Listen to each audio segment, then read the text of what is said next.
Yo, Ware, thanks so much for the 5 months. I appreciate you. Thank you, thank you. I forget if this is the song I was listening to before.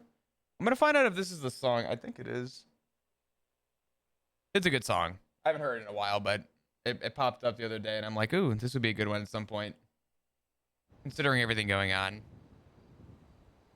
Good morning, everybody. How are we doing today? Hope we are doing well. Let's get the audio fixed. Okay, there we go. Not this song. This is a good song, though.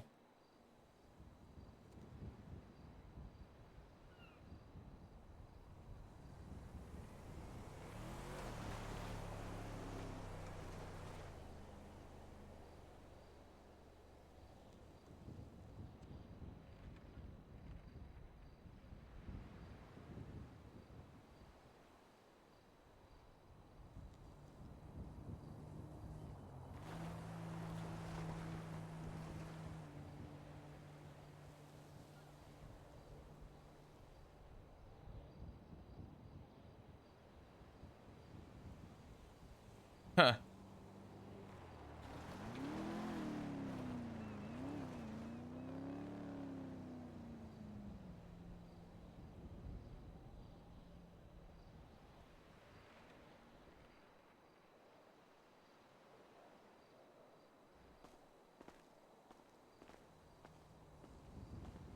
Damn, I guess we're starting off on one of those notes.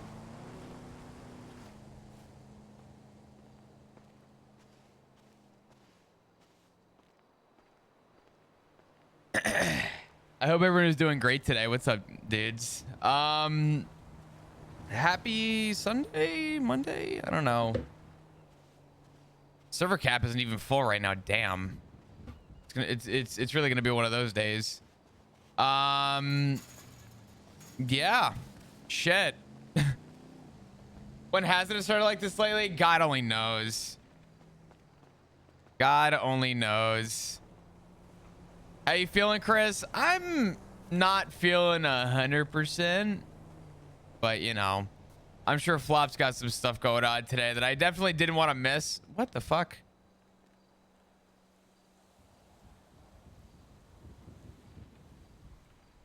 Are you fucking kidding me? Man, this game sucks. Hey, Ziggy. I gotta borrow something.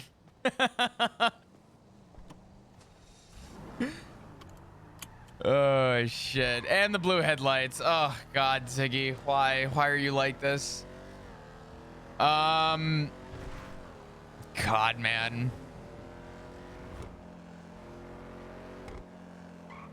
Well, it's another stream. I'll be honest, today I don't really have like a set goal or plan for anything. I think the set goal and plan is to keep doing what we're doing. Flop's got 10 days officially as of today. What the fuck? No. Ziggy. No, no, no, no, no, no, no, no, no, no, no, no, no, no, no, no, no, no. Ziggy. Ziggy. Ziggy. Ziggy. The car keeps turning off. We either are gonna blow up or, you know. Well, let's hope we make it to the impound lot.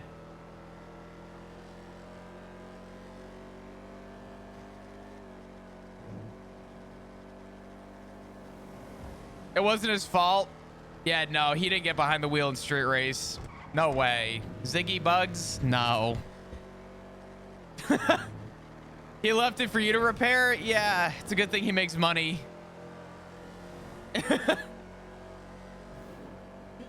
Oh, man. Well, I guess since I don't really have like any like big jumps or plans this second to like do anything this exact second, I figure this is a good time to talk, catch up, say hi to all of you, and just kind of, you know, figure things out. Oh, Balto, it's too early, bro. Hello. Good morning. Good morning. How you doing? Well, you sound about as done in as I do. I am fucking sick. I am so fucking sick and tired, but I'm sick. Yeah, I feel like I talked for like 6 hours straight yesterday. Yeah, I feel like I've had a couple of those days recently. Get ready to do it some more.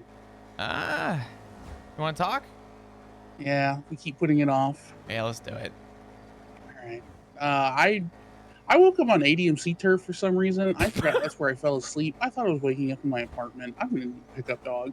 Yeah, that's fine. Ziggy's car keeps sputtering on me and turning off while I'm driving it. And I'll be honest with you. I love my husband, but not enough to fix his $5,000 mistake for not repairing his stupid fucking car. So I'm gonna go get my car at an impound, and I'll come pick you up. Oh man. All right. If I wanted thermite, I'd go buy it. I wouldn't have fucking driven it. All right, where the fuck am I? Where can you pick me up? Oh, just pick me up from the hospital. Yeah, that's fine. I'll be over there in just a second. I realized as I woke up on one of the roofs in another gang's turf, I'm like, nobody's gonna know that I'm here. I need to run before I get shot. Balto, if I hang up all of a sudden, please don't blow up. Hold on, give me a second. Oh Lord. Fuck this car. It's not even driving or moving, and I don't trust it. You know what? Fuck it. Hold on. Actually, it's in front of a warehouse. God damn it. If I blow up, it was Ziggy. Okay, I'm at the hospital. I'll see you soon. Hold on. All right. Sounds good. I'll talk to you soon. Bye-bye. Don't die. All right. Bye-bye. That car is... Oh, God, Ziggy, do you have anything in this I need to know about before I abandon it? Dumbass. Oh, no, dude. Zig... You're so stupid, man. You're so stupid. You know what? He'll find more. He literally has blueprints to make them. Figure it out, bro.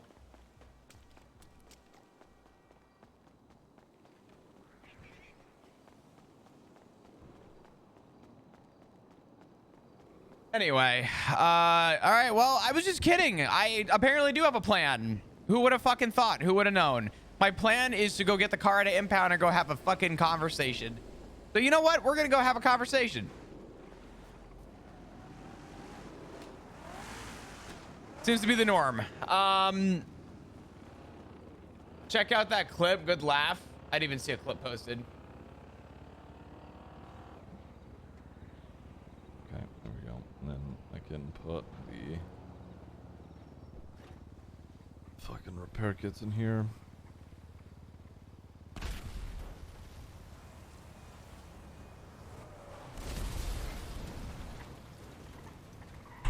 Or not, I guess. Dude, Ziggy's so shit at driving. Jesus fucking Christ, dude. Get it together.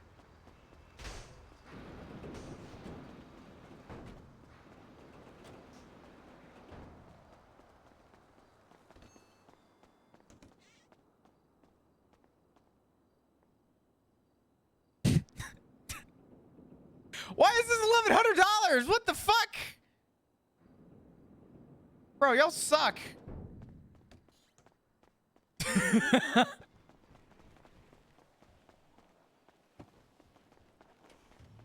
Oh, man. Oh, man. What's up, Liz? Good to see you. Scorch, good to see ya. Hi, everybody. Hello, welcome. Happy Sunday. I hope your weekends have been amazing. Why does this have no fucking gas in it? Oh, my God. Balto, I'll pick you up in a second. I'm either not making it to the hospital or... you know what? We'll pick up Balto and then we'll... Vigera's been through some shit. Yeah, well, when it's owned by Ziggy, of course it is. Jesus. Oh,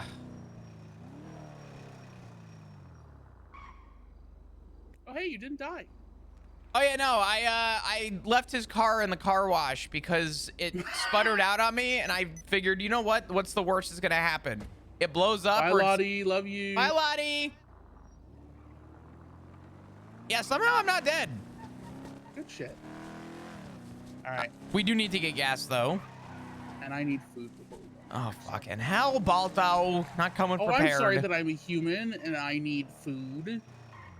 You don't do what I do. I just poach off everyone else. You got food then, Flop? Fuck no. Okay, then. I haven't asked anyone yet. Do you have food? No, bitch. I just said that. Then my attempt failed. Necro, what's going on? 5 months. That's something. Hey, listen, I appreciate you. Can we get a bunch of hearts and chat, please? Thank you. Also, Anonymous with the gifted sub to Mel. Mel, welcome, Anonymous. Thank you for the gifted sub. I'm going to give you keys, just God forbid. Let me chuck those up. There you go. Got him. Nah, I appreciate you all tuning in today. Thank you. Thank you. Thank you so much.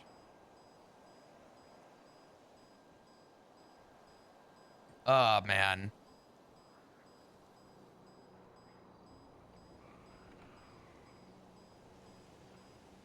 I'm just never gonna win. Do you have a repair kit? I got 241 bucks, a wrench, a fishing rod, some bandages, some moonshine, and some peyote cigarettes. All right. Well, it's all good. But if we go to the tow yard, I think I have enough. I think. No. I have a repair kit. I was gonna just ask if you had one, if you could touch the car up while I'm doing this, but it's all good. 2 birds, 1 stone. I'll figure this out. Oh God, Balta, I'll be honest. I don't know if I'm gonna be around today. Very, very, very long. I feel like I'm gonna be honest. I didn't eat for 2.5 days, and then oh Jesus, didn't sleep until this afternoon. So I wanted to see if you wanted to reschedule for later this week. Yeah, that's fine. I listen. I woke up today, and I'm like, man, I slept for fucking ever. I looked at my phone. I slept for 3 hours and couldn't go back to sleep. Oh no, yeah, no, I am perfectly happy to reschedule it. We'll just call it a belated birthday ride along. Yeah, I'm gonna be like I said. I'm early as a motherfucker, but happy birthday. Thank you. Actually, no, you're not technically early. I'm like a half hour early. Yeah, you're 30 minutes early. I'll take that. You know what? Thank you. I'll take it. Yeah, it's Celo's birthday. Chant and I look like I'm 53, but I feel like I'm turning 29. Yeah.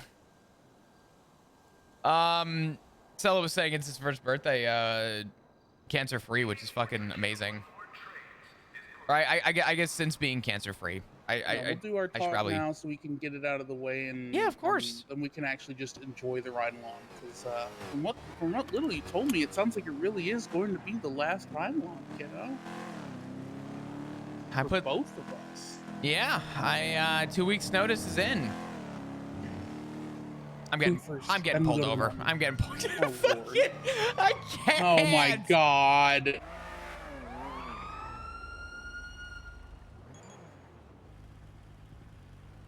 Who is it? We're about to find out. Please make sure that your engine is on. All right, doesn't sound like one I recognize. Motherfucker, dude.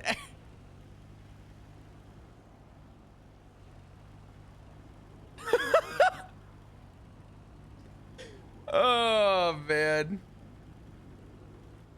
What is my car fucking flagged? What's going on right now? I guess it's inactive. You ran a red light. No, I know. It's not stop and go anymore, which is stupid, by the way. Wait, it's not anymore? No, everything got repealed. Even I know that, and I don't even live here full time. Wait, really? How's it going? Yeah. Hey, good to see ya. How you doing? Flop? Yeah, I fucked up.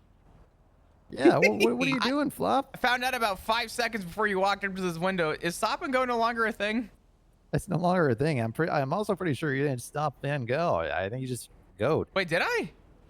Pretty sure. I'm sorry. I just pulled out of the gas station. I'm not even gonna make an excuse. If I fucked up, I fucked up. It's all good. Well, it's all right. Listen, if you honestly didn't know and you fucked up, listen. I'm gonna listen. You're the senior here. You tell me what you would like me to do, and then I will do the opposite. I'm gonna tell you the responsible thing. I ain't on duty. My rank don't matter. Job. He said he'll do the opposite. No, I know. No, I will do the opposite. Hey, brother. So, well, I'm gonna tell you to do what you feel is right. All right, so I'm gonna do what I feel is wrong, which means I'm gonna let you go. Just be aware also, jaywalking is no longer legal as well. Fuck.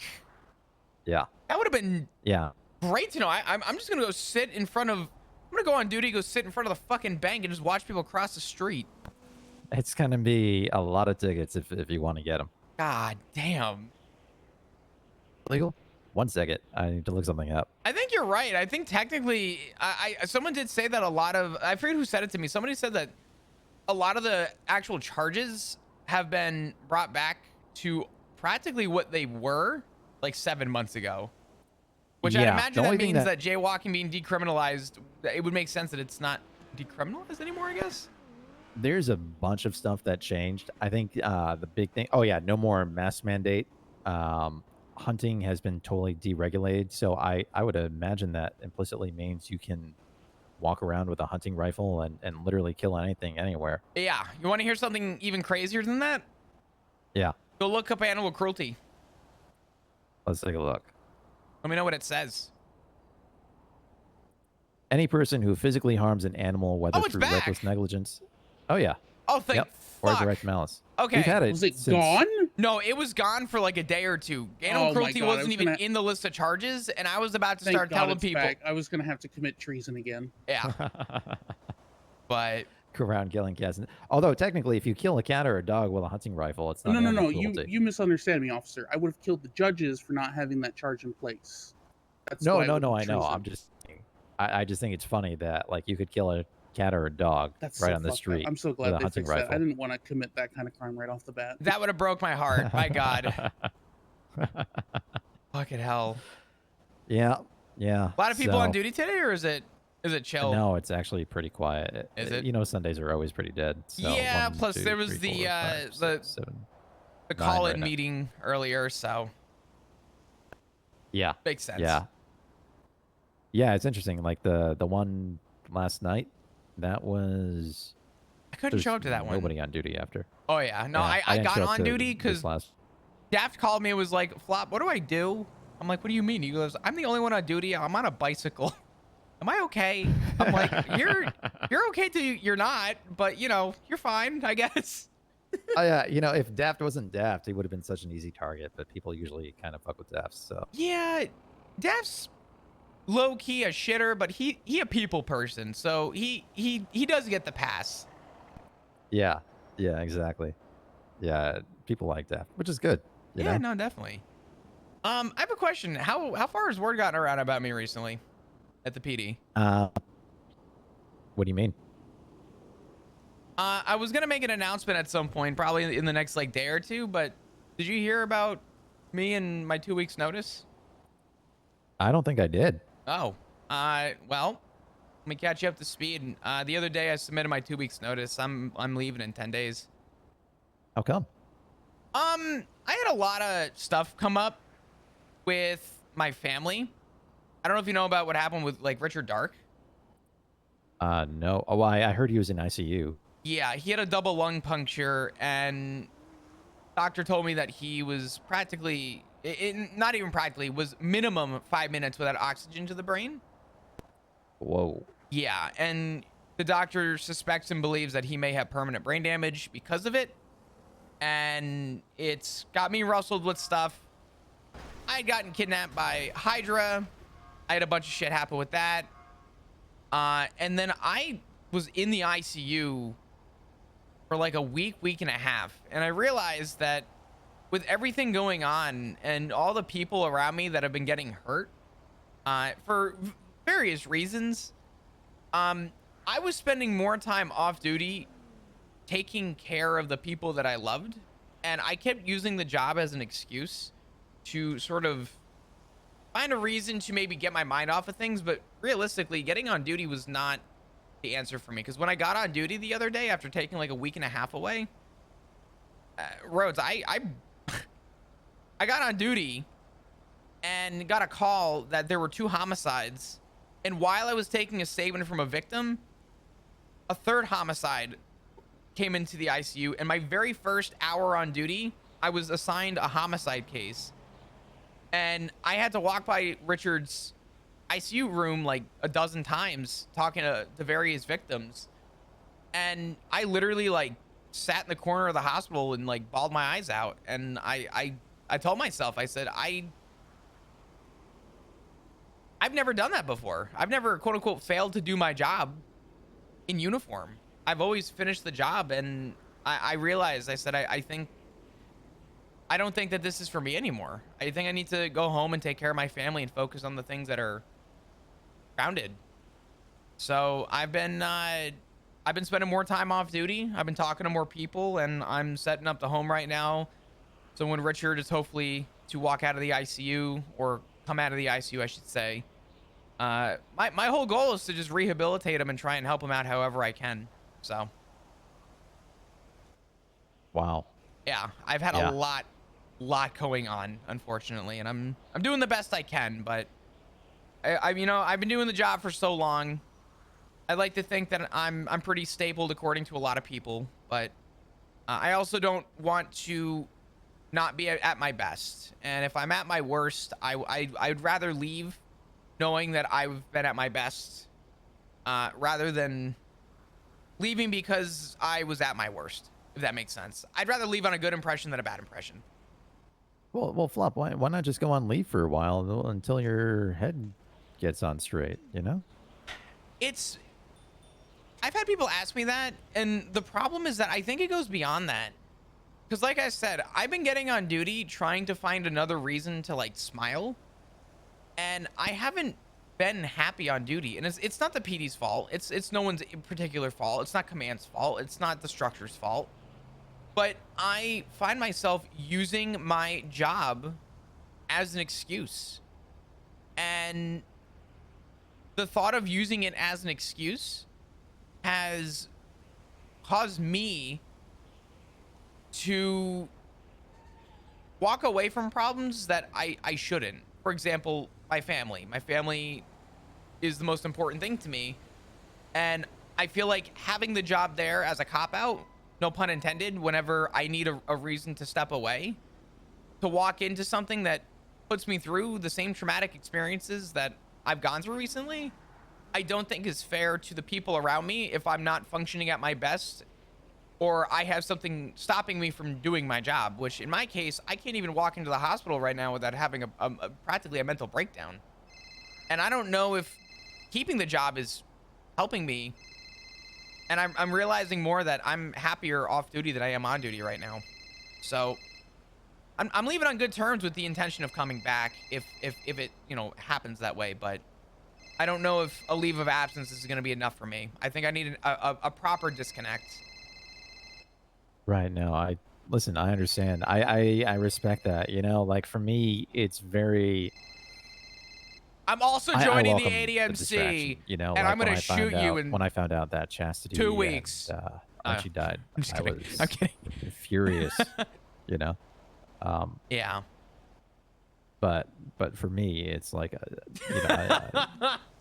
I can't just go back to my apartment and it doesn't help. I just sit there in my room. I'm not gonna, I don't have any family. I'm single, and I'm not trying to really start one or anything. Pre-alpha male. I like to have my seeds spread. But the thing is for me, I guess I'm just kind of the opposite. I like the distraction. I need to have a gun in my hand sometimes. You know what I mean? I get it. I mean, listen, everybody has their ways of coping, and I'll be honest with you. I never claimed that the police department was built on the most ethical people, but I also don't think the police department needs the most ethical people. I think they need people who are able to do the job and are able to be, there for people. But I understand that some people look at the job as therapeutic, which I'm not saying I'm unethical. It's just no. That's not what I'm implying. I'm sorry if that's the way that came off. I think what I'm getting at though is some people rely on the job because it's something that they're attached to, and that attachment, that family attachment that the police department provides, is something that some people need. And in my case, I think most people know that the job has been my backbone. The job has been my foundation, my rock. But I feel like my rock has leaned more toward my family. And if the job has been secondary and I haven't been looking at the reliance to the job like I once did, I'm starting to realize that maybe I'm falling out of touch with what I thought I loved. So for me, it was more of a realization. But I think for a lot of people still, and zero disrespect to anybody for it, I get it, because I was in the same boat. But a lot of people rely on the job. It puts them at peace. It gives them a different way of thinking. Yeah.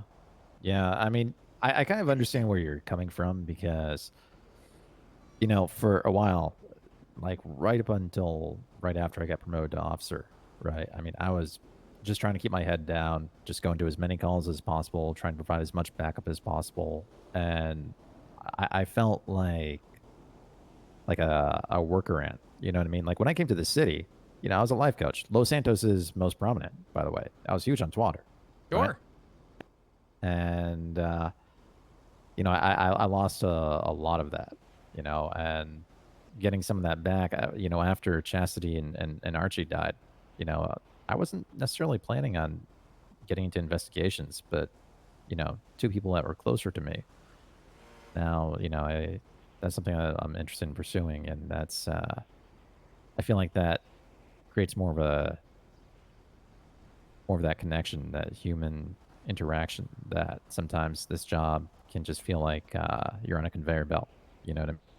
Absolutely, yeah. I mean, the beauty about being an officer is that it's the job is what you make of it, right? Right. And we have a foundation that we build off of. And I've always said my favorite quote of all time is, a building is only as strong as its foundation. And the beauty of the PD is that you get to be the building, right? The foundation's there. And the foundation's strong. And if you choose to, crack under pressure, that's really up to you, right? But if you want to be built in the PD, you have that opportunity. And at least in my eyes, Rhodes, you've always been one of the good ones in terms of your outlook on things. And there's a lot of good people like that. There's a lot of good leaders in the PD. You don't need a rank to be called a leader, right? Leadership is earned through a lot of respect. And if people look up to you for that, I mean, that's amazing, right? The way that you carry yourself is the way others learn, and your positive energy is what's going to allow other people to see, again, that different outlook. I really appreciate that. Yeah, Thanks, absolutely. Flop. I got you, man. Yeah. Absolutely. No, thanks a lot. That's actually really nice of you to say. I always wonder kind of how I'm perceived in the PD. So, especially because, like I said, I was trying so hard to keep my head down until I got promoted. So, listen, man, be you at the end of the day. If you are yourself by the end, at the end of the day, and you walk away with a smile on your face, it doesn't matter what anyone else thinks, as long as you know that you made an impact today. That's what matters the most. I appreciate that. Yeah, absolutely, thanks a lot, man. Flop. Yeah. Yeah. Well, I'm sorry to see you go. I always thought you were a nice guy, and we didn't interact a lot, but when we did, I always enjoyed it. And I appreciate that. Yeah, I hope things work out well for you, and I'm sure we'll see each other plenty. So. Absolutely, yeah. I'm not going anywhere. I'm just gonna be, a different walk of life. I'm gonna be a caretaker for once, and be more of a family guy rather than an officer, which should be a nice change of pace. Yeah, I respect that. Sometimes I do miss just being on the streets, in civies, but at the same time, it's like I'm also going to be a street racer. Like you said, you can just make this job what you can make of it, right? Absolutely.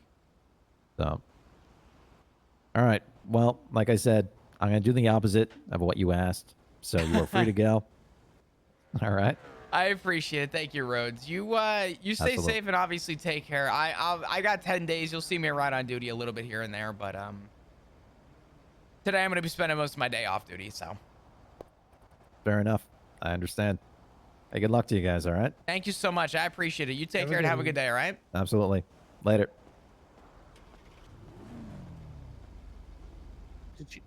Did Did you just trauma dump your way out of a traffic ticket? Yes, I also gave him a bunch of half lies, so it's fine. Am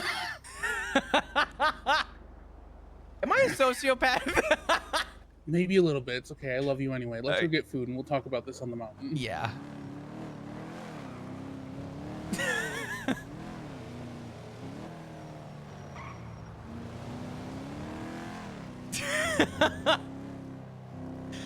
Listen, everything I told him was true.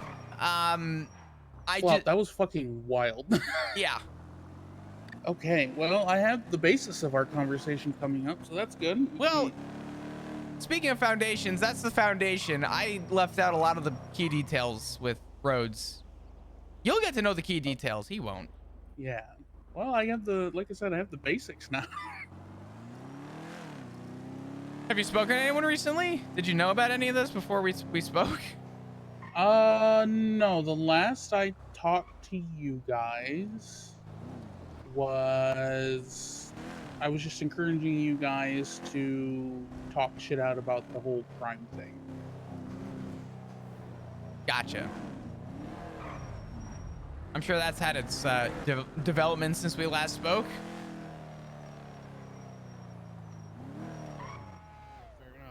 Let me jump back in. Oh my god. You know what I really want right now for some reason? Hmm. Just a really fucking big turkey and cheddar sandwich with spinach and some sour cream and onion chips. That's so random, but sounds really good. Doesn't it? That's something I'll make if I'm like hopped up on drugs. I'm just like, you know what I want? I'm not high. I think I really just want a sandwich. I get that. So you know what? Fuck it. After our conversation, that's what I'm gonna make. I'm gonna go back to Tiger House and I'm gonna make a giant turkey sandwich.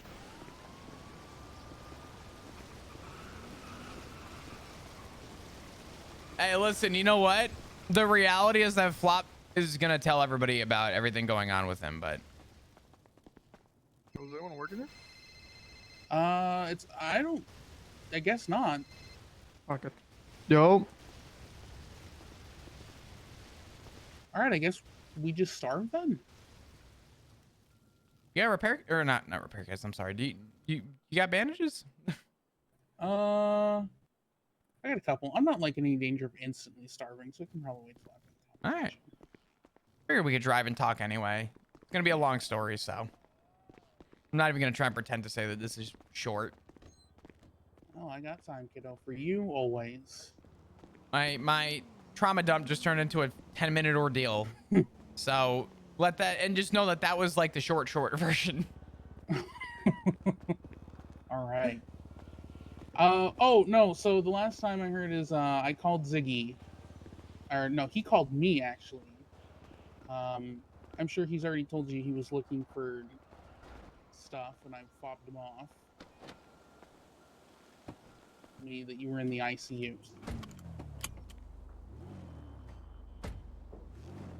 Yeah. Yeah. It's it is a little hard knowing that he felt the need to cope. Doesn't help because Rue, God, I didn't even tell you this. Rue is currently in the ICU right now. Oh, is she okay? Yeah, sure. Kinda. Okay. She had a shatter in her leg. I'm not gonna pretend to know the exact details of the surgery or like what the reasons were. But she had a broken bone in her leg. She couldn't walk more than like 10 feet without sitting down. She needed a ride from her block to the hospital, which was literally across right next to each other. Yeah, a double lane fucking, or a single lane road, right? It was over Davis. She couldn't make it, so I drove her. And she tried to put off the surgery, and I told her, I said, no, I said, because if your leg starts healing and then they start working on it, you know, in 72 hours, there's a chance that you'll hurt it more. And not to mention, if you have a broken bone in your body and you're walking around and it's poking around and hitting other shit, you're gonna just do more damage. I said, you're better off doing it today. But she got, I guess, shot or something. And something happened with her leg, and I told her that she should get the surgery today because I want her to have the chance of being able to walk again, right? And she went in, spoke with Dr. Kizu, some complications during the surgery. She lost a lot of blood, but she's stable. Holy fuck, that scared me.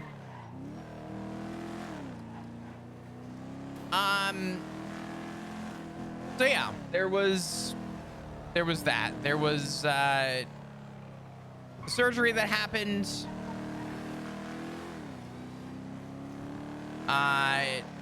She's in the ICU, stable. I slept in the ICU last night with her. Went over in the middle of the night just to visit Richard. It sucks because I don't know what to say to the guy. I just breaks my heart. But staying positive. And yeah. You want to know what you can say to him? Well, and this is coming from experience. When I was in my coma, when I was in my 20s, my mom used to just talk to me. All the time she talked, and I did hear it. I remember hearing it. She just told me stories. She just told me stories about all the things I got up to as a kid. And, you know, she told me stories about my grandparents. She told me like little things that she'd already told me, and that helped a lot. And I think just talk to him. Just tell him stories.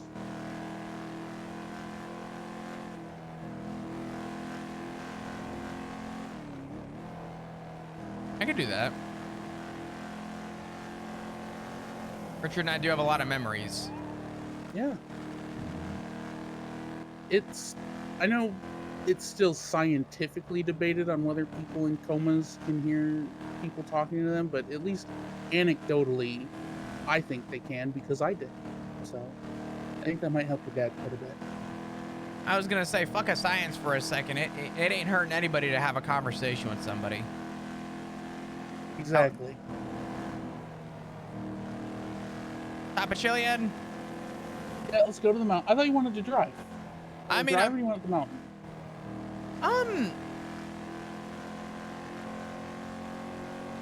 I'm thinking maybe we'll go somewhere and talk.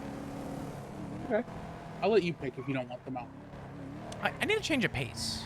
Change a location. Right. We'll go to a mountain, but we'll go elsewhere. I want to go to the... Ooh, a different mountain. Spicy. I know. Campsite? Question mark? Over a fire? Ooh. Could be fun. Could be fun. Gotta be careful though. That's a lot of people's body dumping spot, and I don't want to have to wrench somebody if they show up. Yeah, I have a gun. If somebody shows up, at this point, their loss. And you have a wrench, which means we can articulate that they pulled something, and I'll just have you plant a wrench on them. Actually, if you want a really nice spot that's out of the way, it's a little hard to get to, but it's worth it. It's like right in here-ish. Then there's like a mountain path you can get to. But if this is also an armored vehicle, you could probably just climb over it. It's a nice little spot on the beach that I go to sometimes. What's up, Trek? How you feeling today? everything. I'm feeling kind of weird today a little bit. I'm on 3 hours of sleep, but I'm sorry. Oh man. Couldn't help but the get boys on the made server. something for you at day camp. Oh, did they? Yeah.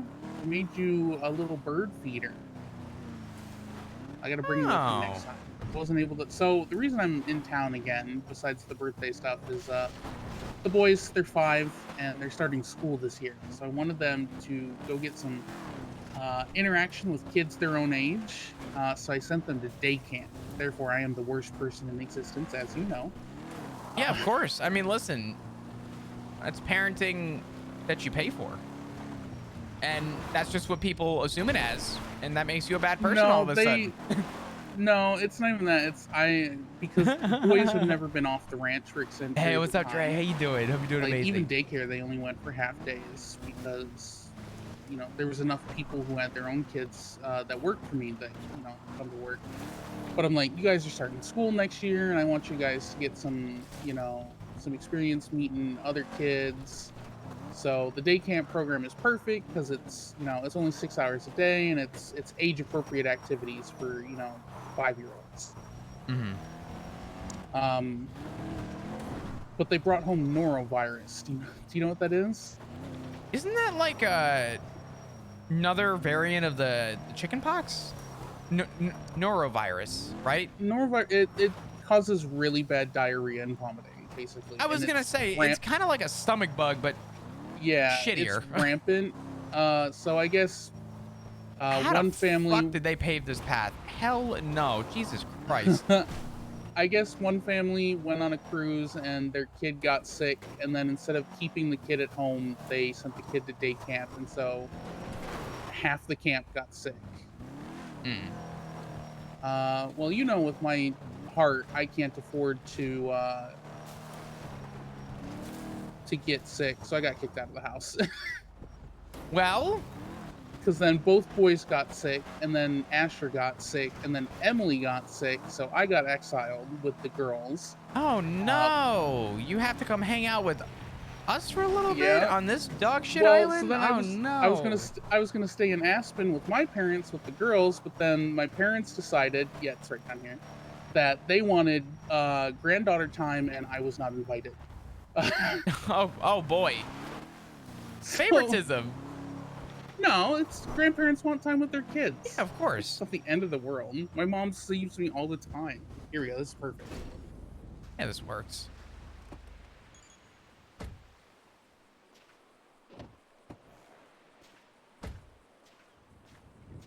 Anywhere in particular you want to stand? I don't care. Oh, it's right over here. There's a campfire with some nice umbrellas. I'll scare the locals off. But yeah, so the boys and my wife and husband are being taken care of by my mother-in-law and my wife's aunt. And the girls are with their grandparents, so I'm here to visit. Be very careful you don't light yourself on fire. Yeah, no. Look, you dumb fuck! Oh, hell no. Punching you in the face is gonna feel good. Ow, what the fuck?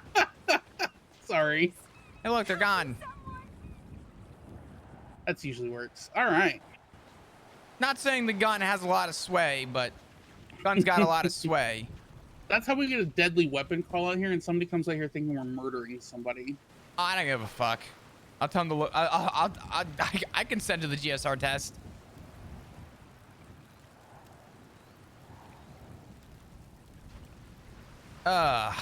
Baldo. All right, kiddo. So the whole story. You ready? Lay it on me. All right. Long time ago in a galaxy far, far away. About 2 weeks ago at this point, I've lost track of time, to be honest. Time don't even fucking exist. I put my 2 weeks notice in and it's already 10 days away, and I don't even feel like I had this conversation almost a week ago now. But I think officially 12 days ago now, I got kidnapped by Hydra. And there was a potential hiree by the name of Pullet Ovar.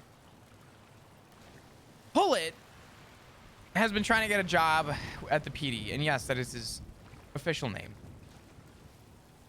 He's been asking about his job, and I was not part of PNT, and I was like, listen, that's up to PNT to figure out. I don't know.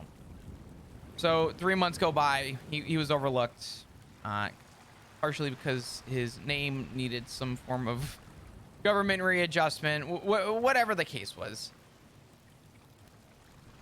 He was getting fed up. So he reached out, and instead of reaching out to anybody, he decided to reach out for me. Exactly. And I said, whatever. I mean, that's fine.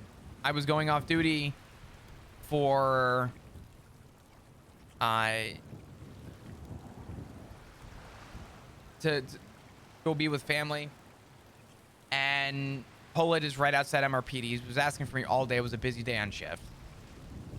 He goes, Flop, I need to talk to you.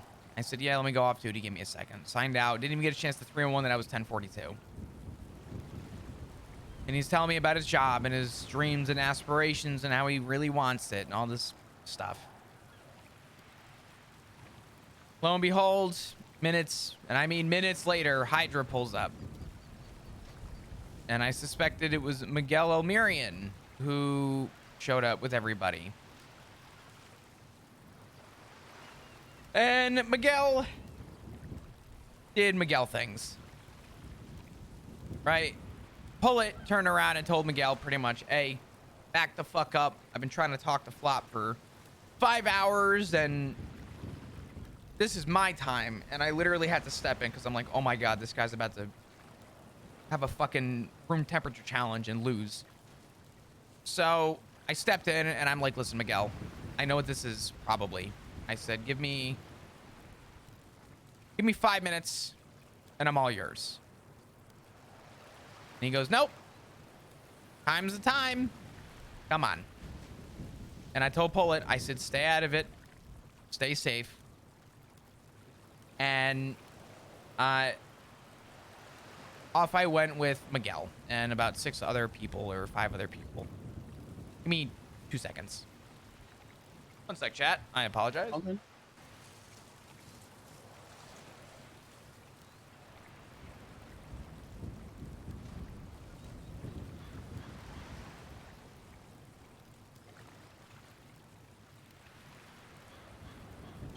I needed my inhaler. My apologies.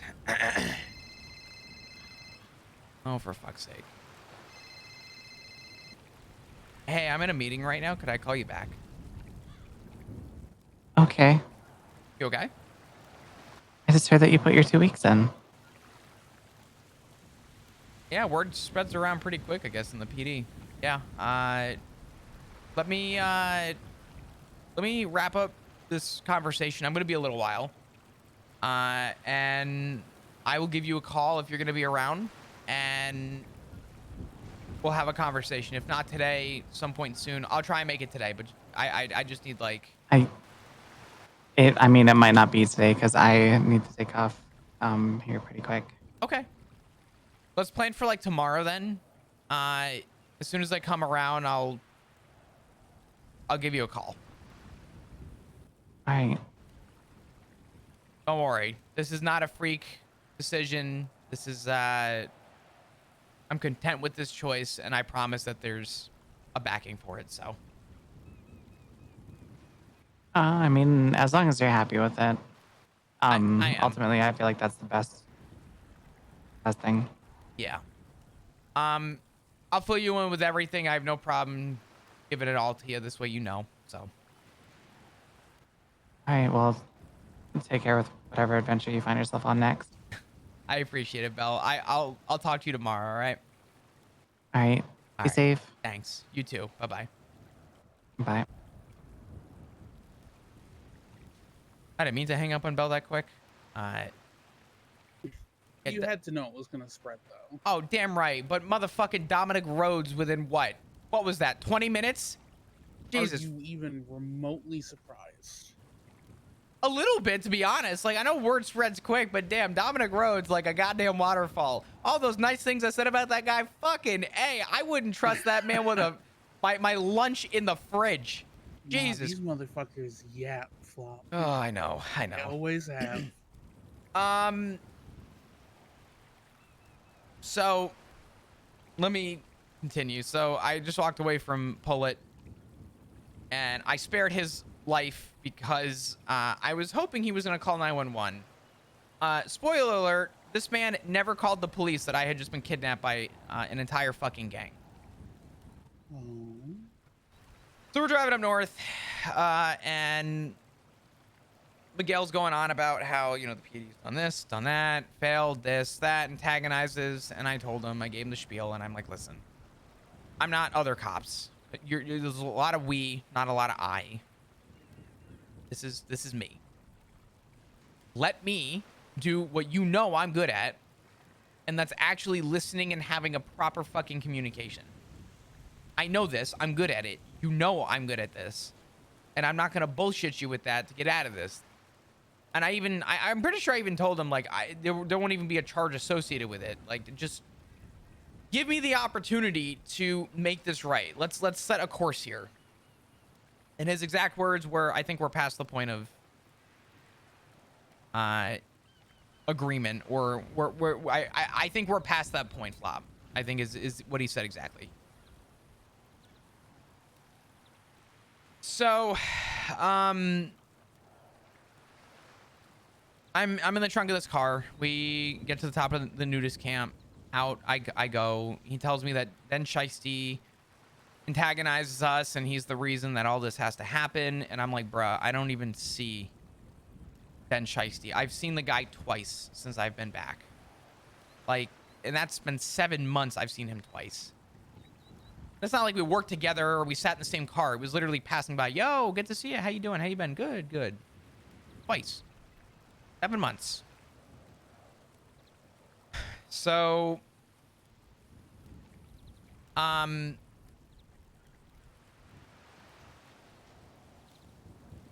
cut Miguel off while he was talking, and I said, Miguel, I said, can I ask for a favor? He goes, yeah. I said, can I please make one phone call to my family to say goodbye if this is going where I think it's going? And he said, yeah. And he actually, out of respect, gave me the privacy that I asked for. And I called Etta and said I loved her and goodbye, because her last conversation was, you know, the best. And I was fully suspecting to catch lead to the head. And to be honest with you, I don't think there was any circumstance where I was walking away with that without a bullet to the head. And they loaded me back in the car after.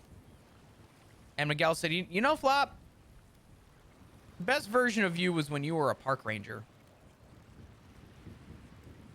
And I told him that I haven't changed. And trust me, if Miguel knew how long I've been fighting to go back to those days, my God. Literally my whole goal with this PD, this whole damn structure, Balto. But besides the point. Long story short, they fed me to a mountain lion. Out I went, tried to run. Knew I wasn't going to run. When I looked over my shoulder, I literally saw guns aimed at my head. I figured the mountain lion was the better option than a bullet. Only cop out of about 6 who did not get shot. I look at that as pretty good odds. And I'm lucky to be sitting here and having this conversation, because I legitimately thought that that was about to be the last time I ever saw anybody. I thought I was as good as dead. And I keep telling everybody that what's really fucked up, Balto, is it wasn't the kidnapping that scared me. It wasn't the fact that they were sending a message to the PD that scared me, right? That didn't actually scare me. The overall encompassing thing that scared the living shit out of me was knowing that I was about to die for a war between the PD and Hydra that I, 1, had no involvement in, and 2, had no knowledge of. All I know is that Hydra has been apparently upset with the PD. That's all I knew. And to whoever. That's actually all I knew. So, moving forward, I was in the ICU for a few days. Came out, I was too scared to go to work. I was too scared to even look at a mountain lion. The thought of pulling over a member of Hydra scared the shit out of me. In a way, I have the inkling of forgiveness, knowing that they needed a cop to send their message. I don't agree with it. I think it was fucking stupid, but I don't think I have room to talk shit. I do think that they spared my life, and I'm taking that with a grain of salt. So, moving on, took a few days off from work, and I was going to go back, and then I got a call that Richard Dark was in the ICU. My dad was in the ICU. Complications in surgery. Double lung puncture. You heard the whole thing about that. Probably brain dead, which scares the shit out of me. But messed me up. I took another day off. At this point, I was maybe a week and some change out of work. I finally said, you know what? I want to get back on track. I want to get back with my life. I want to get back. doing what I know. But I go on duty like a week and a half later. Dispatch 225, 1041. Maeve calls me immediately. I didn't even get to respond to anyone on radio that said welcome on board and hi. Just, that was the end of it. Flop, I need you down to the hospital. We have 2 homicides unrelated. Okay. I went down and I was asked to give victim statements, and I had to walk by Richard's ICU room. The man intubated, who can't breathe on his own. My father, the one who I look up to. And I had to speak to victims who knew these people that died. Something DeMarco and Archie Archer. I don't remember DeMarco's first name, but... So I'm speaking to the victims, and I'm you know, it's bothering me. It bothered me, Balto. And Yeah. I stayed strong. I got information, spoke with the, you know, the victims of people that knew these people. And there was another call that came in up north. Not far from here. In fact, we drove by the place to get here. And it was a big thing. And there were not a lot of cops on duty. So I'm like, Slacks, I'll go up with it with you. And he goes, no, stay put at the hospital and get victim statements. So I waited for them to come down. And I'm taking a statement from this guy. He's telling me about everything going on. I'm going to tell you something that I haven't told anyone. Because I didn't know how to feel about it. Mm-hmm. Rue was outside the hospital when I helped take in some of the victims, and one of the guys said the lady with the blue hair there was one of the people that tried to take my life. And I'm telling you that in confidence, obviously, but I would tell you a lot in confidence, to be honest, Balto. I like Rue better than I like most of the PD. It's okay. I figured we were on the same wavelength when you told Rhodes today that you were gonna kill anyone that touched a fucking dog. So, you know, I think I mean, yeah, I would have absolutely committed treason again to get that shit sorted. You fucking kidding me? I would have. And I would have told the officer. Remember, that's basically my whole career. History repeats itself. But I brought the guy in. He was getting surgery, and there were 2 other people there. One of them, I don't even know who the third person was, but Chastity Marie was the other person in surgery. And this guy I was talking to was telling me this, you know, the whole spiel about everything, and taking a statement. And I hear on radio, well, so he's telling me, he's like, I really hope my friend's okay. I'm like, listen, she's in surgery. I have an officer with her right now, with a very good doctor. I'm gonna take good care of her. Don't worry. And about 2 minutes later on radio, I hear Slacks go, what do you mean? What the fuck do you mean there's another one? And the cadet got on radio and said, one of the people from the incident that just happened passed away. And it ended up being Chastity Marie, who used to be our receptionist. And I didn't even have the audacity to look at this guy in front of me and tell him that his friend was dead. The person I knew and worked with was dead. And I told him, I said, hey, I gotta cut this short. I need you to speak with, the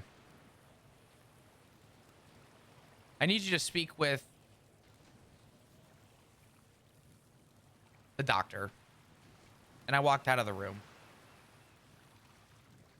And I had to learn from Slacks over radio. He said, Flop, that's 3 homicides today. And I want you to know by this point I was on duty like an hour and a half. He goes, Flop, I need you to take this case. And I had to walk into the ICU room that sat right next to Richard's. And I had to look at Chastity. And I asked officers to help me with a couple things. And I walked out of the room. And inside CMC, where the cafeteria is, there's that little cubby. And I sat down on the ground in uniform and cried. my face in my hands, just bawled my eyes out. I had a breakdown. I had just a traumatic buildup that caused me to just freak. And I sat there for quite a while. It became overbearing and too much. Which follows me with the other thing that I haven't told many people. But you know who found me sitting on the ground that day? Who? Sean McQuillan. Oh. Okay, I don't want to derail this because this is important, but like that entire family line is unfairly hot.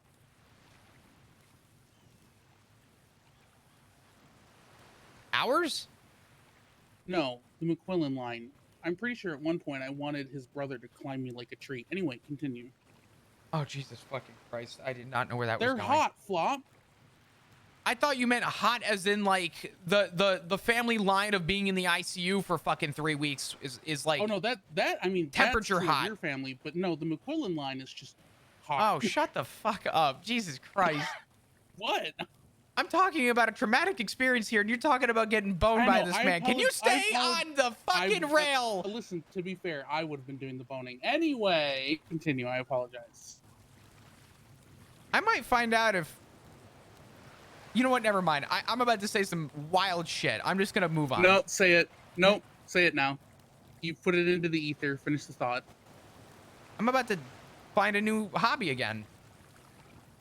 I'm going to take a log Banging behind Irish this. people? I'm going to smack the fuck out of you. Sorry. Anyway, Sean told me to get up, and I sat there and I told him 3 hours. 3 hours I've been in this ICU. I'm gone for a week and a half. And I told him, I said, I can't do this anymore. This is too much for me. I can't do it. And I told him, you were right. We had a very long conversation, Sean and I, about stuff. Mm-hmm. I say this, I don't know how many people really should know about it, because he kind of went against probably his own moral. So again, just another one of those, take this for you and only you. But he visited me in the ICU when Hydra got me. And he gave me something that meant a lot to him, and something that meant a lot to me once I knew about it. And it belonged to, or was in the hands of, I should say, TJ Walker at one point. And he gave it to me because he said the ticking of this watch, pocket watch, let him sleep at night during one of the hardest times in his life. And I had it on me the day I went on duty. And we talked. Now, I had just come off a statement with somebody who clearly told me who the fuck was there. So I knew I was talking to a possible suspect, and I can't really seem to say that I cared. I knew it. He knew it.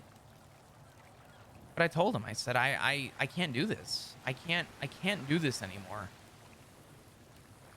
And I kind of forget a lot of what we exchanged.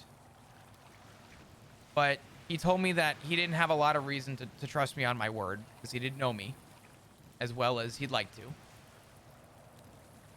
And he gave me something that I gave back to him. And I could only suspect it to be possibly a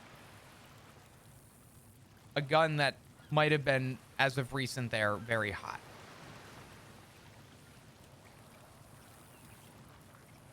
And I told him, I said, I can't take this. I said, this has been a large part of my life, this job, for a long time. And I said, if you want to build trust, I said, this is not the start. And I handed it back to him. I said, mark my word. I'm a man of my word. I said, You will know when it is time.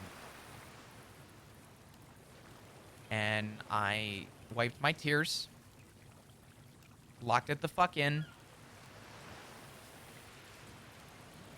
and I walked out of the room, and I went straight to Chastity's room. We documented everything. We took everything we needed, and we brought it back to the PD. Once that was all done, I turned around and I started putting my gear up in my locker. Then I got a phone call from Dr. Bordier. And she said, "Are you okay?" And I said, "Not really." She goes, "One of those days?" I said, "Yeah." And she goes, "Well, they're alive, but Tessa Lamb is in the ICU and you're on her emergency contact list." I had already been beaten down literally to the floor. And I had finally got the courage to at least walk out of that place so that I could get myself back on track. And I was immediately pulled back in. And I went to visit Tessa. Hope that she was okay. Some weather came in. I missed the meeting. And then I walked in the PD and I talked to Skyfae. And I told her most of the details. Maybe not the ones that may have, I don't know, incriminated me. But I submitted my 2 weeks notice. And told her that I deserve to be happy. And I deserve to be around people that love and care about me.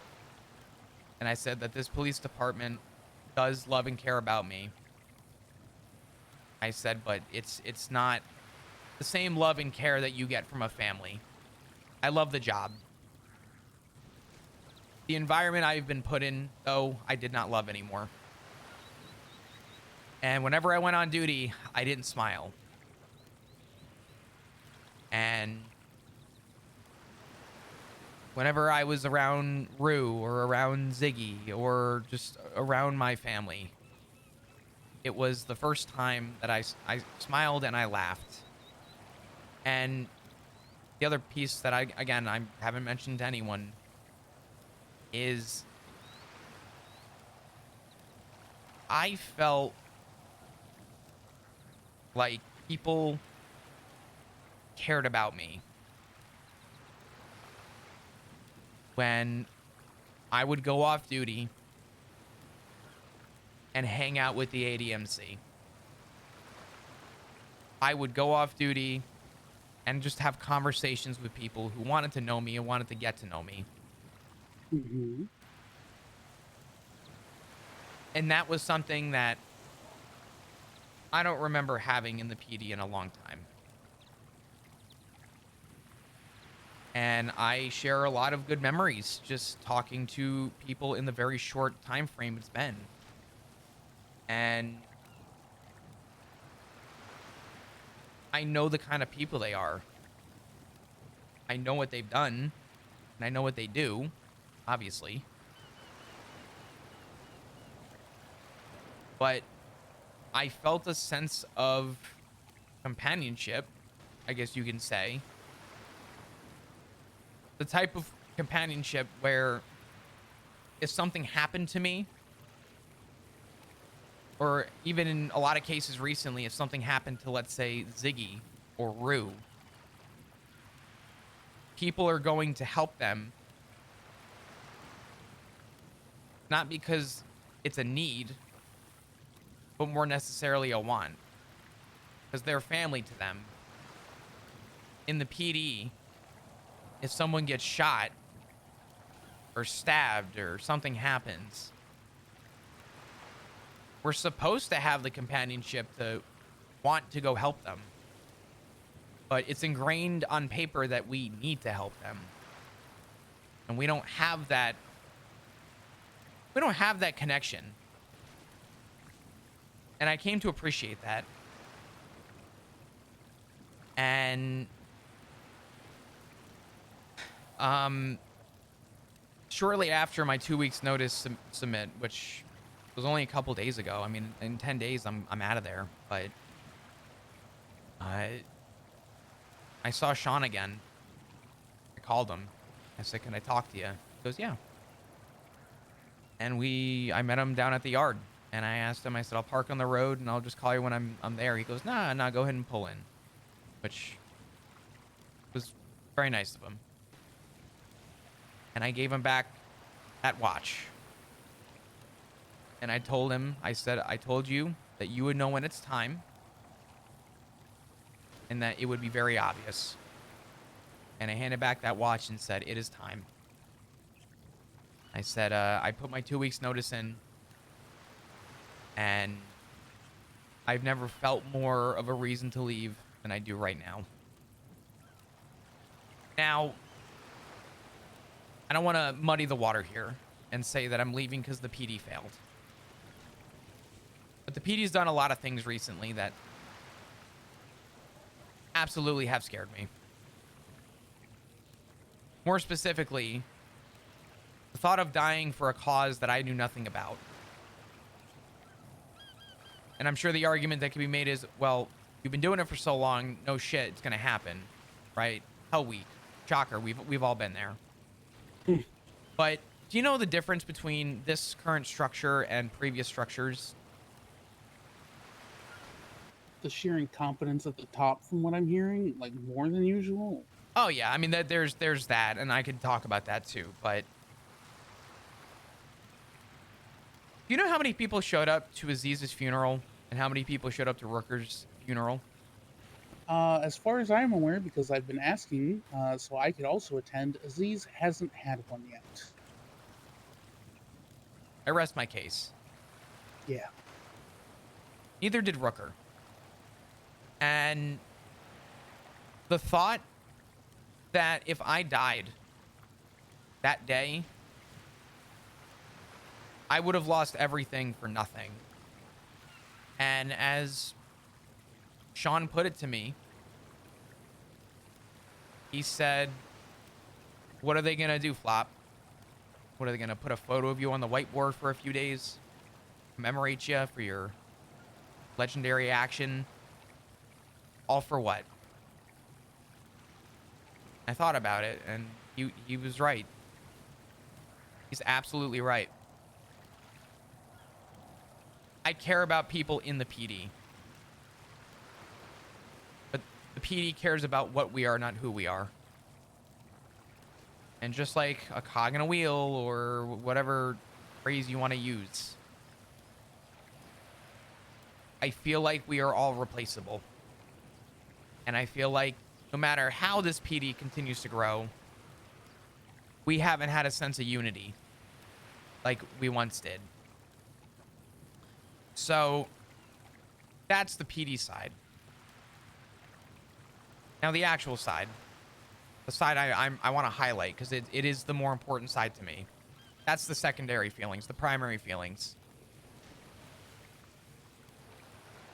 Dr. Kizu told me that Dark may be permanently damaged mentally.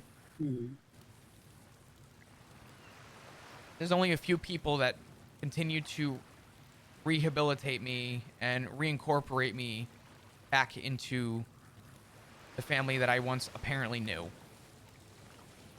And it was Richard.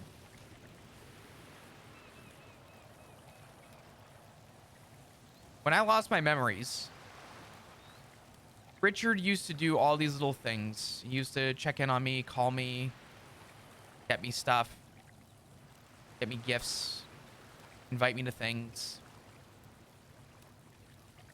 And because I didn't know what I lost, because I didn't know who I lost, it was really up to the people that I don't remember, that they gave it their choice to do what they felt was right. And if it wasn't for people like Richard, I wouldn't be sitting here saying that I have a loving and arguably happy family. I say arguably because right now things have been muddied, but no family comes with perfection. And I told everybody that so help it be the last thing I did till I died. I feel a personal obligation to owe a favor to the man that continues to love me. And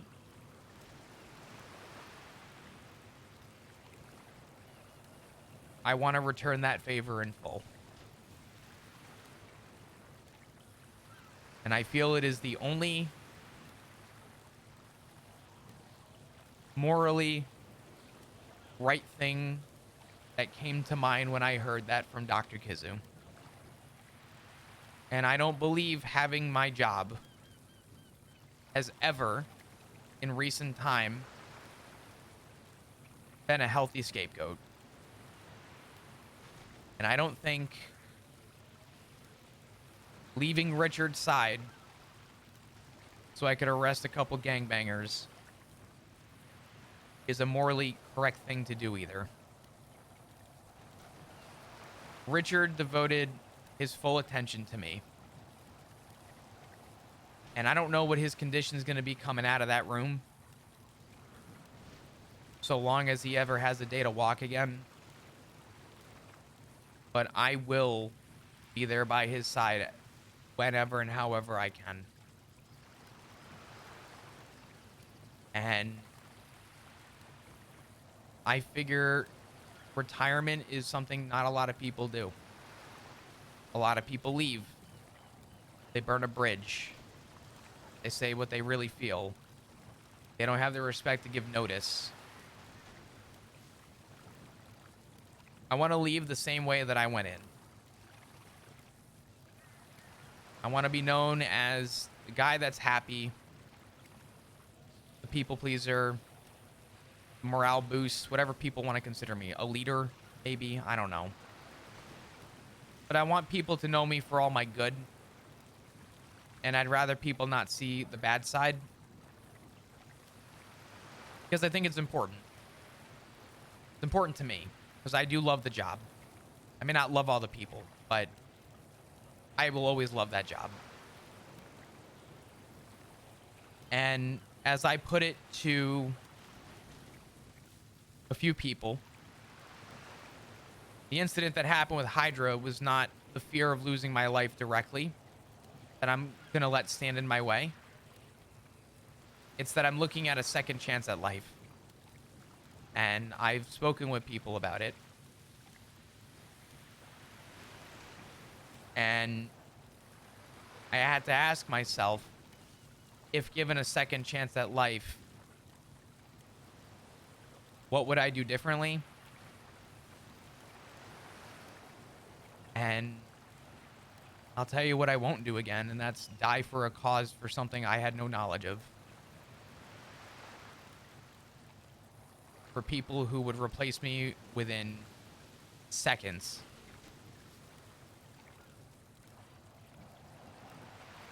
So I have been spending a lot of time surrounding myself with people who I truly believe have more care for me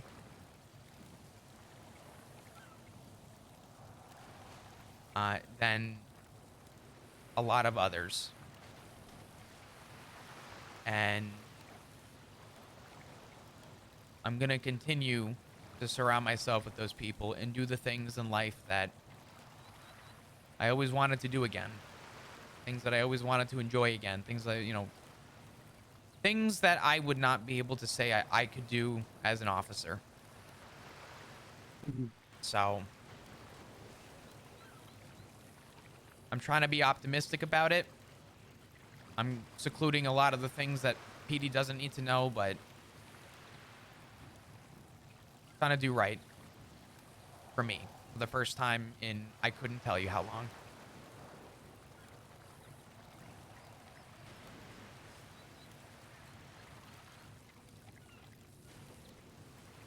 Okay. I'm going to ask the most important question first. Does this make you happy? Beyond. Good enough for me. I will tell you flat out, Alto, that the day after I submitted my 2 weeks notice was the happiest I have felt in a very long time. It felt like an entire weight was off my shoulders. Flop, what has always been my prime directive when it comes to you?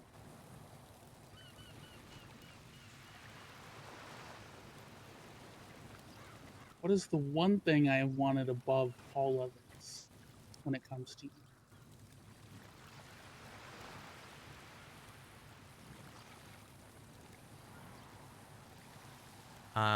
That I'm confident in the choices that I make. I want you to be happy. You could tell me that tomorrow you want to move to Vegas and become a fucking cross-dressing stripper, and I'd be like, does it make you happy? Yeah, great, do it.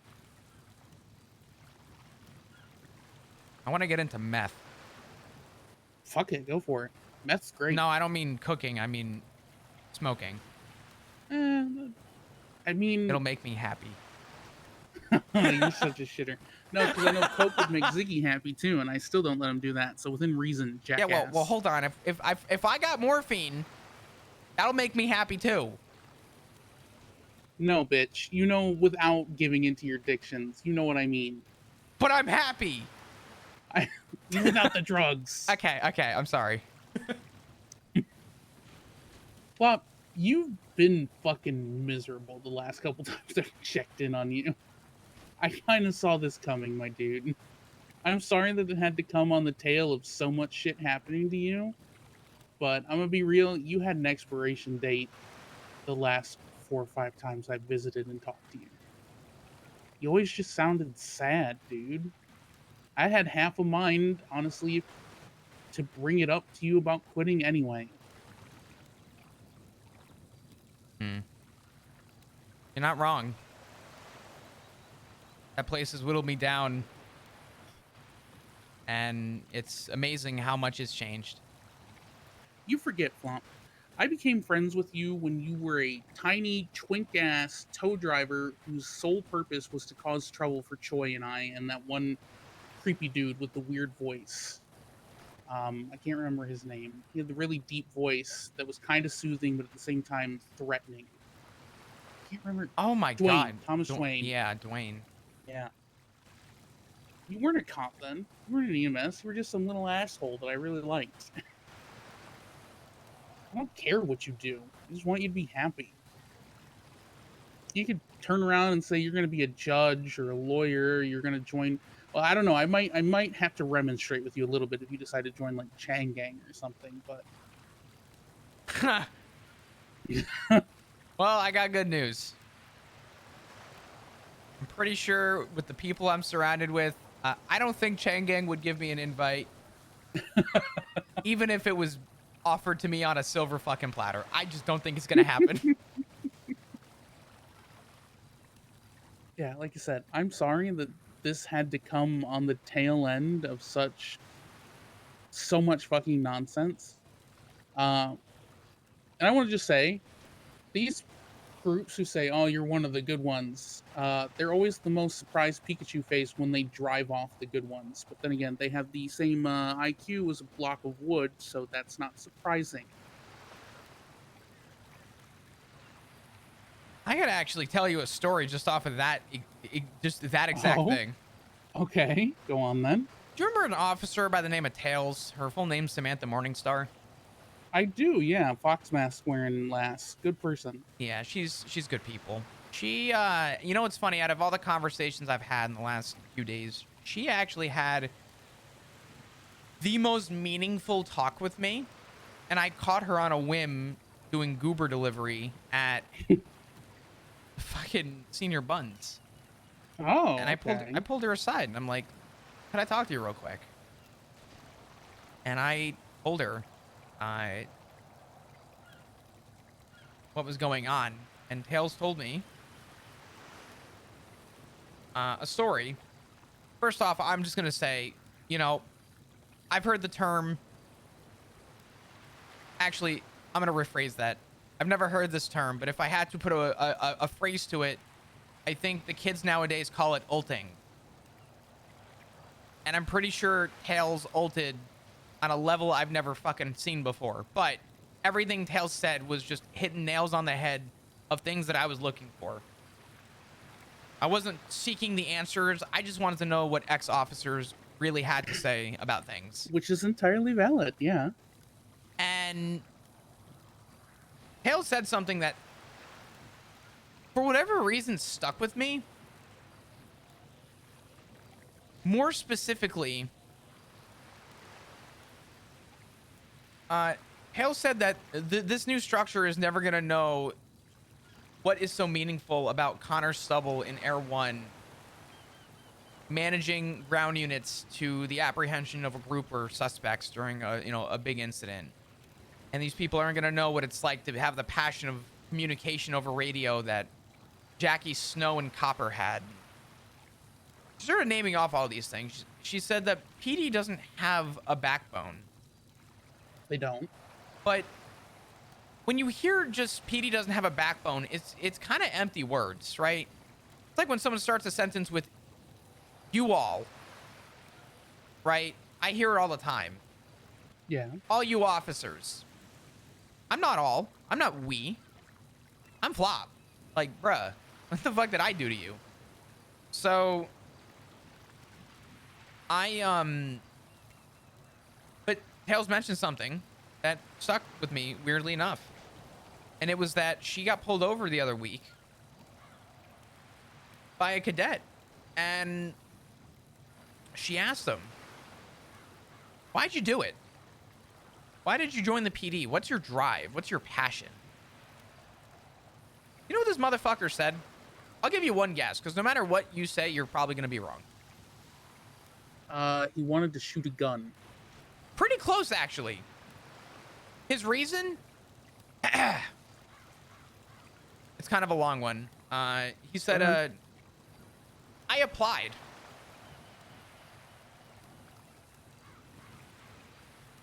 That's it. He just decided, you know what? I applied. And that stuck with me. Because as dumb as that is to say out loud,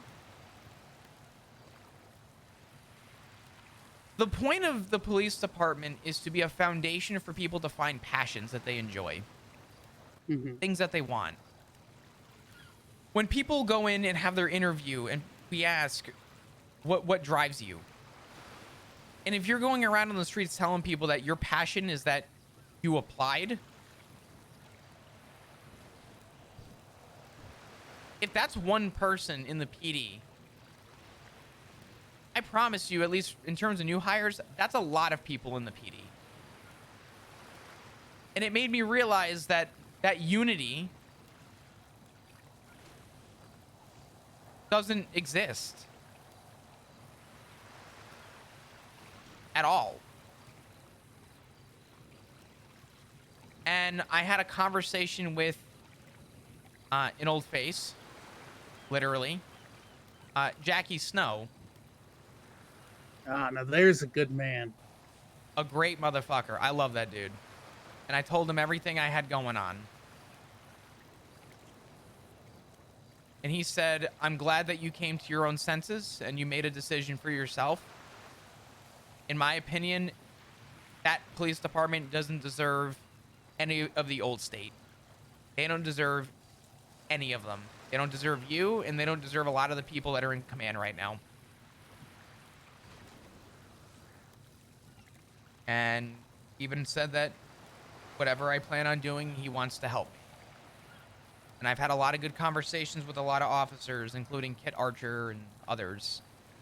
And everybody has offered me just open arms and opportunity to have purpose in life. And I don't want to say I'm cashing in on good karma, but I'd like to think that I've always believed in good karma, and if you treat someone right for as long as possible, long as humanly possible, I do believe that good karma does come back to people. And I always did my job being the best version of me that I could be.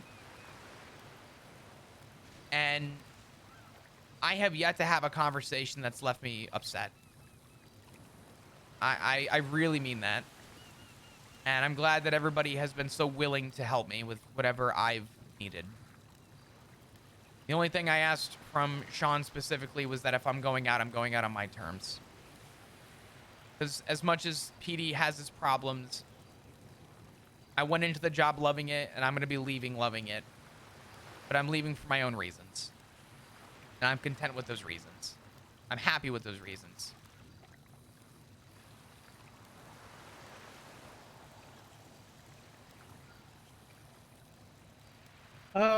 Okay. I want to tackle a couple of things. And I'm gonna say this bluntly, and I'm gonna say it with all the love in the world. Bitch, you need to go to therapy. Get the fuck out of here. No. I'm I have actually therapy. serious. No. You need to go to actual therapy. I have therapy right here. It's portable, and it works with a soft flame. That flame behind us, it works. It's the best version of therapy I got. You need to go to therapy. Ow, what the fuck? That was gentle.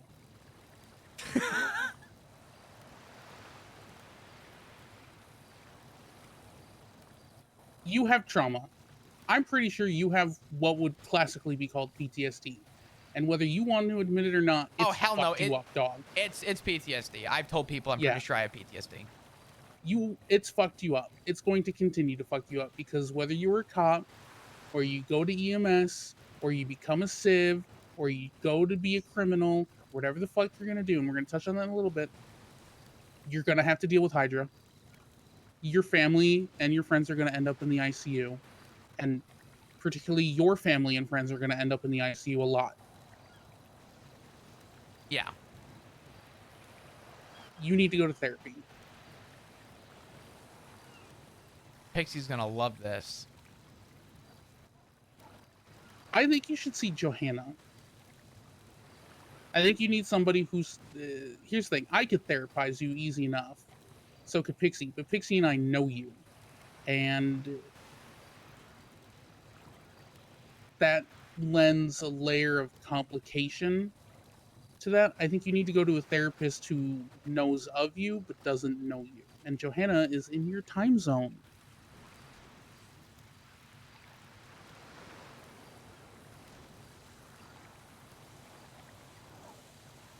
I mean, I'm not against it. I've never been against therapy. Your husband also doesn't count, by the way. Yes, he does. No, he doesn't. Not in this. I get therapy, and I get physical therapy. Oh my god. No, but that's for husband, help me kiss my boo-boos, make me feel better. You need actual, like, psychological assistance. Maybe some medication. At least to start. Some anti-anxiety shit. Morphine! For when you have to...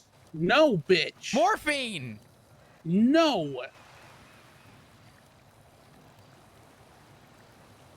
Sorry. Second. I want you to level with me here, Flop. And I want you to tell me true. Uh-huh. Because you know with me, I'm not gonna judge you. I don't care, whatever. I win no matter what you decide to do. You stay a cop, I get ride-alongs. You go to EMS, I get ride-alongs. You be a civilian, I get to take you to raves. You do criminal shit, you get to come do crime with me. I win no matter what you do. How you doing? I appreciate you so much. What are your plans after this? Besides taking care of your dad, because I know that's the priority.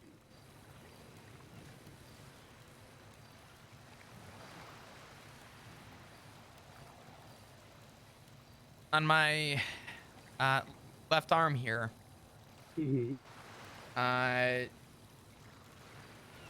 like I said, second chance at life. I never said I told everybody I'm looking at this as a second chance at life, and I want to do what's right for me. And I tell everyone a half truth. I wouldn't call it a lie, but I tell everyone that it's too early to say where I plan on being. The truth is, I'm not everyone. I'm me. I was gonna say the truth though, the full truth is that I don't. It's too early to say where I'm gonna be, but I can definitely tell you that it will probably be either in denim, a car, or both. Okay, it's about what I tracked. This actually leads me neatly into my next question. I'm gonna preface this by saying I like McQuillan. He's always been a straight dealer. Didn't deal with him too much previously, but when I did, Can we get a bunch of hearts, great guy. please? You do realize that some of these poaching tactics he's utilizing are a tiny bit manipulative, just a little bit. Oh no, I'm well aware. Okay. Listen, I might be going through some shit. I've been a detective my whole fucking life. Okay, Practically. yeah, that thing with the gun, holy shit, that's manipulation 101. Put you in a tight corner and make you choose. That's fucked. Oh yeah, no, I'm well aware of manipulation, and I could even go as far as to say that I could question if the pocket watch was manipulation. I think that might have been a little 50-50 because that's why I'm saying might have been. I mean, I would lean more toward. I feel like he was maybe looking to help me, whether it was I think for by and large Ziggy's sake. I think he wanted to connect with you because it was a similar situation, and he had to reveal a pretty sore spot of himself there. But at the same time, that's using past experiences to form a connection where you might have to work harder for one, or where one might not exist. I don't think he's a bad guy. I think he's doing what a lot of people do when they have something in their sights that they want, and it's very clear that he wants you for ADMC. It does seem that way. And I'm sure there's... Seem that way, Flop. Honey, the only thing he hasn't done at this point is rented a fucking billboard and spray painted it.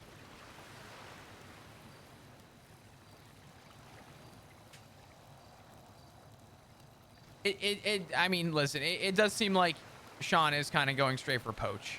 I'm not going to lie. It is very apparent. And I'm okay with that. Speaking of poach, hi Sandman, thank you for the raid. We're talking about Sean. The neon tigers, the timing of everything is fucking crazy. ADMC timing, crazy. For you too. Fucking wild. Welcome everyone. Hello. Why ADMC is attractive to you? It's got a lot of really good people in it. It's got your daughter. It's got your husband. They better not be attracted. I'm a married man. Do we need? Okay, just because you can look at the menu, you just can't order, honey. I'm also married. I'd still climb McQuillan like a fucking tree. Okay. Once again, we are off the fucking way off. Not even really at that point. That's the best part. We hit a rock in the track and just derailed. A bunch of people just died. Please. They're good people. I can see why that group is attractive as, an option. The tactics he's using, while to an extent manipulative, aren't even that bad. It's not like he's gaslighting you or threatening you or some shit. He's doing what comes naturally, and honestly, I respect him for it. Mans knows what he's wanting, and he's going for it. I mean, absolutely. I mean, I've kind of entrusted him with giving me the opportunity to go out on my terms with the PD, which is... I mean, man's got 10 days to fuck it up, but I'm asking him for the opportunity to let me do this for me. And I believe when we spoke, he gave that to me, which I appreciate the patience factor for it. Yeah, I mean, as long as he respects that boundary and he lets you... Here's the thing. You're going to have poaching efforts from a lot of groups. Like I said, you're a good pickup. So long as they're respectful in their attempts and he lets you, come to you guys, he lets you come to them in your own time when you're ready for it, fuck it. I see why he's doing it. I got nothing but respect for the guy.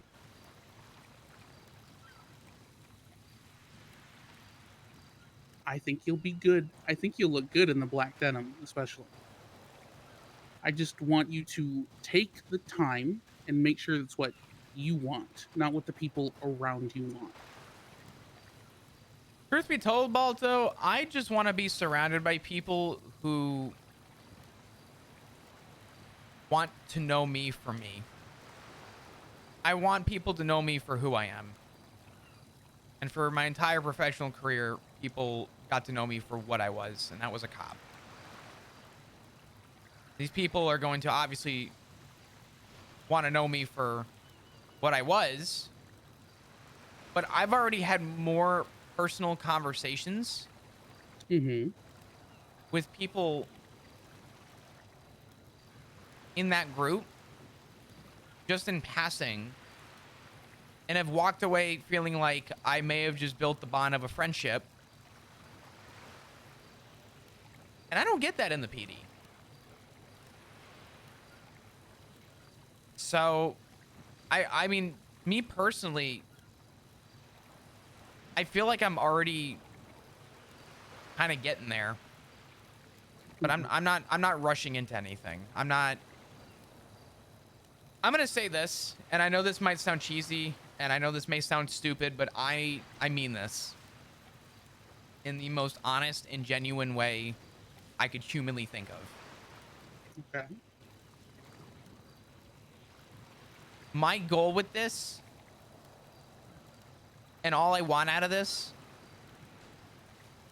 is the initial, I want to keyword that again, the initial walkout for me in the PD, and the official goodbye of this chapter closing. People are going to make their assumptions. They're going to do whatever. I don't give a fuck. Doesn't make a difference to me. I'm making this choice for me. But I'm not doing this. I'm not going to repeat history here with anyone who's recently left the PD. People are going to turn to crime. People are going to do things. I'm no different from that. I'm taking your ass roof running. Fucking hell. All I want is for people to know, at least in the PD wise, by the time I walk out, if people didn't know who I was, they're gonna know. And as long as people know who I was, then I can proudly say I did it arguably better than just about anybody. And that's a personal accomplishment that I'd like to achieve. I won't be different than a lot of them as time goes on, I'm sure. But I'm also not, 4 seconds after walking out, pulling a gun and blasting cops either. A lot of people I still respect there. And I know that I'm going to have my own hurdles to cross when I get to the point of maybe some other hard to come things later in my life. Might be closer than I think. But my official walkout, I want to do it better. I want to do it more honestly, and I want, by the time I walk out, if people didn't respect me, I want people to have the respect to know who I was.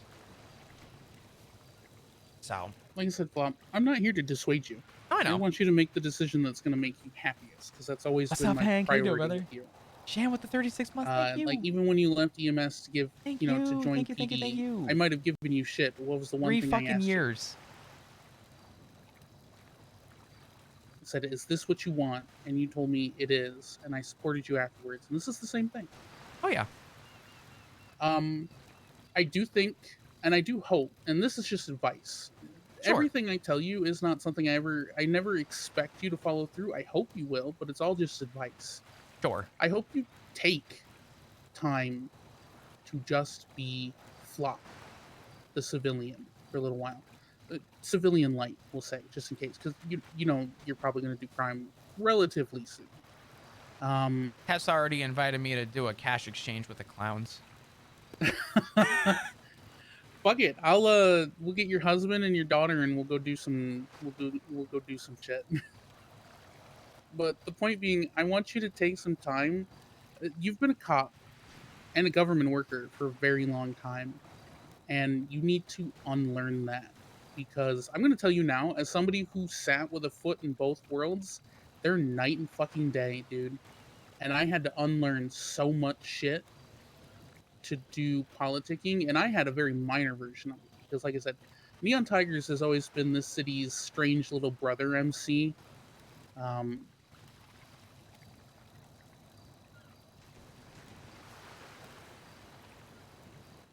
but you need the time to figure out how to be flop again. I don't disagree. I plan on it. Someone in the PD asked me, you know what? I can't even say somebody. Everybody asked me what my plans were when I leave, obviously, right? You know what I told everybody? To go home. And I think people were looking for an elaborate response. And I told everybody, I said, my plan's to go home.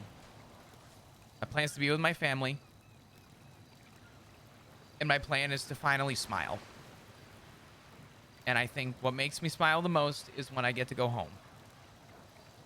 And if that's what makes me happy, and that's what I need to adjust, then I want to go to where I smile the most, and that is home. But I think I am going to have the adjustment period. And I look forward to it. Good. That's all I want. Again, if you eventually become ADMC, I just want you to have had the time to make that transition. And I hope that they continue to respect your boundaries around your transition. And if they don't, that you put your boot up their ass.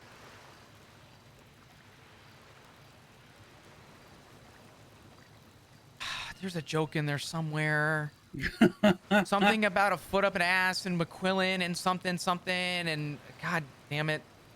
Now who's derailing the conversation? I'm not derailing. I'm just saying you thought it too. Don't lie. Actually, no, that time I didn't. Fuck. God, I'm a whore. God damn it. Go ahead. But yeah, dude, go to therapy. Spend some time just being flop. And, you know, go where life takes you.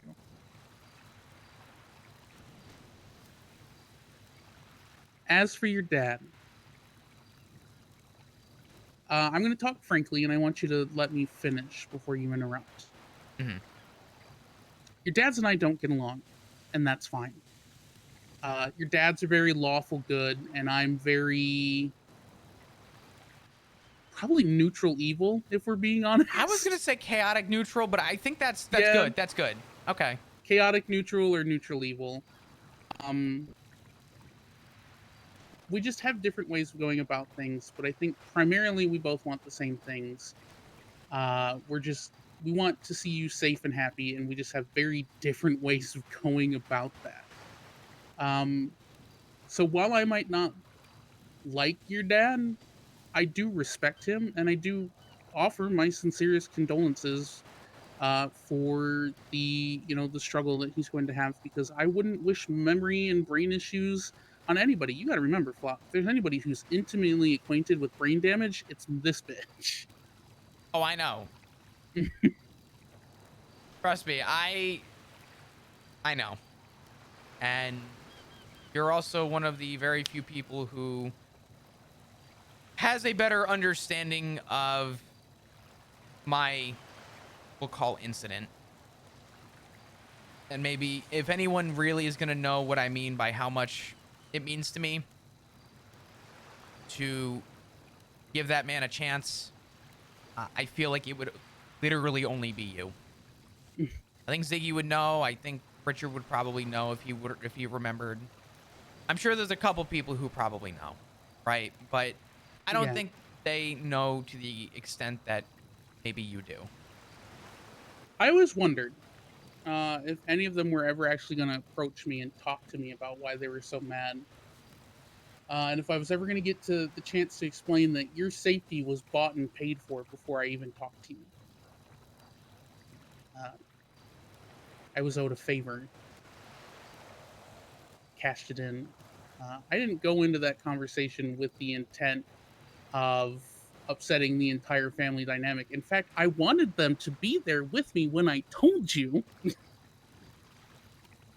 The But you family, know, life doesn't work out that way. the family did that silly thing where they just kind of like drew a conclusion.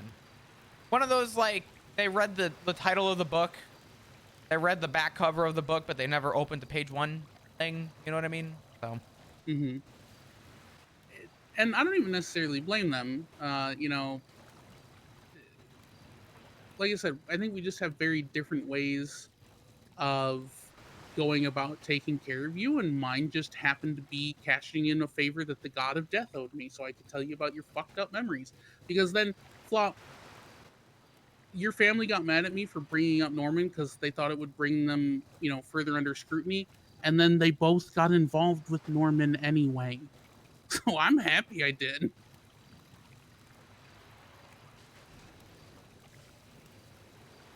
But Yeah. I derailed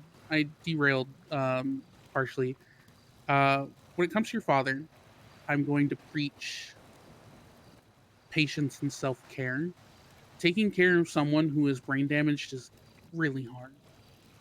The people who took care of me both times it happened, when I you know, was discharged from the Navy and after my stroke,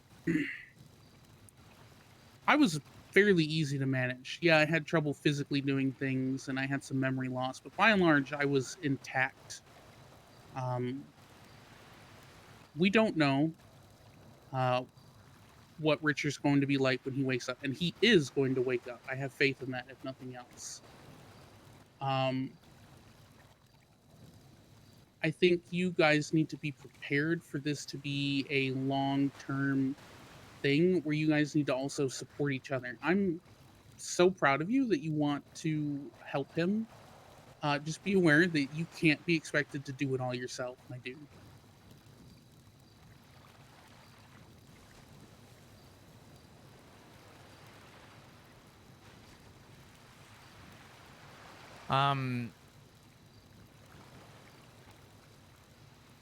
I'm trying to think of how I want to respond, but I think the very simple and genuine answer is that I really do appreciate your insight, because you tell it how it is, and I appreciate that. The authenticity is something that you don't see a lot anymore. Yeah, I'm not telling this to scare you or to try No. and make you pawn Richard off on somebody. I'm telling you this because you need to go into this situation aware of what it's going to be like. Um, because it's going to be hard. It could be he just has minor memory issues to you need to teach him how to button his shirts and tie his shoes. It could be anything in between. And that's just the unfortunate reality. Brains, they're 3-pound lumps of bacon flavored pudding that live to cause issues for humans.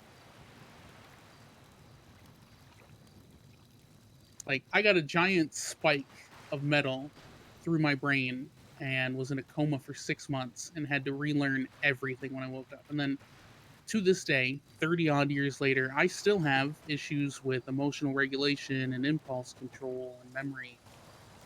And then, you know, I had a massive, what should have been fatal stroke, and I just lost some memories. So brains are stupid. They're really stupid and complicated.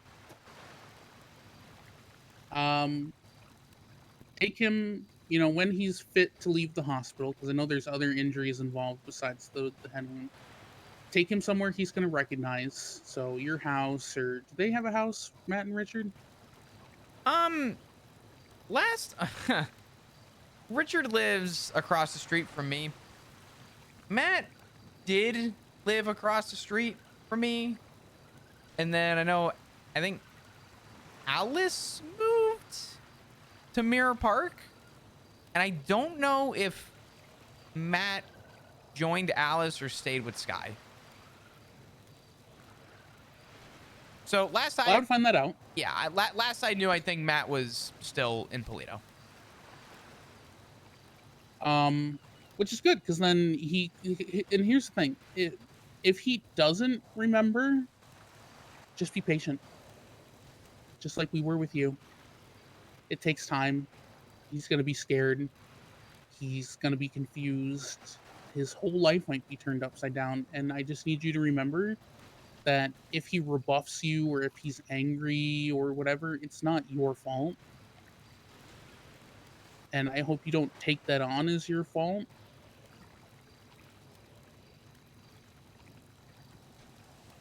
I don't think I will. I do feel a little, we'll call it guilty, but not in the sense of like I'm beating myself up over it. Richard is in the ICU because of something that happened where a family conversation occurred, and the family was actually in agreement, I guess, with what sounded like Rue over something that happened that was arguably violent. Okay. And Richard walked away from it and said, I don't know, you know, I wasn't there for the conversation, but from what people told me, essentially the TLDR and what the short consensus was, well, if no one else is understanding my point, maybe I'm the problem, was what it boiled down to. And Richard was drinking, got drunk. They found alcohol in his system, apparently, in his blood. And at some point it led to him being found and sound like picked through or robbed or whatever. And it was a big thing. It was a hard thing to realize. And I, a couple times a week, will check my other phone. I have the new number now. And I found out that he actually texted my old number and he said, I'm sorry. And what I don't know is, actually, let me rephrase that. What I do know is that everyone tried getting in contact with him for over an hour, and no one received anything from him. Completely just dono walled, no response from anyone. But he texted me that he was sorry. And the only thing I wish, and maybe this is what I'm a little guilty about, the only thing I wished I could do or change was to have been there, to at least try and talk with him before he did what he did, and before he blamed himself. I wish I was able to have an opportunity to give a defense and to maybe give him a different perspective. And I wasn't around that day. That's not my fault. It happens. Wouldn't have mattered anyway, because I wouldn't have gotten the text. I would have had my phone that I have now. I wouldn't have had the other phone. Yeah. So it's not like I could have changed the course of history, but I just wish that I would have had maybe a small opportunity to reason with him and not find out after the fact. And I can't blame myself, and I'm not. I just wish that I could have been there and had a little bit more time. Yeah. You'll see it through. I have faith. I do think you need to have conversation with your other father and with the other people in your life. And I think you need to be frank about where you see yourself going. Not, you don't have to say, you know, I see myself joining ADMC, but you know, you do need to be frank about you see yourself possibly doing crime, because this whole issue with the family, and you can stop me if I'm overstepping, but you know, you've had me weigh in on this conversation before, is struggling to reconcile crime and morals. Again, by and large, your family is lawful good. And I think if you weren't honest with them, they would probably feel more hurt than if you were upfront.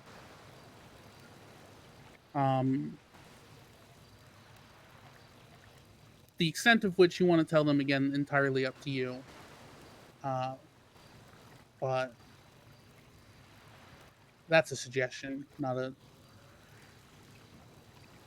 Well, I agree with you. I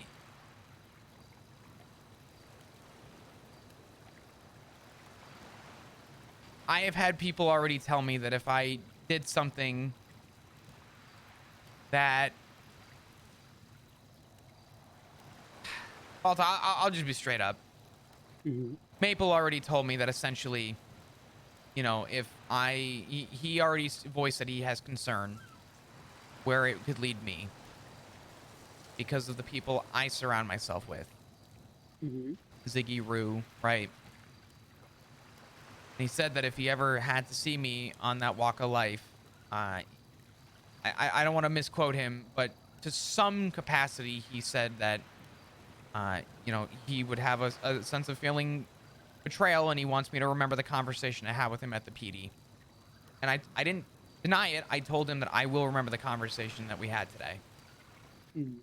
I think the reason you need to have these conversations and why I'm suggesting it is real quick. Okay. I told him that I would remember the conversation, but if you want the truth, I care about my family, and I stand on the ground of love me for who I am, not what I am. And I'm at the point in my life where if there is a stipulation to how my second chance at life is going to be, I'm willing to give anybody the opportunity to,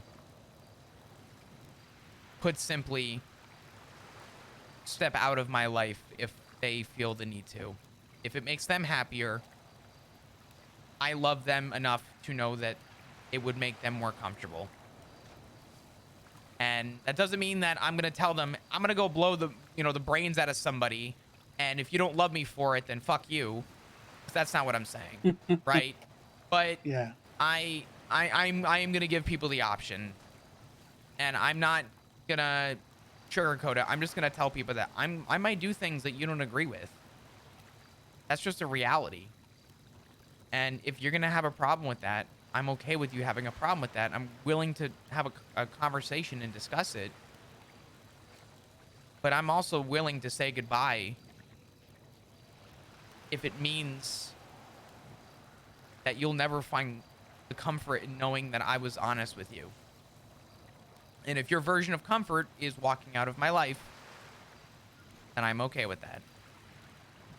I will, however, tell you that I've already told Ziggy and Rue this, that if anyone in the family were to set some form of stipulation where they were going to step away, I would pick Ziggy and Rue every single time. And I didn't say those as empty words to them. I didn't say that to calm them down in a tense situation. I told them that out of my own heart, that I picked them for my reasons. And if the family can't accept my reasons for why I love these people, that is their problem. And that is unfortunately, or maybe fortunately, depending on your perspective, not my problem. I will always love them. But I'm not about to form the boundary to be told that I have to have a verbal contract with the family to live my life. Flop. We love because, not in spite.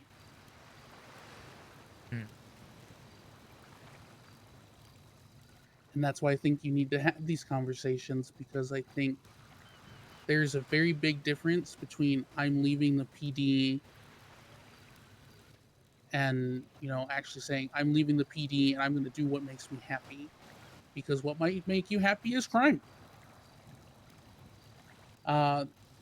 They might be under the impression If you just say, "Hey, I'm leaving," I mean, even earlier you were talking to Rhodes. You said you wanted to leave on good terms because you wanted to leave the door open if you wanted to come back. And I can see why you told that to the officer that pulled us over. But if you mention that, or if you aren't clear and concise when you talk to your family, they might think it's a temporary thing, or they might think you want to stay clean when you leave, and then when you turn around to do stuff you want to do, you're gonna get surprise Pikachu. Yeah, I'm gonna tell them that nothing I'm gonna do is gonna be a surprise to them. I'm just gonna be upfront, and I'm not. The reason I'm not doing that this second though, is because step one is to have a formal retirement, and I feel like that conversation So can happen after. I'm gonna tell you that's not the truth. Because you announcing when you announce your retirement, they're going to form those opinions. When you say I'm retiring, because you need to tell your dads. I respectfully disagree. Okay. And I'll tell you I mean, why. it's just advice. No, yeah, I'll tell you why though. I just told Dominic Rhodes that I submitted my 2 weeks notice, and within 20 minutes I got a phone call. If I were to go to everybody, leaky sieve. Well, if I were to go to everybody and leave on good terms, what happens after is what happens after. But when I walk out that door, I want people to have a good impression of me. I want that impression of who I was to be there. But if I go to everybody and I start telling people, especially my dad. Wait, who said everybody? I just meant your dad. Oh yeah, no, that's fine. But if for example, Lucas Lavender were to ask me, you know, what's my plan, and I told Lucas exactly what my plans were, I promise you my retirement wouldn't have been it won't be on a positive note, because they're gonna have that impression of me already. I don't want the impression to be there if I say something. If people make that assumption, they're gonna make the assumption anyway. That's fine. But I'm not gonna be the one to lay that foundation. My dads are gonna know, Matt's gonna know, and I'm gonna be more direct with Matt. But in terms of no. Go ahead. I don't know if when I say had these conversations with people, I definitely just meant your dad. Absolutely fuck telling everybody else. They find out in time. No. Okay. I meant you need to, and when I say everybody, I meant like Etta and your dad and like the important people in your life. I mean, the other people are important, just it's a hierarchy, you know? Your friends are not necessarily as family important first, as your family. job second. Yes. So like, no, fuck it. Fuck telling everybody else that you're gonna do crime. That's asking for trouble. No, that makes sense. What I meant is you need to have frank conversations with your family about your prospects after retirement. Yeah, fuck telling everybody else. That's just asking for trouble. Yeah. I wanna. This is gonna sound bad. I'm worried about.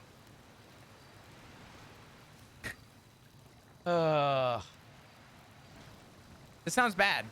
This is gonna sound bad when I say it, but I think you'll understand. Yeah. If I told Matt and Maple, and I was frank with them about where I see my future being, I don't expect them to be any better than Dominic Rhodes today. Oh, yappers, huh?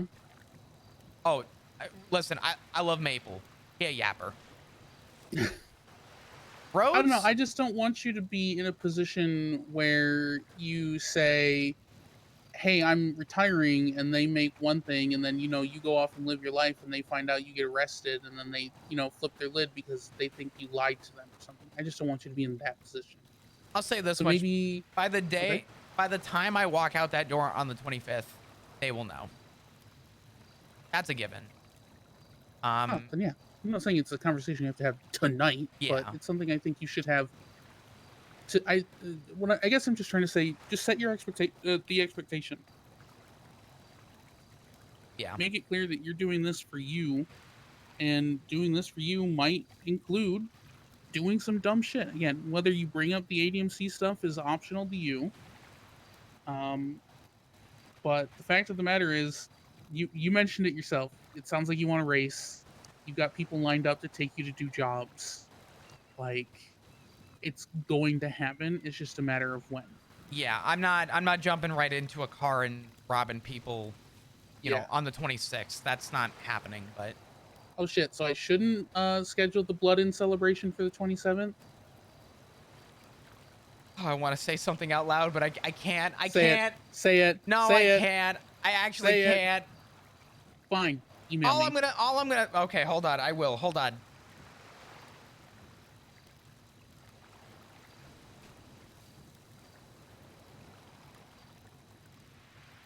All right, I'm looking at my email. I'm waiting.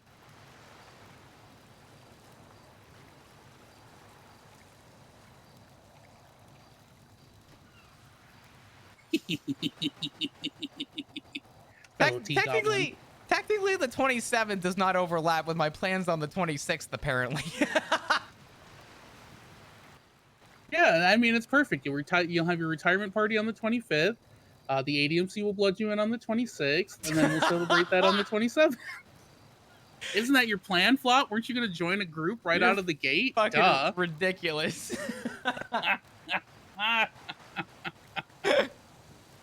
Oh, man. Oh, shit, that's funny. See, I had it all planned out. You had to ruin it by saying you're not going to join them right away. I'm like, damn, that Yeah. would have been nice. That would have been a great 3 days of celebration. But Oh, I see please. it's not to be. Rue already wants to. She's like, let me know what time you're walking out the door. I'll make sure we have a convoy ready outside. I'm like, oh, God, Rue. Hold on. Please, from the sounds of it, Irish will have that ready for you before she even manages to get around to planning This it. This man. motherfucker is twatting out. Yesterday, he twatted out. I think it was yesterday. I forget when I saw it, but he twatted out 12 days with a timer or a leaf or whatever it was. And I'm like, this bitch already making these subtle goddamn hints, and I could only imagine if someone puts 2 and 2 together. Can you hear that, Flop? That scraping sound in the distance? I think that's the sound of the spoon hitting the cauldron at Mach speed. No shit. You know, people used to take the rubber bands in school and they used to wrap around their finger, and it was kind of like in the shape of a gun, and it would like go flying pretty quick, right? Yeah. Yeah. That's exactly what I imagine, except it's just Sean in the corner with a bag of rubber bands, and every once in a while he's just shooting off a rubber band, and whoever it lands on, it lands on. Why does it sound like the ADMC needs to assign Sean a minder, and then every time he just gets the urge to stir, they have to take his phone away? Sean has a cauldron of liquid that needs to be very regularly stirred, we'll say. But that bitch don't just own a cauldron. This bitch got stock in the cauldron companies and the wooden spoon companies. That's what I'm fucking saying. Someone needs to take his spoon, take his cauldron, and buy that man a pair of handcuffs so he can handcuff himself to a fucking bar. Oh, wait, handcuffing Sean McQuillan? Say what? I'm about to go find a shark and make really good friends. You did this. You fucking opened the door. That thing was open so wide I couldn't just walk through it. I had to sashay. I'm sorry. Jesus fucking Christ. You've left me so many openings tonight, Flop. So many. I don't like the fact that you said that and I heard your hand slam against your fucking boot.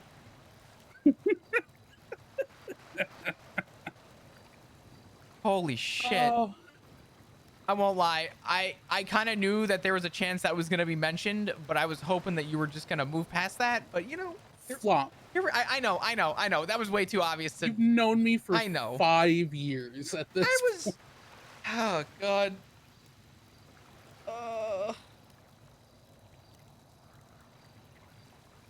Sometimes I hate you, but not literally. It just. God damn it.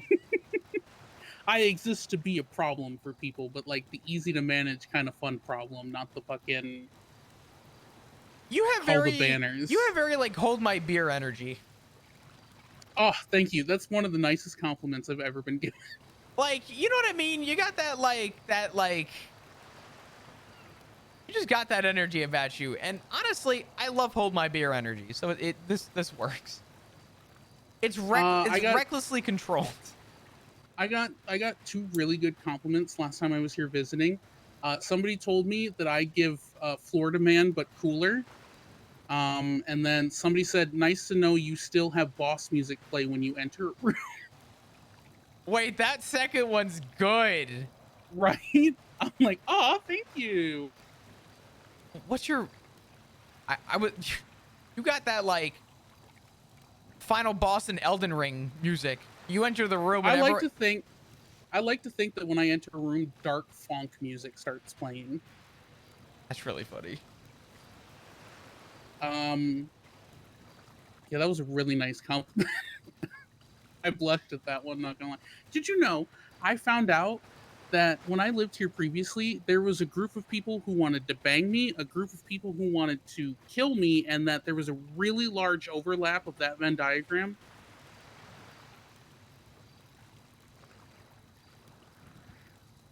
Huh? Yeah, apparently I was either bangable, killable, or both to a lot of people. Damn.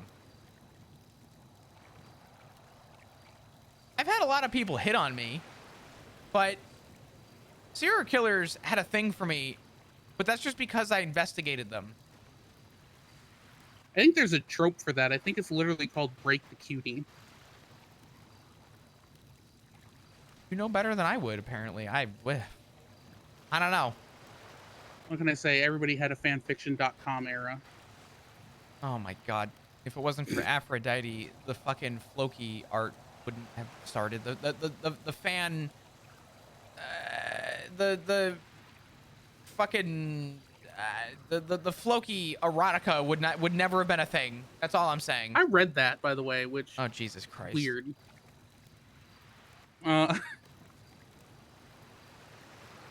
I did have something, but yeah, listen, derailed conversation about banging the VP of the ADMC aside, or his brother, because his brother's hot like lava too. Okay. What can I say? I've got a thing for accents. Accents and competent people. Like, give me competence. Like, my wife, holy shit, dude. She's so competent. That's so hot to me. Like, oh my god. But putting us back on the track. I married a moron with a soothing voice. Explain that one to me. Listen, himbos can also be hot. Yeah, but he's so fucking stupid. He's unbelievably dumb. Like, when he needs to be smart, he'll lock it in. But, God, he's so fucking stupid. God, he like, the more I get to know my husband, the more I realize, wow, we're so perfect for each other. Because when I need to lock it in, I can lock it the fuck in. When he needs to lock it in, he can lock it the fuck in. But on a normal day-to-day, holy fuck, Ziggy's we don't know how to hold a fork. Default. Yeah, Ziggy's default is Omega Himbo. He's just so stupid. He's so... Yeah, but it's why we love him. Yeah, he's just... Oh, God. Thank God he hasn't ever changed. Oh, man. Actually, you know what, kiddo?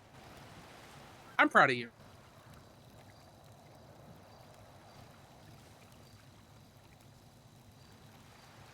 I appreciate it. I'm trying. I'm finally doing something for me for once, and I'm trying to do it right. I only have one shot at it. Well, I'm happy for you. I want to do something real quick, actually. I've been meaning to do this properly for a little while now. Stand up for me.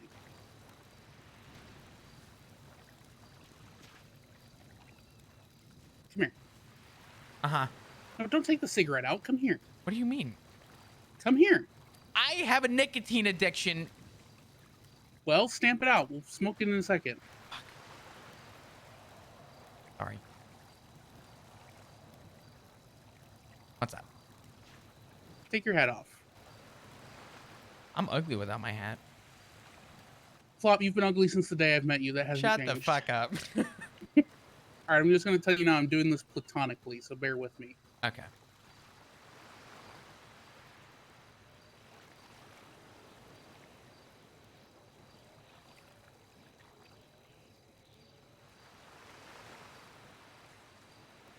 Oh, okay. Relax. You're married, so am I. Mm-hmm. No, but actually, honestly, Flomp, I have never been more proud of you. And I've been proud of you for a very, very long time. And I'm so fucking happy for you. And I want you to know that no matter what you do, no matter what you decide to do or where you go in this life, I will always continue to be proud of you and love you.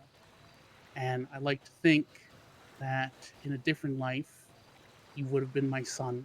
And I would have been very, very fucking blessed. And I'm very blessed to have you in my life, even now, as a brother.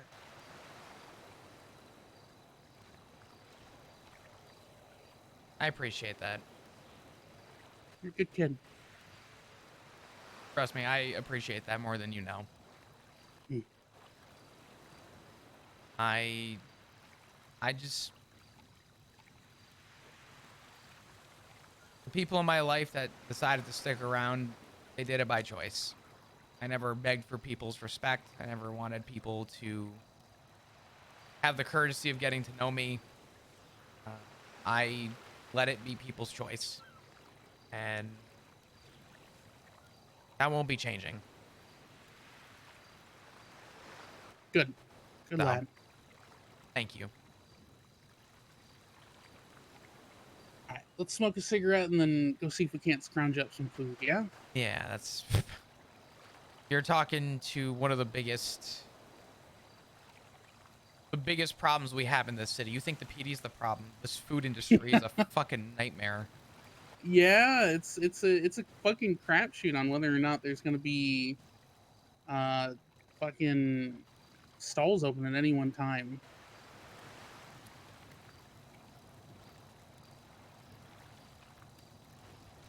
Yeah. I'll tell you what, though, the people that actually stick through with it are good. You know what's something crazy that happened the other day when I saw Tails? I saw a guy who pulled out binoculars while I was ordering food at Senior Buns. And I recognized him as somebody from Hydra. And he looked at my neck with binoculars, and I'm like, hello. He goes, hi, sorry, I'm just infatuated with bite marks. Huh? Tried to make a little play on with the fact that I'm pretty sure that person was there the day I got mauled. And I pulled him aside. And I said, hey, but if I have a word with you real quick. He goes, sure. And he started off by going, so you're alive. And I said, I want to say something to you, and I want you to know I mean this with the most authenticity that I have as a human being. And I want you to know that this is in zero way, shape, or form sarcasm. He goes, okay. I looked at him and I said, in the weirdest, most fucked up, strangest way, I want to thank you. I don't agree. I didn't say this to him, but obviously to you. I don't agree with what they did to me. Mm-hmm. But they sent a message to the PD, and I'd be lying if I didn't say not my first rodeo. Been there, done that, seen that before. People do what they got to do. I was an easy target. I was off duty. I was in front of the PD. It was perfect. So I told him, I said, thank you. I said, this may not make sense right now. This may not make sense next week. I said, but with due time, a lot of what happened that day allowed me to just see something a lot more clear than I ever have before. And this guy told me, he said, well, you're not on duty right now. You haven't been on duty in a while. I said, well, I'm not going to confirm or deny anything. I said, but I'm sure if you made a conclusion, you would not be very wrong. And I tried to face the fear of forgiveness to say thank you. I had to have the understanding. But I do think that day was one of the biggest deciding factors for me to have the clarity to think more for myself for once. Which is kind of crazy to think about.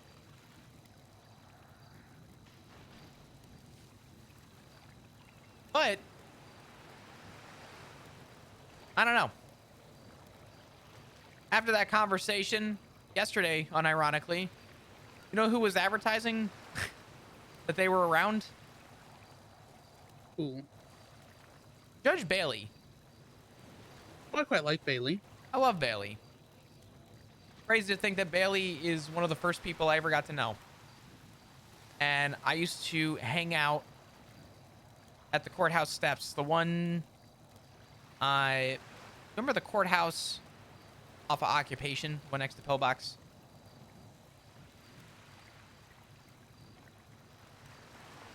Did you ever see that courthouse when it was functioning? Yes. I used to stand up there and talk with judges. Judges used to stand over there and just be there. And I had a lot of conversation with Bailey. And I always consider Bailey to be very level-headed. And I called him and I said, "Oh, Bailey." I said, "Are you going to be our new shift 3 judge?" And he goes, "Hell no." I said, "Yeah, no, don't worry. We have Murphy Braun for that." "Oh, wait, never mind." And he clearly heard how chipper I was with everything and how, I guess, snarky I was. And he asked me what was going on. I told him I put 2 weeks notice in. I had a nice conversation with him. And I told him, I said, I just drove by. I said, I saw you advertise and I just drove by the courthouse off of Occupation. And it reminded me of a moment when I saw your name when I was a lonesome little civilian. And Bailey asked me a question. He goes, "Flop, how long have you been in this city?" And I think I told him like 3 or 4 months. And Bailey asked me many years ago, he said, "You ever gonna get a weapons license?" You know what I told Bailey? I said, "I don't believe in guns."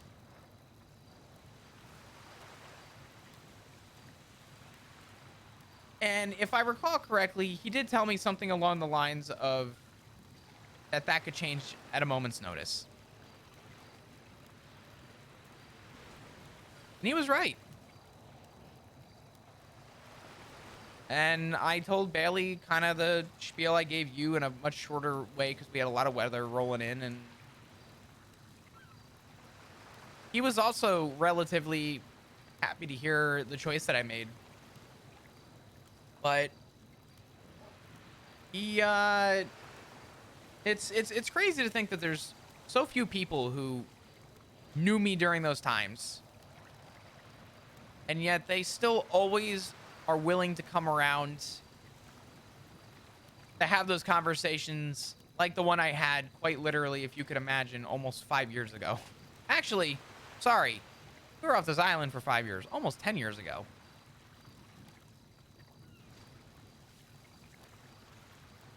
Kind of makes you realize how quick life changes and how quick time moves.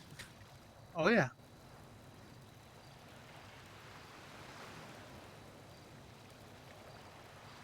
I don't know. All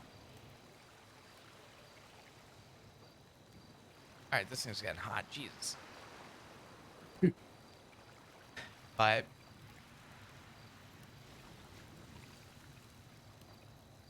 I don't know. Every day is a new day right now. I think you have a really fantastic life ahead of you, kiddo. I think I do too.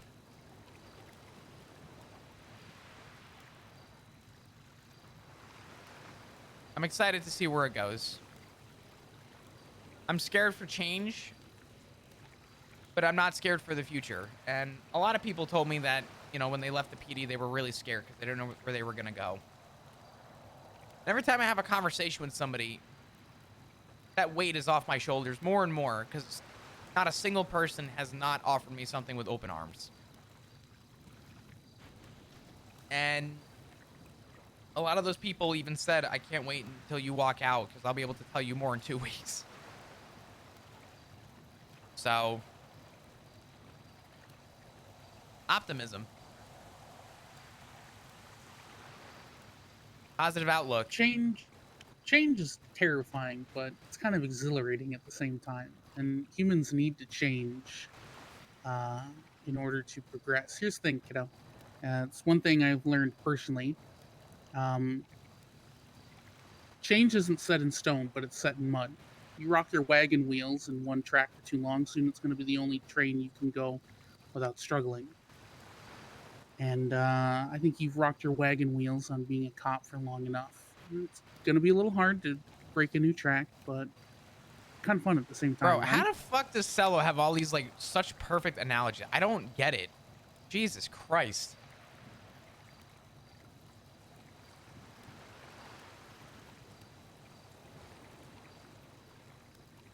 Absolutely. I think you're right. And I don't think I could have worded that analogy any better myself. I learned that one off Tumblr. Now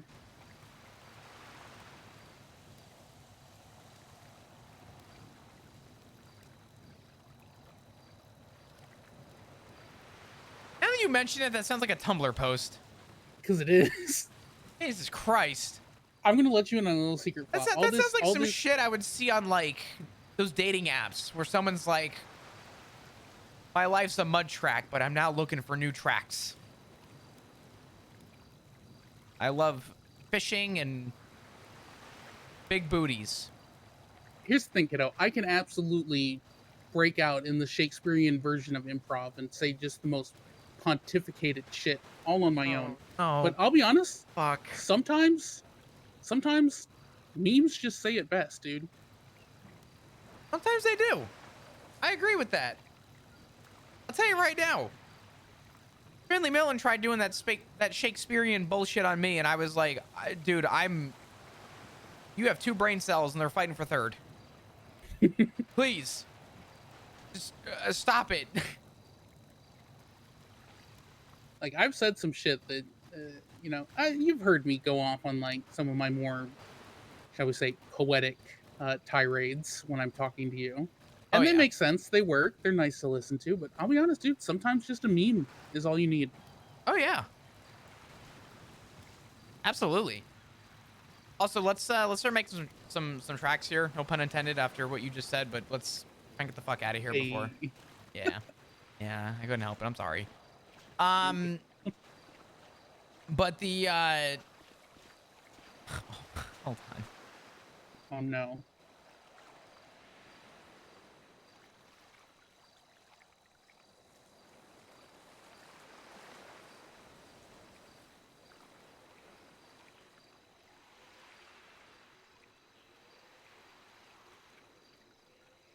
All right. Don't mind me just starting shit on Twitter.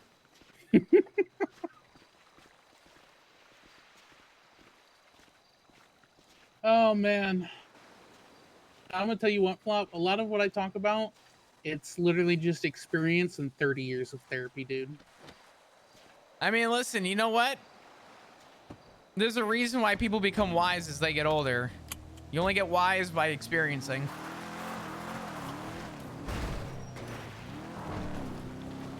And word of the wise.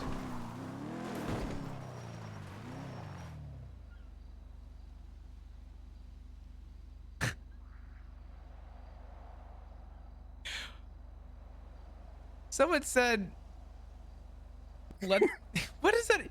I just said, let's send the mesh condom, and St. Clair came back and said, and you're fucking ugly and bald. What? Tell me you lost a fight without telling me you lost a fight. What the fuck?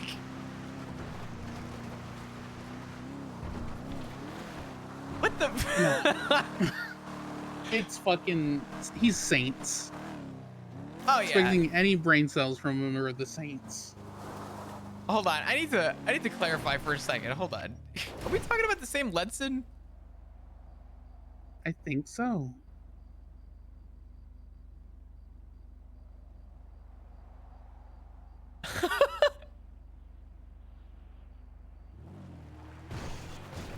Holy fuck. I'm gonna be honest, kid.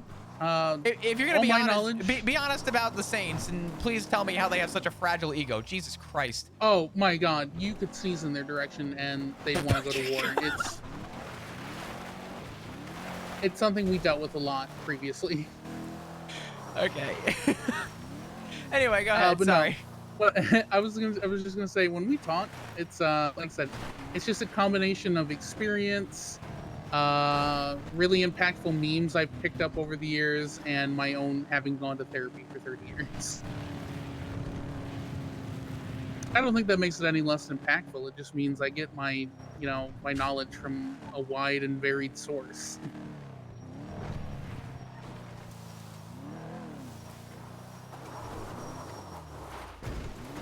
And that's always good to know. That's always like a good outlook to have. Being aware of your life and being able to share what you've learned, I think is so important. I could never drive a car that loud. Jesus fucking Christ. I tried to have a conversation with somebody in a gauntlet the other day. Holy shit, dude. Please, I had a phone call on a gauntlet the other day and I wanted to throw up.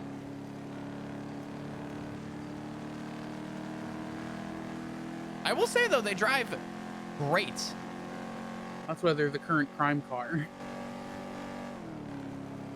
For ADMC, those guys were like, we wanted that thing before it was cool. I'm like, Yeah, that's fair. I'll give them that. It ain't my fault that everybody else learned that the car you like is the car that we all like.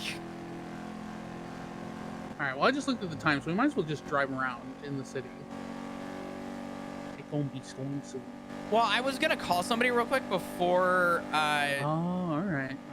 I want to talk to Cornwood if he's around. I'm gonna have you drop me off at Tiger House. I'll mark it. I remember where it's at.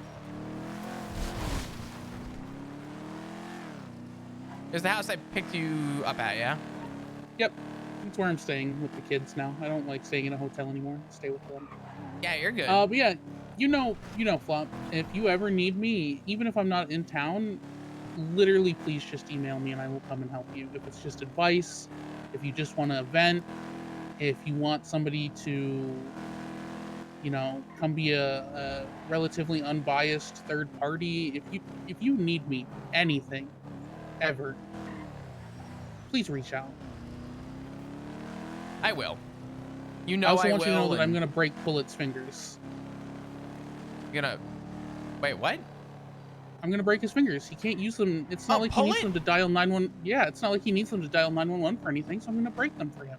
Smile. Yeah, not for nothing. I already told maybe some people that if something unfortunate were to happen to that man, I would feel real bad. Oh, I'm absolutely gonna get with your husband and daughter to finish that up. Family murder trip.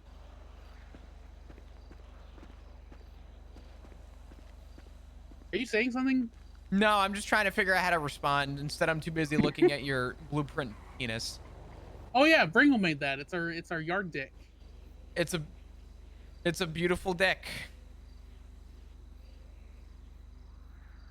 I was gonna say some shit. I'm going to bed. I'm gonna go make a turkey sandwich. Love you. Bye-bye. Say nothing. Say nothing about McQuillan, please. Jesus fucking Christ. I'll let you off this time. Let's shoot for the 19th this storm into the 20th for the ride along. How about that?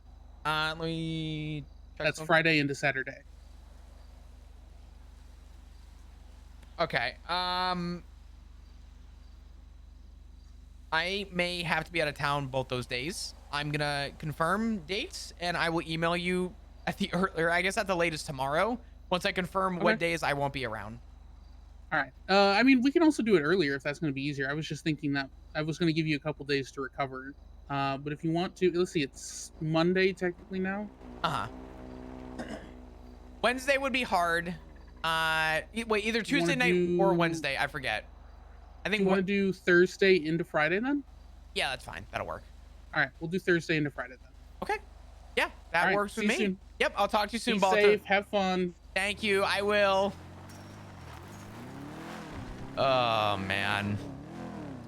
Luckily, that was a much more lighthearted conversation, but holy fuck, man.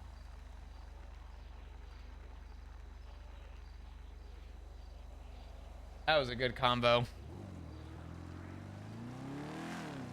Thanks, chat, for sticking through all these long conversations. There's a lot of repeat stuff happening, but Flop needs to describe everything to people so he gets an actual answer from the people that he needs it from. You know what I mean? They have been a lot of talking, but it's so.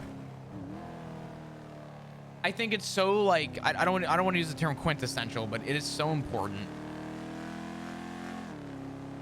Because even though Flop has to repeat himself, people are giving Flop. No one has had the same perspective. People have had similar thoughts, but everybody's given Flop something a little different to think about. And I think that's what matters the most.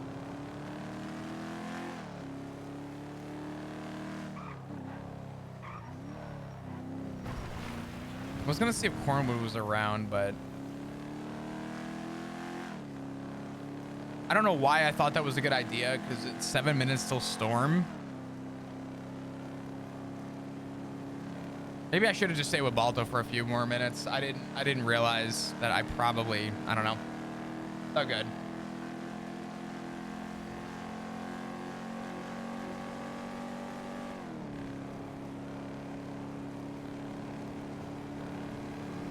So I guess we could talk about some stuff. Fuck it. A lot has changed for Flop in the last 24 hours. I mean, Flop is entrusting a lot of the things he's telling to people in the confidence that they won't say anything, right?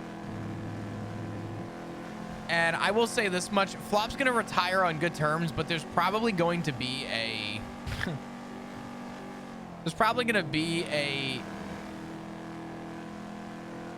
I'm going to say a bombshell by the time he leaves the police department.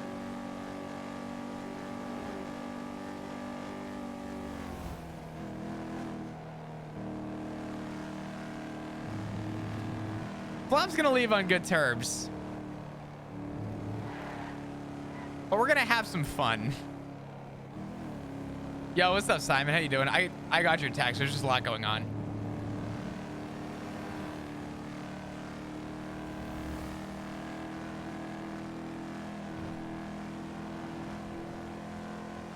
I am not going to reveal my card, but just know that I have ideas. It's gonna roll low today, because yesterday it's been, listen, all I'm saying is that it's been low rolls last little while, okay? What's up, Cinnamon? How you doing? What you up to, bro? Oh shit, I missed a text from Dr. Kizu. Please?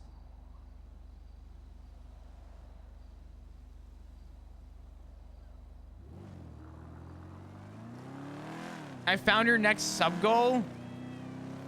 We still gotta talk about the sandwich sub goal, which scares me. What is our sub count at right now? 769. Nice. Okay, Simon, I'm all yours. What is my next sub goal?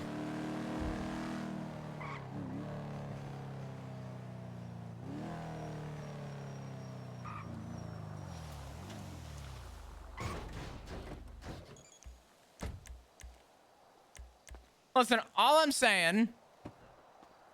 saying is that if Flop's leaving the PD, there's gonna be some stuff going on, okay? You'll see. I don't like the sound of that at all. I still have Bean Boozle next to me, and at some point we gotta do Bean Boozle. Maybe we'll do Bean Boozle with Balto. What the fuck?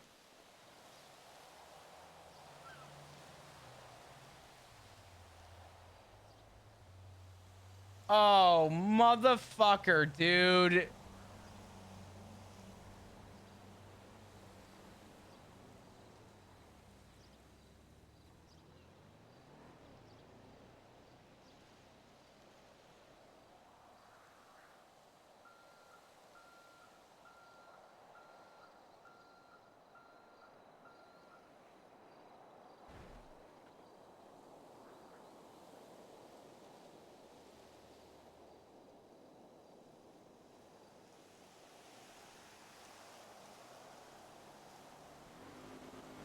Are you trying to kill me? Can I get through the fucking Bean Boozled first? Oh my god. I will be honest, my tolerance for spice has gone away the last little while in my life, but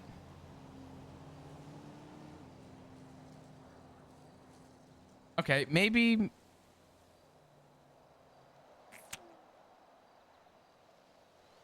there's no way blue raspberry tastes like blue raspberry. Get the fuck out of here. I refuse to believe.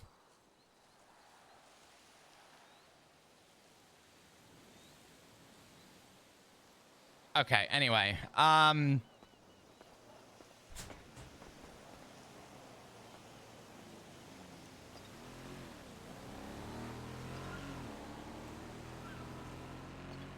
Sean fucking Stirring? Of course he is. What do you mean?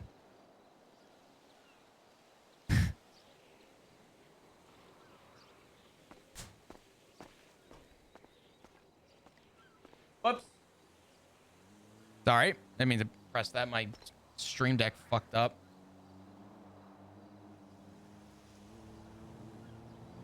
Listen. Just like a heroin addict loves heroin and finds a reason to justify it, I think Sean gets off his rocker to shit stirring.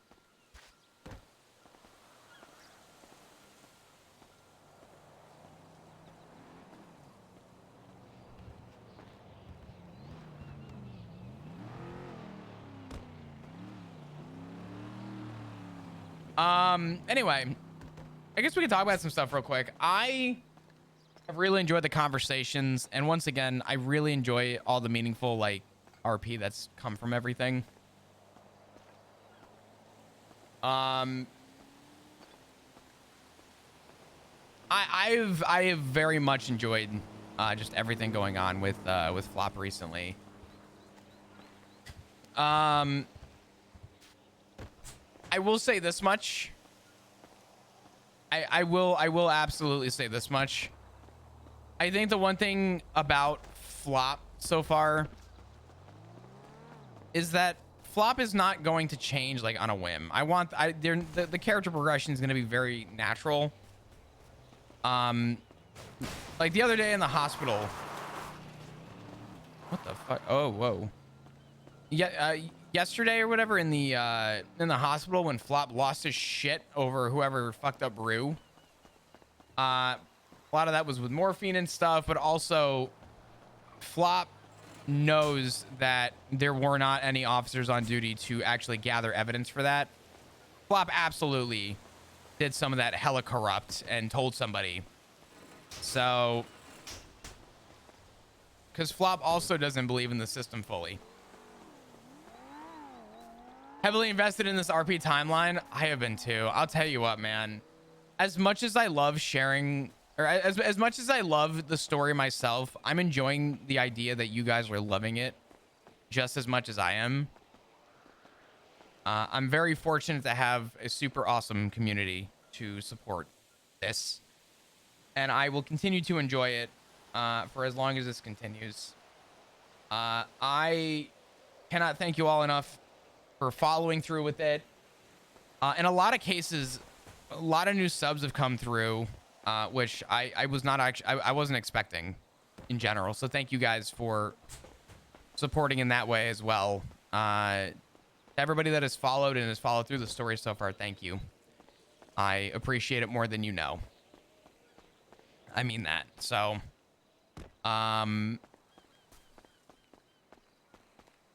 I want to continue sharing it and I want to continue enjoying it. I'm glad that this story is, I hope, going to shed a little light in not just Flop's story, but maybe giving light to such incredible role players on the server.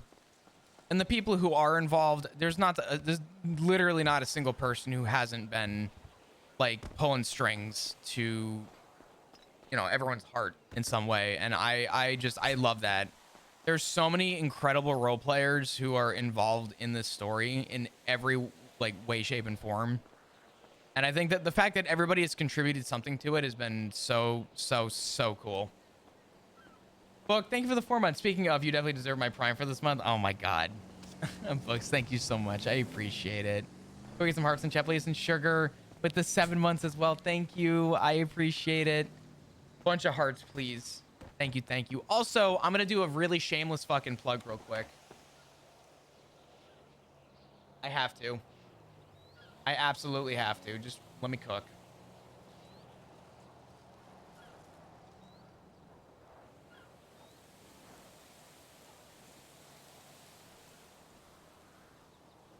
New YouTube video. Click the link. Like it.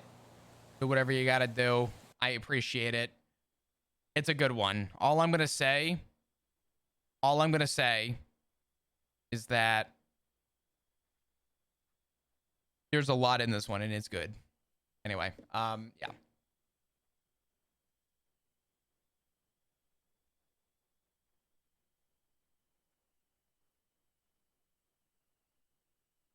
A whole new found of respect and love for the mans. It is a very different approach for the character.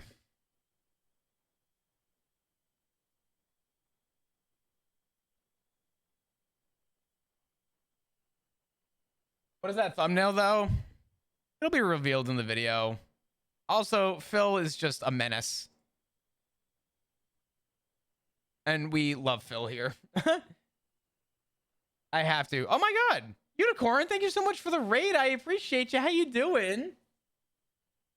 Welcome everybody. Hello, I'm Chris. I play Flop. How you doing? How was your stream? I hope it was incredible.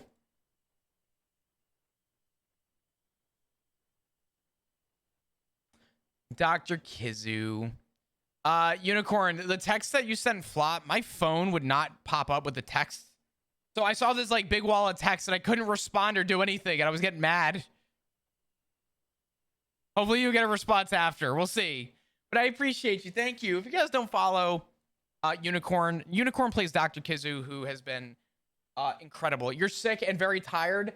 You and me both. I'm on 3 hours of sleep and I think I'm catching on with a virus or something. So I think I'm in the same boat as you right now. I'm gonna be honest. And it sounds like so is Cutie, and so are a lot of people, and it's been very there's a lot of people who are sick right now.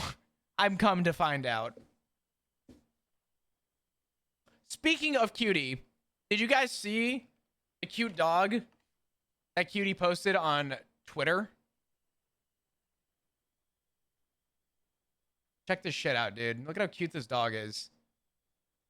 So Cutie posted this on Twitter, and I don't know what kind of dog it is, but really cute. I asked, no one's. We think either a poodle or a corgi. I don't know yet, but really cute. I love dogs so much, man.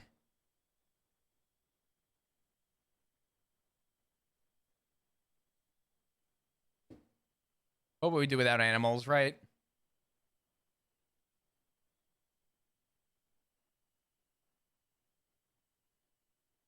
It's definitely a pug. Why? Because it can't breathe.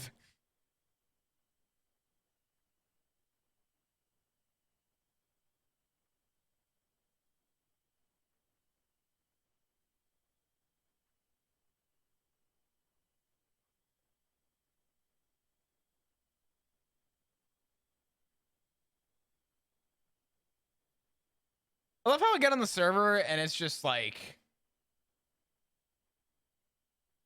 what did I say? It rolled low. I called that shit. Chris, I do ask, please ban Cutie from her fucking dice rolls. Her rolls were so bad during surgery. This whole like family of role players are just menaces with the dice. I'm not saying the dice contributed to Flop wanting to quit, but the dice definitely contributed to Flop wanting to quit, okay?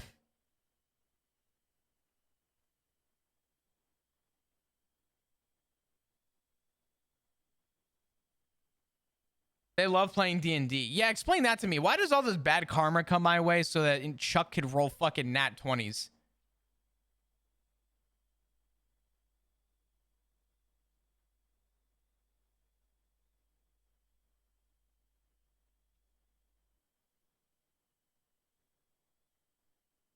Dude, Chuck rolls so goddamn well.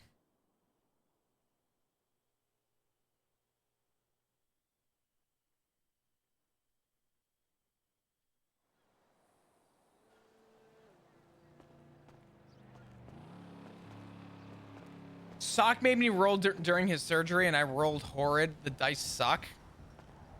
God damn it, man.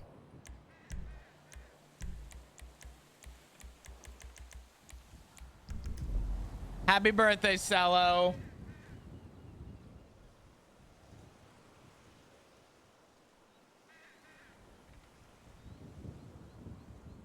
All right. Give me a second to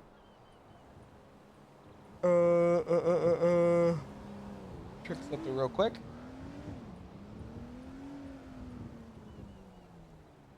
All right.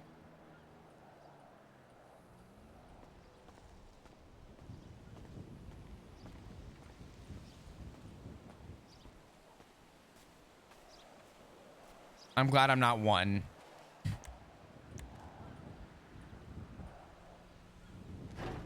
Does Flop want to go to the meeting today? I think we should.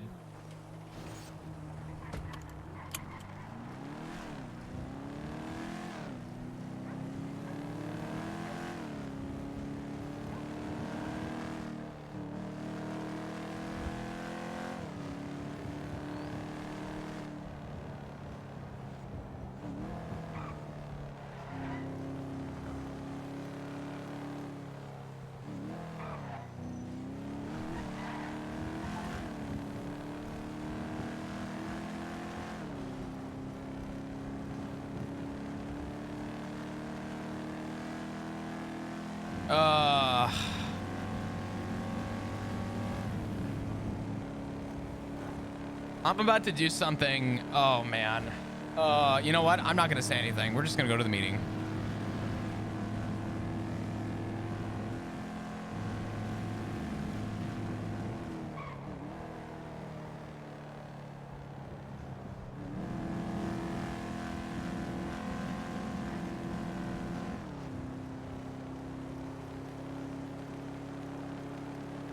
Hear the theme song? Oh, the theme song for Balto?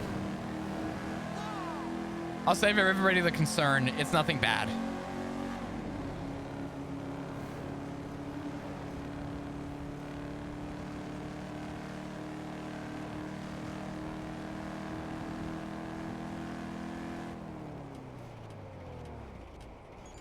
There's no fucking way. Am I as bad as... Did I shit talk this man all day to find out I'm just as bad as him? Say... Oh, no. The fuck?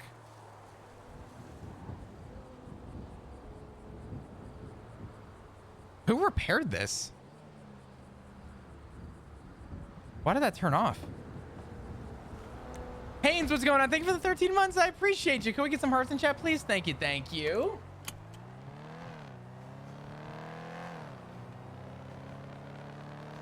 Thank you, dudes, for all the love and support.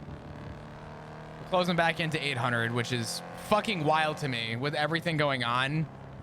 Thank you for continuing to support. It means a lot more than you know. Thank you, guys.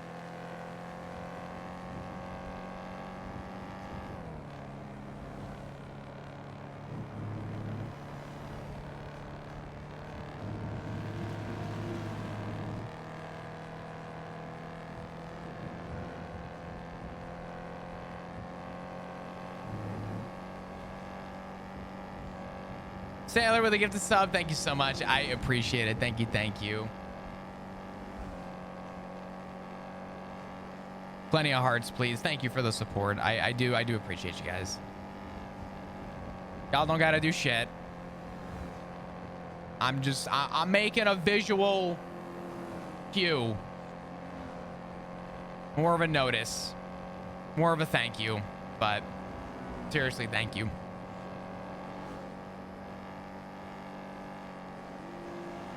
I didn't like the odd number.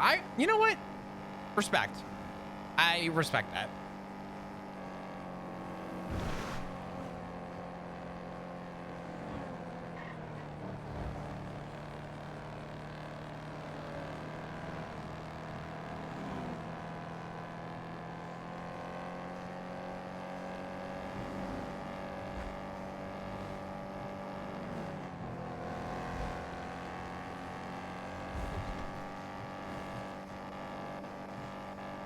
I'm afraid I prefer odd numbers. What?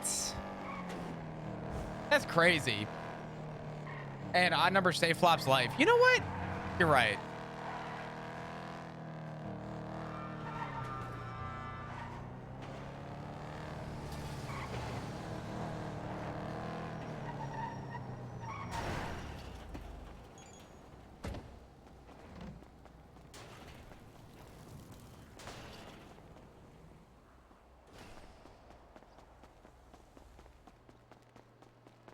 Daddy gotta get paid.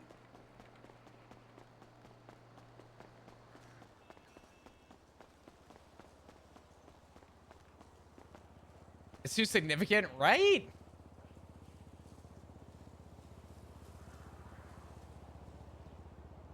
All right, I gotta pull something up real quick.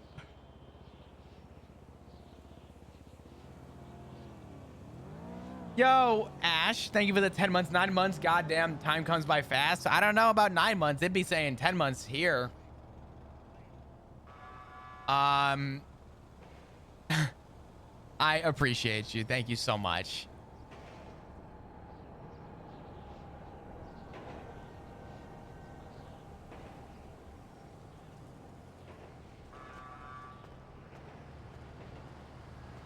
All right. Please tell me Command's around today. Please, God, tell me someone from Command is on duty. Oh, thank God. We got Lucas. Okay.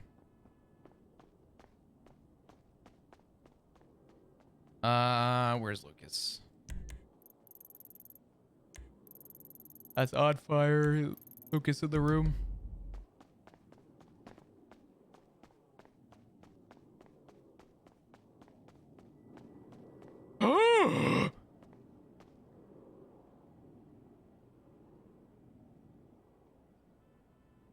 Yoink.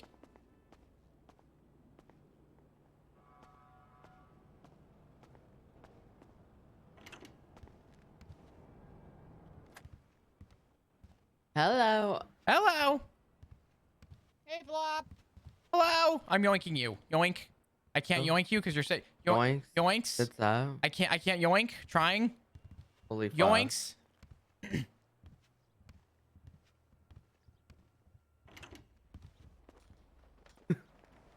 Oi. Oi. How you do? Good. I got charged with Jaywalking. no. Oh, I guessed. Something else. Oh, Hold God. on. I gotta Terrorism? remember. I'm a criminal. Hold on. Oh my God, you have False reporting. What the fuck does it even mean? I got charged with accomplice to false reporting. What? How? Wait, why don't I see that on your criminal history? I don't know, but keep it that way. I think I just got fined for it, and maybe it was just done instead of that. Damn, you're a fucking... You're kind of a... Sky, Alice, Maple, Anita, and one other Wait, person. I forgot everybody who. got cited for it? Yeah. By who? Some docket posting that involved a Moose Knuckles car when we were apprehending Maynard from a warrant. Oh my God. His car got impounded, and he took it to the docket for damages. God damn it, Moose Knuckles. Yeah. I think I have court with him tomorrow? No, sorry. Tomorrow's the court case for the bozo that was seen doing handoffs for drugs, got charged with sale of drugs, and is trying to contest it.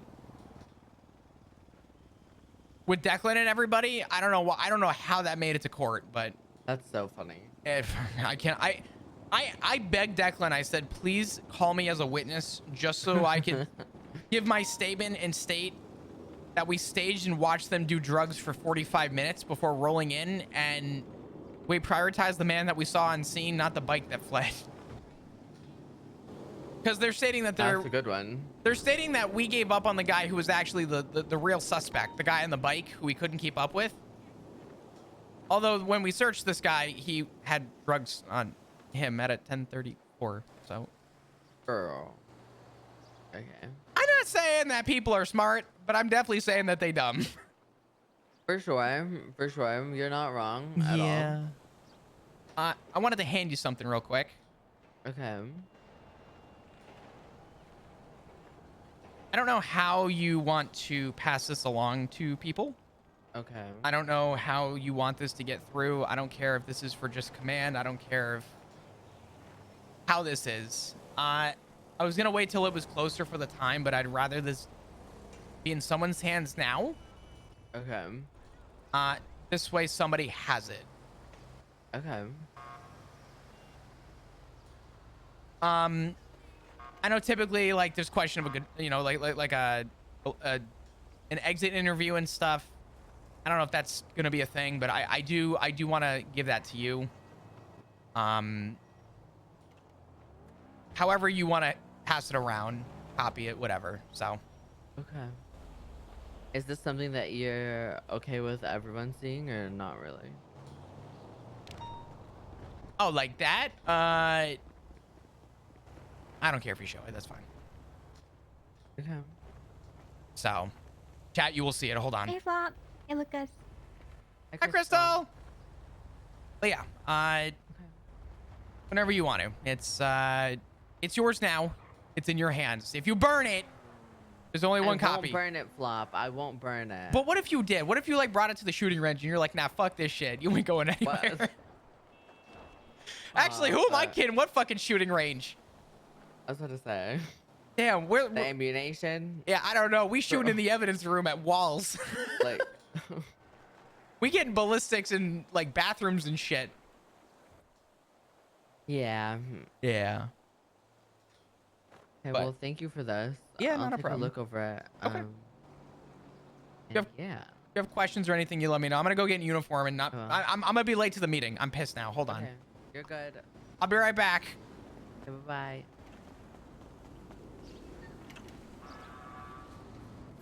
All right. So you guys want to see what Flop just handed Lucas? So I wrote this the other day and wanted to wait for a good opportunity for it, but I feel like with everything going on, I feel like earlier is better than later, so PD has a chance to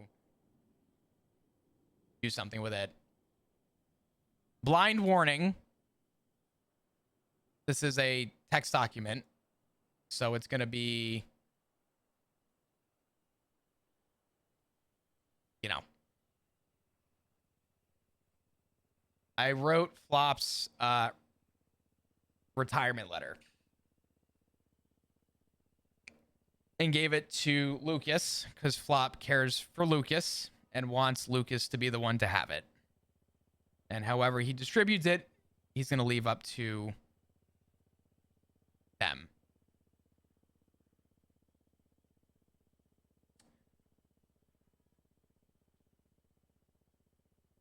And part of the letter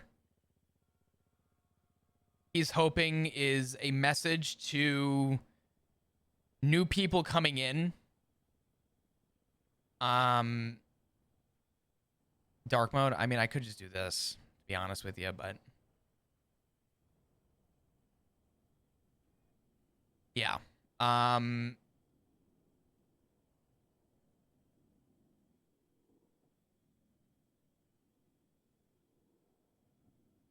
Flop mainly wanted the point of this to be the points that he believes in integrity, being proud of who you are, happy of, the accomplishments that you have.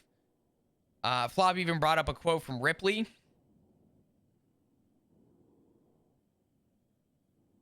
Being a role model. Sort of all the things that Flop stands for.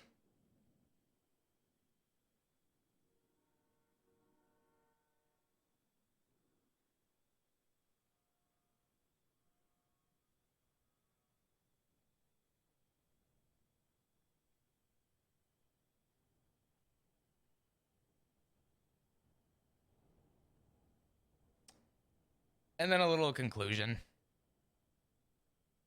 So.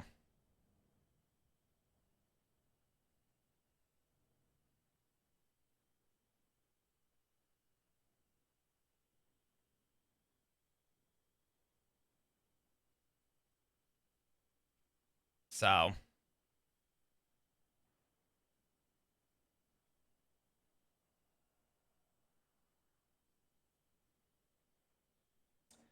I think the most important part of this note is that it is an open-ended note. The who Flop was, and more specifically, what Flop wants to be. You're still going to see me and know me. Regardless of how you see me, just know I'm at peace with this decision. I hope regardless of how you viewed me, you saw me as a leader in your own ways here.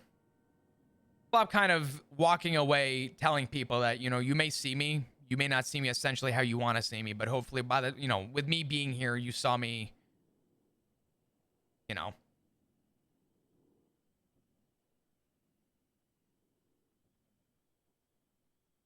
So.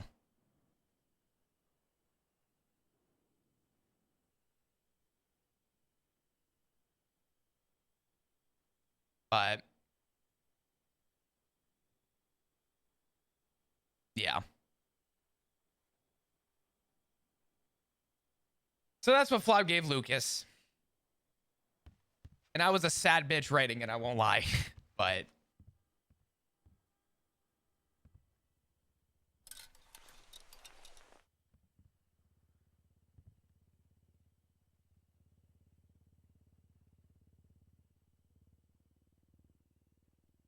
We'll go on duty for a little bit. I feel like we should have to. Oh, motherfucker. Damn it. iFax ruined that. Hold on. Ugh.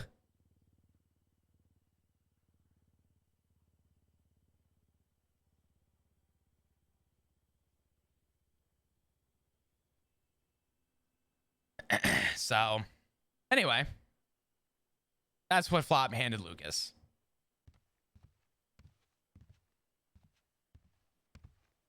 Is that the sad thing you were talking about writing the other day? Yeah.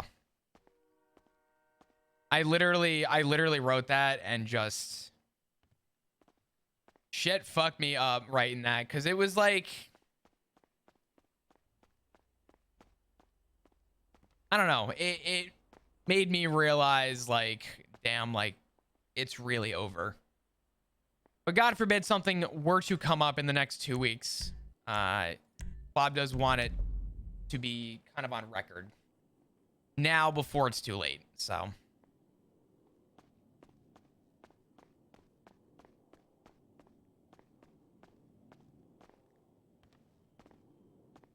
Anyway,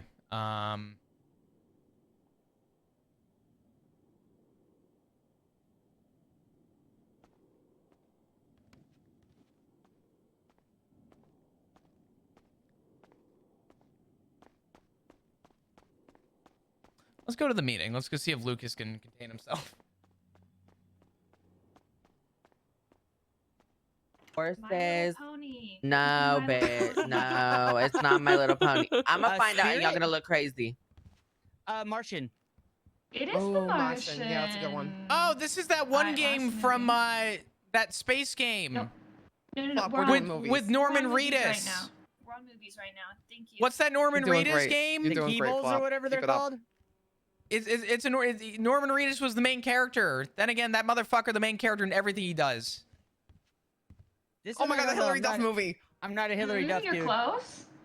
I don't know what the fucking Hannah Disney typical- Montana. A very Duff movie. I don't fucking know. No.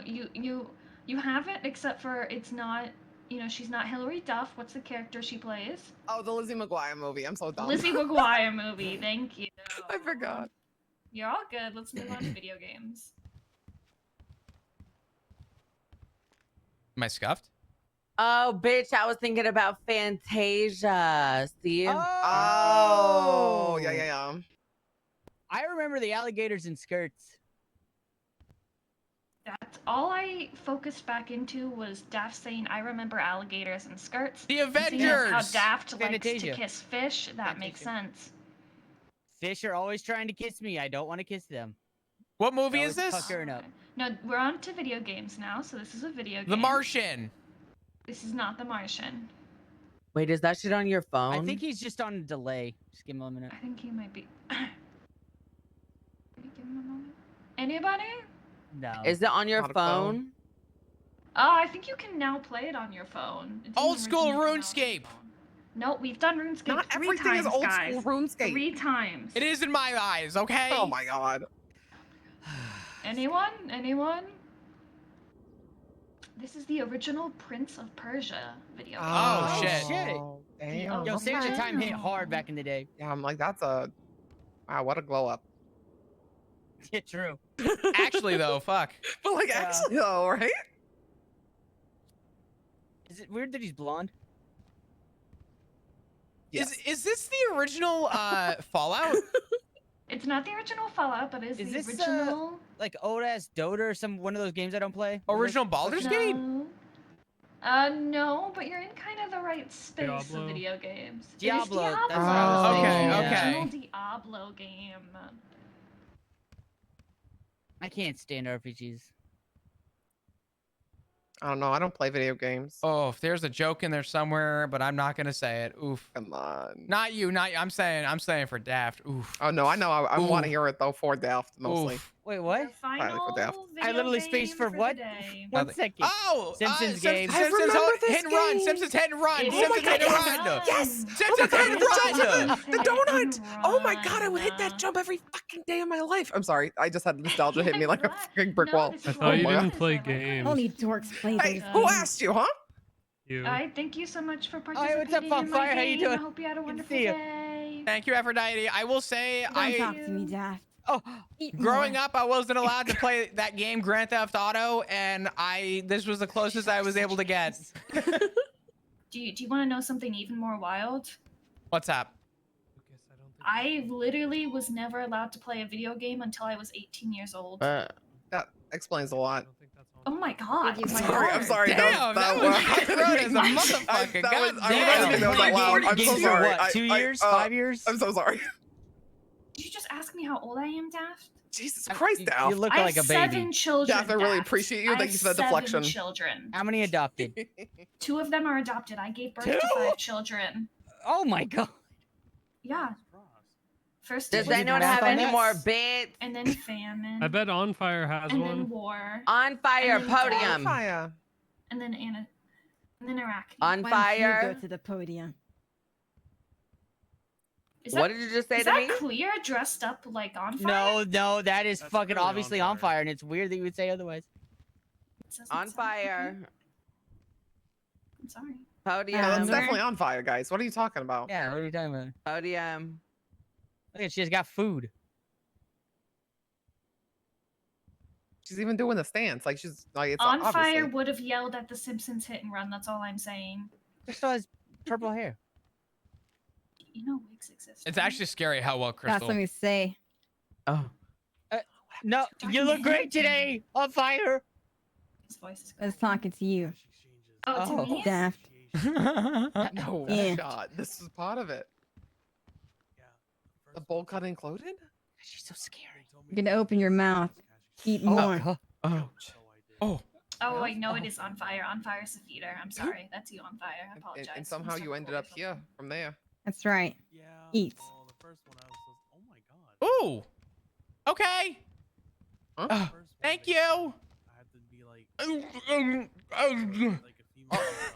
Have you considered I'm not chewing? even God gonna damn. look up from You know what, Barry, myself. too? I'm gonna know what those noises Alexis, know when what did you grow a Jesus damn Christ. mustache?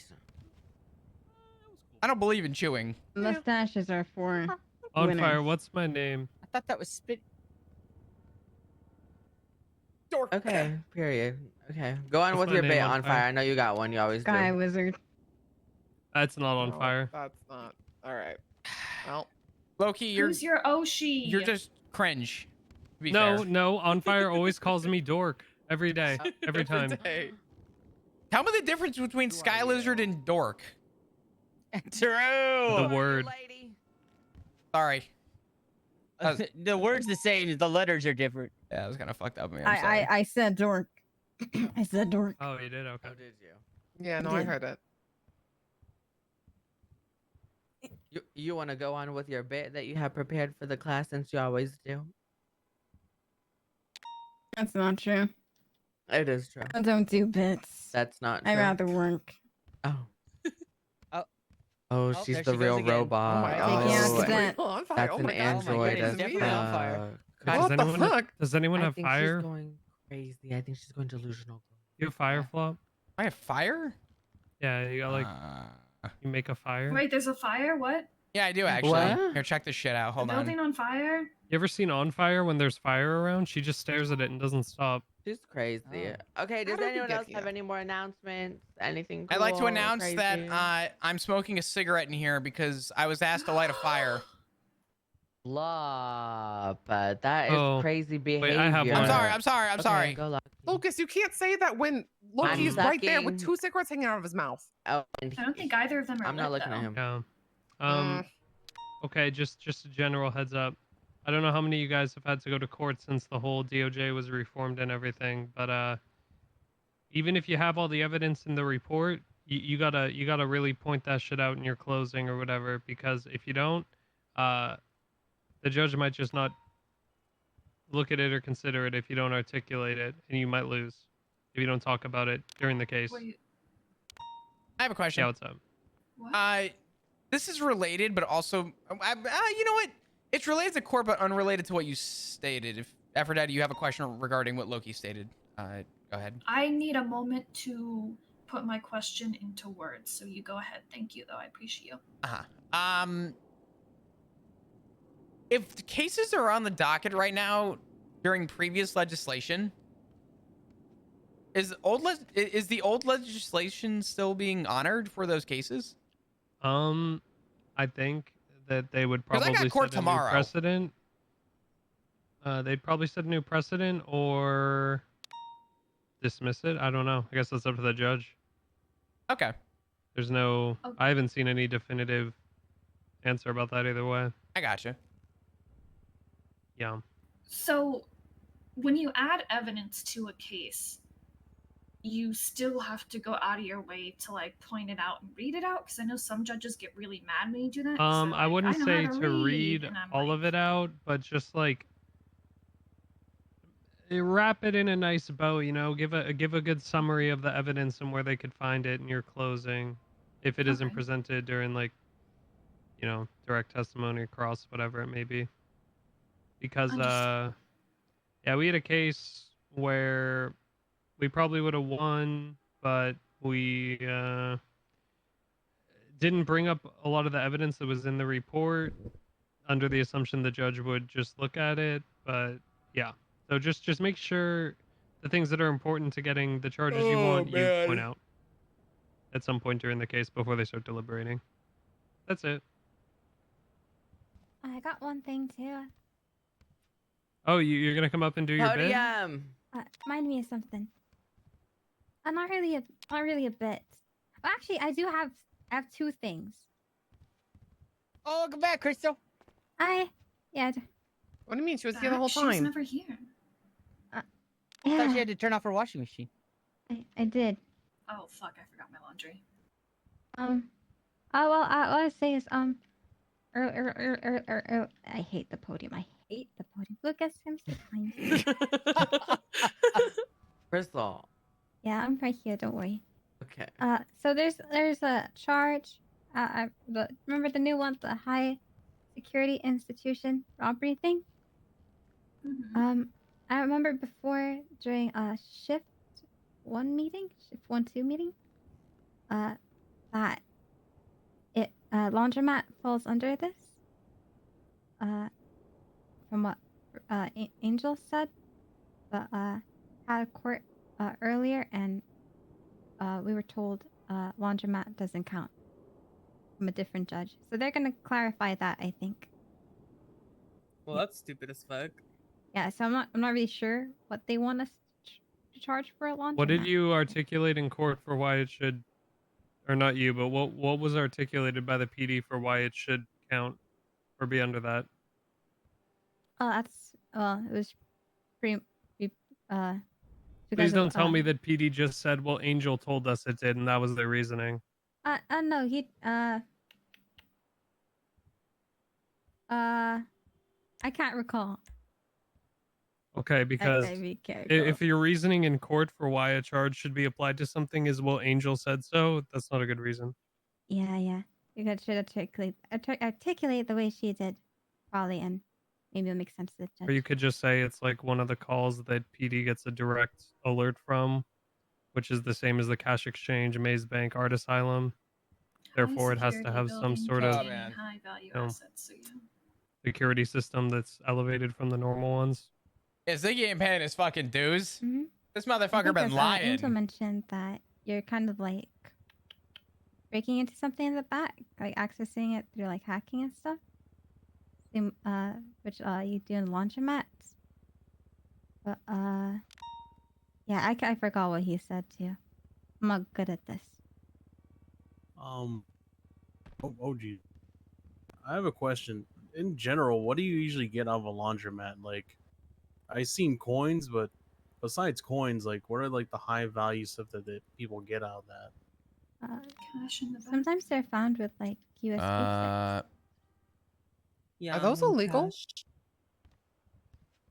It's something we see because.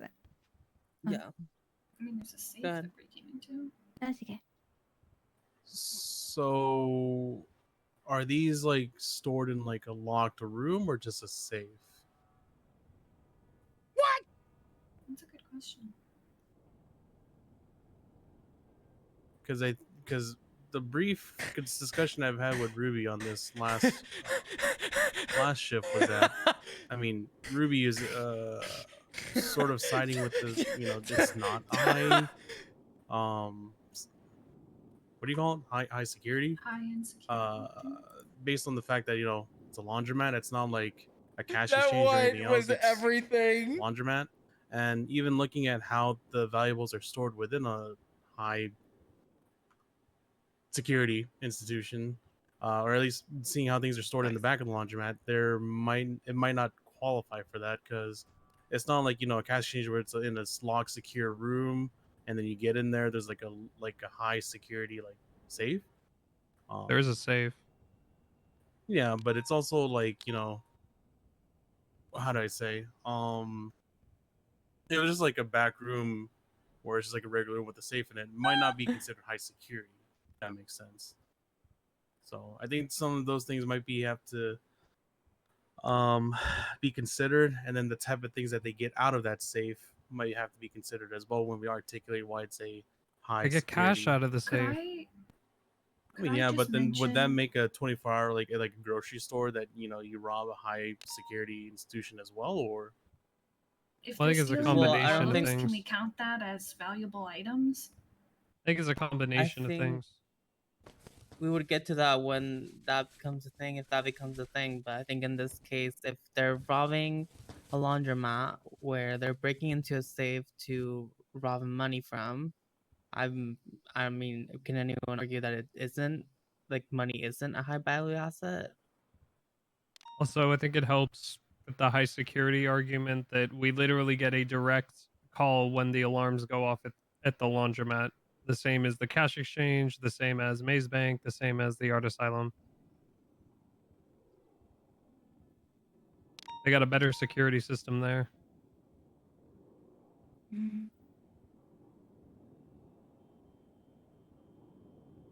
Oh.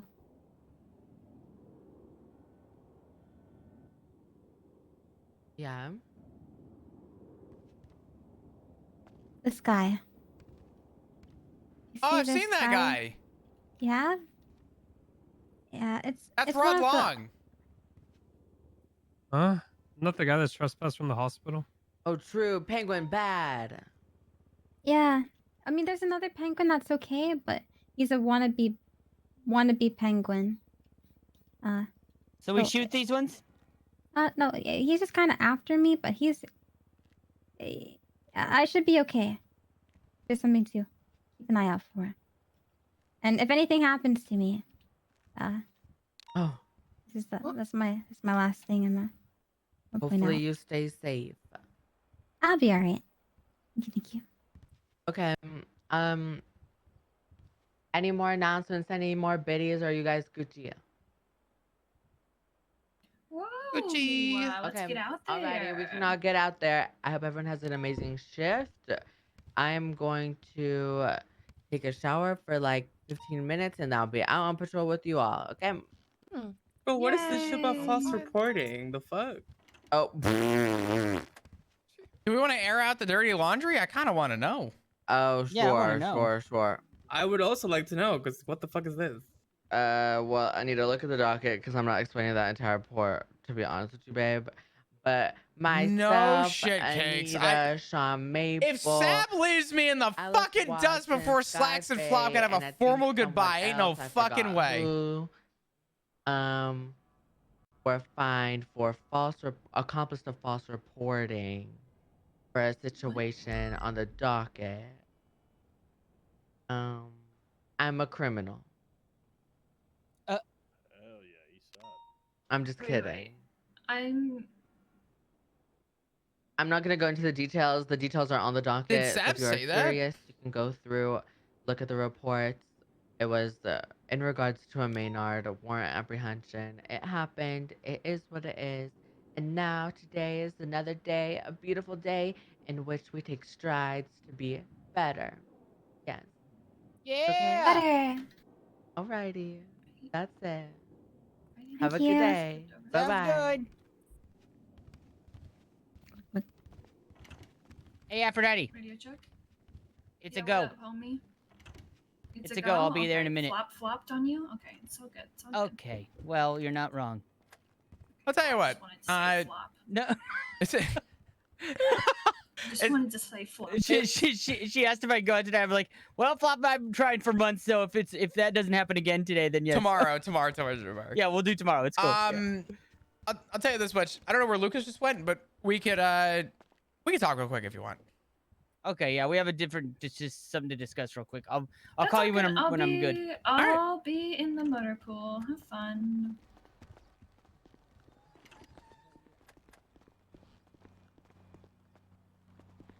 Hello. Can't wait to throw daps at your face. Let's go. Excuse you? What? Do you have any idea how many fucking daps I've like sideswiped? It's crazy. That's crazy. Let's run. Dude, Sab out here standing me up on every fucking character. First, Al Sab stabs Flop. Then Bass fucking was the last to approve Flop's promotion. And now Slacks is gonna die before Flop could leave him. Fuck everything. Hey. Hey, so let's just start off with the basics. Yeah. What the fuck? Yeah. That seems to be the question a lot of people are asking. I heard you might have got kidnapped. Does that have something to do with that? Like, did that happen? Yeah, something did happen regarding the kidnapping that did kind of help sway that decision. Okay. So I got kidnapped by Hydra, as you know. Okay. You knew that, right? Nope. I should dap you for not reading the fucking announcements then. That's a shame. Wait, that wasn't an announcement? Yeah.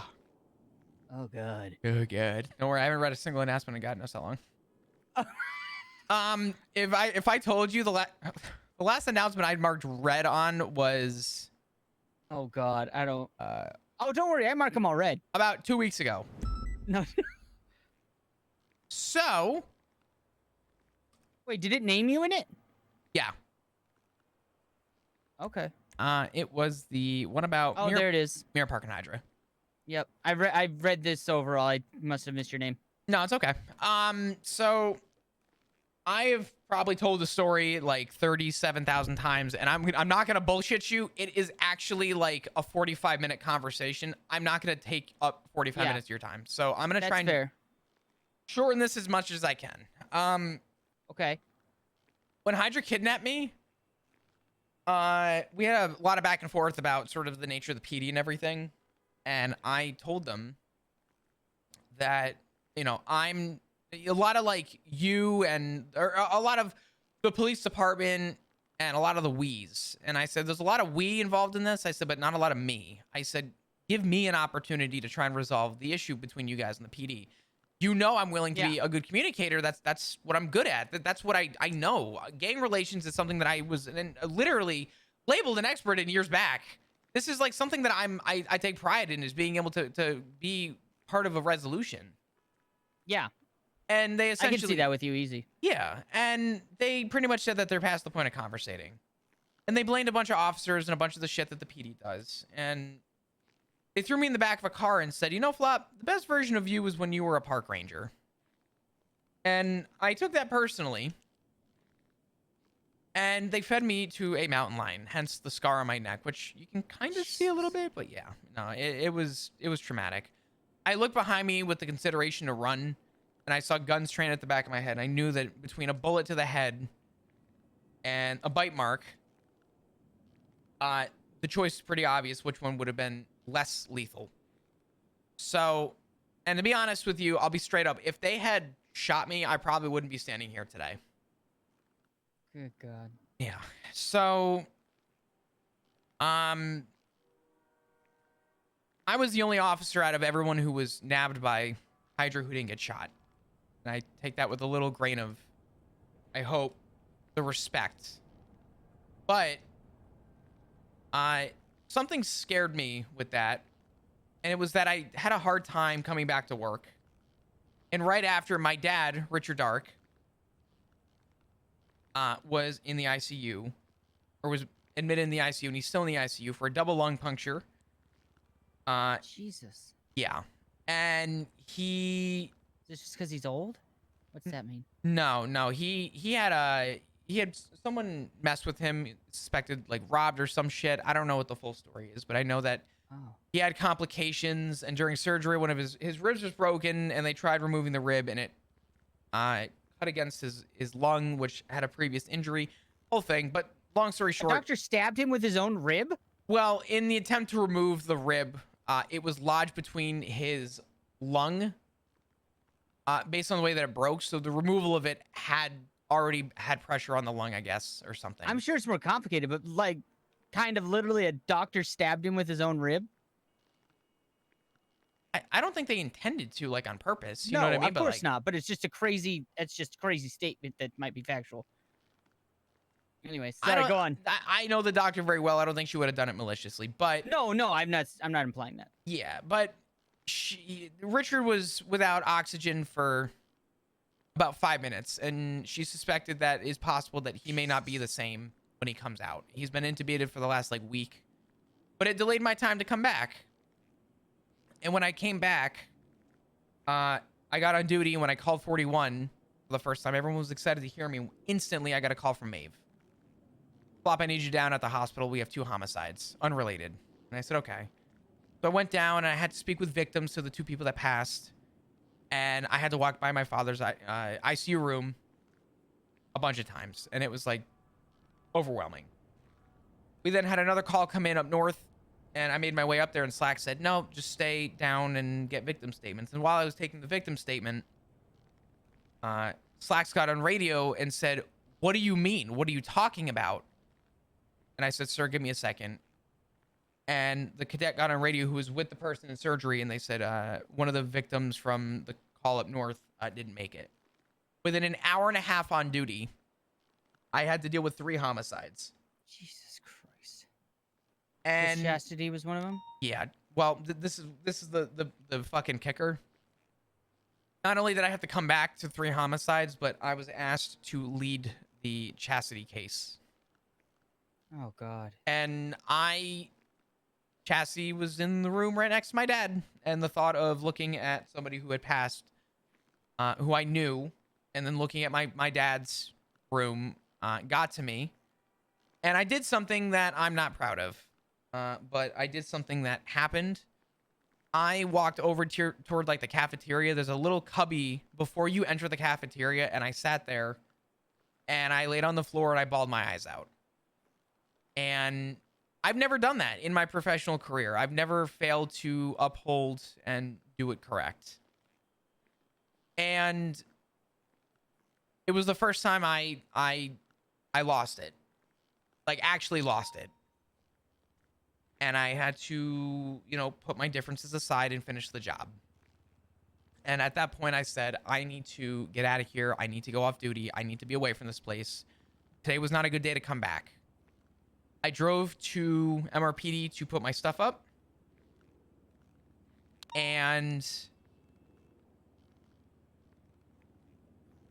while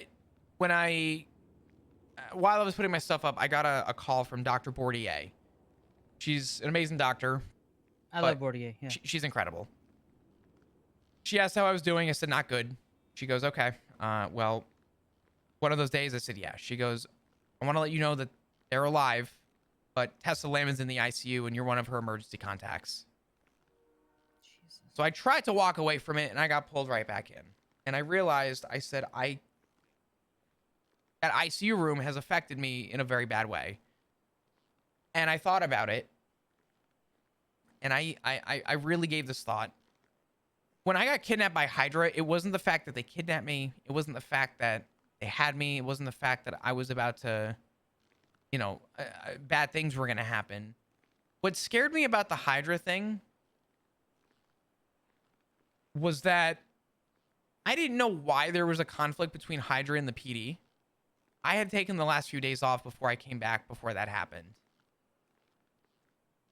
And I realized in that moment that I was about to die for something that I had no involvement in, number one. And number two, I didn't even know the story to. They were going to kill me for something that I didn't know. And I realized that the thought of my legacy being that, here lies Flop Dugong. Here's a little photo of him on the whiteboard. That's the end of it. Scared the shit out of me. The thought that I was that disposable to these people. And that thought was concerning because I want to be there for my family and I want to be there for the people I care about. And with Richard's condition right now, I don't know if he's even going to know who I am when he gets out. And I don't know if he's going to know what I am or if I'm even somebody that he recognizes. And I have used this job as a crutch to smile and as a crutch to kind of find an excuse to maybe have a different perspective on things. And after that day, the other day, I realized that the worst of me came out while wearing the uniform. The best of me came out of the uniform. The fact that I bawled my eyes out in the middle of a hospital, number one, should never happen, but two, I think is telling to who I am and what it turned me into. And that was somebody who wasn't happy. And I realized that the only thing that did make me happy was the people that I was around when I was off duty. And that's my family. And I told Sky the other day, I officially, as of right now, I have 10 days before I leave. And I told Sky the other day that I am, formally submitting my 2 weeks notice because the only place I want to be right now is home. And the question is, why not have an LOA? Because knowing that it's within my grasp, knowing that it's there, knowing that I have the ability to come here is a great thing. But knowing that it's there and knowing that I have used this as sort of a different outlook in life and a different outlook in sort of a different thought process and a different way of thinking, with my father's condition and with what I suspect. I believe that he deserves my undivided attention. And between my feelings with being around recently, which is no one's fault, but just these last 2 weeks with everything I've gone through, I haven't been happy coming on duty. I've been scared to be on duty. I've been scared to pull over a member of Hydra. I've been scared to walk into the hospital. And I realized that I think for the better before the worst of me comes out and I'm remembered for the worst of, I'd rather be remembered and known in the PD as what people know me as. I don't want to muddy that line. I don't want to ruin that line. I don't want people to ruin their perspective of me. And I have come to terms that I think the best version of me was my time here. And I want that time to be remembered and recognized, and not what I've gone through in the last week and what I have continued to battle and fight on or off duty.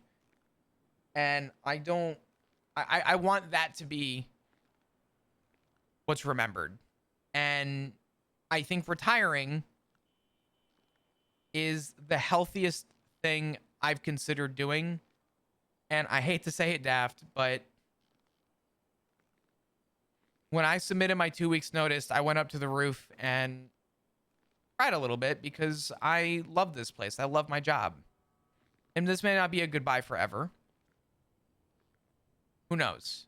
But what I do know is that the day after I submitted my 2 weeks notice, I was off duty and I was hanging out with my family. And it was the most relieved I have felt in probably about 2 months.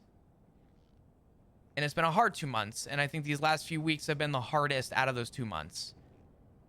And I think it's left me scarred quite literally in a way that it makes me struggle to do my job professionally and efficiently. And I don't want that.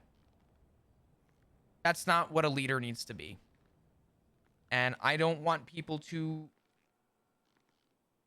see me in a position where I fail to do the job that people expect me to do and the job that I'm expected to uphold. So I officially submitted 2 weeks notice, and I'm content with that choice, knowing I'm going to miss this place like all hell, but knowing I'm going to be in a place where I'm happy again and around people who I deserve and need my time, like my father, is going to be the best version of me.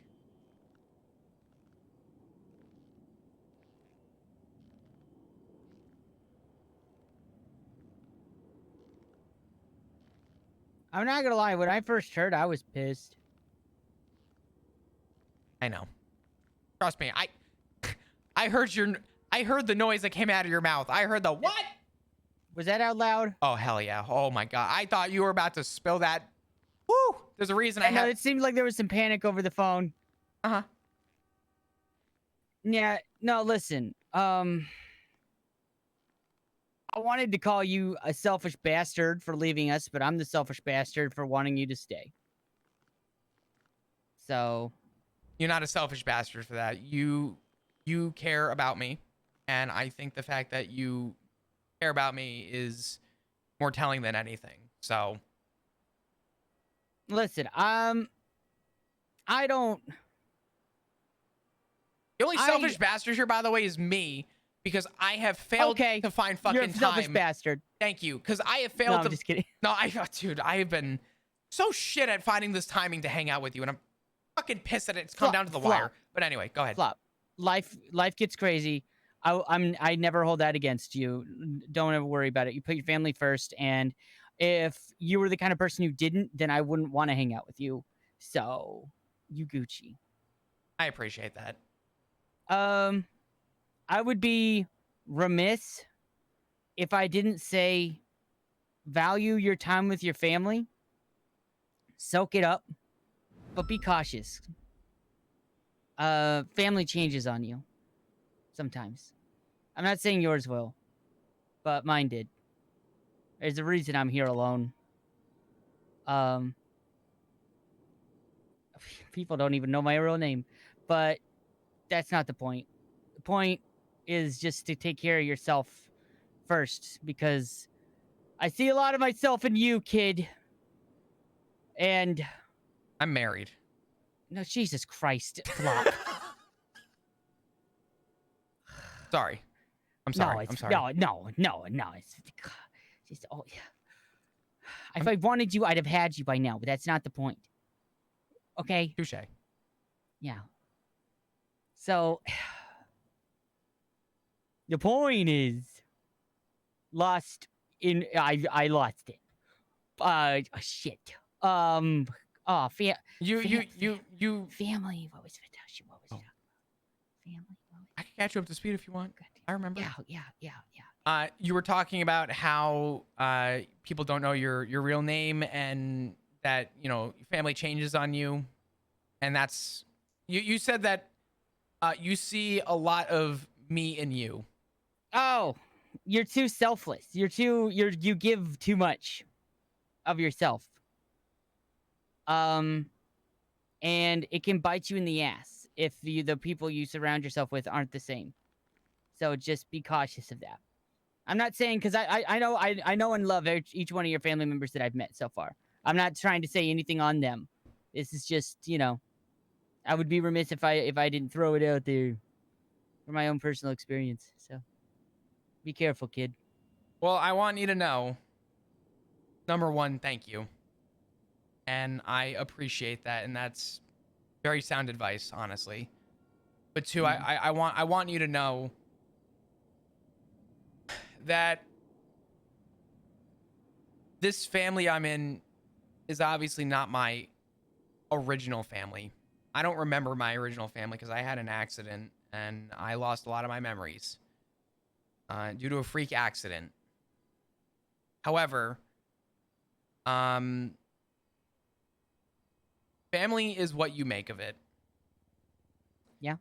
This place is a lot of people's foundation, their rock. This is a lot of people's families. There's a lot of people here. I'm not going to speak for everybody because I'm not going to lie. There's a lot of fuckers here. But yeah, there's a couple who I would say are really, really good people. And they're the type of people who would drop everything to have your back. And they may not be blood related. And they may not be people you grew up with. But the people that you surround yourself with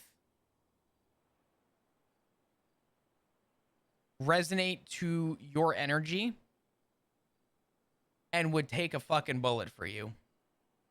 And regardless of the blood relation, in this case, there isn't any. They are your family. That is family. Yeah. That is the reunion and the bond. And I've told a couple people now. I got pulled over earlier by Dominic Rhodes because I'm a fucker. Hands? You got pulled over by hands? Yeah. That's embarrassing, honestly. I know. I ran a fucking red light in front of him. By the in way, we Legion call Square. him Feets now because we're pretty sure he has a foot fetish, but go on. Ooh, I'm gonna remember that. Yeah. But I told him, I said, the one thing that I want everyone to remember is that everybody is a leader in their own way.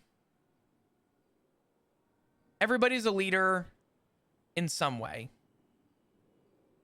Where PD gets it wrong, I'm going to rephrase that. Where people get it wrong in the PD is that they assume the amount of stripes on your shoulder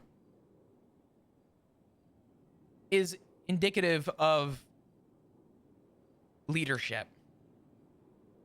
It's a role in leadership. But leadership in itself, real actual leadership, is who you are as a mentor, who you are as yourself.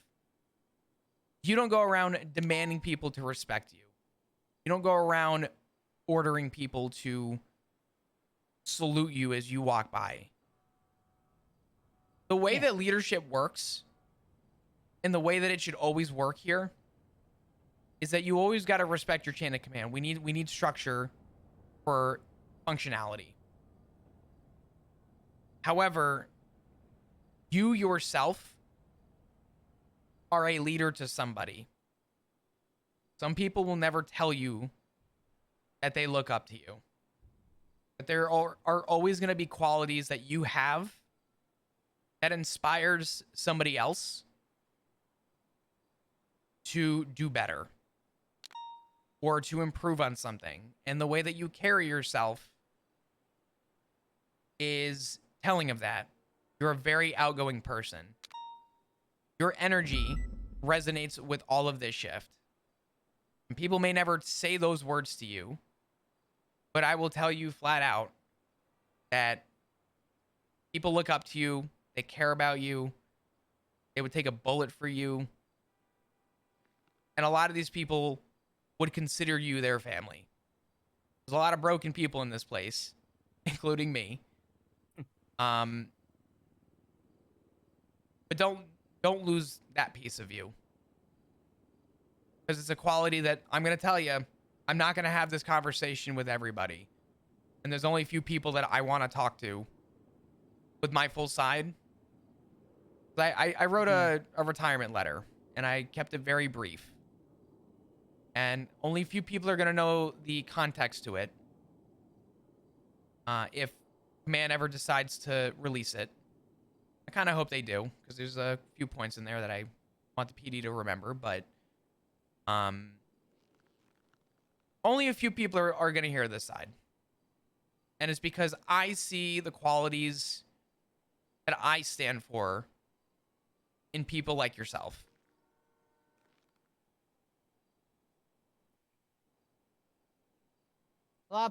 I'm sure you did a lot for this department in this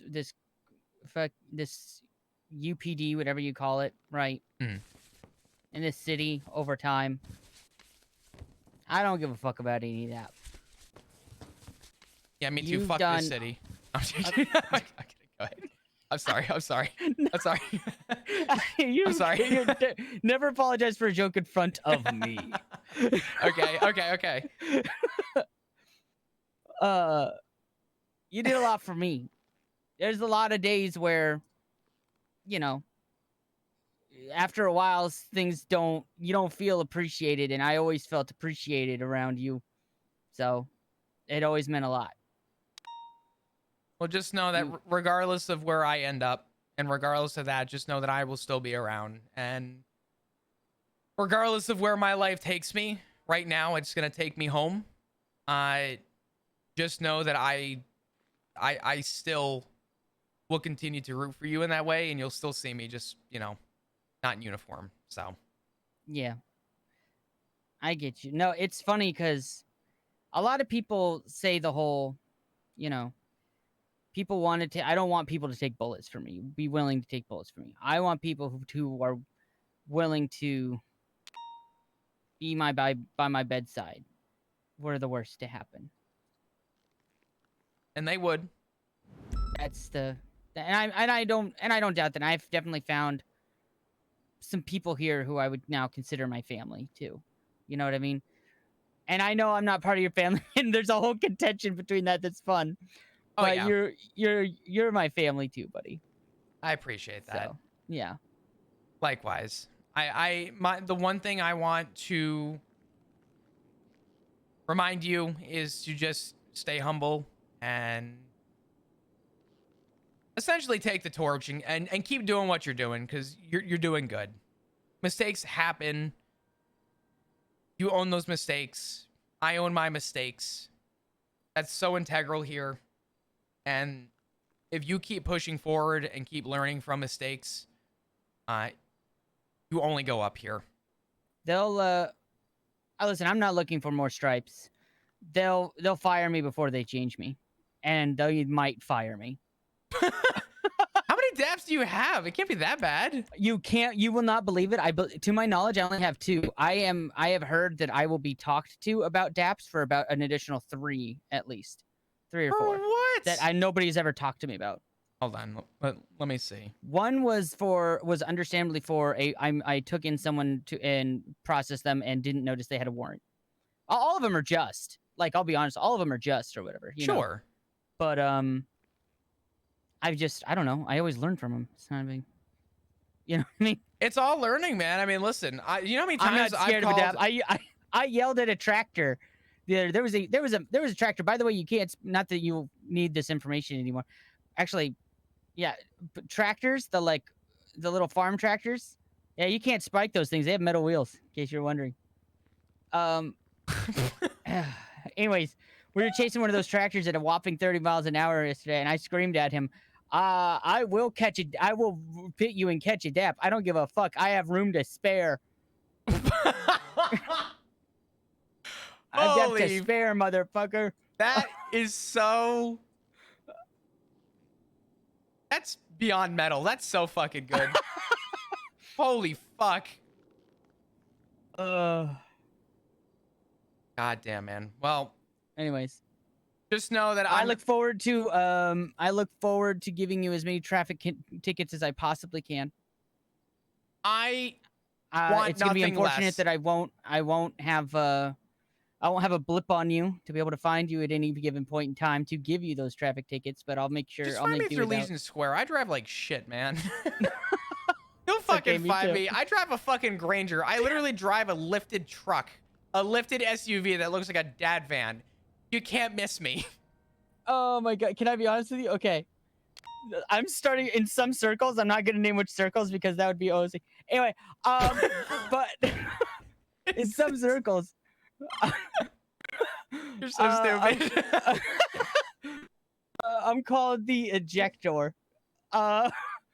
Daphne ejector because I'm taking out cadets now. I'm starting working on becoming an FTO. I have access and stuff, and I with my Taurus in the harness, I am ejecting cadets like crazy. That's actually so funny. It's so fun. Oh my god! And then I free- scream at them for it. I love it. Well, anyways, let me ask you a question. Actually, yeah. I haven't asked anybody yet. I have 2 cars I have to sell. Oh yeah. Are you looking Which one? for a Scout at all or a Caracara? Yeah. How much you selling them for? I'd like to get what I paid. I'm actually, give me 1 second. Hi, Dr. Kizu. I'm in a meeting right now. Could I call you right back? I was just knowing that Rue's been discharged. She's gone off with the club. Oh. So she's out. She's conscious. She's happy. Is she she's in a bit of walking? pain. Not really. Does she need a second surgery? I'm not sure. I haven't done scans or that yet. We've just given her something for pain management because she is in quite a lot of pain. But when I got to the hospital, she was already headed out with the club, so we just kept it very brief. And I've told her to come back if it stays the same. Okay, I'll talk with her and make sure that we have an actual responsible discussion, and then I'll touch base with you so you're aware. Thank you for letting me know. All good. I do appreciate it. You're all good. You stay safe. Thank you. Likewise. Bye bye. All right. Bye. Sorry about that. No, you're fine.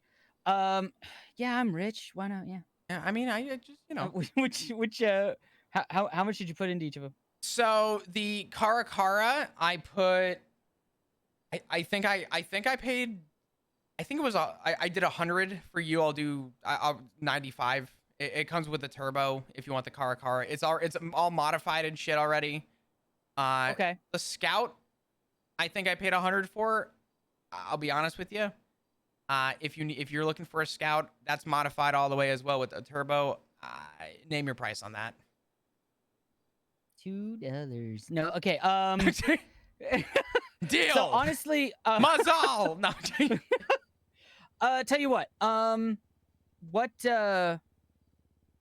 What do you recommend? What are they good for? You know what I mean? I hear the Scout is better than the Taurus almost now.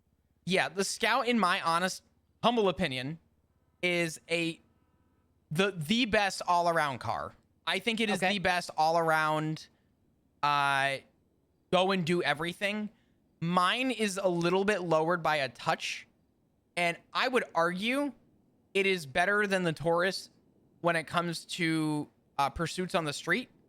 If you're ever in a Okay. shootout, it has the best cover because it's low to the ground and has a high roof, so you're fully covered if you're ever in a shootout.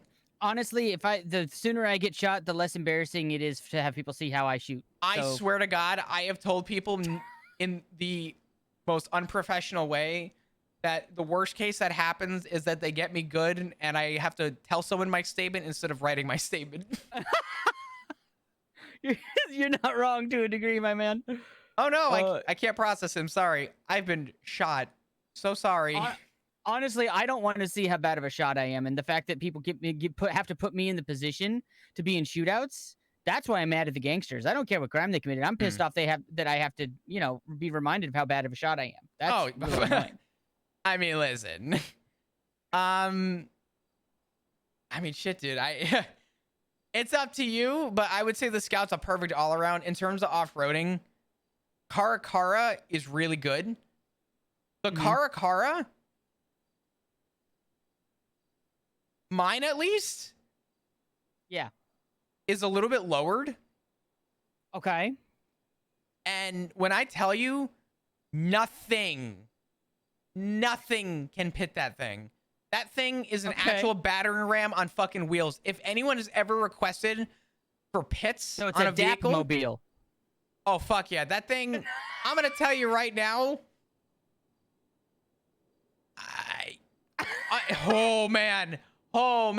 All I'm saying is you're not pitting people, you're killing people. That thing is a death machine. It is fucking Honestly, great. that makes me think I should not do that. Let me take a look here. I need to know prices of warehouses real quick, because that's what I'm been saving up for. Okay. Jesus Christ, they're still too expensive. Do you have anything to drink? Good God, no, probably not. It's No. okay. I have I IFAX. have this. Oh my God, is Officer Hornwood? Oh my God, we were chasing down the tractor with 3 of these in the car. It was amazing. I was the only cop on duty one day, and I walked around and I pulled people over, and I would hand them my unicorn and tell them, "Speak to Officer Hornwood. I'll be right back with your citation." And I would literally write their tickets while people talk to a fucking a stick. You're a genius. Do you know that? I mean, You're actual genius. I never said I was wrong. I'm just saying it's kind of funny. Oh my God, dude. I've been doing this thing where I'll go into CVPI with Lee, and I'll have my bike in my arms, and then we'll do a traffic stop or anything, or like a chase will come to a close, or whatever on foot, and then we run up and we say deploy Daft. Deploy or deploy bicycle unit, and I say deploy, and I jump out with the bicycle unit and get on it. It's the best. You sound like a canine. Deploying Daft, and out comes you like a fucking rabid I need to start dog. barking. I need to start barking. I think you're right. Oh my God, I'm not gonna. Tell me to bark. I'm not. No, I'm not. As a senior, I'm not gonna approve that. But I'm just saying, if you did it, right, it might be. You know what? In the famous words of Orin Daft, I have a couple. I have room to spare for another dap. That's all I'm saying. Noted. Oh, we'll have to give that. Maybe we shouldn't give that one to Maple. Oh God. Oh God. I don't know. I mean, I'm all into. I will tell you right now, the way my Scout is set up, I very proudly will tell you, I think it is the best all-around vehicle. It also tops out. I'll buy your Scout. Name your price. I honestly, with everything in it, with the turbo, I don't want to go high on you. I'm not looking to fuck you over. I'm gonna say don't fuck me. I have $500,000 that I've been saving up for a warehouse. Fuck. I'm gonna say 110 with the The modifications. fact that you would say over 100 is crazy. What do you mean? What the No, fuck? just I'm fucking with them. Jesus Christ! You thought I searched it up on you? I was about to say Jesus Christ. Damn, the 180. No, I think 110's fair. The turbo in it alone was I think I paid 15 for the turbo alone. I forget what turbo's in it. I think it's an 89. And the modifications with everything, Let's go see how much a scout's worth. Actually, Listen. I think some criminals are calling me other flop, and so I think this is perfect. Oh my god, that would be really funny because I have my old call sign on it still. I have the fucking receipts to do the modifications so that you can get the livery back. So I've already paid for that. Oh, okay, interesting. Where are we going? I forget. Garage? We can do the car tomorrow too. It's up to you, today or tomorrow. I mean, honestly, the sooner I sell it, the better off I'll be to be able to sell the car as well. Okay. But that's up to you. I'm not gonna hold you to. I want to see what the scout's going for. Oh. I just want to see what the scout's going for, so that oh, sorry, that was my fault. Is it out, motherfucker? So there's no animosity. I got you. Hello, sir. I need to know your finest something. Good talk. Good talk. Okay, 86 plus the turbo, which was 15 after tax. I mean, 110 might be on the very high side. Let's do. I could do 100 flat and just call it a day, honestly. Okay. Make life easy. Yeah, 100 okay. easy. Okay, cool. Yeah, we can go do that real quick if you want. Yeah, let's do it. I got it.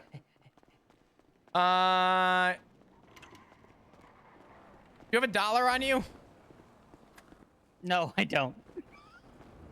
All right, we'll go to the thing, the bank and the scout. You guys going somewhere secret? I'm what do you call that? A rendezvous? Kind of, I guess. Is a rendezvous like? It has a. We're going to the bank and back. It is slightly innuendous. Are you picking up paycheck? No, I'm actually selling my scout right now because I don't drive it a lot. I haven't even put the livery on it. Really? Yeah. Oh. I think I want to get a Taurus. I don't know. I haven't decided yet. Okay. Yeah. How you been, Crystal? You been good? Yeah, been great. Good to see ya. Yeah, it's good to see you too. Absolutely. Good to see you too. We still gotta do that bike duty sometime together. That'll be fun. Oh, hell yeah. How about we do it tomorrow? Yeah. Oh, bike you want to do that with us tomorrow? Triple up bike duty? Hell yeah. Hell yeah, let's do it. All right, we'll have to have someone on the handlebars too. Are you about to pull a Titanic on me and make me throw my arms out? Absolutely. I hate this, man. Dibs on Rose. Crystal, if Daff shows up dead in the next 10 minutes, it was probably me. Okay. Especially if I'm. Never mind.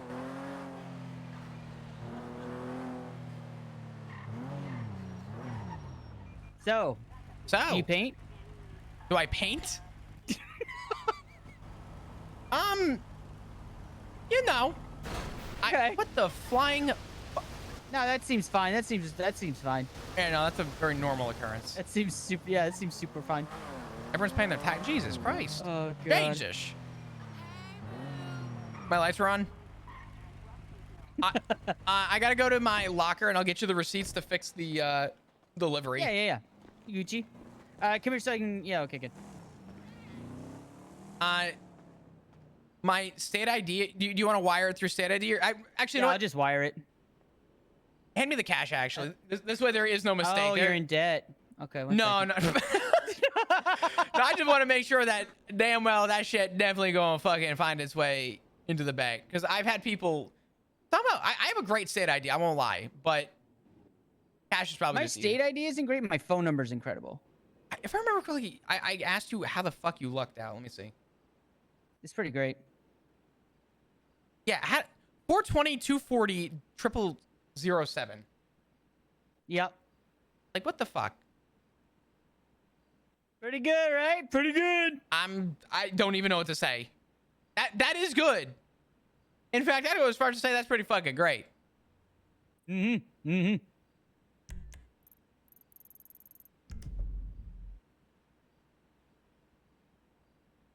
Damn. Yeah, this seems way safer having this in my hand. 2 cops here, off radio, of course, absolutely. Target's pockets are. You didn't hear anything. Are my pockets Your full? pockets are too full. Are you fucking kidding me? Still? Do you want to just put it back in Oh your... God, I'm in the bank. Okay. Well, Hold on, I'm throwing rocks. you're too fucking fat. Sorry, that was a lot. I'm sorry. No, it's okay. Oh wait. Oh God, hold on. If you pull out a bucket of fish or some bullshit right now, I swear to God. Try now. No.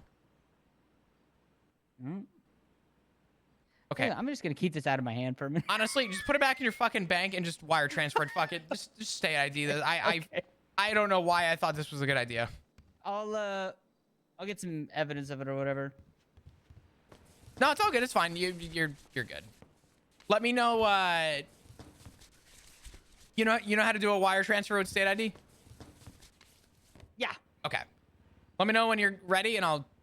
Ready. All right. State ID 1, 2, 6, 9. Oh yeah, that is good. Oh, wait, 1269. Pretty sick. Some may even say it's pretty nice. Nice. God. Sorry. I'm sorry. No, it's fine. No, I would do it too. It's just, fuck, you know.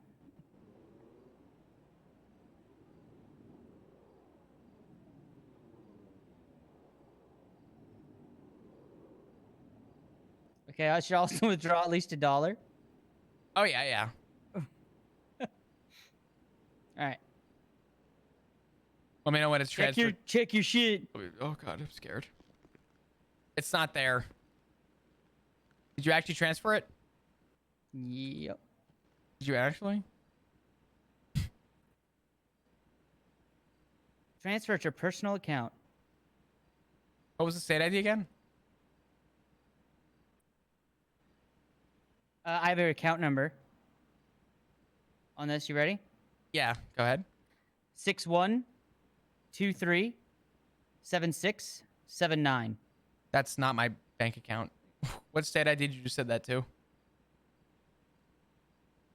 I'm just kidding. It was Are you mine. fucking with me right now? Yeah, I'm fucking with you. Come on. I'm gonna shoot you. You know that? I'm a cunt. I'm sorry. Jump, you bastard. Listen, honestly, I'm deserving of getting spikes right now, okay? You're too convincing. I didn't think you could be that convincing. Listen, sometimes... do you know what I had to do? Man, fucking... Poor Ziggy. What do you mean, poor Ziggy? Poor me. Man, Fuck if that you guy. can pull the wool over his eyes like that, that's crazy. I could never be with someone that Wait, hop back in the car. Hold on. Yeah. Yeah, There's the man that my business partner just texts me randomly calling me bald or hoe. Oh, interesting. My God, this guy. What's your state ID? I haven't memorized it. 9675. 9675? Yep. Could be worse. Get that? Yep. Oh, wow. Okay. Got it. What? So it's costing me $100,001. No. This is not what we agreed about. I'm gonna sue you for breach of contract. There's a rebate. Oh shit. Don't worry, it comes with a free rebate. Don't you worry. Oh my God. Stay here. Hold on. Let me go grab the receipts. There's 3 receipts. 2 of them are the same. 1 of them is different, but give them all to somebody and they'll be able to make the modifications on it. Yeah, I got a guy. You got a guy? Oh, by the way, did you hear I graduated from clown college? Oh, did you? Motherfucker. Yep. So well, I mean, let's be honest. You were always a fucking clown in my book. What the fuck? Slander. Is it slander if it's true? Yes.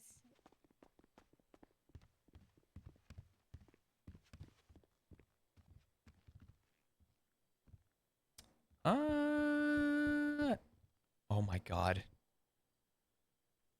Oh my God. I don't have any of my equipment on me. What am I looking for again?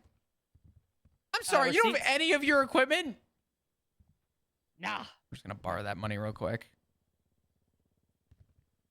I'm dodging daps, baby.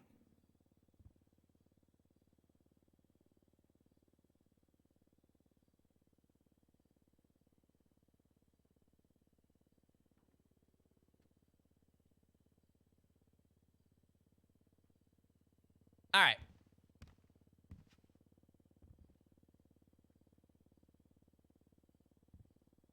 One of these is 2 liveries. The other one is my call sign. Oh, Okay. Hold on.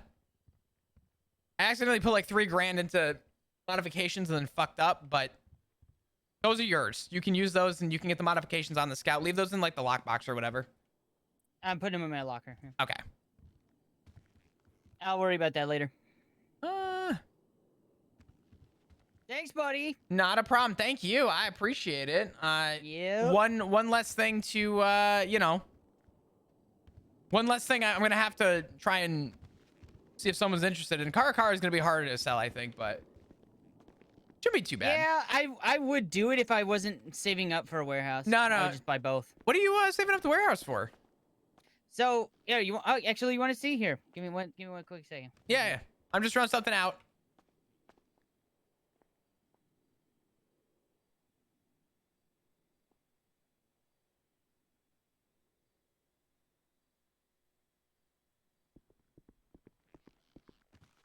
Check that shit out. Damn, so Flob has over $250,000, and when he collects his check, hopefully it'll be about 100. And if we can get about 100 for the Cara, Flop will have about $500,000. Wait, this is fucking sick. If that's accidentally porn, it's the wrong of the 2 sites that I own.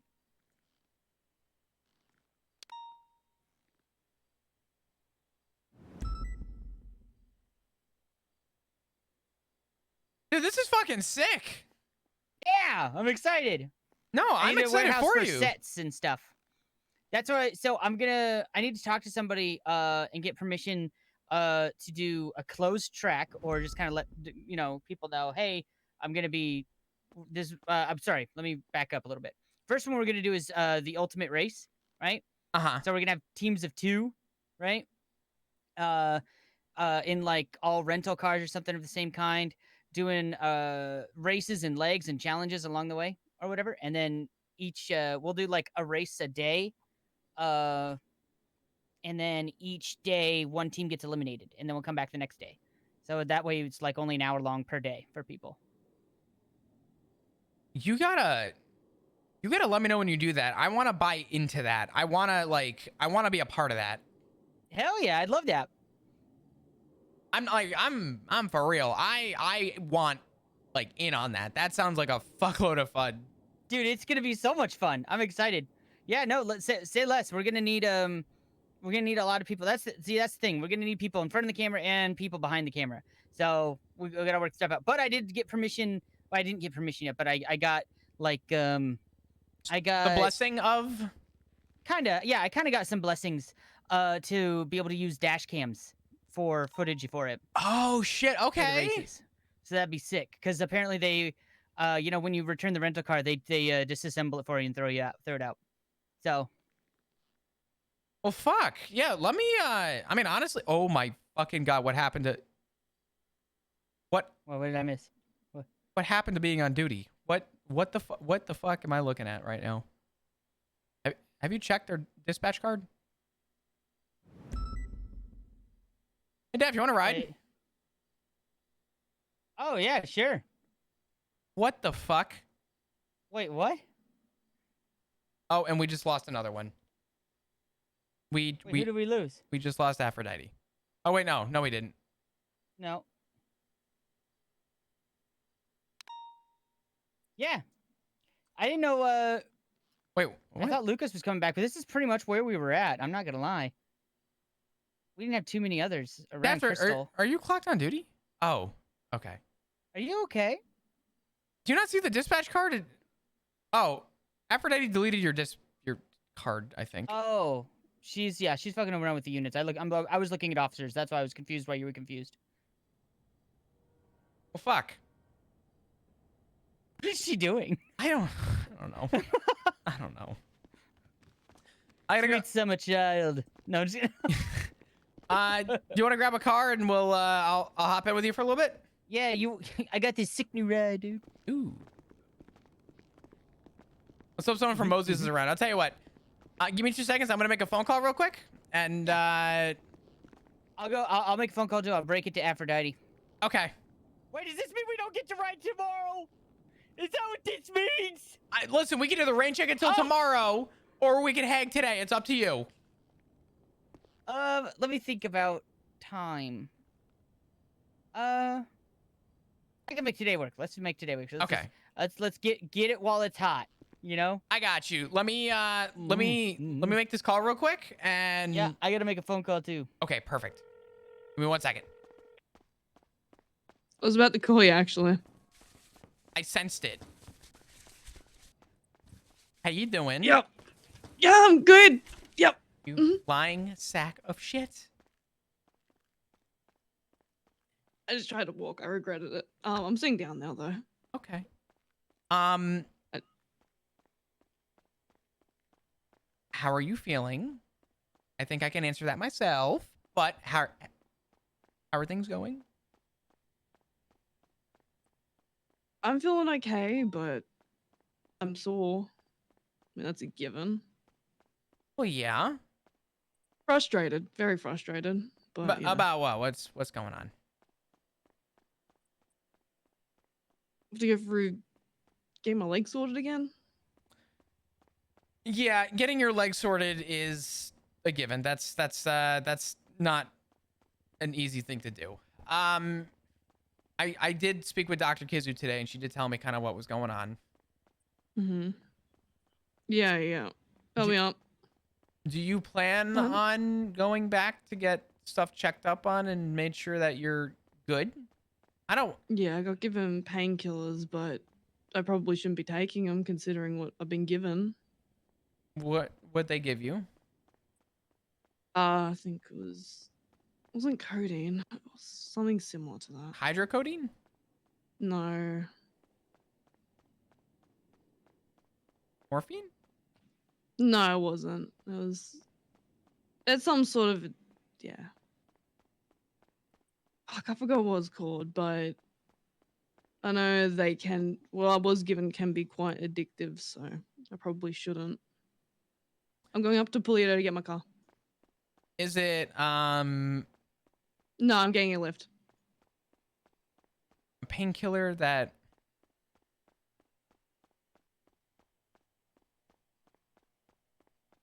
Okay. Pardon? I'm trying to think what they gave you. They don't know what they gave you? Or you don't... No, I forgot what they were called. Did you read the bottle? I just got given I got told what they were, and I just got given like 10 pills. That was it. Is it Oxy? No, shit. It doesn't matter. They gave you medication, and that's what matters. Dr. Kizu told me that there were some complications though with everything. You can go over those with me. Well, apparently, something blood loss, something, which is why you were in intensive care. You were stable, but I guess complications happened during the surgery, so I just, yeah, no.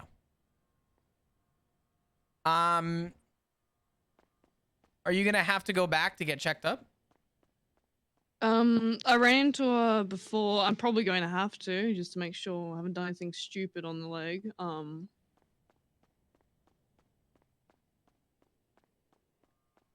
I haven't got exact, a time frame to go back, but I just, if it's more sore than usual, if there's a sign of infection, to go back, basically. I gotcha. I will say this much. Sleeping on the hospital floor is not the comfiest thing in the world, but I ended up leaving. Did you sleep in the hospital? Oh, yeah. Yeah. Are you kidding me? Thought I was going to leave your ass alone? What the fuck? Thank you. Yeah, absolutely. I ended up having to go home this morning because I needed a little bit of a nap, considering, but Yeah, I don't know. I am currently, right now I'm on duty because there's like no one on duty, and I figure be around for a little bit, make a little bit of money. But currently, I'm currently 100 grand richer, which is good. I just sold one of my cars. Holy shit. Yeah. I sold my Scout. Good stuff. Who'd you sell it to? Daft. Oh. Did we try and upsell your other car to him? Okay, I could squeeze it out of him. I tried. I'm not gonna lie. I told him what I quote unquote. I tried. I did. What did you try? What car is it that you need to sell him? It's the Cara. He's saving up. Leave it with me. No, he's saving up for a property. I'm gonna. I think I have somebody in mind that I might be able to sell it to. And if I get the price I'm looking for, so the way I'm looking at this is by the time I walk out of this occupation, I'm expecting to be sitting at around about $500,000. Holy shit. Okay. And if I'm sitting at around $500,000, that would mean that I would have to sell my car for 100 grand. Stop. Thank you, Terry. Oh, Terry, I said thank you. Terry, Bob said thank you. Yeah, I'm fine. I'm good. I have 2 legs that kind of work in a heartbeat, so you good. What? I'm fine. Don't worry, I'm good. Yes, I'm sure, Terry. Thank you. Wait, is your name Terry? Wait, did I get your name? Terry? Is your name Terry? Oh, that's unfortunate. Ooh. Oh, okay. I know last time I got your name wrong. You just hooed the man that just saved you from crawling up the Polito. Oh, that's so sad. I'll try. Oh, that's so unfortunate. Oh, that's embarrassing. Oh, God. I think I was calling him Tanner the other day and he didn't correct me. Is it Terry? Terry, yeah, he works at Milton's. You don't know Terry? I do, but I was calling him Tanner the other day. He didn't fucking correct me. He just accepted it. Terry is in the mechanic, Terry? Yeah, I'm the reason he wears the red boots as well. Oh my God, you forced that man to wear clothes you don't even know his goddamn name? Oh my God, Rue. Oh God. Thank God you got it right. Oh my God. Jesus. Like I was saying, if I get 100 grand for the Cara, and I get what I'm hoping, they're hoping to get out of my last paycheck, I'm hoping to be at around 500 grand. So we can go roof running. Maybe, you know, a couple things in mind. Oh, okay. I have ideas. Nice car sounds kind of good right now, I'm not gonna lie. But like a don't say it. Gauntlet? Okay. Or if you want, I managed to spell them as gauntlets, so I call them gauntlets as well. Oh my God. I mean, I was thinking of something maybe a little faster, nicer. I don't know. I have plans. I have ideas. Okay, fair enough. Where the fuck I was supposed to ride with Daft? Where the hell did he go? Also, sorry yesterday that I wasn't able to get a hold of you when shit was going down.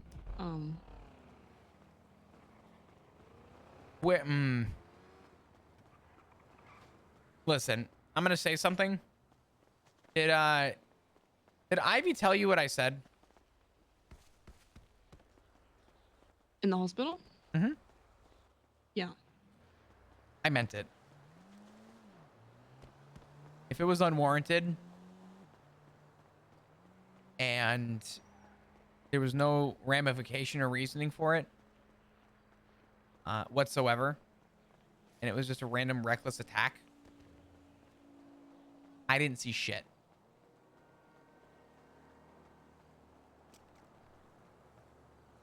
Sounds good.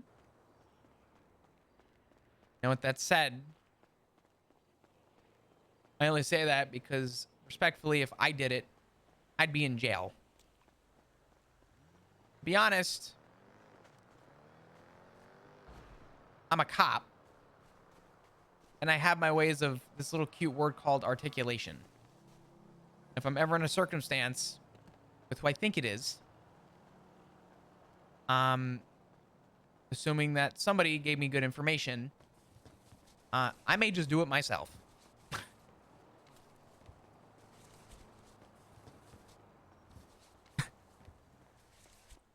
Yeah, I wanted to tell you a bit more about it yesterday, but I didn't get the chance, so. Well, it might be good to have my facts straight, so maybe at some point if we want to talk. Yeah, let me know whenever. Sounds good. I'm gonna make a little bit of money today, I think, and then, oh my God. Hold on. I need to see who I almost got killed by. Who was it? Oh my God, I almost got killed. Sean almost murdered me. Oh, sounds about right. Jesus Christ. I literally an inch to my right and I would have met God. Jesus Christ. All right. I'm glad that isn't the case. Holy fuck. He just came at me doing like a $150. It was like a jump scare. Holy shit. Oh my God. That man and his timing is disgusting. Anyway, at some point soon we'll talk. I'm going to stay on duty for a little bit today and then go from there. So. Yeah, sounds good. If you need me though, I will drop everything at a moment's notice. So just let me know. Thank you. I should be okay. I don't imagine I'll be getting into too much. I'll be driving about, but yeah, taking it easy basically. Yeah, absolutely. Well, do your thing. Be careful, and I will talk to you soon. All right. It'll take me like 30 minutes to get to my car, so. Do you need a fucking ride? Terry dropped me off in front of the house. I need to go to the PD to dumb get my mother- car. Fucker! Look, I was on the phone. I wasn't thinking. He's just like, here. I'm like, yeah, sure. And I hopped out. And now he's gone. Stay put. I'm on my way up. Thank you. Yeah, not a problem. I'll see you in a minute. Bye-bye. Bye.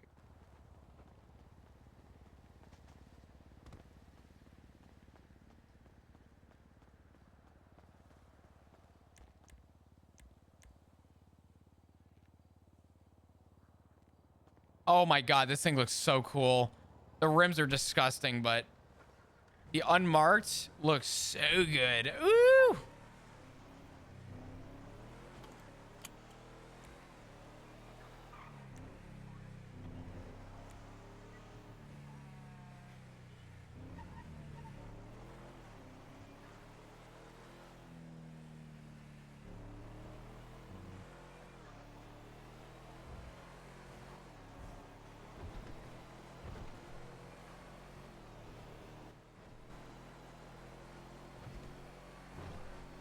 Now, you know what would have been really funny about that?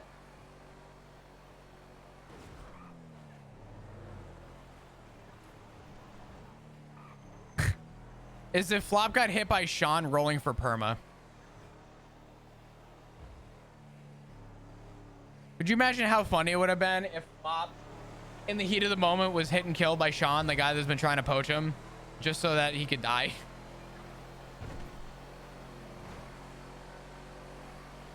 Ah! I was reading chat.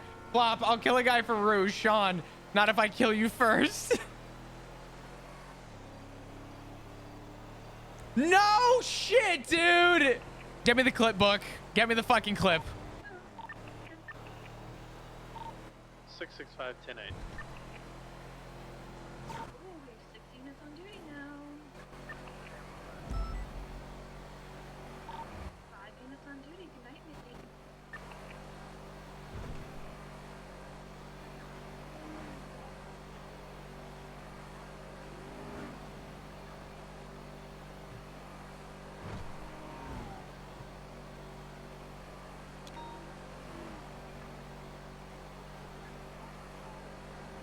Dude, the fucking odds of that. The 11 saved and killed flop. You know what we should do? Let's roll a dice just for funsies. Flop gets hit. Damn, he would have been fine. What did I roll for the cat? Was it a 115? I don't remember.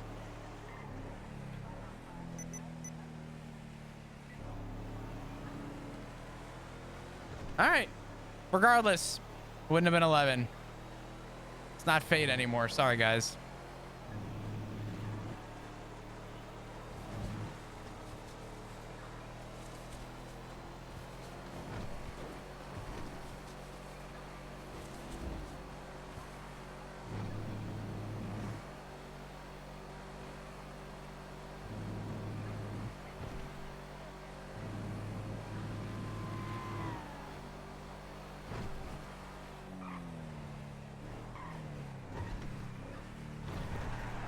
Dude, honestly?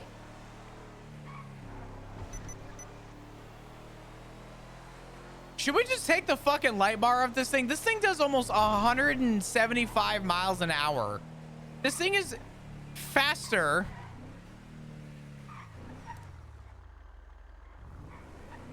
Fucking deal? Alright, you gonna buy it? Call him now. Alright, call him now. We'll go buy it. Okay, you gonna buy it? See you. Call him now. Bye. I think Daph's gonna buy the car. What? Hang on. Yeah, No, I I offered was him a just... deal he couldn't say no to. What did you tell that man? He'll probably call you in a sec. Oh my god. I was thinking about keeping it because I forgot this thing does almost 180 miles an hour. 77's up here. Yeah, it's pretty good. Pretty sick. 6876. Is this where your car's at? Not a problem. Let's Try go. not to walk on it too much, okay? All right. I need my ID. Grapeseed Main Street. You know, I don't kill me, but I actually don't have it on me right now. That's You got CVPI gang moving towards you. 10-4. I'll get you in and call you. You want us I'm to go gonna and say light the sirens?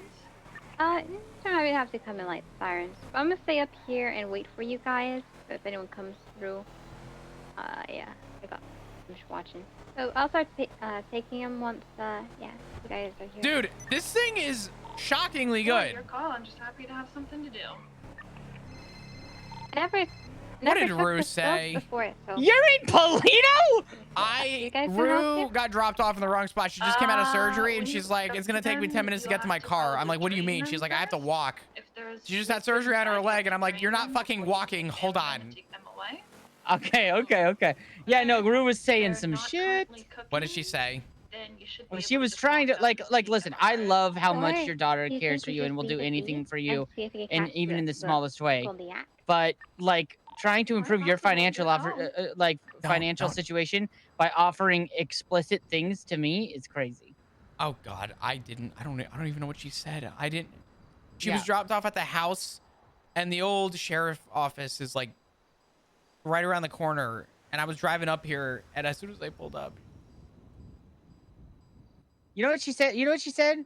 You know what she What? said, Flop?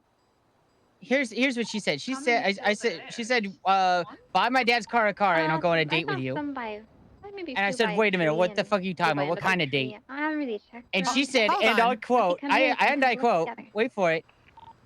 Any kind of date you want. Like that. You know what I told her? Hold on. Okay, I'll wait. Hey, Rue. Yeah. What the fuck did you say to Daft? I told him if you bought your car for $250, I would take him on a date. Entering Grapeseed now. And then the thing is, I was going to get him to buy the car first and be like, "Oh, sorry, I can't. I'm in 1% MC. We can't go on a date." Daft, give me 1 second. Rue, that is completely that's completely disrespectful. It's a genius. A genius idea. Daft, it's honestly a great offer. Honestly, I would take it. What?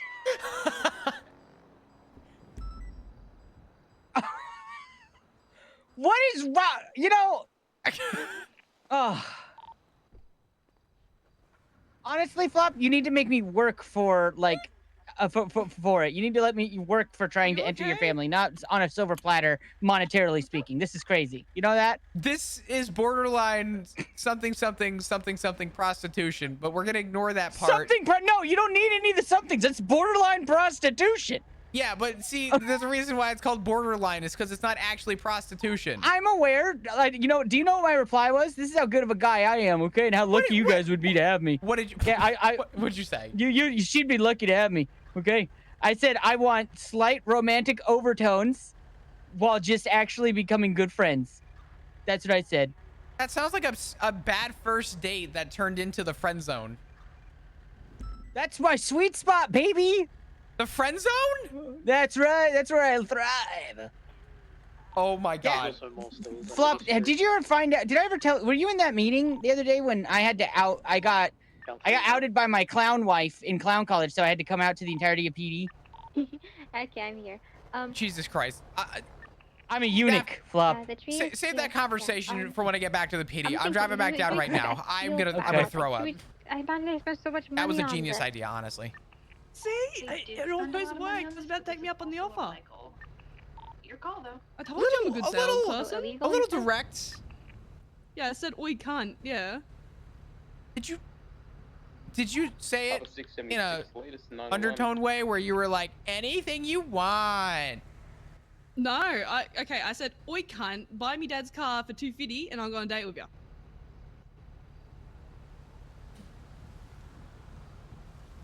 And he seemed convinced.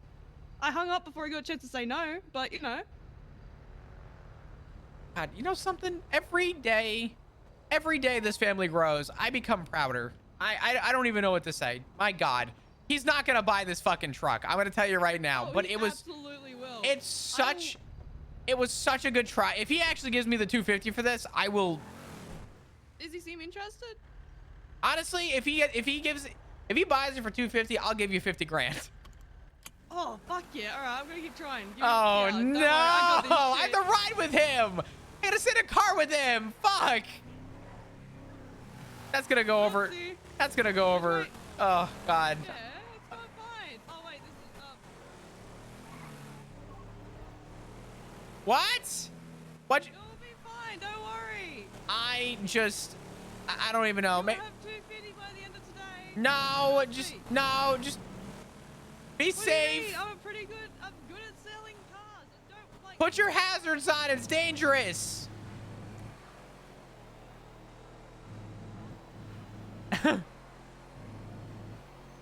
Oh my God.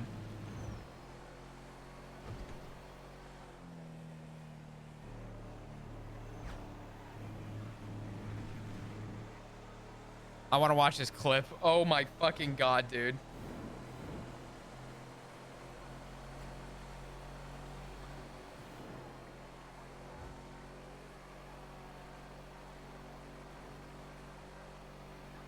Hold on. I want to see this clip.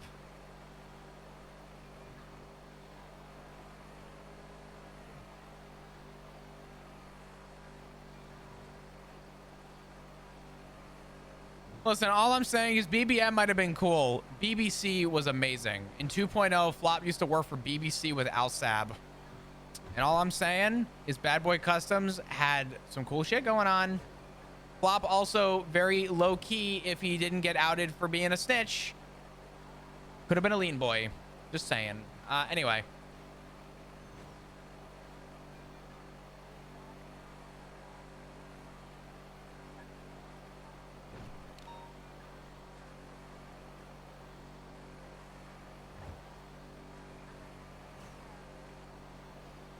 Oh my God. Yeah, you know who stabbed Flop? Al Sab.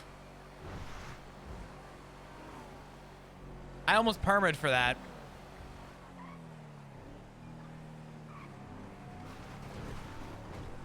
Alright, I need to see this fucking clip.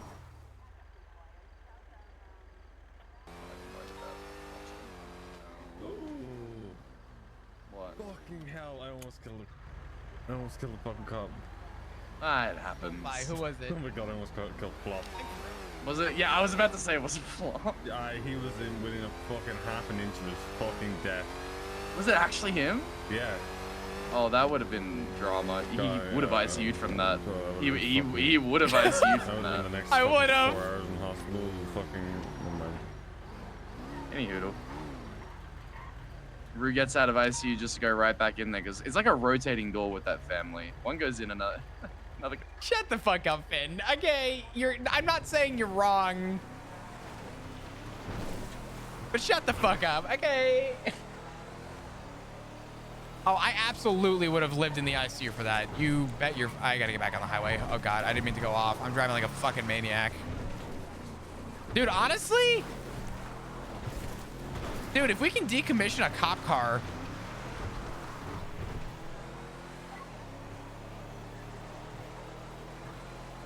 Could you imagine this thing off duty? This would be, like, high-key one of the best getaway vehicles.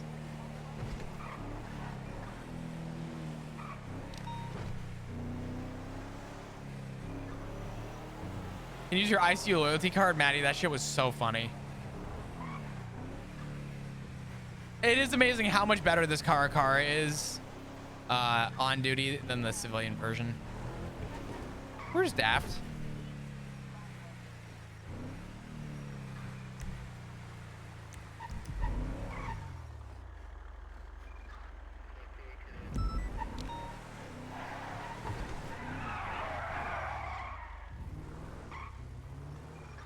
Now, why would you need a getaway car? Because, you know, I'm not saying that our car tops out at, like, almost top speed, but, like, I am just saying that the car tops out at almost top speed. Okay.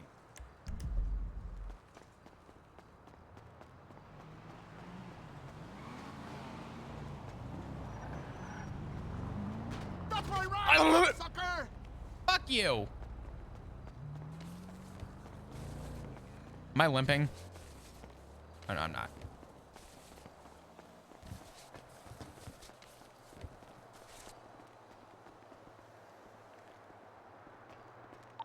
Too obvious? I look too obvious down here. I can't. Oh my God, he's on the phone with Rue. Oh no. Oh no. Oh no.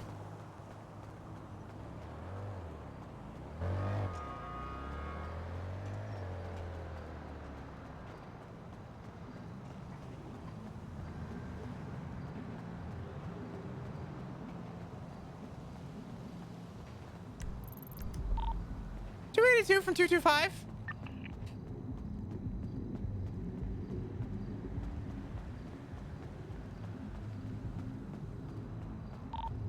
And 22 last.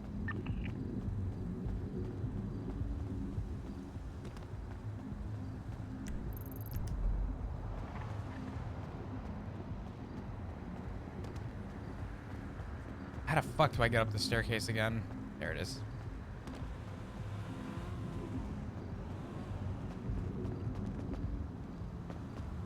All right, everybody get ready. Free headache. See any of these bushes or no?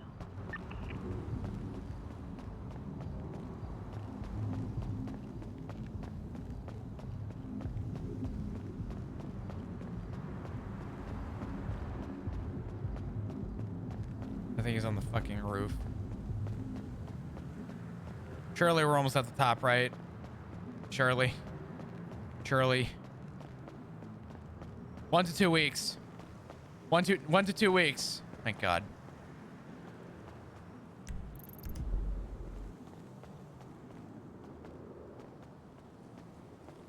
I think you're good.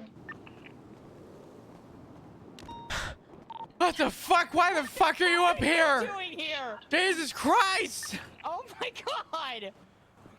I have to talk to your father and tell him what a bad girl you've been. Check other Take the offer. reports about moonshine. Holy fuck! What? Can you also 3-1? She's offering so much. She wants me.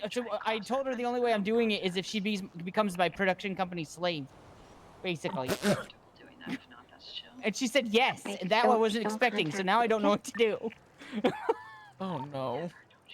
So I said, I'm pretty sure. I said that. Pretty sure that's illegal. I was just making a point. And she said, I don't care. We don't have to tell anybody. And then she keeps doing, please, but like sexier. And it's uncomfortable. Oh no. Yeah. You got some problems going on. Your family tree there, No, kid. no, there's nothing wrong. It's actually in the worst way possible perfect. Because I would do the same thing. We got it, baby! Oh my God, Jesus Christ. The bike is the best. Oh my God. Is this what we're rocking The today? shocks on this thing are insane. They're called my calves. Is this what we're rocking all day? No, we can go out on a car. God, I was gonna say this. Oh my God. Holy fuck. Yeah, that thing's It's a lot of fun, fun. though. Oh yeah. Yeah. All right. Why don't you pull out your car and try to convince me? Well, I just drove it up the highway, and I'll be honest, it needs a livery, but this bitch hauls. Okay, okay. Let me repair it real quick, make sure it's all in tip-top. Oh, yeah, no, I called Rue because I'm pretty sure, like, I thought for a minute that, like, she might have been trying to use this whole car thing 911 seems as, like, serious. an excuse to get on and get back into my good graces. You know what I'm saying? Oh, no. Mama 1676. Yeah, she's hot. She's hot for it. I'm not gonna lie. How many ladies with blue hair do you guys know? Oh, for fuck's sake. Several. A few. At least 2. I'm worried it might be Kizu. Me too. Listerine? Oh, If no. you'd like the Yeah. 76, you can. I'm up here with Crystal. That's not good. Wait, it's okay. I can hold it here. No, no, You no, wanna- no, no. 76. We have to Looks go like to all the that. way into Eastern We have to go to Fire, that. but, Yep. coast. It's gonna be bad. Oh no, I'm focused in. You ain't getting I love rid of me Kizu. now. The meds are hitting right. I'm sure they'll still they won't be here. Alright, Do you have FM. any I'm food or 76 to that. Break off. I'm gonna suggest that we get every unit to that if possible. I'm sure they'll still be here after I. Let's go. Are you guys on an active right now? I'm sorry. Grapeseed. Oh, We're I just staking out. moonshine. Stake out.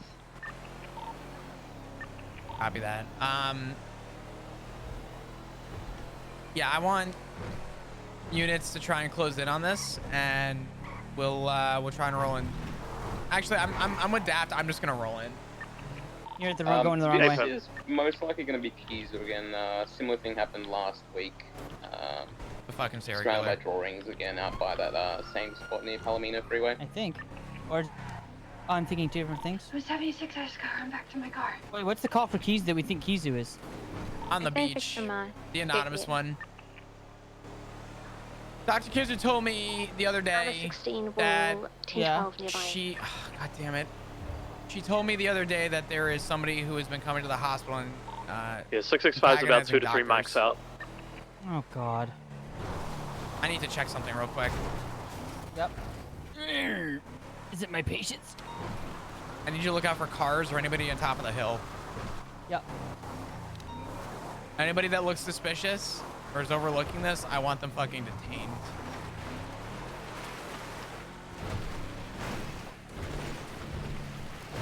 Bro, every time Flop goes on duty, man.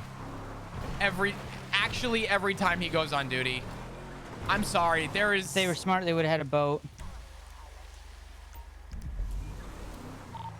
66876. I don't see anyone overlooking. I don't see anything, yeah.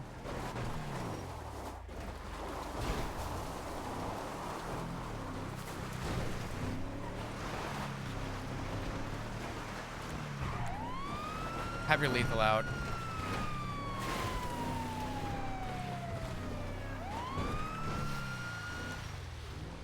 Oh, Jesus Christ. Dispatch 225 23 911. I believe it is Dr. Kizu. Daft, I need you to go check on Dr. Kizu for a Is second. it code full for EMS? Stand by.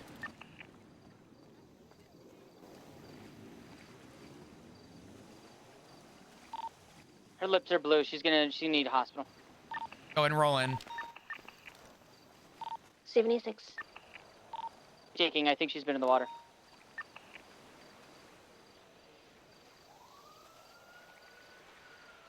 Check for a pulse, if possible.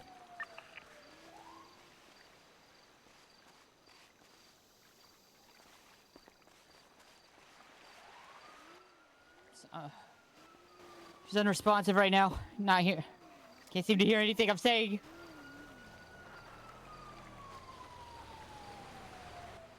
Is she breathing? She's breathing, but she's having seizures. I think I'm having a fucking seizure. Jesus Christ. Just leave her be. Try and lay her flat. Don't try and grab her. Yeah. You don't want to hurt her. I believe she's having a seizure. EMS, you want us to just let her be? I don't want to. I don't want to touch her and hurt her. Confirm, thank you.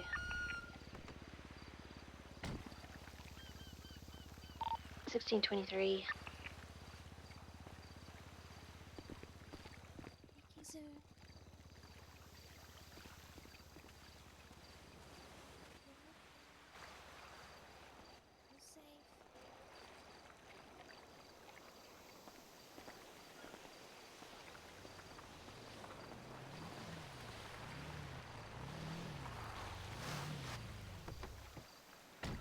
Dav, can I get you to document photos? Crystal, can I have you just look for any evidence of any sorts? Yes, sounds good. Radio check. Oh.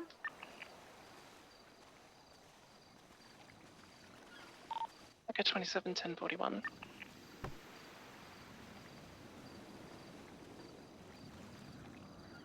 Six is 2 mics out. Copy. Believe this is Dr. Kizu's vehicle here. I'm gonna go and document it. I'm gonna check the water.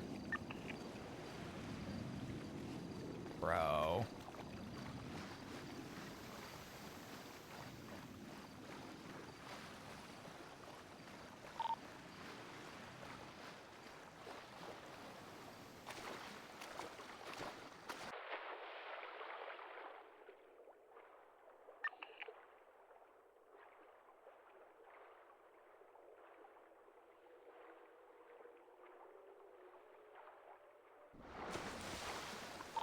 The water appears clear. Echo 27, I have Kizu seizing here on the beach. Can you check if there are any doctors on duty? There are no doctors on duty. Copy that. Oh, for fuck's sake.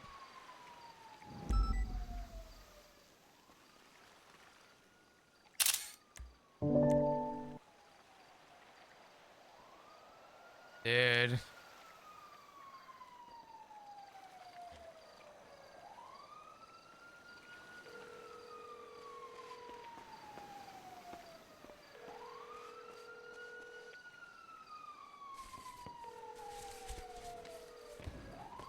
I don't have a camera. Oh my god.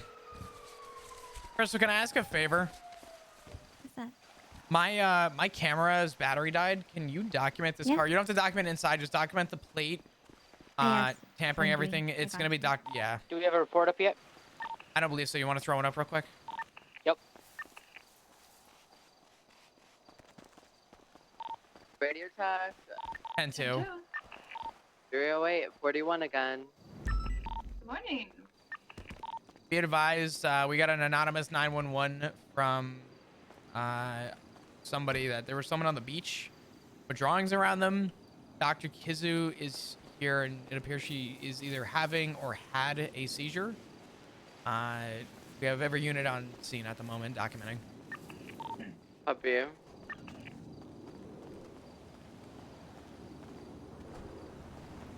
It's been documented. Thank you. Sorry. Bringing No, up you're the good. flashlight to see if I can get anything. Copy. Report is up 9479.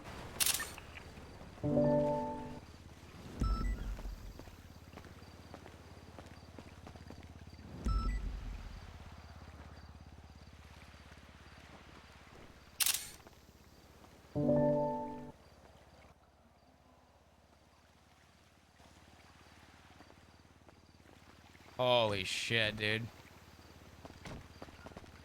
Don't worry, Flop's gonna start calling people. Mama 1676 Central Medical Critical. I will see PD at the hospital. Yeah, can I get if you like. Yeah, Crystal, could you follow EMS over, please, with who's the CVPI here? Is this you, Aphrodite? Mine's over near the cave, but I'm happy to help. I'm not getting anything with the flashlight. Yeah, let's go ahead and get you to follow as well with EMS. Myself, Daft, and the other CVPI that's on scene, you can stay with me. Hey, fam.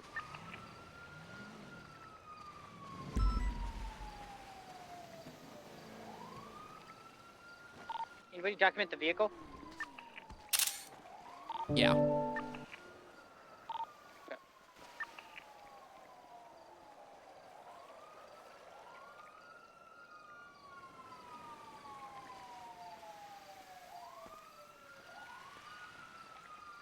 Eric, are you good?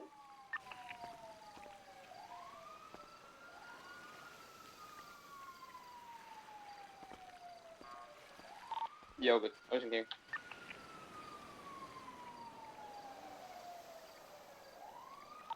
EMS, do you happen to know if Dr. Kizu has a prosthetic leg? Confirm. Copy. Yeah, it's in the back of the ambulance. We got it already. Okay.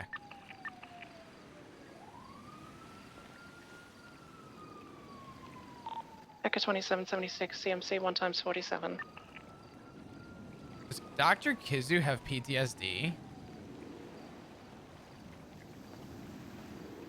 Dude. The world is actually aligning with Flop just ready to leave.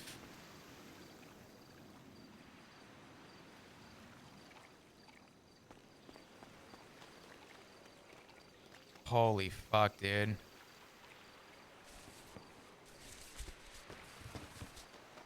I was gonna say, if I remember, she and Flop talked about that.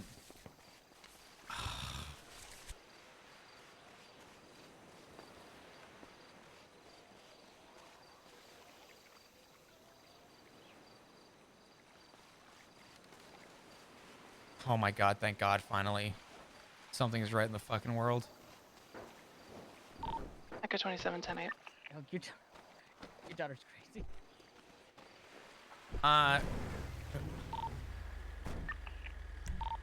1623 CMC. Sure, let's go ahead and mat up. We'll head out. You can go back in service. 22576 CMC.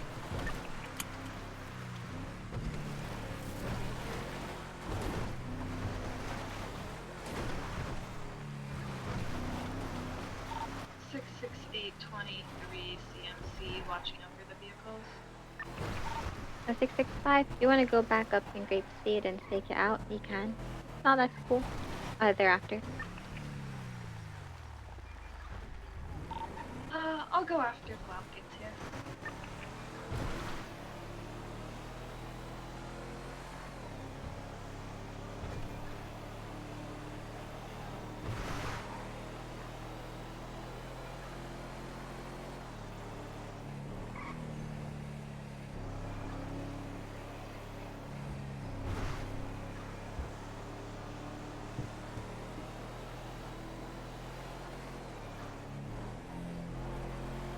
I hate to say I know what this is.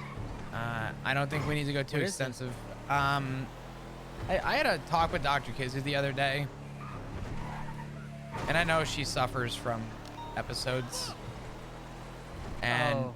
those papers were drawn, it looked like, in some order of a sequence of events that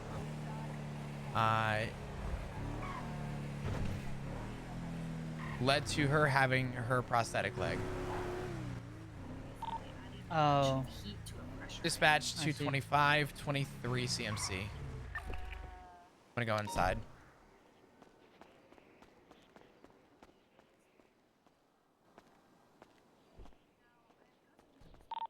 Six 66523 strawberry gas for refuel. Honestly, I thought about not rolling, but I thought it only makes sense that Flop rolls for this.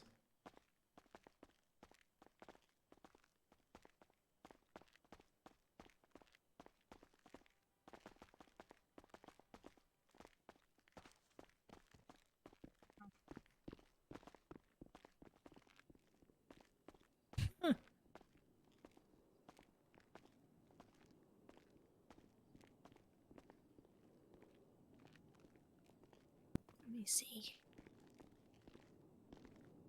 Dr. Skip, what's going on? Were you able to stabilize everything? Does she just need rest? Okay, that's great. Amazing, thank you. Oh dear I God. think she might have been there for a while. She goes there when she's having a sick PTSD attack.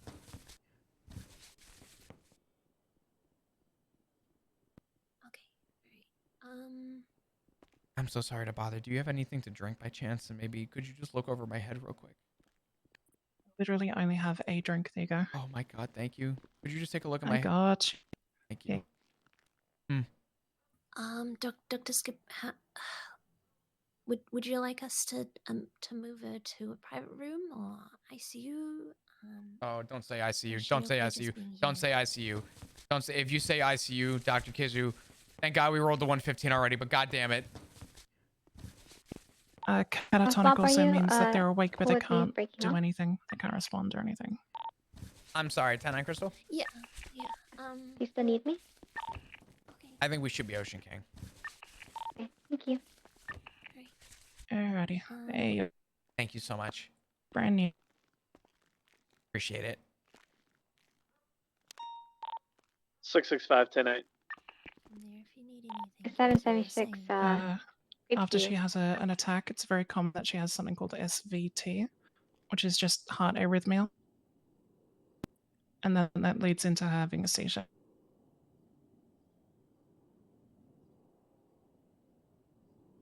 Okay.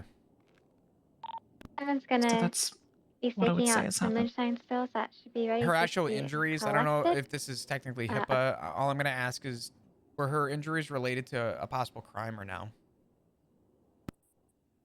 No. Okay. Okay. And also Yeah, Pippa's been I rewritten, think so it's we can say unlikely. whatever we want, but we like have to give you a report if you want to use it in court or anything. Gotcha. Okay, cool. Hey, Kizu. Hello, it's okay. It's me, Alice. I'm here. Yeah, this has happened a few times before. Just Back outside, please. Okay. It's alright. What's wrong with Kizu? She needs. Hey, how's it going? She needs space right now. Needs space. Hey, she's my It's gonna be friend. I know. We're all friends. But she's just having some Oh trouble God, right now. Dr. Kizu is gonna cause Flop to have a fucking freak out. 07, man. Dr. Kizu just wants Flop to get fired. He wants it. All right, let's write this report real quick, and then we'll talk to Dr. Kizu when she calms down.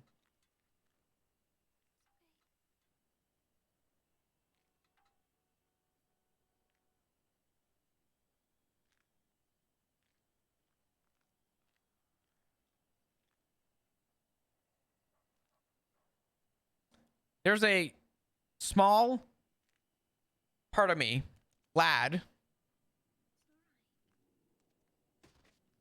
that this wasn't the fucking serial killer.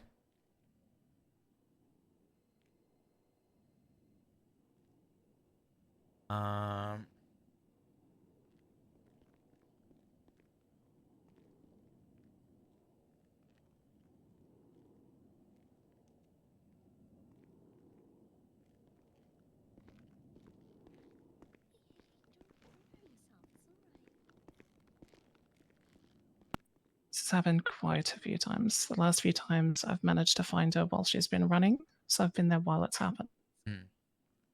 I won't lie to you. I know of this. I actually spoke with Dr. Kizu the other day. He was off duty. We were just talking, but she kind of gave me a little bit of insight, and I feel for her. Unfortunately, I go through something similar. Sorry to hear that. No, it's all good. This isn't about me right now. This is just about her and being there for her. You know what happened with her, that these episodes come up and what causes them? I do. I don't know what triggers them, but I do know the reason why they started happening. I'm assuming a lot of the drawings that we saw on scene probably have a depiction of that, if I had to guess. Kind of replaying something dramatic. Yeah, she doesn't think that she can let it go. She doesn't deserve to figure.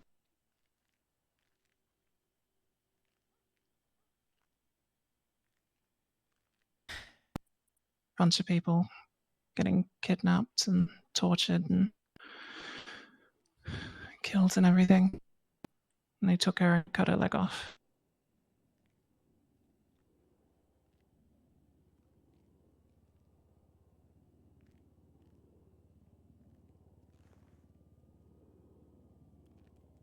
Okay. I'm gonna ask a maybe personal question that I want to ask Dr. Kizu, but I don't want to stress her out. Do you know if she's seeing somebody for these episodes, these attacks? She's in contact with Pixie. Okay. She's had a chat with Pixie, I think once so far. We've tried to get her in with 2 other therapists in the past. I'm gonna see if Pixie's around. I doubt it, but Yeah, don't think so, but maybe. I'll forward an email over to her.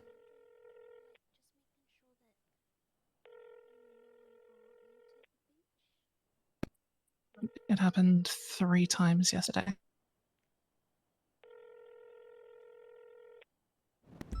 She's not going to be able to keep doing it.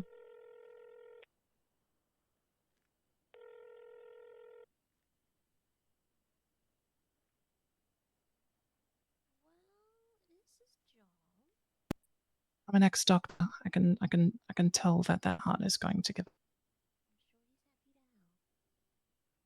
It's gonna get what? I'm sorry. As an ex-doctor, I can tell that heart is going to give out. You know she's getting enough. I really don't want to ask too much because it's not fair to Dr. Kizu. I should talk to her about it, but it's also not really within my occupation to. You just care. Yeah. If I think it's too personal, I won't say anything. Has she been taking any form of medication to try and help mitigate it? Yes. Okay. You know, if she's Perry Watson is currently her primary. Okay. You know the last time she had her script refilled? What more? Unaware on that. Okay. More what I'm But asking she was taking is, it yesterday to before. okay, so she has a supply of medication. Correct. Okay.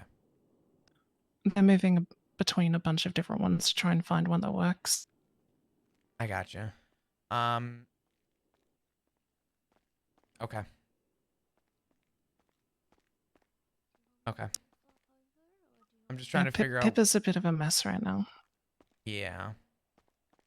Hey, Sid, I'm just gonna go 10-7 for a few mics, okay?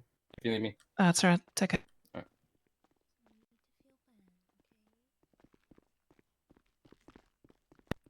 Unfortunately, I think it's just a very psychological thing. It all ties back into it. PTSD attack leads to them going to somewhere they feel safe. They feel safe up high or by the shore. While they're there, they continue to spiral, and then they have an SVT attack, heart arrhythmia, and then the body can't keep up, heart rate increases, seizure.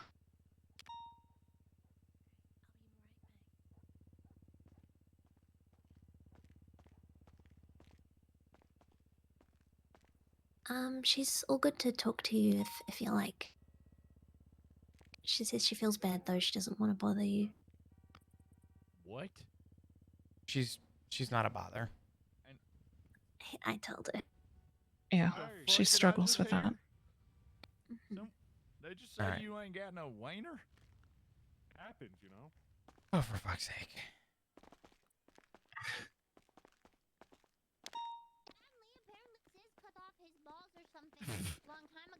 you want me to stay with you, Kizu, or shall I give you space? It's all good, Alice. Okay. Alright, I'm here. I'll ask the same question. Do you want me here, or do you want me to go, I don't know, jump off the roof? I'll do a backflip. Don't do that. Don't backflip or don't fall off? Don't jump off the roof. Okay, good. Okay. First off, you're not a bother, so don't say that. Okay. You've had so much on your plate. I don't need that. You don't need to be telling me this and having more added to it. For as much as you've done for my family alone, you're owed all the time in the world. So I don't want you to feel like that needs to be disregarded because of what I'm going through. You know what I mean? I know you're just doing your job, but let me at least return that favor. Number one, outside of everything that happened,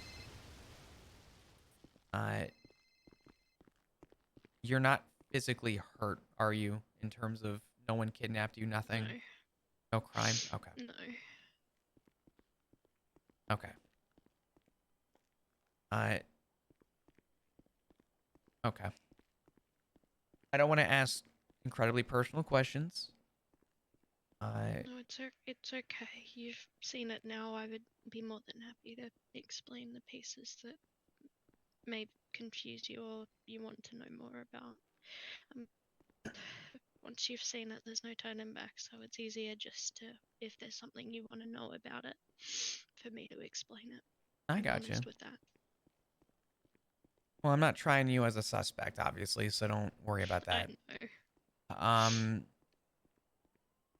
It's just a lot for a lot of people to take in, especially if I've been drawing and depending on how much I've been drawing.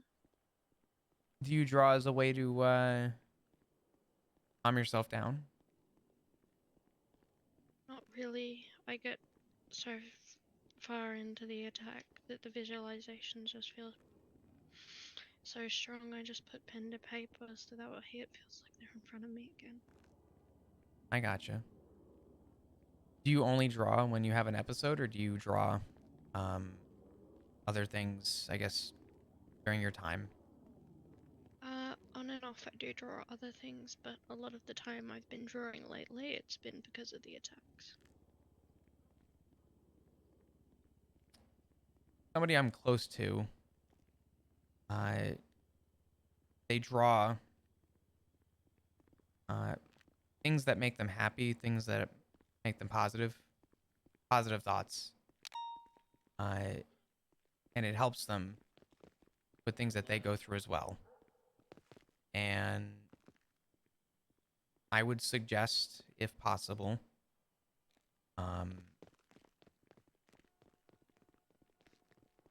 with something to add maybe in your day, give that a try. That's something I know that a close person I know does. Mm-hmm. I had asked if you were taking medication. I know that might be personal, but For the seizures and for the heart issues, I haven't been able to actually fully get in with psych for medication out with any of that sort of stuff. But psych, you said? Yeah. Are you speaking to somebody right now?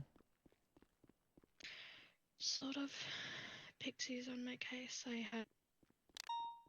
She chatted with me briefly last night and said she was going to come and check in a couple of days. We just had a very brief chat. Is someone calling for me on radio? You're all good. Lottie, who was reaching out for me?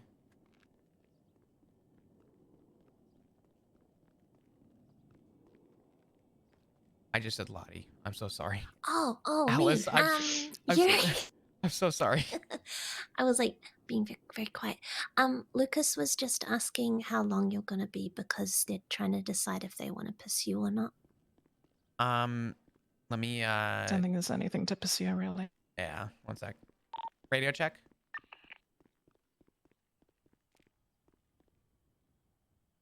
Tindu. Lucas, are you in frequency?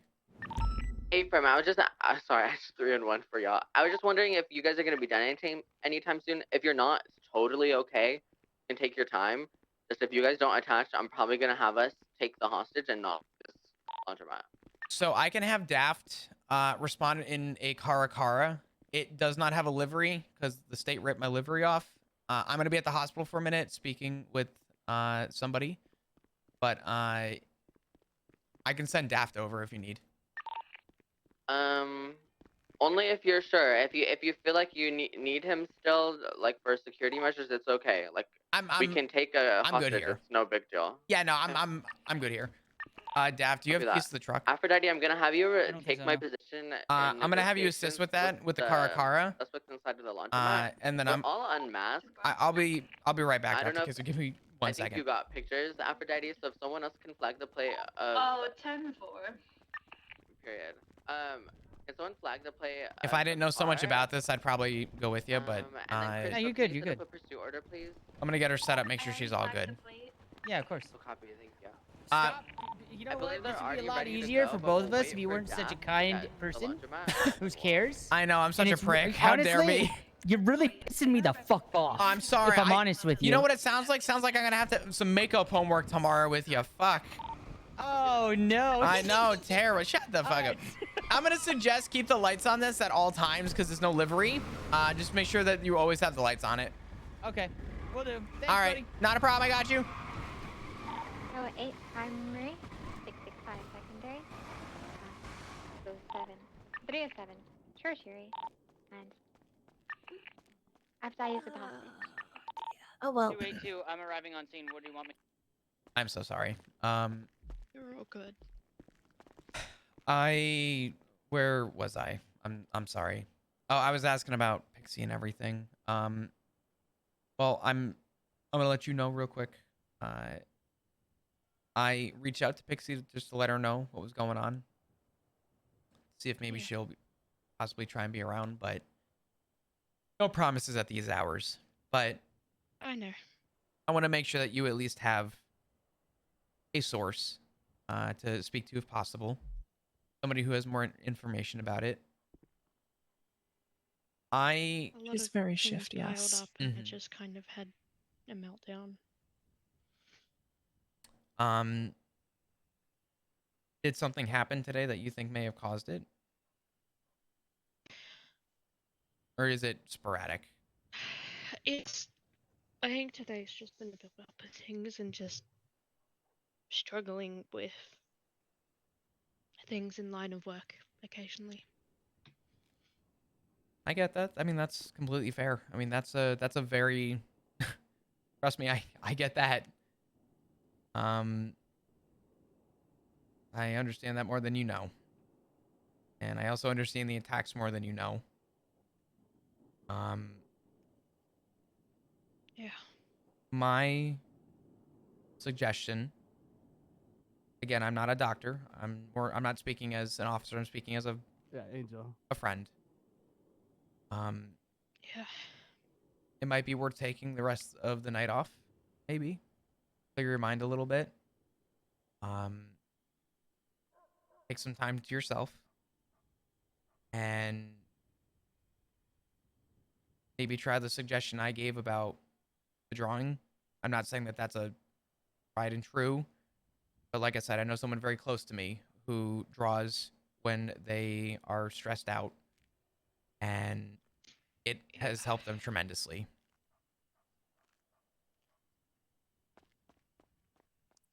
One of my sisters also draws when they get really upset. Helps them calm down. Lets you express physically. I try to draw sometimes, but a lot of it recently has just been the forcing myself to draw out the flashbacks. Alice, do you want that? Do you want me to go to it? Eric's got it. Or Eric? I think what I'm more suggesting, excuse me, is think about the things that you do enjoy. Think about the things that you like, you love, you enjoy, things that make you happy. Maybe you're not even in the mood to draw them, but it might be worth just doing it. If there's anything that I've learned being an officer, I'm not even gonna say as an officer, as a detective, part of what I did and had to learn and do was learn modus operandi for many different type of, I guess, types of emotions, because it's about the action of something and understanding the reasoning as to why it happens. It's not even about what they're doing. It's just understanding sort of why something consistently happens. And I'm not a doctor by any means, but one thing I do know is that patterns of behavior become constant, and it might be worth trying to change your pattern of behavior. So instead of resorting to drawing when you need to get something out there, try associating drawing with something positive. Not saying that that's going to resolve anything, but it's something to try that maybe is a different approach. This way you start associating the drawing with something possibly else. I don't think it's going to, be the end all be all, right? I'm not a doctor, unfortunately. I don't know enough about seizures in that regard. But that's my big suggestion, is to take the night off and maybe try and create a pattern around positive things in life. Yeah. Up, have you considered being a psych?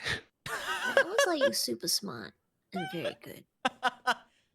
And would you happen to imagine I'm going to be out of the PD in 10 days to put my 2 weeks notice in? Sorry? What? Yeah. Oh. Is it I'm PD sorry. culture? Or do you feel like you should be somewhere else? Uh, Sorry, I guess we're moving discussion, but that's a no. bombshell. You're good. Yeah, I haven't told a lot of people. Yeah. But I am doing it for me. And I think the way that I see it, a lot of stuff has changed in my life. And I also think a lot of the PD has changed a little bit. And I'm not leaving as in a middle finger, a middle finger to the world. I'm leaving more on the idea of on good terms with a proper retirement to go be with my family. That sounds nice. It'll I've been the happiest I've been since I submitted my 2 weeks notice. So, but I'm just glad to know that my time in the PD has allowed me to learn a lot and learn a lot about people. And I'm excited for the future, but I still got 10 days and I want to make the best of them. So, Well, for what it's worth, you're one of the best officers I know, and I'm sure you're gonna do amazing whatever you do, even if it's just, looking after yourself. I appreciate that. I'm Same traffic. Thank you guys. I appreciate all of you. I really do. It's nice to know that I've had the pleasure of working with so many different people in the field, and I've worked with so many individuals who go through things. And I think a big reason why I was touted is just being a good person for larger investigations involving emotions. So I'm hoping that time and experience I can cash in on some good karma and maybe pass that information along. But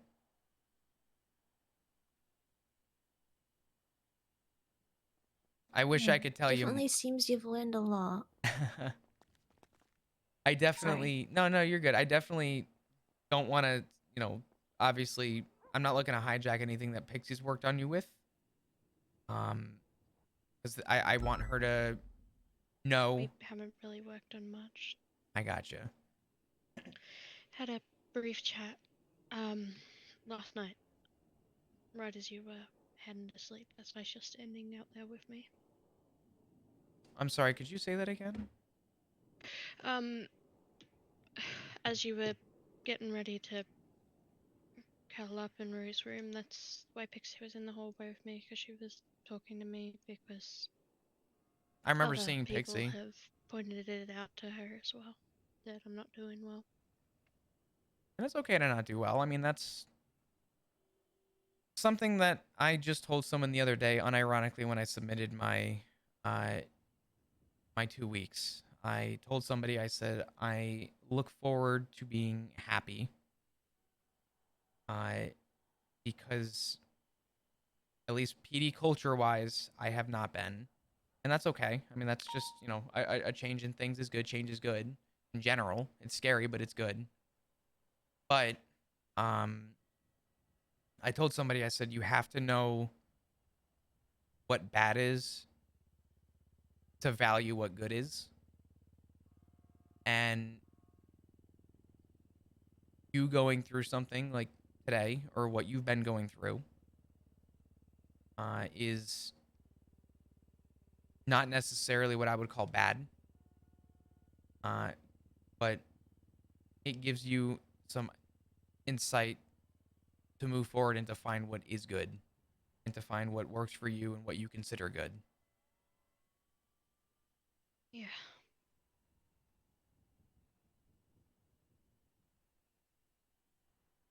So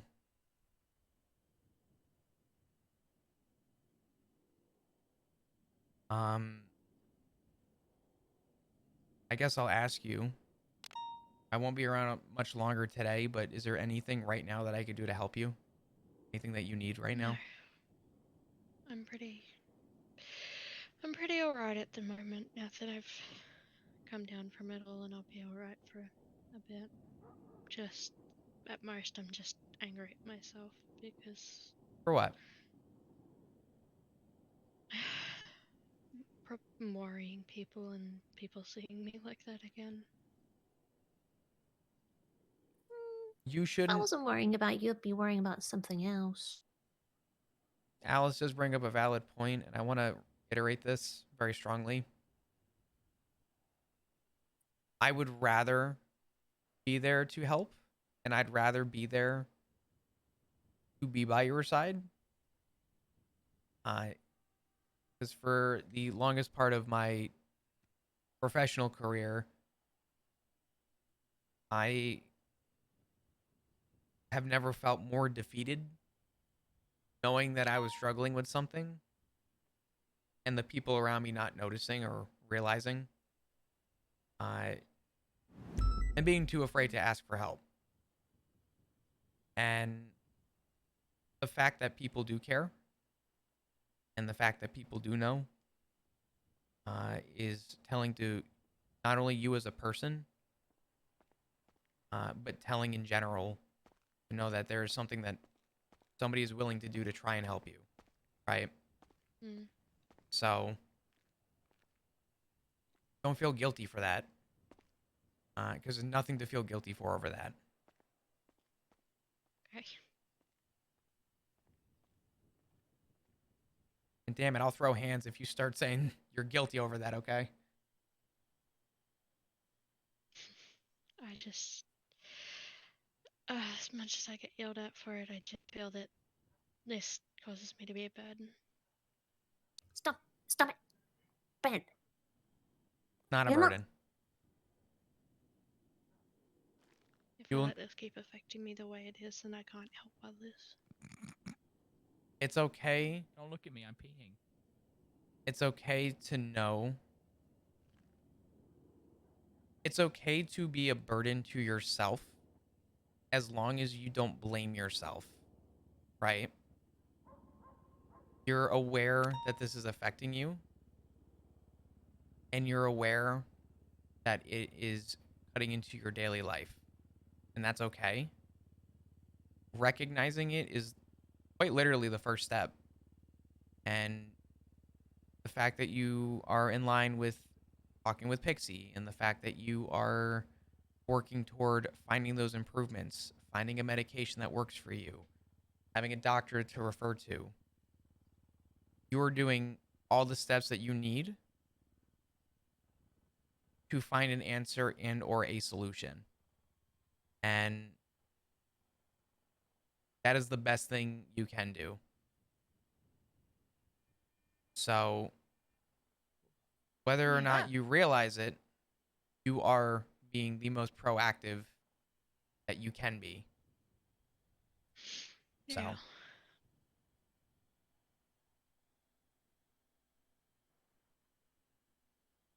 but I don't really have anything to press or any of that. I just, if you need anything, you call me and let me know. Sorry. I am so sorry. Kurt, keep it down, goddammit! Mate, shut up over there. I love you so fucking much, Kirk Durkin. You're the best. I'm sorry But that I grabbed everybody. Yeah. I'm still sorry that you had to see me like that, and if you apologize one more time, I'm throwing hands. I don't know which of the drawings you saw because I usually only draw them in parts. I don't fully remember how much I drew today, but at some point, if you want to know the story, I'd actually be happy to tell. Okay. That's fine. I mean, you let me know when. I'm probably gonna chip in and say probably a pass because I won't be around much longer, but at some point when you get some downtime, we'll find time and we'll make it happen.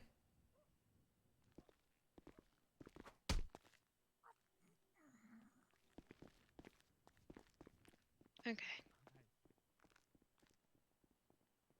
Sound good? Yeah. All right. I'll leave you to it. If either of you need help with anything, any of you, honestly, Sydney, Alice, if any of you need anything, just let me know. I will, I promise. Yeah, not a problem. Likewise. Awesome. All right. I'm gonna. Sorry. No, you're good. I'm gonna head back to the PD. Just give me a call. Yeah. Appreciate Good you. luck. Thank you so much. Thank you. You need a ride? Or is your car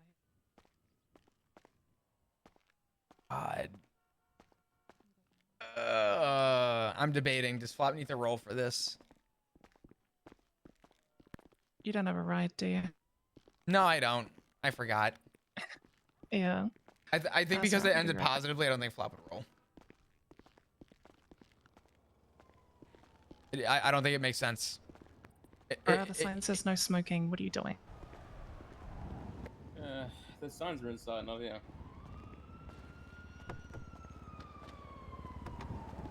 That's crazy.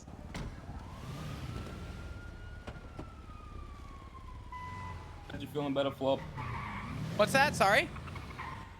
I said I'm glad you're feeling better, man. Appreciate you. Thank you. I'm doing the best I can. I keep my head up. Hell yeah, man.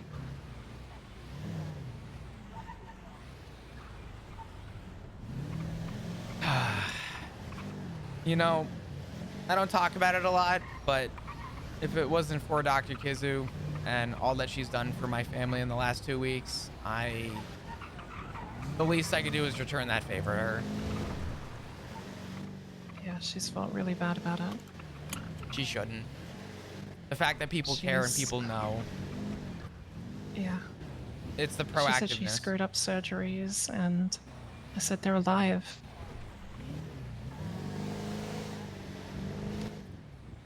That's the most important part. My first surgery, the person died. Well, you know, I can say They from were a- serial killers, so, you know. Oh. But still. Oh no, anyway. Well, I mean, to be fair, you know what, my first time on duty ever, I was a cadet. I was riding with somebody. I forget who it was. Our first traffic stop ever. I didn't even know how to talk on radio. And we pulled up behind a car and pulled them over. A guy got out with an axe to try and axe this officer. I got out with my gun and shot him, and he died. And Jesus Christ. I thought about it. I'm like, you know, not for nothing, but I kind of just ripped the Band-Aid off with like traumatic experiences. This is I wasn't expecting this. So It's kind of the same vibe I had. I'm like, well, can't get worse than this. pop that cherry. Yeah. Alright, time to move on. Once you get to the worst, honestly, when you start at rock bottom, it only goes up. It can only go up. I don't know. Sometimes I've found rock bottom has a basement, but you know. Oh, I've learned in the last 2 weeks that rock bottom has a basement, and there's a basement for that basement. Oh. If you get lower, Hopefully I don't there's have to just a floor of spikes that are about 6 inches high. So, you know. Damn. So 7-inch heels. Yeah. That'll solve. Yeah, You know what? I appreciate you. Yeah, I appreciate you, Sydney. If you need anything, just let me know, okay? Yeah, for sure. Awesome. Likewise. You take care.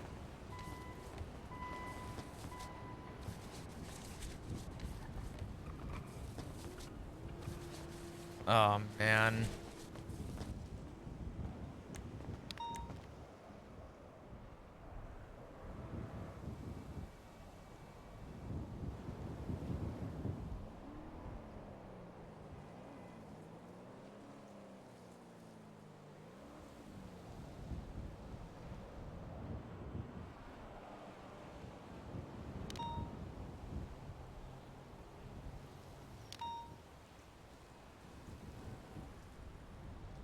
Um.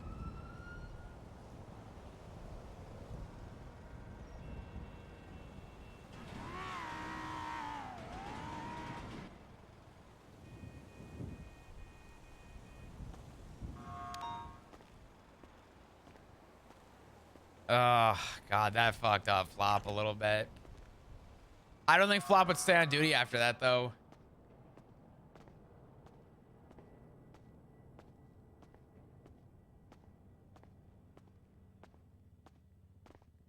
I don't think Flop could stay on duty.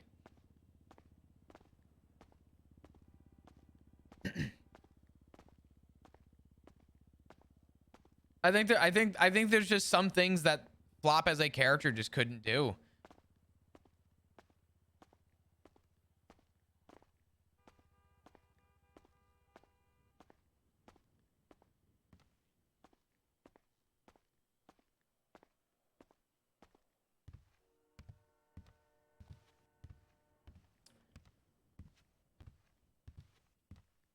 It really does feel like Flop is constantly cashing on good karma, though. Everyone just constantly talks about how good of a cop Flop is. And it's kind of cool to see how many people are just so willing to, like, stand up for Flop.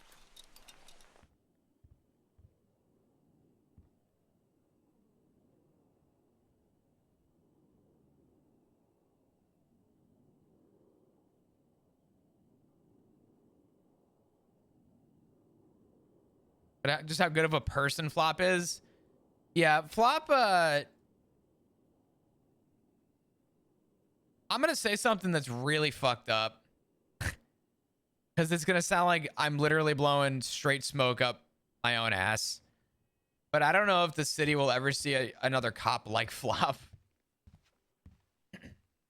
Which I hate to say makes it that much harder for Flop to leave.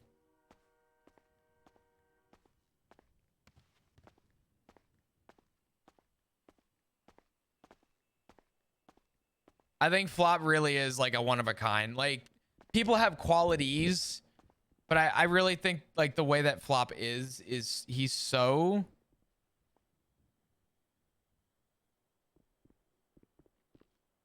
He really is one of a kind. Hey.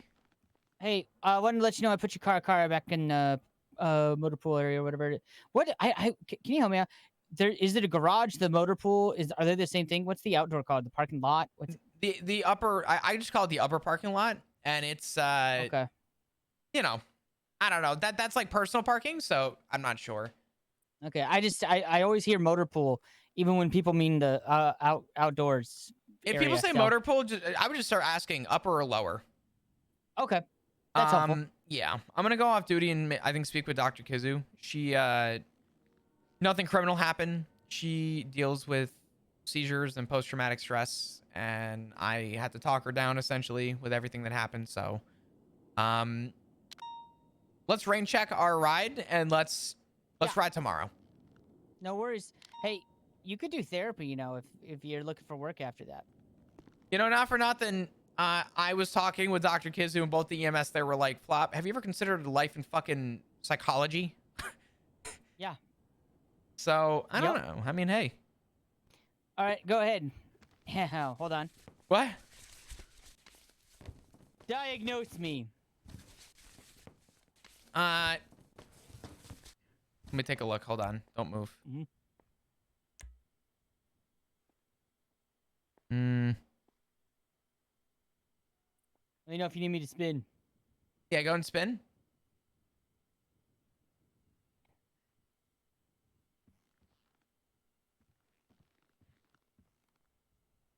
Pretty good, right? Try and turn around again? Yeah, yeah.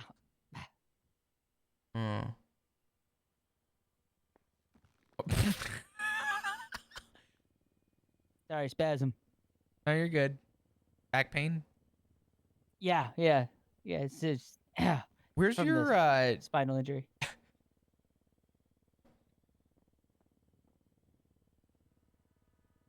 Where's your reset button? I'm sorry? Where's the reset button? Place no one has gone in many years, Flop.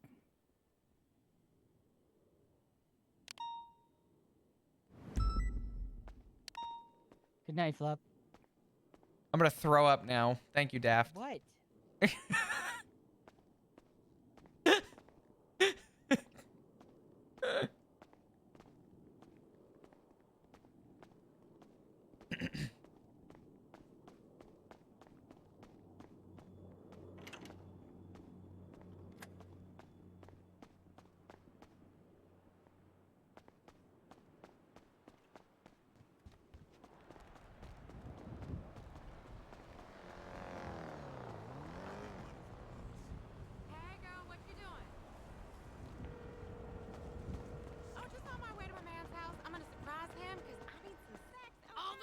Oh, Hey, how you doing?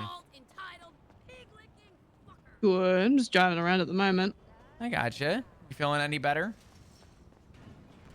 Probably not.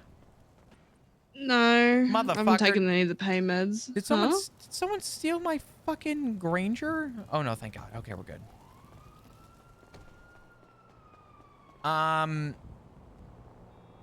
You know, I'm gonna say something.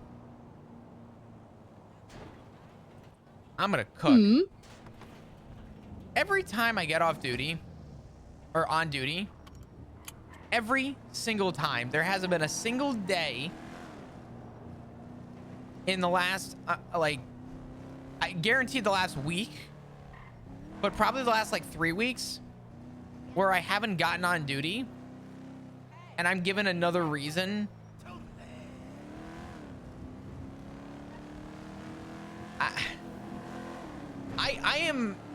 I'm gonna reword this. I am reassured every time I get on duty about my 2 weeks notice. I want to say that's good, but at the same time, like, it must be shit being constantly reminded that. It's bittersweet. I'm glad that I've realized it, but I'm also...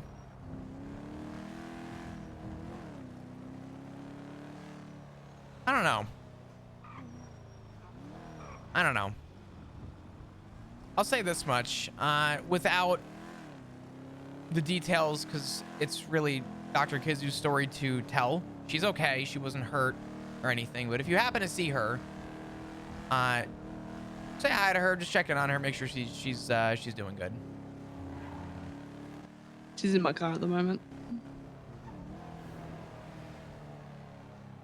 Oh.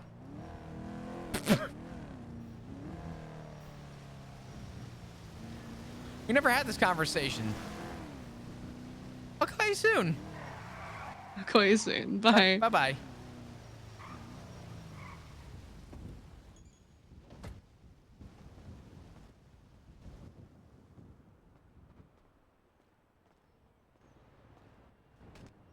Bro, Flop is gonna fucking die due to... Here? Okay.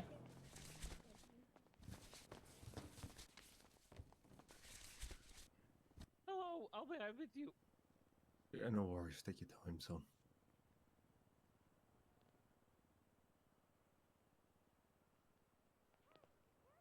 All right, what can I get for you? Could I just get one main and one drink, please?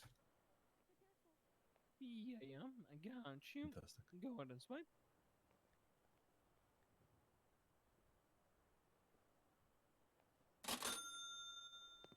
Thank you. There you go. Thank you very much. And thank. Appreciate you. Beautiful. All right, appreciate you. Bye-bye, Have a bye-bye. great day. Hello, how you doing? Hello, I'm pretty good, pretty good. How can I help? Could I get 3 combos, but could I get 6 drinks? Yeah. What would you like with your combos? Could I do the 3 chicken donut wraps with Freya fries and 6 of the Rooker teas? Alright, go ahead and swipe.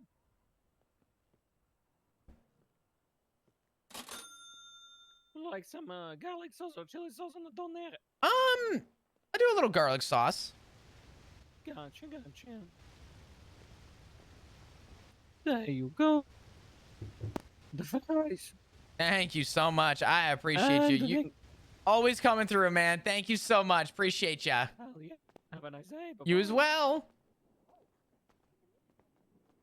Oh, nice to meet you too. Just hang out here. Just seeing you.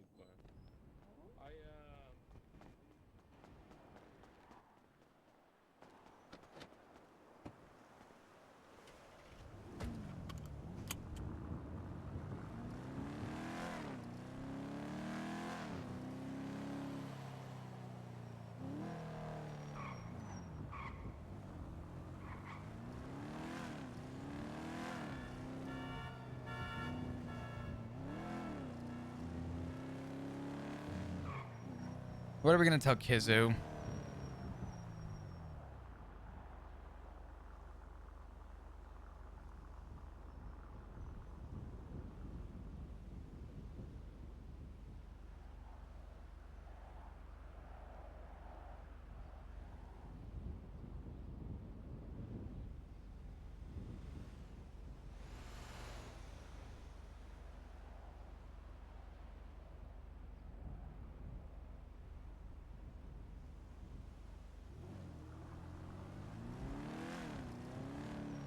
Daughter Kizu incoming. Oh god, dude.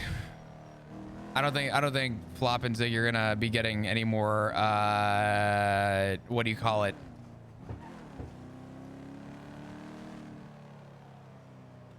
Any more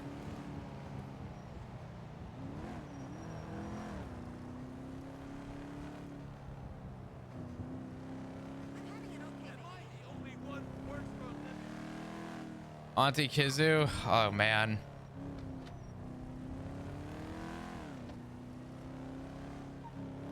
No more kids.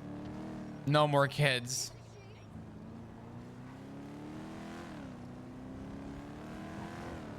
Reed's kid was enough family? Oh god.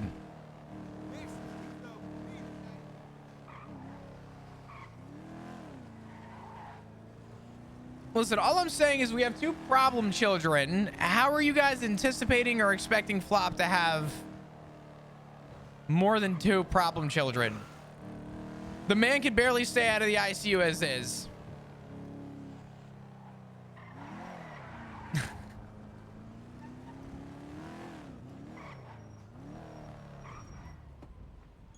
But Kizu isn't a problem?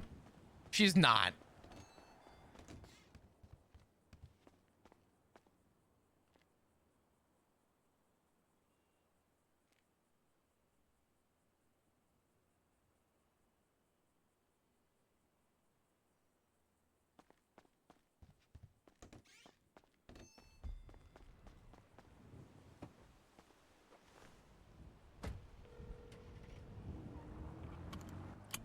Hello?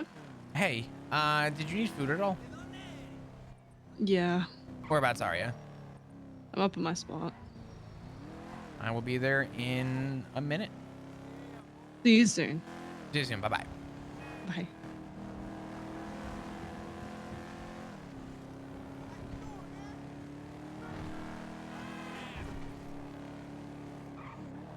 Listen, all I'm saying is I've been enjoying the role play with a lot of people recently. People I have never had the chance of role playing with. Like the stronger connection with EMS has been nice. The stronger connection with the doctors has been nice.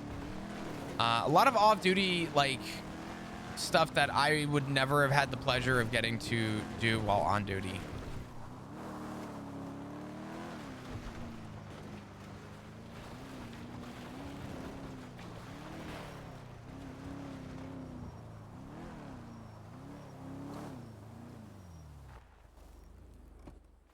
Because you're friends with Ivy, is that why they're giving you shoes? Long time no see. Hello. Hello. How's your leg? Uh, I'll throw hands. crap. I've been trying to get around. I can't really get around much. Mhm. It sucks, but Dr. Kizu, are you hungry at all? thank you. A little bit. A little limited on drinks, but I'll do the best I can. There you go. Just hungry. That's about it. Okay. Let me do this. Take these. And take these. Thank you. Not a problem. I don't want to interrupt if you guys are talking. I apologize. You're all good. Rue, did you need cigarettes? Or are you good? I'm never gonna say no to cigarettes. Got a pack actually, but never gonna say no. Just half a pack. Thank you. Yeah, all good. I'll let you guys talk, but if you need anything, just give me a call. All good. Thank you. Yeah, not a problem. Absolutely. I'll talk to you guys soon. I'll call you soon. Yeah, sounds good.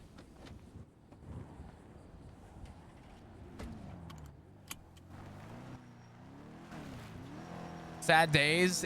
You know what's so funny though? I have cried more actual tears over Flop leaving the PD than I care to admit. And I think it's because it's such a huge chapter of this character's life, but I think what's to come next is going to be really good.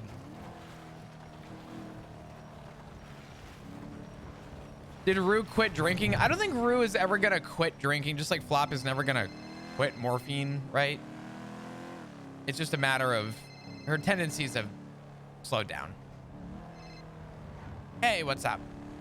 Hey, just to let you know, Tanner Phillips 311 asking you to call, very important. Shit. Could you read off the number? Yes. Yeah, let me know when you're ready. I'm ready.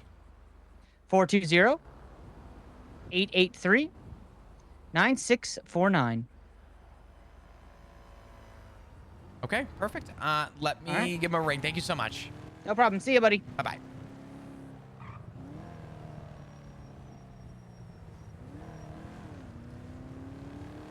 Oh, this is Tanner. Hey, Tanner. It's Flop. How you doing? Hey, buddy. I'm good. How you doing? I'm all right. I went off duty. I didn't see your 311. I had a cop call me and let me know about it. Well, I'm really glad they did. Are you free right now? I am actually, yeah. Where are you? I'll come to you.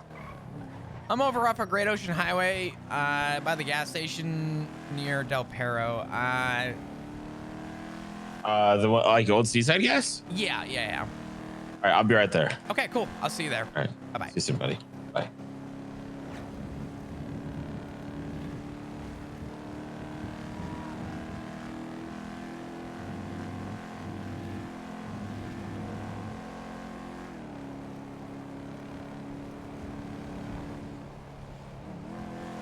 I swear to God, if EMS just tried to poach a job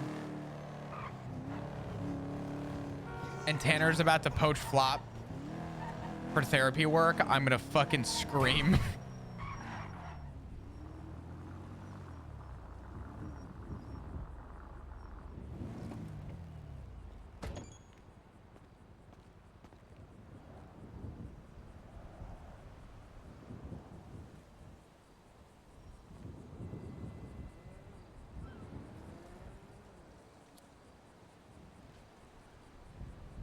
He said it was urgent, so I don't think that's gonna be the case, but I guess we'll see.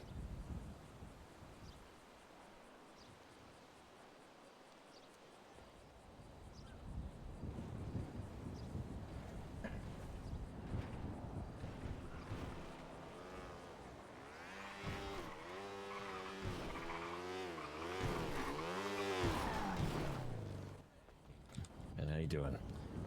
Man, I feel like I haven't seen you in a minute. It's good to see you though. It's good to see you too.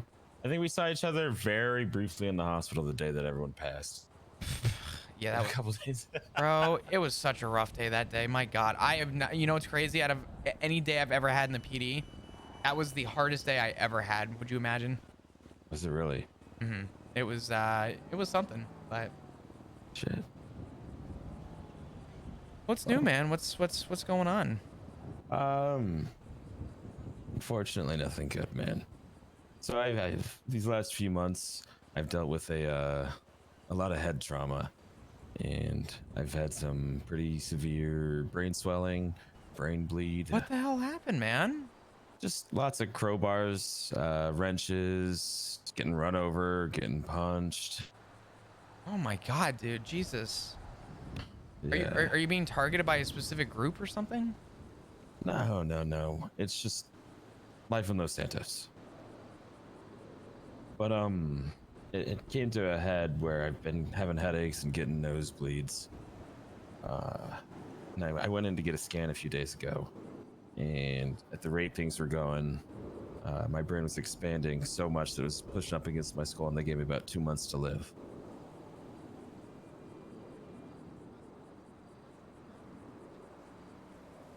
What? Yeah. But that's not the end of it, unfortunately. I woke up today and basically I had like a pool of my own blood from my nose. I went back, had another scan, and I've got 7 days, man.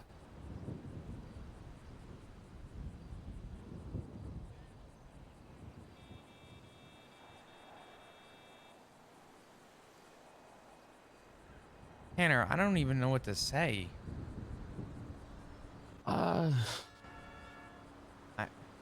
Neither. There's nothing that they can do? No, at this point, my brain is basically in the middle of suffocating itself. And if they were to go in, the most likely outcome would just be immediate death.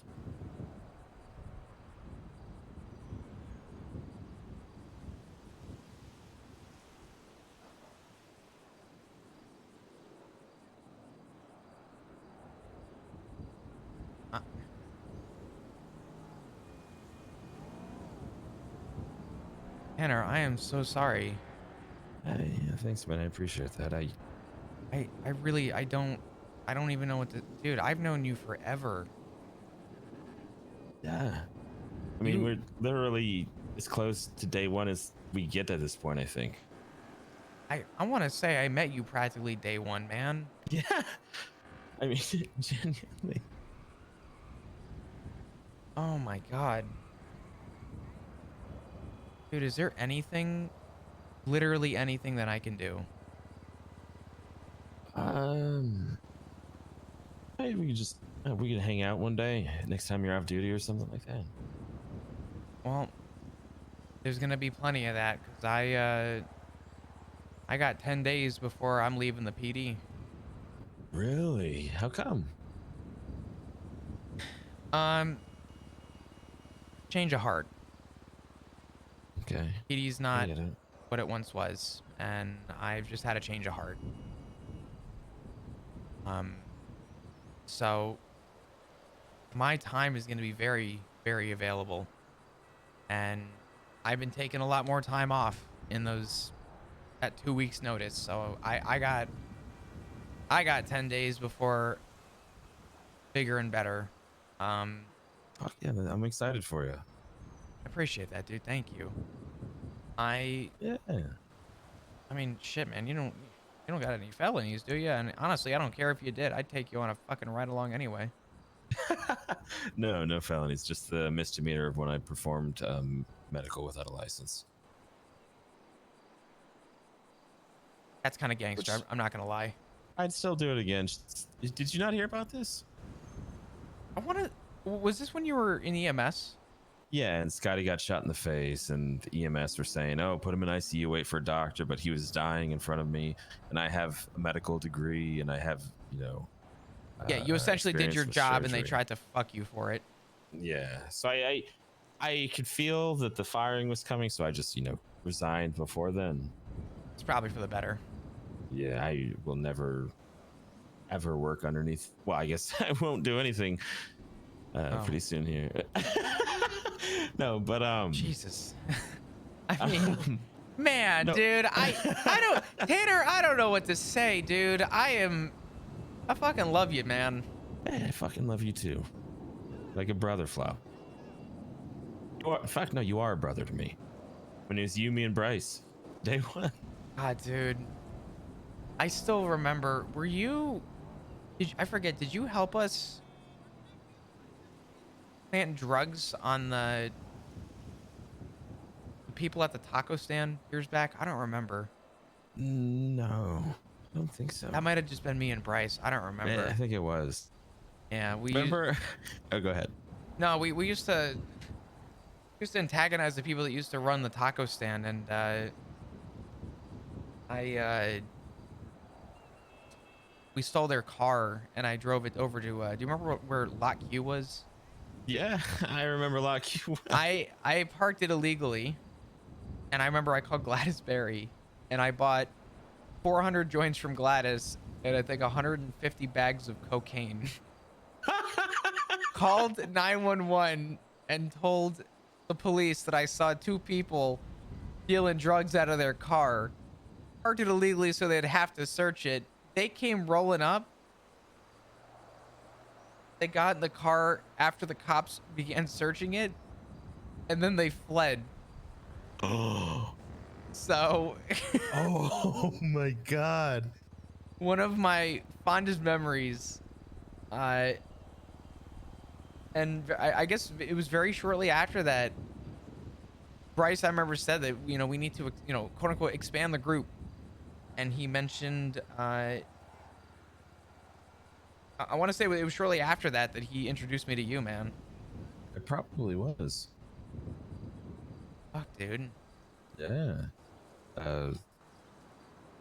Fuck. One memory with you that sticks out to me is when we dressed up as seamen and went looking for the clitoris. Oh my God, dude. And a bunch of women sat us down in the MRPD office. I forgot about that. Holy fuck. That would have been one of my... You just revitalized a memory that I forgot about. That was such a funny day, because I remember no one was on patrol. Everyone was in that room trying to educate. Yes. I forget. It's like 10 men. There were a lot of us. Oh my God. That shit was... Oh my God. I forgot we did that. God, Yeah. We were bad people that day. That was fucking great. That was so good. I remember we talked about I think we ended up deciding that we would either hide the clitoris underneath our beds or we would burn it. I thought it was you have to adopt it from like an adoption center. That's what it is. Or burn it. I just remember the burning it. Yeah, something about burning it too, and everyone was screaming about not doing that. And then something about paying money to adopt it or something. I remember it being a shit show. Oh my God, man. That actually just brought me back. Fuck. Yeah, Can long you time ago. can you imagine that was probably that had to be like 7 years ago 7 years, yeah, at least. at least. And I think I've known you and Bryce for closing in on 10. That's wild to think, man. To think that I've known Right? To think that we've known people 10 years. 10 years. Give me. It's a long time. Yeah. Do you think? Hey, could I call you right back? Yeah. Right. Bye bye. Bye bye. Damn, man. Do you have any bucket list things that you want to do? Not really. It's one of those things. People keep asking me that, but think about it. We've lived here so long. There's anything that I can think of, I've probably done. Like, there was a time where Bryce and I took a blimp up. I was on top of the blimp on a bicycle. I rode the bicycle off, jumped off the bicycle midair, pulled a parachute, and then crashed into electrical lines and had to go to the hospital. God, that sounds like it's. Oh my God, that's so on par. Fuck, man. That is so on par for you. Fuck. Yeah. I mean, you know what it is with this city, dude? We live on this island for so long, and people bring things up nowadays. Like, people in the PD will come up to me and they'll say, like, Flob, you wouldn't believe what I figured out. And I'm like, what's that? They're like, so I found this spot that overlooks drug dealing down on Forum. And they'll like hype it up as like this big renowned like thing.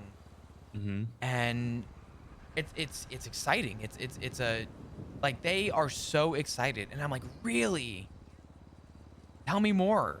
Show me where it's at. People are bringing me to these spots. There's one up in Sandy Shores. They're like, so what they do is they like to hide their bike inside.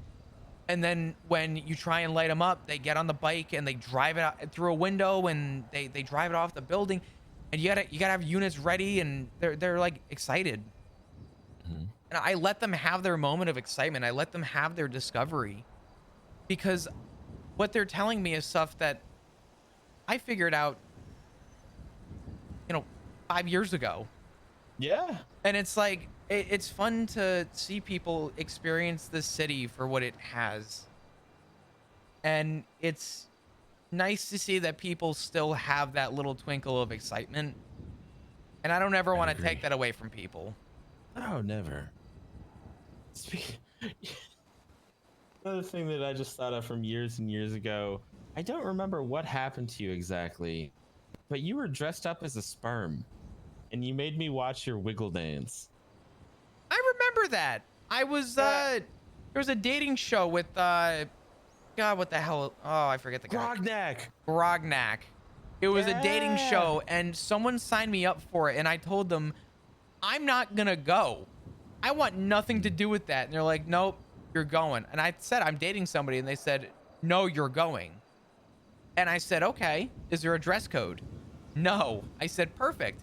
If I'm going to lose. So I dressed up as a fucking sperm just so I could lose the competition. Yeah.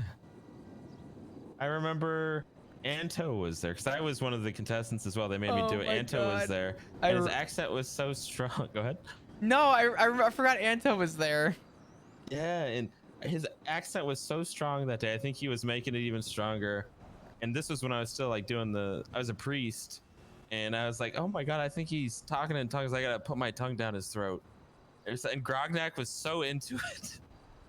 He was, God, whatever happened to Grognak? That motherfucker just, I think he just disappeared. I don't know. Man showed up to be a menace and then was gone. God, that's a name I haven't. I forgot the name of Grognak. Grognak, the fucking destroyer. The destroyer, yeah, bro. God. Tanner, we've had a lot of real good moments, man. We've had a lot of...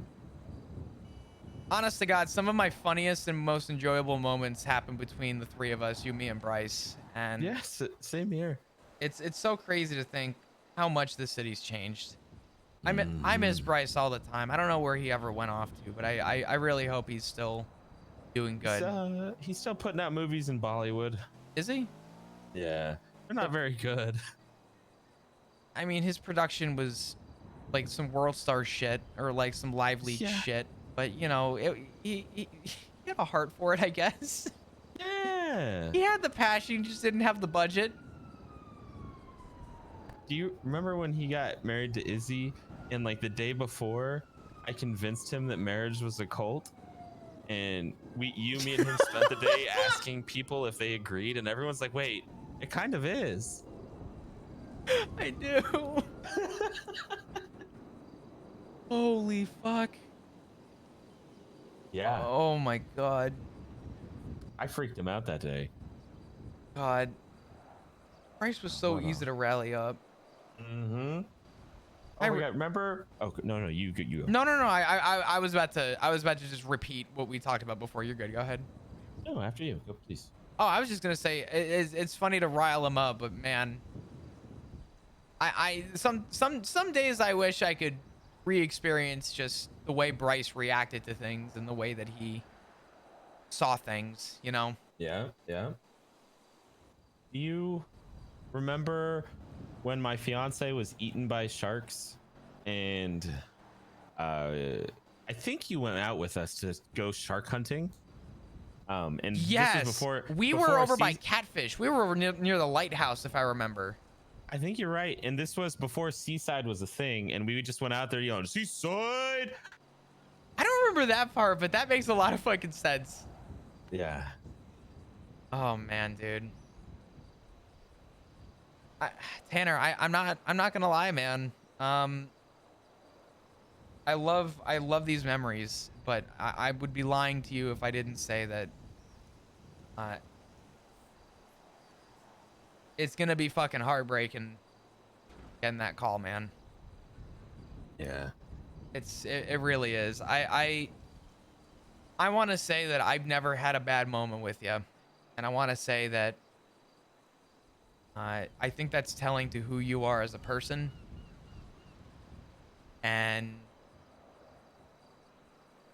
you continue to, I would say, inspire people with your attitude and just the way that you carry yourself, and that's something that not a lot of people can do. And I thank you. I commend you for it, genuinely. I don't know. I don't know, man. You're gonna have to. You got my new number. You're gonna have to call me every day and just let me know things are going good. Yeah. I can do that. I will do that. Yeah, I want to make the most out of at least the next week. Me too, man. There was something else I wanted to bring up. What was it? Well, there was one bad memory, and it's when Bryce sued you when we won in court because I faked a recording of you calling Gladys an old bitch. Remember that? You Judge lied about Gladys? that? Yeah. Damn, you know that was the reason I had to kick him out of the house? Holy shit. Yeah. God damn, you sent that man homeless. Fuck. You let a frat boy go homeless, which honestly, let's be honest, frat boys are always homeless, but they're not, you know. True. Hey, you know, they're homeless regardless of a roof or not. They're still gonna eat ramen one way or another. They'll find a way. You're fucking right, yeah. Listen, anything for the W in court, all right? I'm still undefeated. I think I'm 3-0. That's crazy. Yeah, I think you sued Don in HOA court, right? That was you, wasn't it? I don't think so. Oh wait. No, not. Wait, I sued someone in HOA court. I thought I sued Bryce in HOA court, and I lost that too. I don't remember. I think it was you, because it was something about someone being a W chaser, and I had my client reach in their pocket and just pull out a bunch of L's, and I was like, how could they chase W's when all they have is L's? Wait, I remember that. Holy fuck. God, man. You know what's so crazy is you realize, fuck, man, you realize how fast this city moves, that some of my favorite memories are just ones that I have forgotten about. And yeah, City's fucked up, man. Dude, this city is. Tanner, what the fuck were we thinking coming back here? I don't know. They literally, the government gave us a fucking out. We had an out. Why did we come back? 5 years, we had a chance to get a taste at the real world and a taste at life. And we chose to come back here. Mm-hmm. What the hell were we thinking, man? I don't think we were. God damn, dude. Not in the slightest. We had to have a reason. I mean, I hate to say it, as much as this island is a shithole. It's home. It's home, man. This has always been home. It's always gonna be home. I have. You know what it is? I have too much to lose here at this point to find an excuse to run away from home. And Yeah. I think everything that's got me grounded is here. My family, my friends, my soon-to-be missing occupation, my future endeavors. I mean, any plans on what you want to get into? Truthfully, I've been in talks with people and I haven't told anyone, but I hear the street racing scene hasn't had anyone with a big drive. And to be honest with you, before I ever got hired as an officer, I was a street racer and I used to host and run events and stuff. No one ever caught me, and no one ever knew. The only person that ever got close, the only person that ever got remotely close was Toretti. Of course it was. I had cops light me up and I was on my first lap and I'm like, surely they can't arrest me on my first lap. So he pulled me out of the car. He goes, oh, I'm going to have a field day with this one. And I looked at him and I said, a field day with what? He goes, I see what you're doing. Face away from me. And I said, honestly? I said, go ahead. I threw my hands in the air and I told him, I said, I don't know what you have to prove or what you're arresting me on, but I saw a bunch of people driving fast, tried to catch up with them, and here we are. I said, and he's like, no, you were street racing. I said, how many laps did I do? And he looked at me and he goes, you're fucking lucky. You're fucking lucky this time.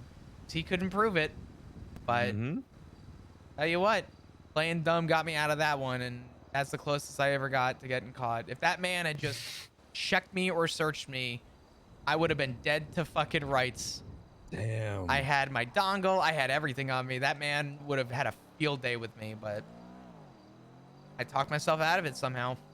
Oh yeah, good for you. But yeah, I'm thinking. I had an incident with Hydra. They kidnapped me when I went off duty. Some beef with the PD, and it wasn't. It happened like a week ago, but I said it wasn't even. I'm not even mad at them because they were sending a message to the PD, and while I don't agree with what they did, I was their easy target who just clocked off duty and was walking out of the PD. So I guess if anyone was to get nabbed, it was going to be me. But they kidnapped me, and they told me that, you know, what was going on with the PD, and I had taken days off. And instead of shooting me, they fed me to a mountain lion, which was obviously traumatic. I mean, I have a cool scar on my neck now. But I told everybody, I said, it wasn't the fact that they kidnapped me that scared me. It wasn't the fact that I knew where it was going that concerned me. It was the fact that I was about to die for a cause that I was unaware of. I didn't know why they hated the PD or what was going on. And I said, instead of looking at that in fear, I've opted to look at that as a second chance at life. And absolutely, with the things I had going on in the PD and my own gripes with the change of heart I put my 2 weeks notice in, and I told people that I want to go do things for me for once, and I want to essentially, you know, to some capacity, relive some youth. Do the things that I love. Put me first, for once. Because as an officer and being on duty, it's not me that gets put first. It's the people I'm protecting. And a lot of people lose that sense of personality on themselves. So, in the next 10 days, I have full intentions on living my life to the fullest and doing what makes me happy and doing what I feel like I'm deserved. And I'm not leaving with a middle finger to the PD. I'm not leaving saying fuck you, fuck all of you. I'm leaving with 2 weeks notice and a proper, real, actual retirement. Yeah, which you deserve, man. And I know you said, oh, go ahead. No, you're good. I appreciate it. That was all. I know you were saying a lot of cops sometimes like lose their personality to the PD to being, you know, a cop. And I don't know if you knew this or if you know Maeve very well. I do. She and I, the therapist or the officer? No, officer. Maeve is one of the sweetest people I have the pleasure of working with. Yeah. We were in a throuple together, and I am in love with that woman, Flop. But she is, unfortunately, in my opinion, one of the people who... She's still very sweet, but she got so obsessed with the job that she, in my eyes, stopped being a person and started being a cop. You know what I mean? Yeah. Go ahead, buddy. Hey, Pixie, how you doing? I'm doing. I got your email. Yeah, you got my email. I can give you some info about that. I'm off duty. I'll give you a call and kind of fill you in. I'm having a conversation right now with somebody. Can I call you back in a few minutes? Yeah, sure.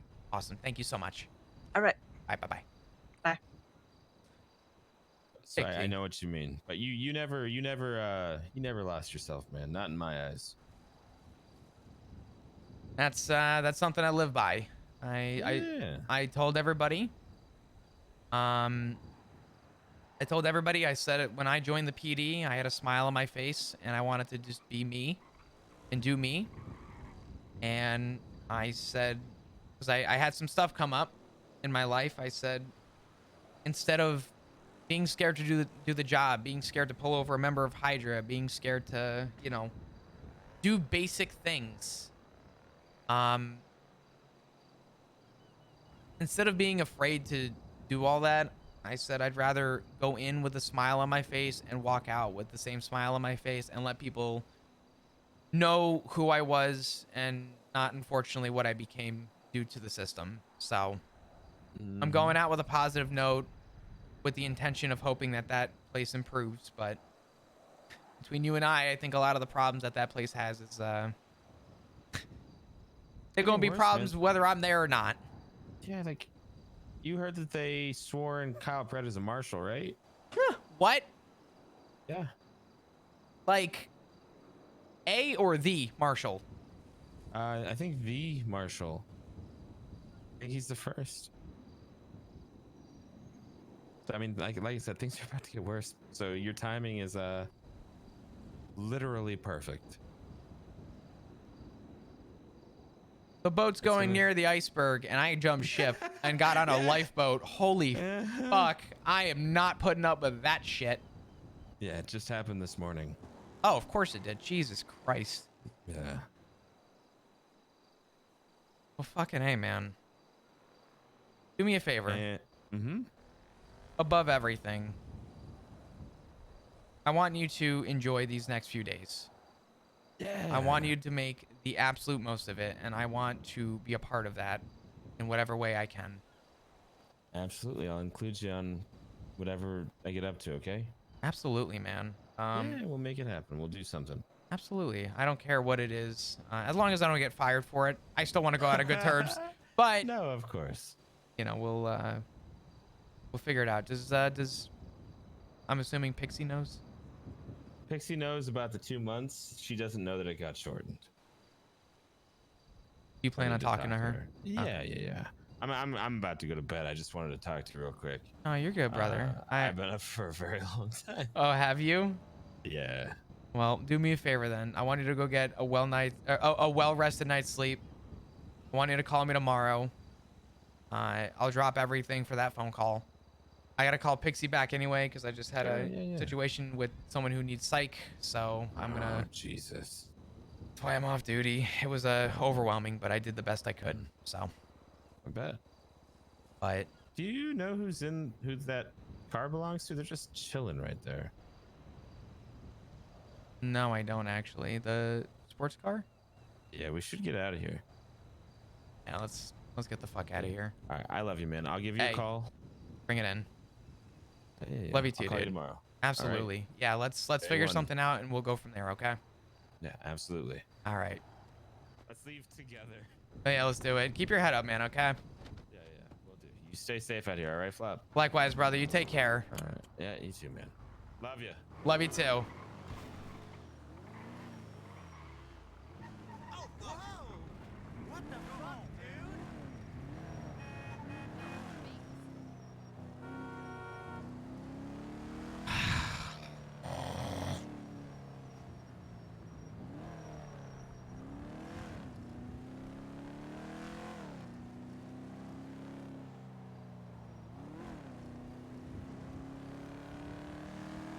When I tell you that Tanner is one of the first like 10 people Flop really got to know, I've actually known Chase for so long, and he's been playing Tanner for the entirety.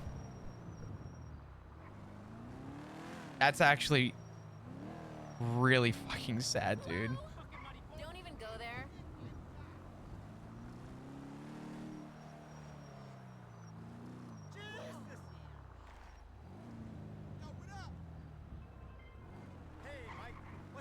Hello. Hey. You okay? You know,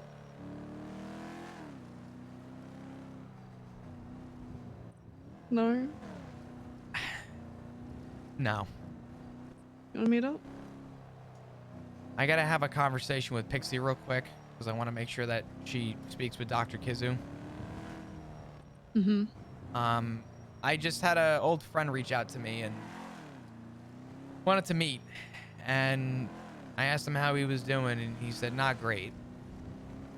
And he had a lot happen in the last few months medically, and doctors gave him 2 months to live, and he woke up today in a pool of blood, and he went to the doctors and they gave him a week. So Fuck, I'm sorry. all good. I'm okay. I'm good. I'm gonna talk to Pixie real quick, and then I want to Yeah. meet up with you and catch up. Yeah, absolutely. Rue, it doesn't end. It never ends. It doesn't. She just keeps hitting the fan, but Yeah. It's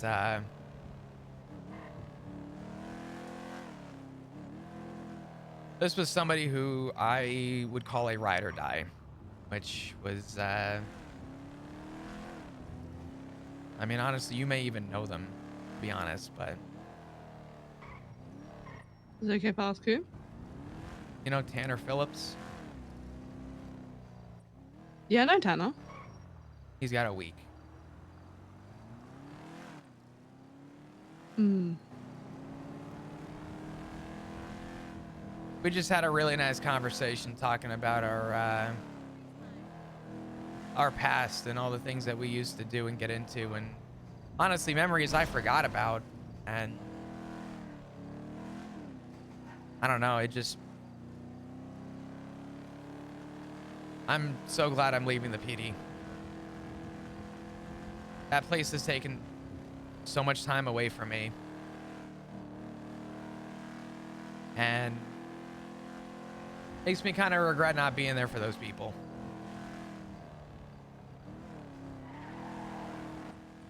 I mean, can't change that, unfortunately, but Well, you'd be here for them now. yeah. Tell him to call me tomorrow and let me know what his plans were. Yeah. So I'll try and make the most of it with him. Let me call Pixie real quick and just kind of fill her in with some stuff that came up and with Dr. Kizu. She's her therapist, and I'll call you right back. Chat soon then. All right, I'll talk to you soon. Bye-bye. Bye. Chase, one day, man, one fucking day without these goddamn tears. What is this? Wait, Abalone's coming back? Oh shit, dude. Chase, you are good, man. God damn, dude. Ugh, you brought back the memories of roleplay when things were just, the environment was so much more different. I loved that. That was such a good like conversation between Flop and Tanner. But man, I'd be bullshitting you if I didn't say I was a sad bitch right now. Fuck, dude. Want to laugh, Chris? Oh, I don't even want to see this. Sperm gang. You called for strippers? Oh my god, what happened to you two? Were you two attacked by a chicken? No. We're little spermies looking for an egg. No, By the name that's of not. Roland. No, we're here. What the fuck am I looking at? What? We're looking. Now you wonder why I don't want to fucking stay outside because a bunch of fucking weirdos. Understand me? What I'm going in the lobby. I mean, he ain't wrong. Oh my god, dude.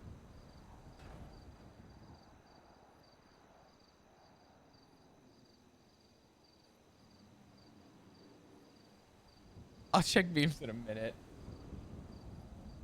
I'm coping well with Tanner dying, I promise. Okay, hold on. I'll cook. Does contain the unstoppable Exodia. Impossible. That's fucking crazy.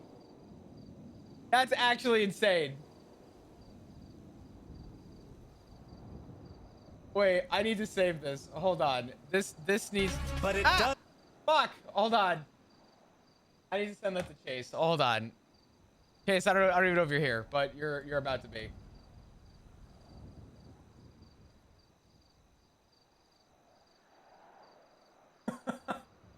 Okay. Let's call back Pixie.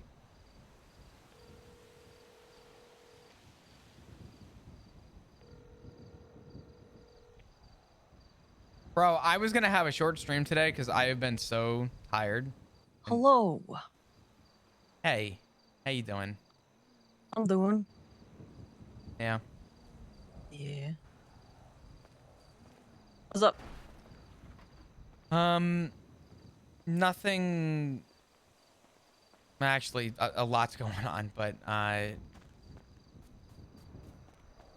the email I sent you, it's so, the timing on that was actually fucking crazy because I even said earlier today, I said I want to email Pixie and catch up with her, and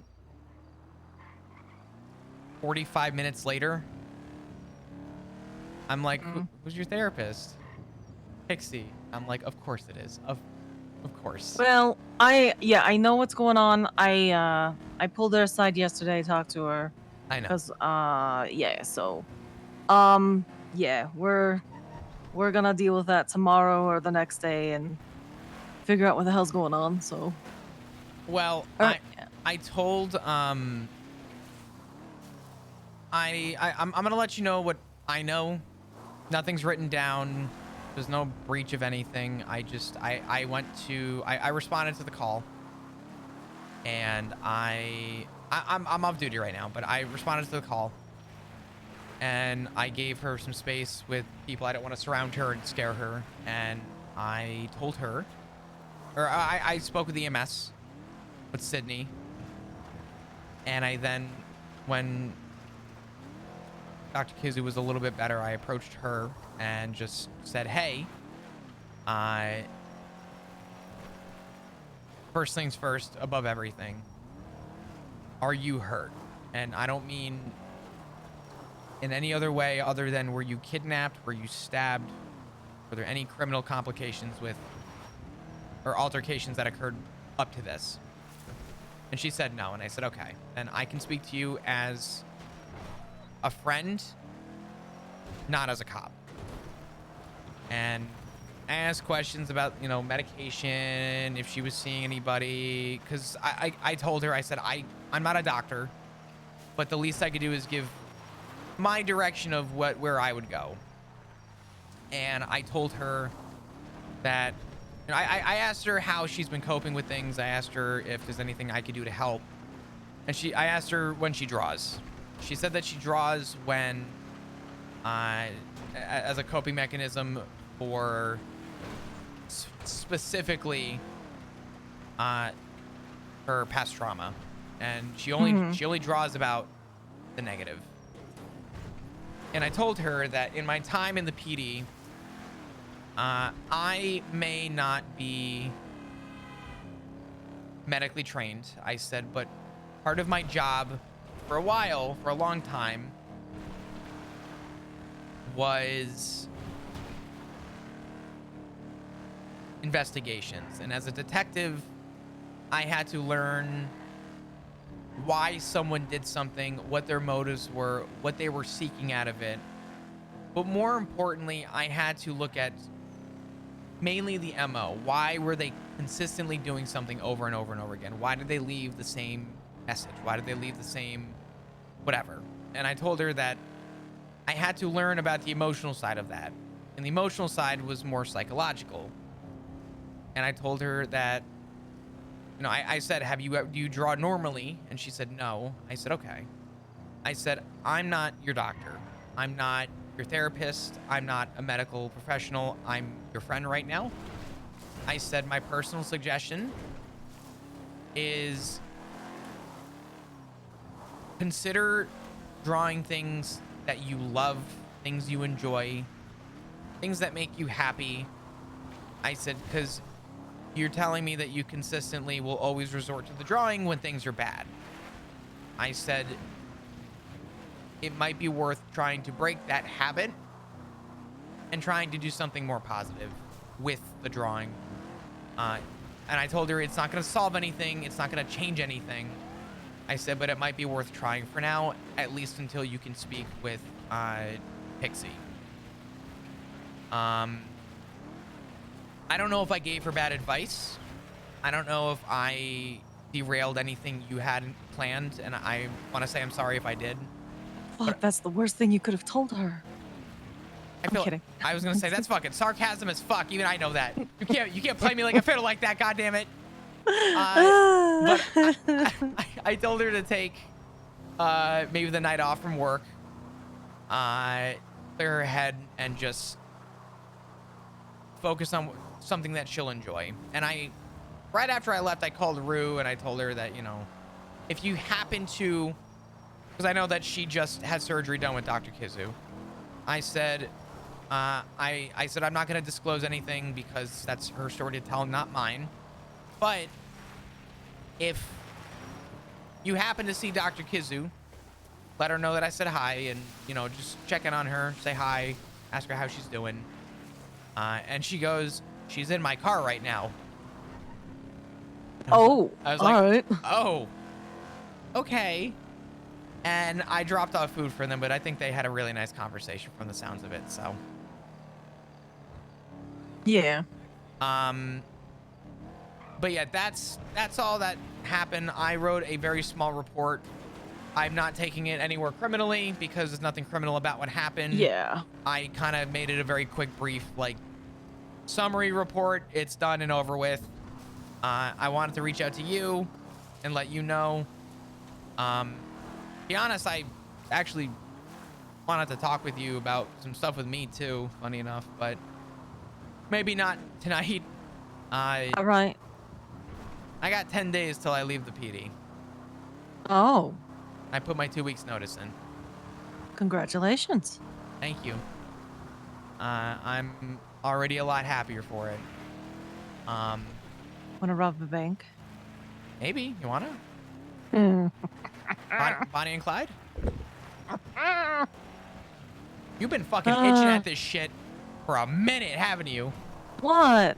Listen, I've gotta live a little. Well, you know, I'm on the edge of you know, maybe I don't know. We'll talk about it later. Yeah. I got 10 days. I am retiring with good intention. I'm not leaving with a bad notice. I've had a lot of stuff happen with me that I came to terms with, and to be honest, I think leaving is the best thing I could do. I want to be there for my family, and I had a traumatic experience, and instead of looking at it as trauma, I've accepted it as a second chance at life, because it could have ended with my life, but they spared me from a bullet. So I am looking at it optimistically right now. But that's a longer story to tell at a later time. Yeah. Dr. Kizu is obviously the priority right now, and I wanted to just fill you in, considering that she told me that she was speaking with you about stuff. Yeah. Well, yeah, but there's things have been going on that I keep hearing about, and I finally stepped in last night, so.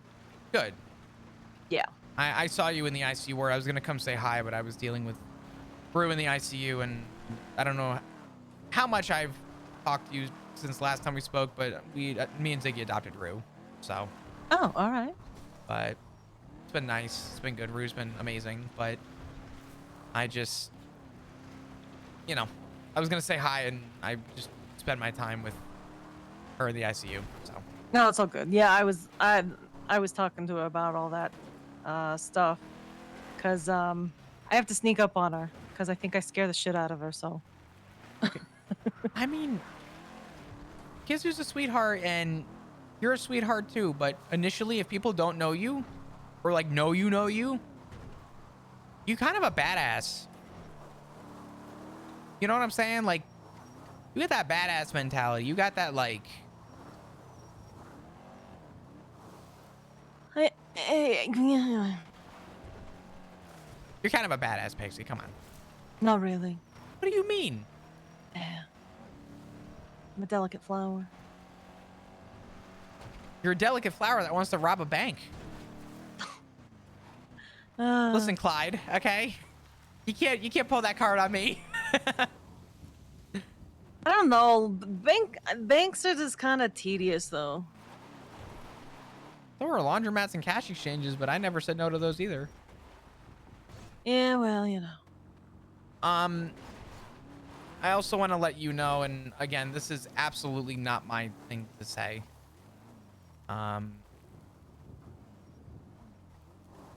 This is not to scare you, but this is sort of a sense of urgency. And before you say I know, let me cook. I said I was in a meeting with somebody before. I was speaking with Father Tanner Phillips. Yes. I'm sure you know about his health. Yes. I would. He went to bed. He told me he was going to sleep, but tomorrow I would give him a call. All right. He said he hasn't told you about something that came up, so. Oh, okay. Yeah, I don't want to take that away from him. That's, you know, to put simply, his story to tell. But That's weird. Yeah. I talked to him and I said that at any time to let me know, or I'm gonna be ready and I'm gonna do a brain transplant, so he'll get a new brain. I was gonna Frankenstein him. He laughed. It was funny. No, I know. I inject humor. No, I know. That is Because pretty there's funny. plenty of unused brains in the state, so you know, I can just kind of. There's a lot of reach out. unused brains, but there's not a lot of like useful and or accessible brain cells that still function, I think. Ignorance is bliss. If I didn't know a lot of shit, I think I would be happier. So, you know? Yeah, that's fair. I mean, listen, all I'm saying is most people in this city have 2 brain cells and they're fighting for third. Yeah. Mm-hmm. So, yes. You know. Yeah, that's why I've been spending a lot of my time in Saint Denis, you know? Mhm. Just some of the stuff that I can't, I stood there listening and going, I'm gonna go now. I gotta go. I need an Gotta go. adult. Nah, I don't blame you. I mean, I won't even. I'm not even gonna sugarcoat this. Definitely talk to Tanner when you can. Okay. Just, I would go as far as to say make it a priority. So. Okay, I'll do it. Now that we're caught up a little bit, how have you been?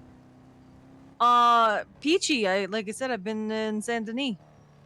Living the dream, living life. Oh, it's so good out there. Is it? I mean, I was asking Tanner this. I said, why the fuck did we ever move back? We had a choice to like come back to this fucking island. It's so Oh, good. no.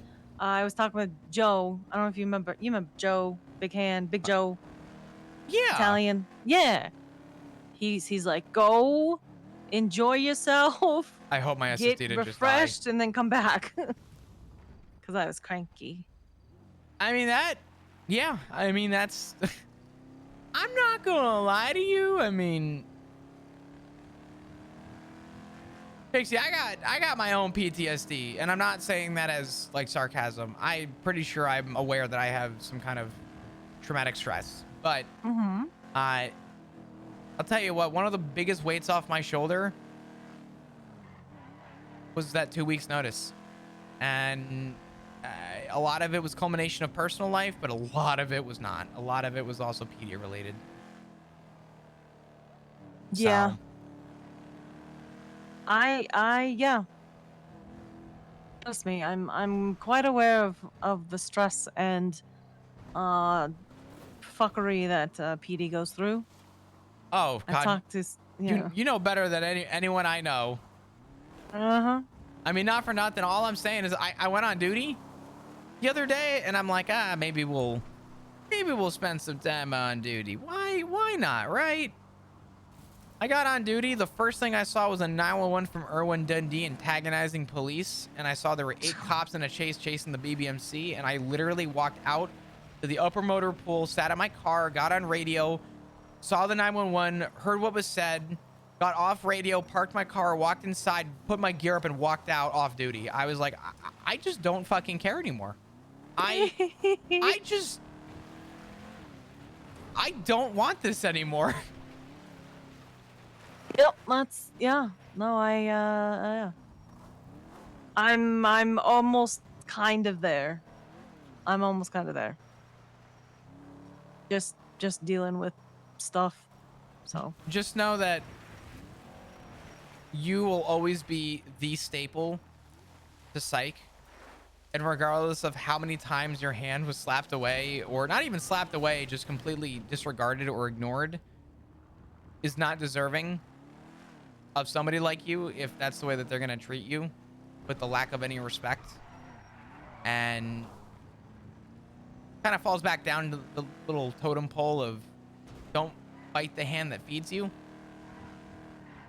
I mean, I'm sure if I do go, they'll find somebody, and then we'll be fine. They always will. They It's all always good. do. That's It's all good. You know what I learned, Pixie? And this is a quote that someone told me that you know very well as well. Matt Rhodes. Oh God.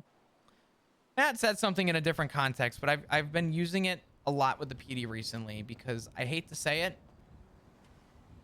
I don't see a better way of putting it. But he said to somebody close to me that you are a cog in a wheel. And when the gears start getting thinner and when the gears start getting thinner and the usefulness of you starts to dwindle away, they will replace you in an instant. And they'll get another cog that fits what they need so that the machine can keep going. And I'm gonna say it, as much as I begged that you didn't leave because I felt like I needed you in your position. Now that I am finally in that position to understand where you were coming from when we spoke,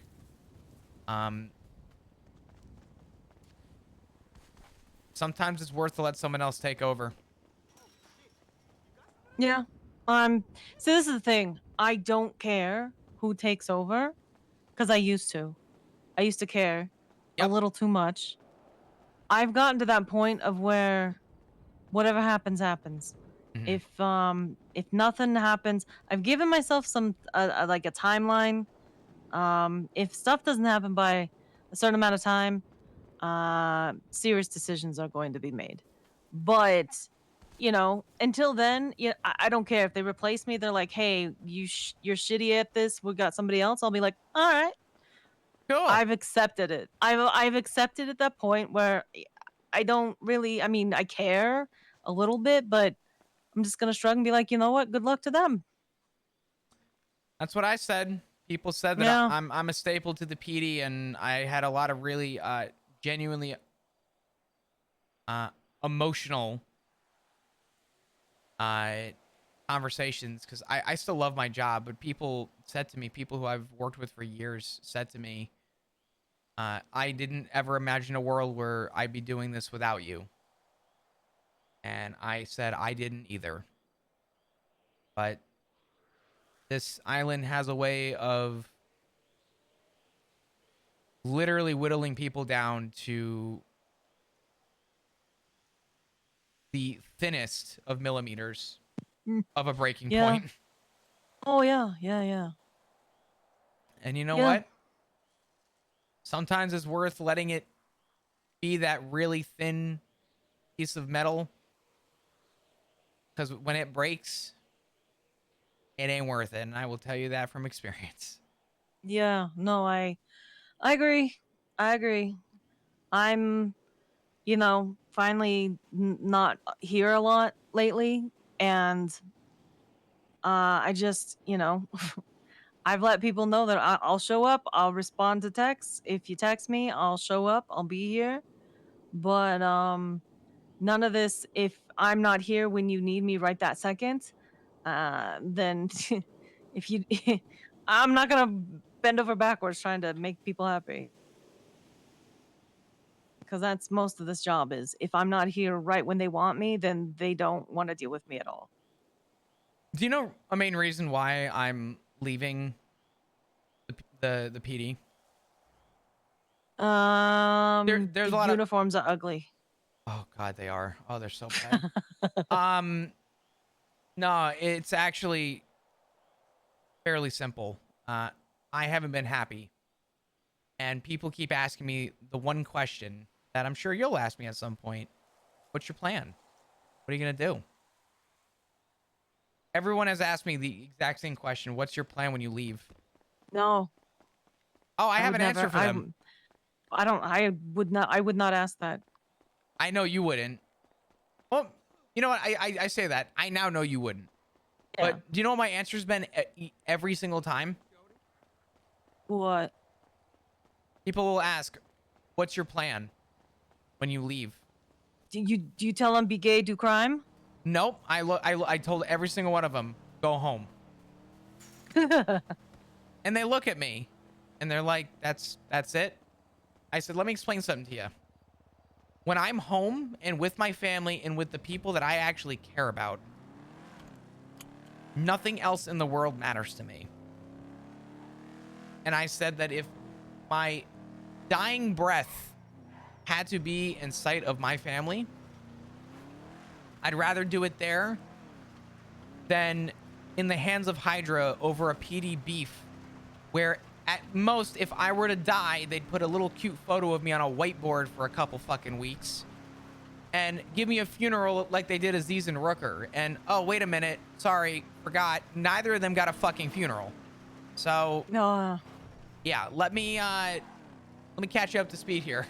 I would rather be gay, do crime with people who actually give a shit about me than be compliant and willing to please others before I please myself. I had a similar kind of conversation with Ziggy back when he was trying to figure shit out. You know, when I was like talking about how it seems like there's the people who care about you the most are not even, you know, the people you work with. It's those little filthy criminals that actually look out for you, make sure you're okay, more than the other guys. Isn't that something to think? Just genuinely, is that not something crazy to think about? That even for me, some of my best relations with people are some of the most like bloodthirsty criminals ever. Yeah. When I got shot in the head and people found out about it, they're like, "Who did it? Let me know. I will handle it for you." PD was just like, well, what happened? I don't remember shit. And they're like, "Okay, well, Call us that if was you it." find out. Yeah, exactly. That was it. Yeah. I mean, there's not much they could have done, but I had people coming out of the woodwork. I had Sonia Summers. Like, what? Oh, well, that's shitty. If you find out who it is, let me know. Yeah. I'm like, God damn, okay. The other day, there was one cop on duty, and I knew I didn't have a crime scene or a fucking location as to what was going on. And this stays between us. All right. I was on duty. There was only one other cop around. And someone very close to me was kidnapped. And I reached out not to the other police officer, but to the group that they're affiliated with. And I told them. And I later on got a call that they found this person. This person happens to be in my family. And I pulled one of the members aside. And I asked him, I said, I'm not even making a report about this. I'm not investigating this. I want nothing to do with this on paper. What? I didn't even ask what. I said, who did it? And got a very respectful answer back. I was told, listen, I know that you're overall pretty good with us, but I'm just gonna be frank. I don't know you very well, and I see that badge. I said, I get it. That's fine. I said, follow me.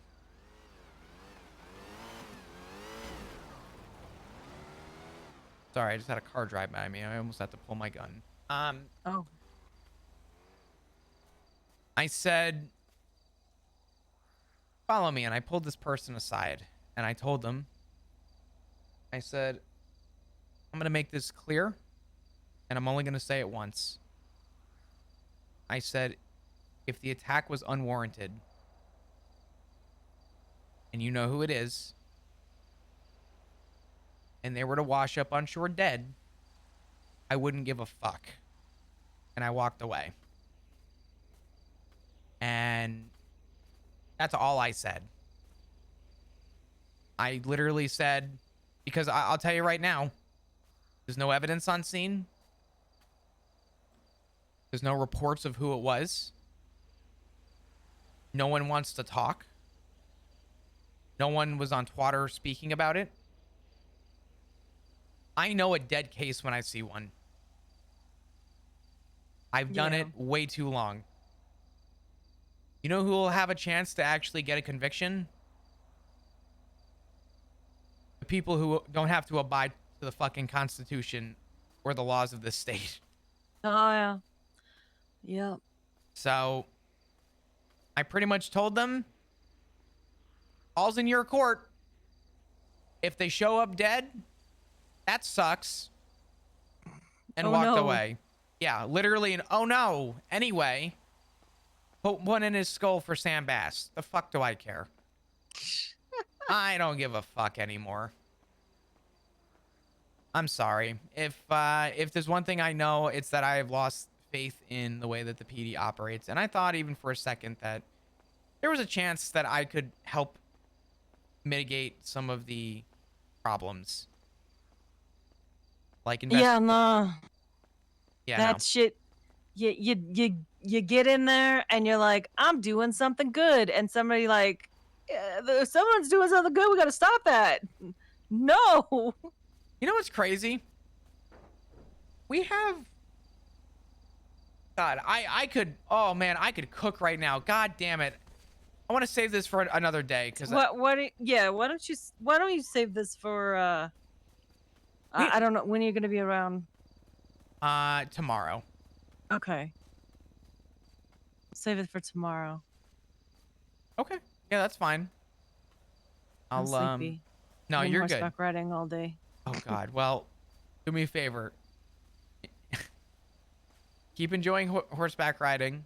Do what you got to do, and we'll talk tomorrow.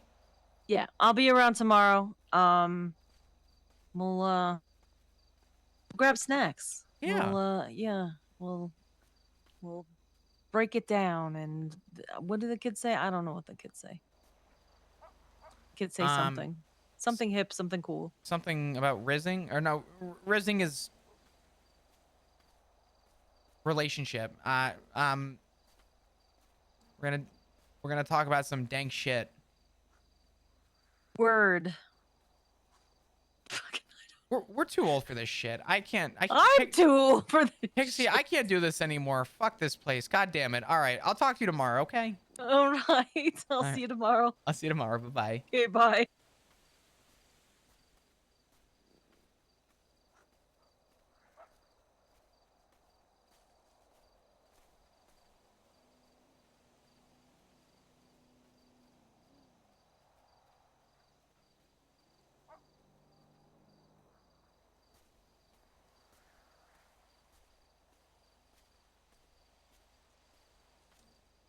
Damn, dude.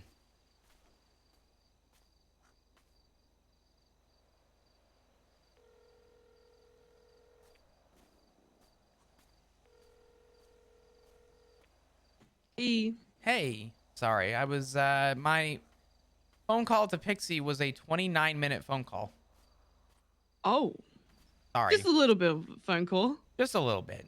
I'm good. I just had to fill in Pixie with some stuff, and then it turned into a oh, hey, we haven't talked in a while. 10 days before I leave. And she goes, oh, shit, congratulations. You want to rob a bank? No, you're good, Nana. Oh, so yeah, it was just a lot of catching up by the sounds of it. Yeah, it was nice. I stopped by Beaver Bush to kind of have the conversation, and while I was here, there was a coyote that came up to me. It's cool.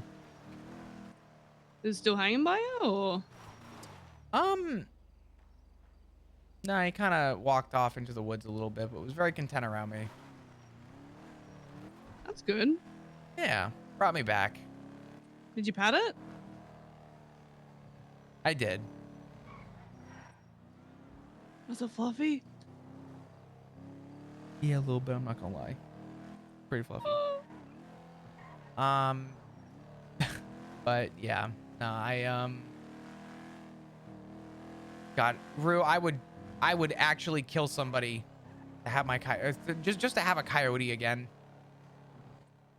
I want a dog. I had a dog too. No, dog is in my bird. I had a cormorant named Dog. Oh. I feel like you told me this, and I feel like I said something along the lines of that's very on brand for you. He liked riding on motorbikes. Yeah, that checks out too.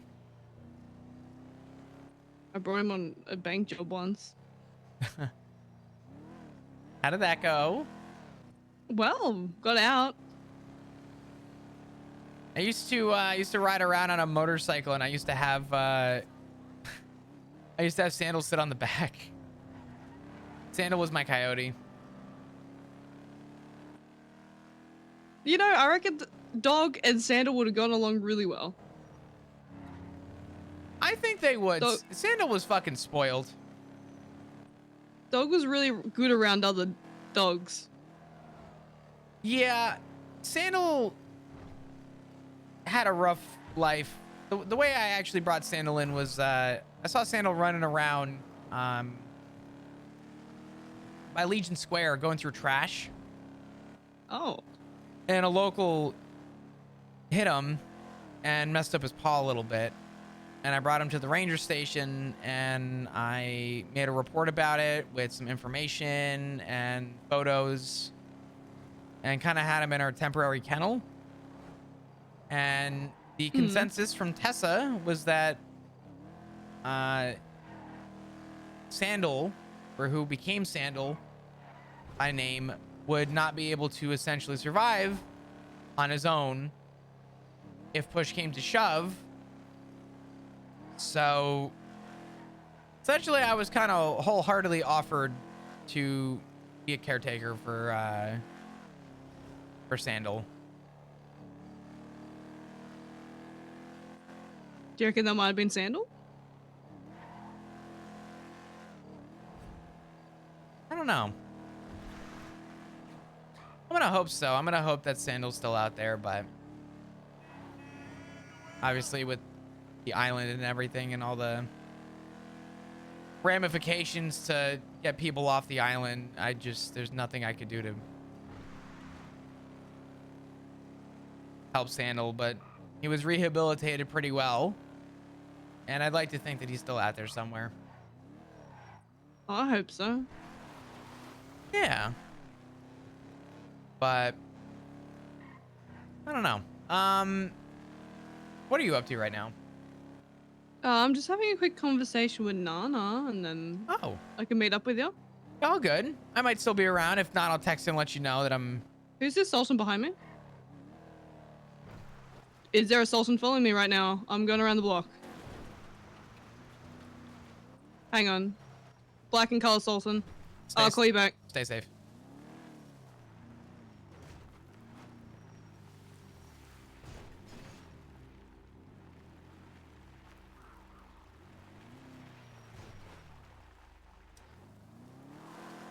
Damn, dude.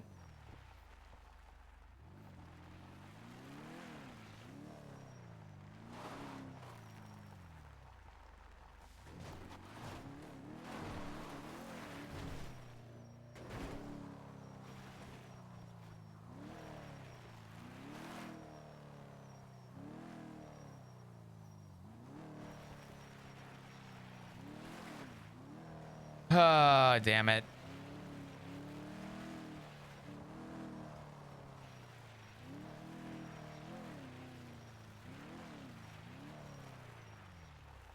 God, dude, to think that this is where Flop started.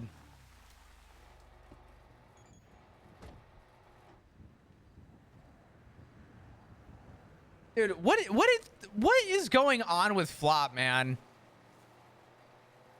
This character cannot catch a break. I, like, actually can't catch a break. If you can imagine, Flop used to work for Harmony Repair with Jordan Walker.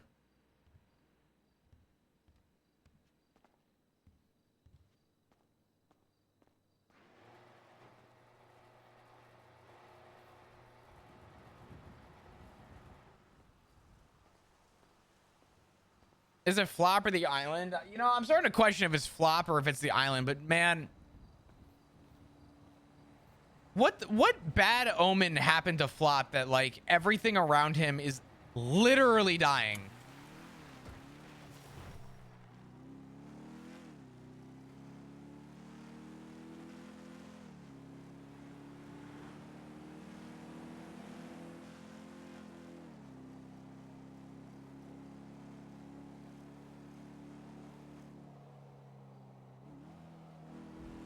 Hey, buddy, thanks for the RP today, my guy. I appreciate you including me in your exit from the PD. Greg, man, every time I have to bring up the goodbye with people, it is so emotional, man. It's so hard. Because I'm going to tell you right now, the exit is so... It's so... I'm doing it for, like, real in-character, like, reasons. And they're so authentic to the character, and there is so much that went into that decision, and it's upsetting because regardless of what people think about Flop or about, like, you know, the way he describes things, it's still a chapter of my character's story for 3 whole years.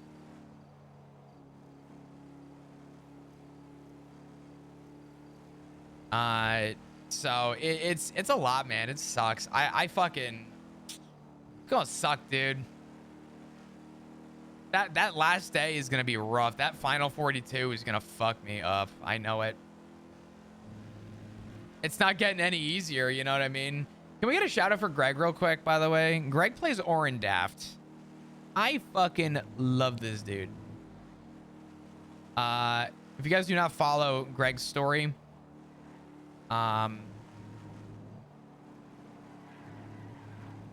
just fucking incredible. Make sure you drop a follow for Greg. He gonna be carrying Flop's torch. Actually, wait, that sounds sexual. He gonna be carrying a torch. Flop's got 1 torch and it's already lit. That's honestly super impressive and brave of you. It's gonna be hard, man. I don't know what's actually gonna happen, but I will say that I think it's gonna be one of the coolest things to happen for me in 4.0 and probably in like the life of this character. So that's our house reviewer, buddy. Yeah. And races with them. Oh yeah, no, I mean Flop will be able to do a lot. I'm just giving everyone to be openings to be lewd today. I swear to God. 24-hour subathon for your last cop day. God, man.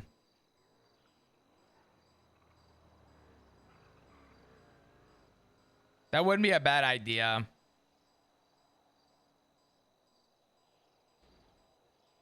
He's so loved.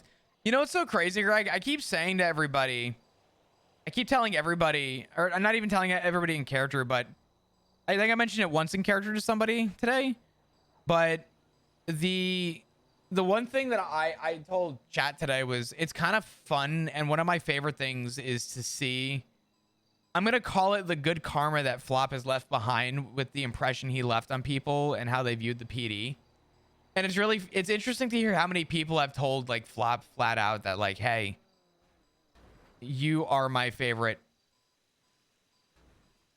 cop. You stood for everything that I wish most people stood for. And it's like just hearing what people have to say about Flop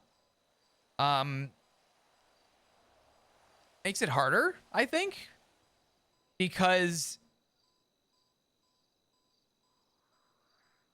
I never realized like the actual impact Flop had. Too much for 24 hours? No, I agree.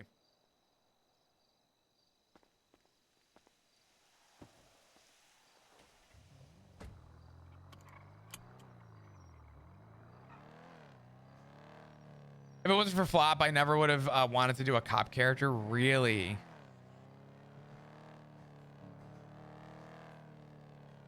Damn. The good thing, I mean, listen, first off, the fact that you've ran with it, man, is amazing. It's just fucking incredible. But two, yo, Sauce, what's up, brother? Flop's story is far from over. It is so far from over. His story has so much like life left in it. So much life in it.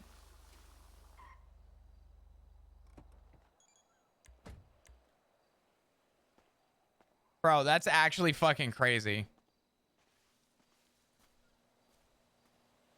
Oh, you know what?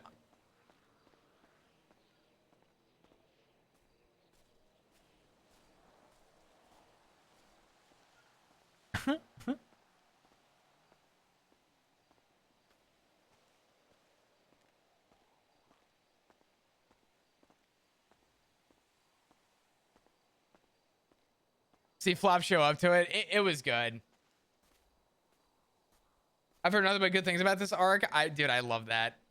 Hold on, Flop's about to get shot for fun.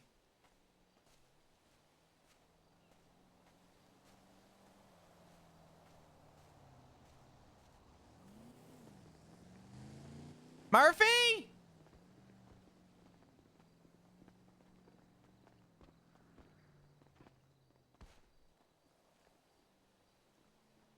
Brother, I used to live at this house. Don't even try and play that card with me. I know this comes around. Murphy? What happened? Oh. I thought you were Murphy. Sorry. I was going to say, I didn't know he was having a barbecue right now. Oh, Murphy. Who's Murphy? He lives here. Oh, no. I just came down from the dock. You just came down from the dock? Yeah, over here. Oh. All good. Do you live at the duplex? No. I was down at the docks. What's that? I was down at the docks. Oh. Okay. Well, yeah. All good. No, Who's a Murphy? Murphy Braun lives here. He's my neighbor. I was just coming over to say hi real quick, but. Oh, Murphy Brown. Oh no. Yeah. My name's Chow. Oh. Well, good to meet you, Chow. My name's Flop. Flop Dugong. Flop Dugong. Okay. Yeah. How you doing? I'm doing all right. I was just coming over to see if he was having a barbecue or something, but I want to go barbecue. Where's the barbecue? Well, I thought it was here, but I guess not. I mean, I don't know. Up here? I thought so. I saw people running up. I thought you had a barbecue or something going on. I don't know. Yeah. All good. You do your thing. I'll come visit it in a little bit. I'll see if Murphy's around. All right. Oh, I'm not gonna show up to somebody's house without you. You know the guy. I don't know the guy. No. It's all good. I'll be honest with you. I've seen Murphy like once or twice here, but and I'll be honest, I just saw a bunch of people running up. I wanted to make sure that he was good and wanted to see what was going on. Oh, shit. I know somebody said that there was like a weekend barbecue going on, but I guess not anymore. But okay, yeah, sound good. All right, take it easy. All good. You take care. One of my favorite things to do in Paleto is just to go up and talk to drug dealers, like with the most dumbest fucking like the most ridiculous like conversations and just see how they react, because they always try and find a reason to like lie. Like he's like, oh, I was down at the docks. Yeah, no, that's cool. We didn't just see you on the fucking, the balcony or anything. But okay, sure. Whatever helps you sleep at night, buddy.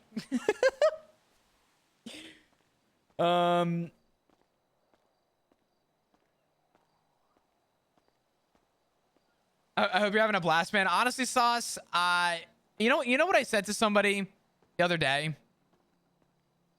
I didn't even say to somebody the other day. I said to my chat the other day. I said, I don't know what 4.0 needed or what it needs. But I said, I definitely think that a really good story, something that like would be shocking to people, would be very entertaining. And I have enjoyed the exit of something that people weren't expecting a lot more than I thought. And it's not just like an on the whim, like, let's make it interesting. Let's let Flop quit. A lot of like build up and backstory to it. But I just think that with everything that's going on, it's probably one of my like favorite arcs in a very long time to see just how it's developed and grown. You know what I mean?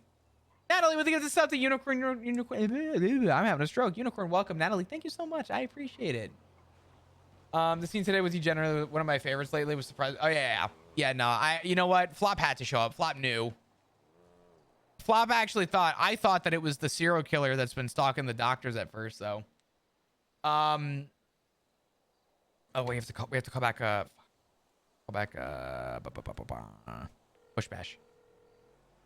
But hey, sorry. I was when you called, I was. Oh, he's still doing drugs. The neighbor what? The neighbor's selling drugs right now, but I just think it's really funny because he was at Murphy Braun's house. So I walked over. I'm like, Murphy, you're having a barbecue? And this guy comes around the corner. He goes, oh no, I was down by the dock, even though I saw him on his balcony. So I'm like, oh, all good. Well, you know, I didn't know. You know, it's the weekend. You know, us neighbors up here in Polito love our barbecues and stuff. Just to see what he would say. Oh, and there he is on his little bike. Look at him go. And I have somebody running up to me right now, actually, at the house. Oh, do we head up north?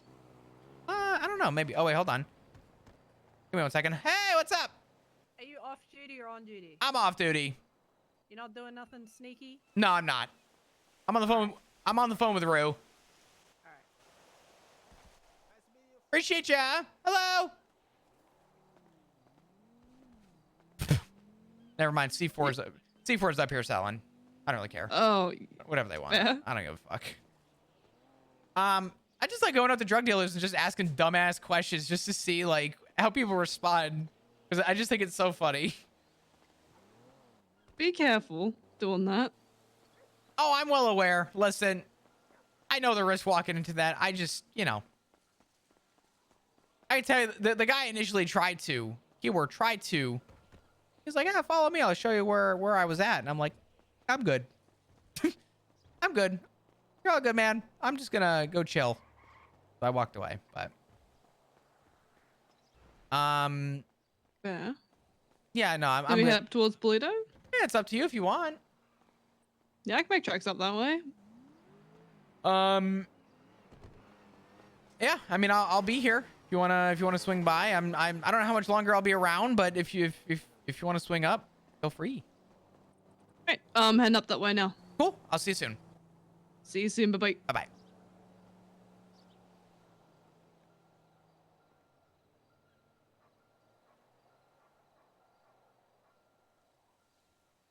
Did that man snitch on you to Sonya? Probably.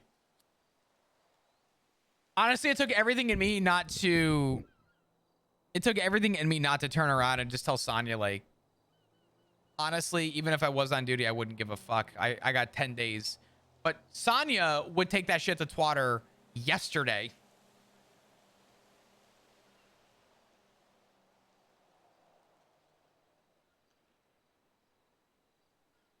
Only one is still a cop? Yeah, I mean, probably. There's Avery, there's Low-Key, and there's Maple.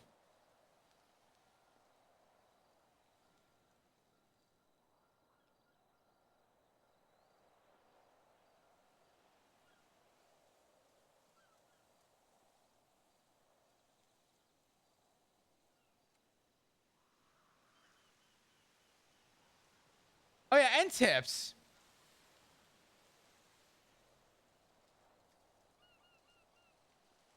Fucking crazy, man.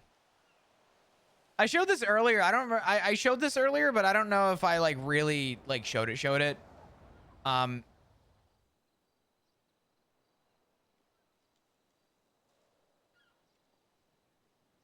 the goodbye letter, the retirement letter from Flop, he gave it to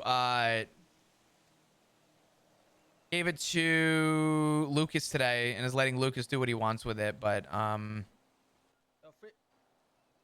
Frippy Fabi. Huh? Oh, hey, sorry. Hey. Quick question. Yeah, what's up, brother?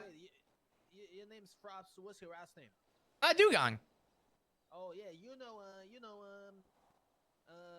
Tiny Tony, right? Holy shit, that's a fucking name I haven't heard in a minute. Yeah. Oh shit. Okay. Yeah, I know Tony. It's been so Okay, long since yeah. I've seen that dude. Holy fuck, what is he up to nowadays? I don't know, man. He down. You know, he's everywhere. You know him. You know, he like being everywhere. What the fuck has he been up to? When is he I around? don't know. It's a good question. I think he hasn't been around for a couple days. Actually, like almost a week, I think. But yeah, I saw him at Senior Buns a couple days ago, and he goes, "Oh, Flop, is that you?" And I'm like, "Holy shit!" I'm like, Yeah, Tony. I think I was I was running out of there. That's why I kind of remember. Holy shit! You were there for that? Okay. Yeah. You guys were like ordering food. Yeah. And you were behind him. Yeah, man. I haven't seen Tony in forever. I used to. I don't want to say I used to be like great friends with him. But we've always been on good terms. That's good. Yeah, man. Then why are you a cop? What do you mean? And why you gotta be in opposition? Hey, brother, listen. Let me explain something. There's being a cop. Okay. And then there's knowing your limits, right? Oh, okay, got it. You got okay, fair enough. You got people who are cops and they're gonna do everything they can to get that conviction. And then there's me. Brother, I'm gonna be straight up with you. I know you're doing drugs over there, and I don't really give a fuck. I really don't care. What do you mean? I was at the docks fishing. Brother, I saw you. I saw you on his balcony. Come on. Yeah, true. But no, you're good, man. You're good. My convictions in the PD were always determined around the people. It was never about like if you ran a red light, that was one thing. If you something small, maybe a slap on the wrist, you're doing drugs, I'll be honest, I usually overlook it. If you're and it's not because I'm a mean motherfucker or I don't care about my job, but for me it really came down to I did the job to help a person, somebody in need, right? Yeah. God's honest, if people want to buy some fucking drugs and ruin their own life, what the fuck do I care? Do what you want to do. You know what I mean? That's not. Yeah, that's I like not. Your mental. What's up? It's very. Your mental is very strong. Very rare mental. Well, it's funny because everything that I stand for in the PD, no one else does, and I've realized that, and I think that's a quality of mine. But I also think that it's a quality to the general person. I don't think that it's a quality to the PD. But you know, because we can't just let everyone sell drugs rampantly and just never do anything about it. But at the same time, if I'm one person, I'd rather look at you and say, you know what, man? Don't really care. You do what you got to do. Have a great day. I didn't see anything. And I believe in good karma, and I believe in a return favor, right? Yeah, me too. I respect that. If down the road, let's say you see me and let's say you got some gripe on the PD, or you got something that maybe is on your mind, or you need an officer for something. Maybe just maybe there's a reconsideration, and I'm not asking for reconsideration on anything. To be honest, I don't really give a shit. I don't care if you take that as something good or something bad. But what I will say is, I think the most important thing for me is knowing that I do believe in a good favor, and I believe that we have a very broken system where people will always hate the police department, or people will always hate the criminal. If someone's gonna hate me, I will never let it be for the police department. I will always let it be because I did something wrong. And if I can prove to somebody that the badge is not everything about me, then at least I know that I did my job to the fullest and I did it right. And if I'm the reason why someone has a different view in the police department, then I think I did good. It's really hard to do. It's not an easy task, but brother, I've been like that for 3 years, man. Damn, you spit right now. Holy shit. Hey, I think you need to be a motivational speaker. I mean, you know what? Maybe a life coach. You know what's funny? Put down the bag.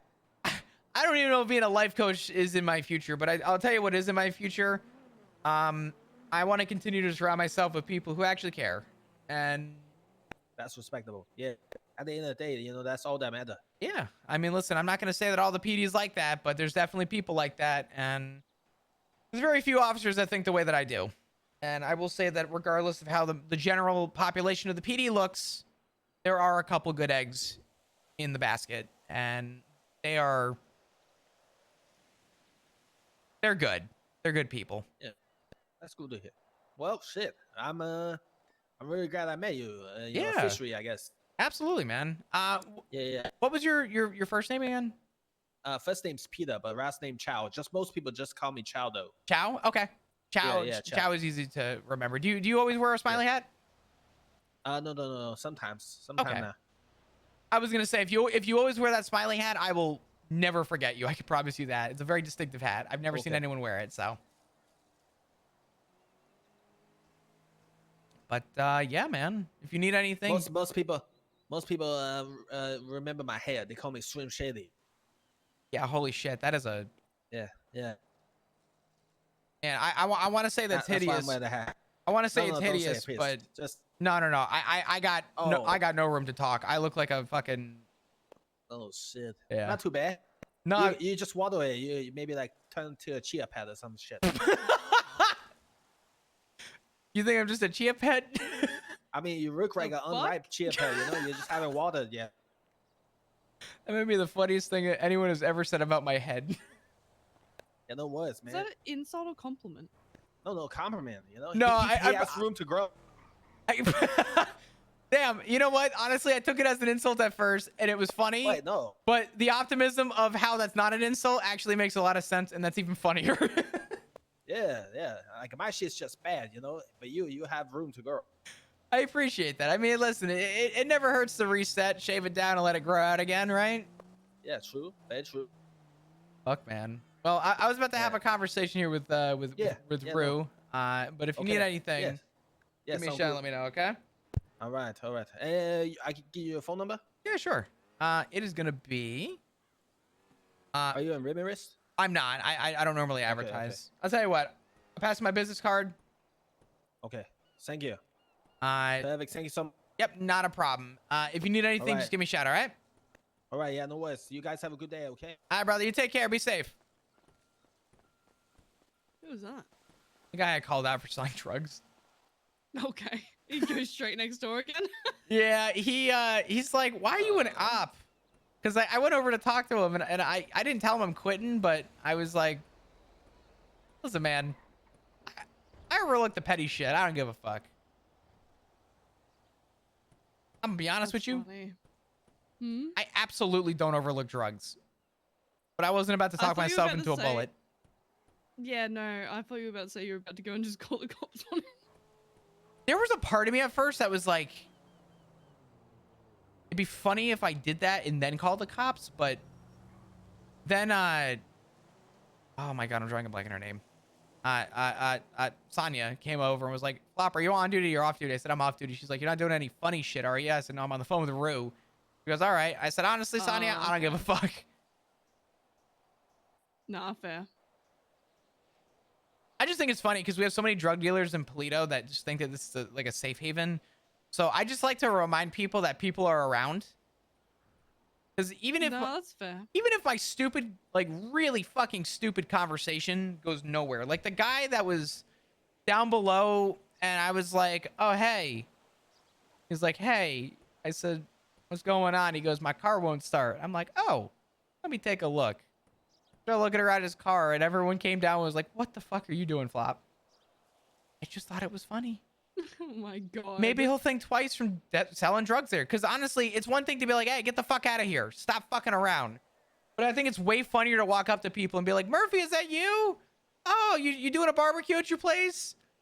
And this guy over there is like, Chow is like, I don't have a fucking clue who Murphy is. And I wasn't on his property. And I'm like, oh, okay. Oh. All right, yeah. But God, it's so much funnier. Oh, it's so much funnier. Because people panic and try and find an excuse. But you doing okay? Yeah, I'm doing all right. You kill a fucking a Subaru? Pardon? Did you kill a fucking a Subaru? What happened? Oh, I just had a gunshot. In the direction that dude walked. Damn. Fuck, I'm awful for laughing at that. I'm probably gonna get karma. No, that's fucking hilarious. Honestly, that's actually really funny. But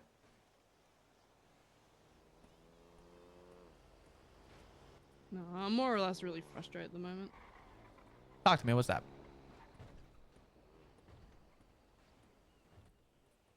Leg's practically useless at the moment, so I can't really run around. I can't walk for long without having to sit down. Yeah. It's frustrating. I get that.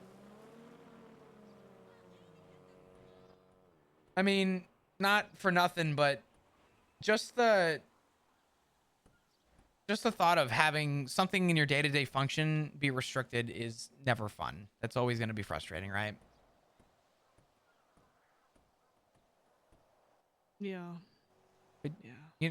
You know what? Hmm? God gave us two for a reason. If you lose one, you can hop on the other. I'm kidding. Well, I have been hopping around on it, to be honest with you, to get upstairs. I know. I just think it's funny to think that if, you had to hop, it'd be funny because you're intimidating as fuck for the wrong. Can I just hop towards him? With Yeah, a fucking hopping towards gun? somebody with a gun. What the fuck you say to me, you little shit? And just absolutely fucking wailing on somebody. I could. Oh my god. I'd do that. I know you Hell, I was would. about to already. I was about to jump out into that car that was following me, eh? God. I'll tell you what though. You'll be good. I know you'll be good. Hmm. How did your conversation go with Dr. Kizu? She had called me back. I had called her. I've forgotten what about. But she'd called me back. She returned the phone call. She sounded like shit when, I picked up the phone. Yeah, I found her not in a She gave good me condition the- either. Yeah, she gave me the whole, yeah, I'm fine, in the most unconvincing tone I've ever heard. She's way too innocent to lie. And you know what? That's okay. But I wanted to reach out and ask for help from people. I actually, did she tell you what I told her? No, I try to avoid anything around the PTSD stuff as much as I could. Mm-hmm. I know that can set that off again. Yeah, I was very direct with her and kind of addressed the hard topic. And I told her something that I unironically learned from you. Really? Yeah. I asked her, I'm gonna refrain from giving too much detail, but essentially when she has that traumatic stress, she'll draw, and she specifically draws the incidents that happen that cause the trauma because it helps her, but they're negative thoughts. And I told her today, I said, not for nothing, I said, I'm not a therapist, I'm not a life coach, I'm not a doctor. I said, we've determined that this wasn't a crime when I found you, so I'm not even talking to you as a cop, I'm talking to you as your friend. And I told her, I said, I know somebody close to me that will draw when they are stressed out. And I said, a lot of things in life involve habit or habits. And I hate to say it, Rue, but I was a detective for a very long time and I dealt with a lot of serial killers. And you would be amazed how much of an investigation involves the psychology of a person. So it's one thing to figure out who they are, what they're doing, but the why is always psychological. Why do they always leave a playing card when they stab somebody? Why do they always do this? Why what emotionally is driving them. And I told Dr. Kizu, I said, I know somebody who draws things that they love and like and enjoy, and that's something that they like. That's something that helps them. I said, you draw when things are bad. I said, and that's okay. If it helps you, it helps you.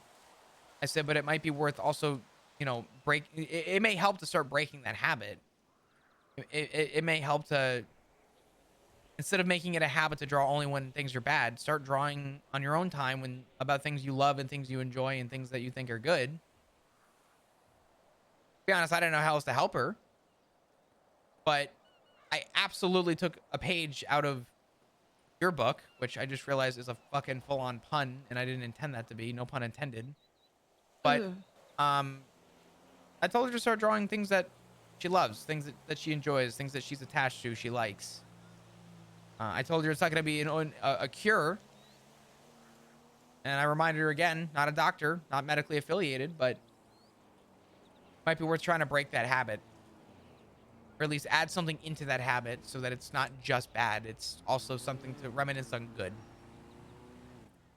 Yeah, I mean, if you're, at least with me, if I'm in the middle of a freak out or just having a meltdown, it's like the other day when I was locked in my room, I put up so many drawings around the room. It was just all the stuff I was drawing when I was in prison for Sanguine. The stuff I saw on that island. I put up probably close to 30 drawings.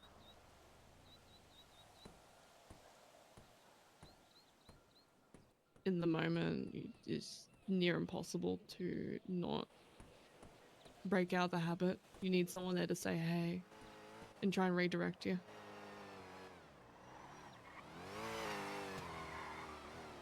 Who the fuck? Is that Jenny? I know I'm making a gross assumption, but I know Jenny lives in Polito, and I don't know if she... I know Michael Simone drives a Gauntlet. That is orange hair.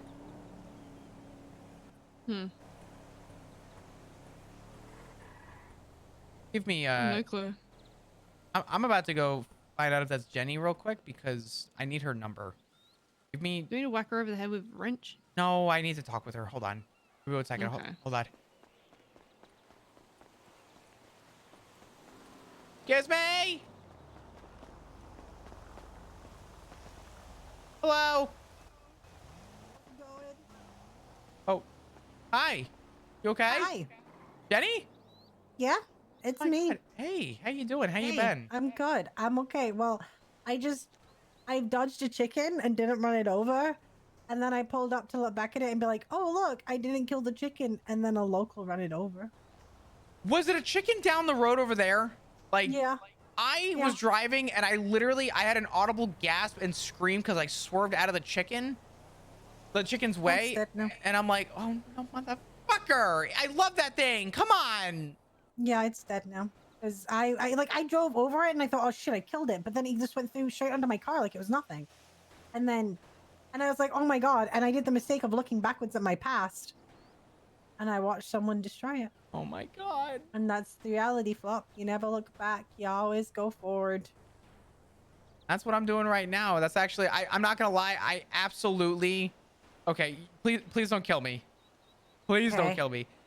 I 100% hair ID'd the fuck out of you. Oh, no, that's fine. That's you and everyone else in this city. Don't worry. Listen, all I'm saying is that... You can't tell it's me now. Oh, true, actually. Now I don't know who the fuck you are. Yeah, I could be anyone. Yeah, but in 10 days, I'm going to still assume you're Jenny. That's fine, you and everyone else. Yeah. Why in 10 days? Because I'm leaving, PD. Good. I wanted to come over and say hi, because I wanted to, at some point, maybe not today, but maybe in the coming day or two, I wanted to just talk to you. Yeah, I'm down. That's fine. I didn't have your number, though, and you don't ever advertise in Lemonless, and that's the smartest thing you could ever do. That's because I don't like people. There you go. Wait, does this mean that you like me enough to want to give me your number? Oh my God. Yes. Wow, this is great. Look, I I live with Michael Simone, and he's like a straight phone guy. And when he was doing his mural campaign, I had to put, and I was his campaign manager. I had to put my phone in the lemon list, and I got so many fucking stupid messages that I was just like, I'm never doing this again. Yeah, no, I had a phone before, and there was some shit going down with some of my family, and I said, well, if they don't get to you, they're gonna get to me. So I know how this works. Yes. I dealt with serial killers long enough to know how this is gonna fucking end. So I bought a new SIM card, and I told everyone at work, I'm like, yep, I have a new SIM card. It's my work phone. But really, that was just my nice way of Ooh. saying I just didn't want your fucking numbers anymore. I don't want your personal numbers. I'm I don't tired of care. being a phone guy. Let me be a phone guy with other people instead of all my colleagues at work. So, but yeah, I have a lot of reason for wanting to leave. And it's funny, I've had good conversations with Tails. I had a nice conversation with, I don't know if you remember Balto. He used to be in EMS. I had a nice conversation with Jackie Snow, Ziggy. Jackie. Yeah, I love Snow. He's doing good. He's old. thriving. Yeah, He is. he is thriving, but he old. He old but thriving. True. Nah, I think he's living his best life right now. He said to me, and it was funny, and I'll save this for when we actually get a chance to sit and talk. But he said to me, he's like, honestly, Flop, that entire police department does not deserve anyone from state, and anyone who is old guard does not deserve to be there anymore. 1,000%. It took me 7 months of disappointment and failure and personal things that have come up that made me You're realize. in a toxic relationship with it. What's that? You're in the equivalent of a toxic relationship with it. You sit with it, and you've given so much to it, and you invested so much time and energy, and you sit there and you're like, you know what? It is letting me down, but I can still fix it. That was what I thought. I thought I could always fix it. You're in a toxic relationship with the PD, yeah. Yeah. I was too. So was Snow, so was everyone. And when you finally break free of it, it is literally like getting rid of a toxic boyfriend. Damn, can you do Ziggy next? Fucking hell, that guy. Oh my Jesus God. Christ. Sorry, I'm just kidding. I love him. But yeah, no, I'm kind of. I really thought that like there was a chance in like revival. And every turn of the way, I just turned around and I said, I can't do this anymore. Like this is just. But it's not just fuck the PD because fuck the PD. It was more than that. It was. I mean, I've had a bunch of personal shit that I'd love to indulge with you about. I have a cool scar on my neck for it too. Pretty great. Oh, great. But you know, there's that and a lot of in and outs in the ICU with a lot of people, and a lot of back and forth. And after a ton of conversations, I realized just like really where I stood with that shit. So I you know, it'll be good. It'll be nice. Yeah. But No, I'm done. absolutely. I'm more than happy Hi, to. Siobhan. Hey, how's it going? Doing pretty good. Who this? Hey. Hey, what's going on? Oh, hey. Stuart. Well, good to. Hi, Stuart. Hi, Stuart. Nice to meet you. What's your names? I'm Jenny. I'm This is Jenny Stewart, who we came to see. Oh, Jenny. Huh, more like Geniata. Get it? Because you're full of candy. What's Okay, your he's- name? Oh, Okay. hi. My name's Flop. Flop Dugong.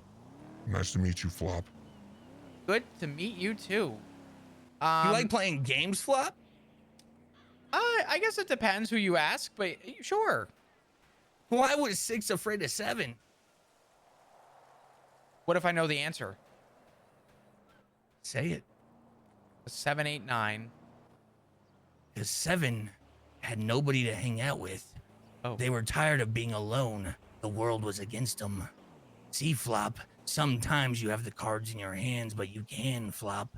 Are you going to choose to do the same? Are you the dealer? Or are you the consumer? Here's the thing, Flop. We can be best friends, yo. This is yo, Flop. It's just yo.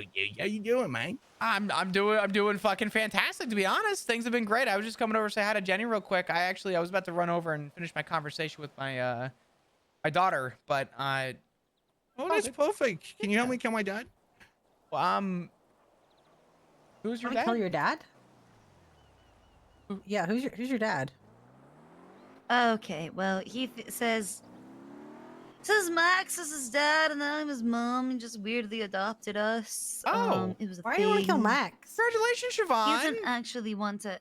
Yeah, we also had the surrogate pregnancy twins. That was cool. Yeah, Here, that's Siobhan, why come here he's real at quick. Come here, Ireland come here. doing that. Yeah. Siobhan, come here. Come here. Okay. Real Sure. quick. Hey, listen. Okay. Being a parent is so enlightening and so incredible. I have not had a more enlightening feeling than when I became a parent. When I became a father. You have like a 5-year-old with Murphy, right? Your death hole? What? Owl? No death. Yeah, Kiara. Your death owl? What's that? What's that about? Do I? I'm I don't know if 90% you're wolf, aware 9% of robot, that. and 1% human. I have a So wait, third you- kid? You have a third kid? What the? Who has a third kid? What? Flop? Who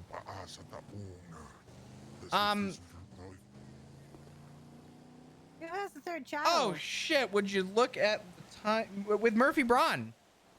Yeah. Wait, Siobhan, do you have a child with Murphy Braun? We had one when we were married before. I forgot that my goldfish is drowning. I gotta go. Jenny, we'll talk soon. Okay, that's all right. Talk soon.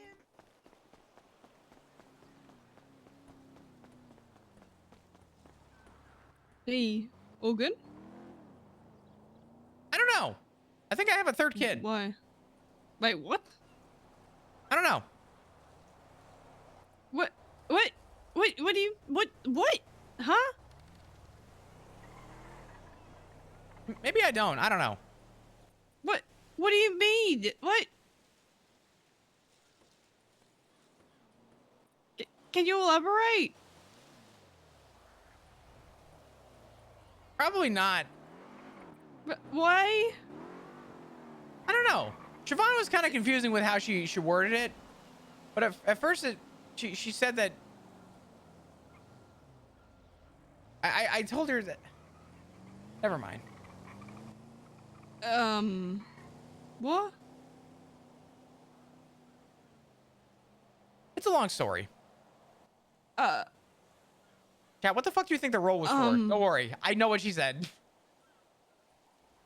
Sit back, relax, take a breath. Anyway. I've never fucked Murphy. What? I'm so sorry. We need to move on from this conversation. I'm so sorry. What? Huh?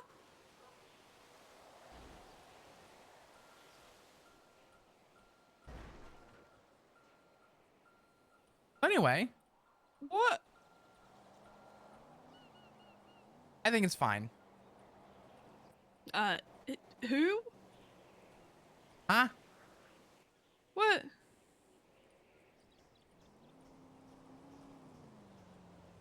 It's probably fine. Uh. All I'm saying is, I'm sure if I had another kid out there, they're probably okay. They've done fine without me out this whole time, right? What do you, who? What do you mean? Listen, Siobhan just confused the fuck out of me. What'd Siobhan say?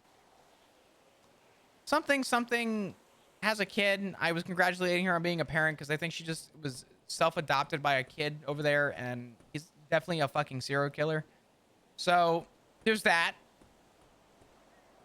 Okay. And Has she confused you? I don't know. She said something about Murphy Braun and a kid. Pretty sure she said I have a kid. I don't know. Do you want me to hurt her?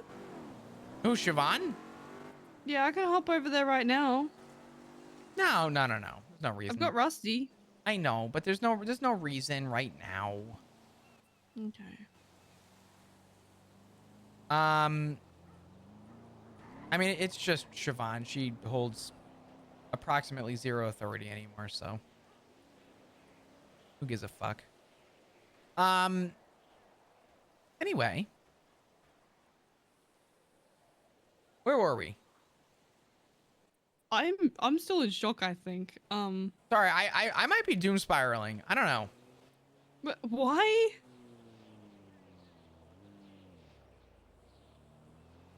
I promise you, it's probably fine. You go, I'm probably due spiraling. Maybe I have a third child, and then you go, it's fine. Probably okay. What do you mean? How do we just move on from that? It's Siobhan.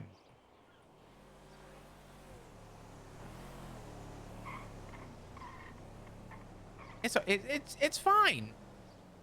I'm sure it's fine. She said that Murphy was the dad, which means, you know, respectfully, he wasn't popping a kid out, right? Uh-huh. I wasn't pooping one out either. So, listen, I think Siobhan's lost her fucking. You and Murphy?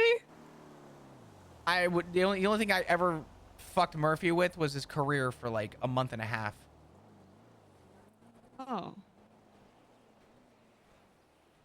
But how do you have a third kid?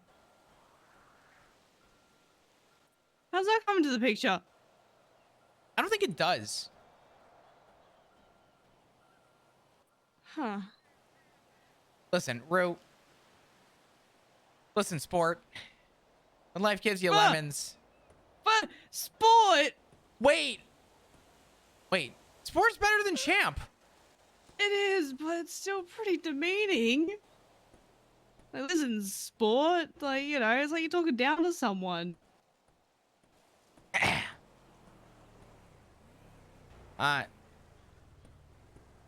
What's a better word? Cunt, fuckwit, dickhead, literally any of those over sport or champ. I got this. Listen up, Saber Turbo. Is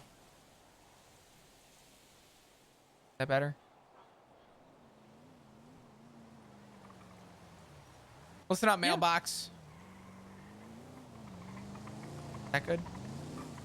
Yeah, that works. Okay.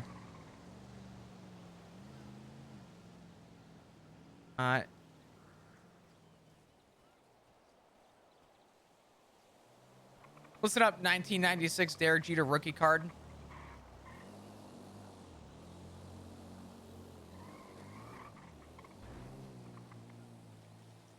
That's better.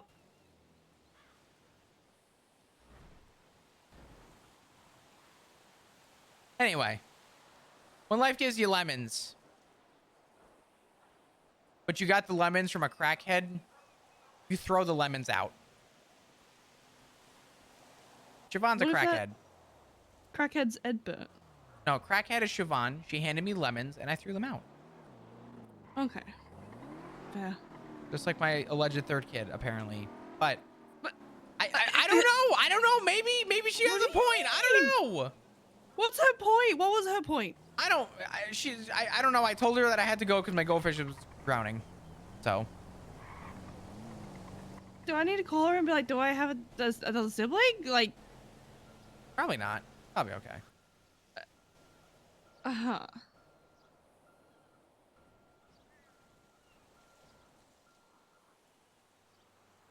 I'm concerned.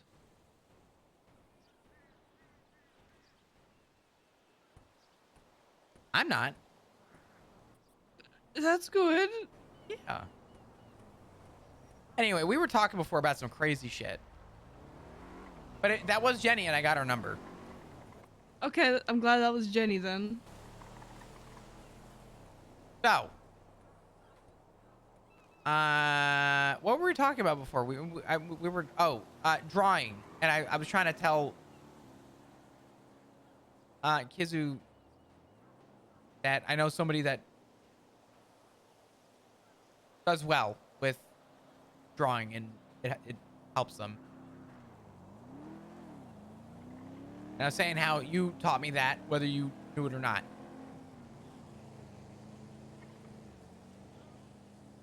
Did you take that on board? What's up? Did you take that on board? Take that on what? Take it on board? Take it on board? Like, take in the information? Like... Oh. Like, take it on board? Yeah, no. So I don't know if it's because of the years of being a detective, but I learned to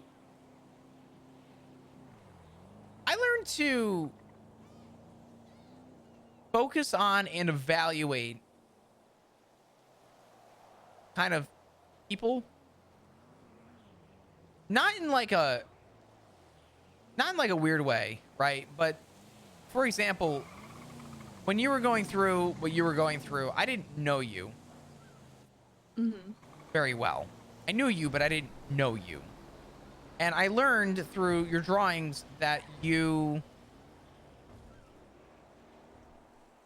really resonated with what you drew.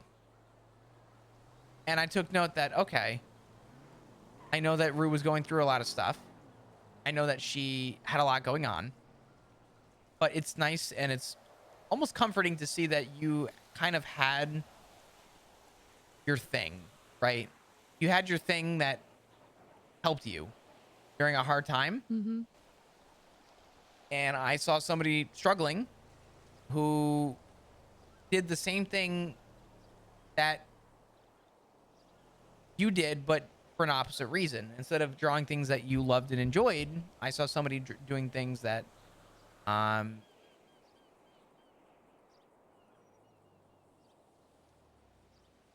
you know, you get it. I saw an opposite, and I tried to invert it to, if it would help.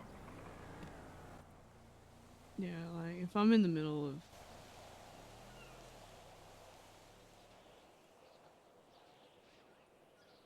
being really upset over things that bother me a lot, I tend to just tunnel vision on what's upsetting me, and I'll draw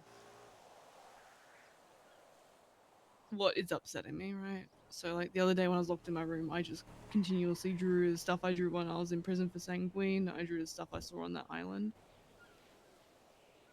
There was like about 30, 40 drawings put up all over the walls and on the floor.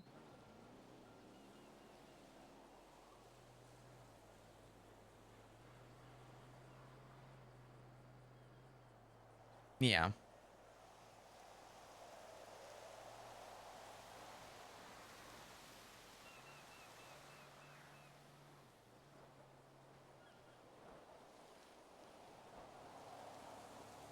I don't know. I was trying to do right by somebody, and I hope it left maybe something impressionable for Dr. Kizu, but I hope so. Because yeah, I was just trying to avoid talking about any of that stuff to her. I was just trying to. I had to be a little bit more direct because I was on duty, and I wanted to make sure that she got the help that she needed, and I wanted to give Pixie the most up-to-date information, but I didn't expect you to break that down. I just try to help put her in a, better mood, I guess. Sure.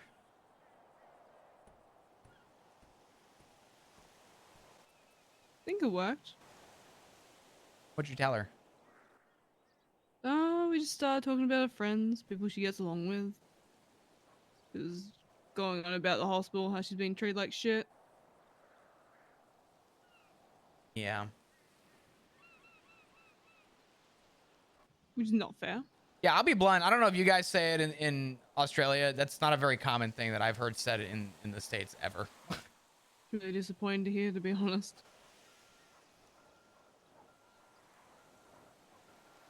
Especially considering how good of a doctor she's been, how helpful she's been.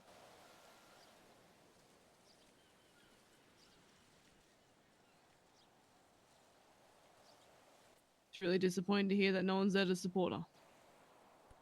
Well, not many people, at least. It's kind of interesting to think that my reasonings were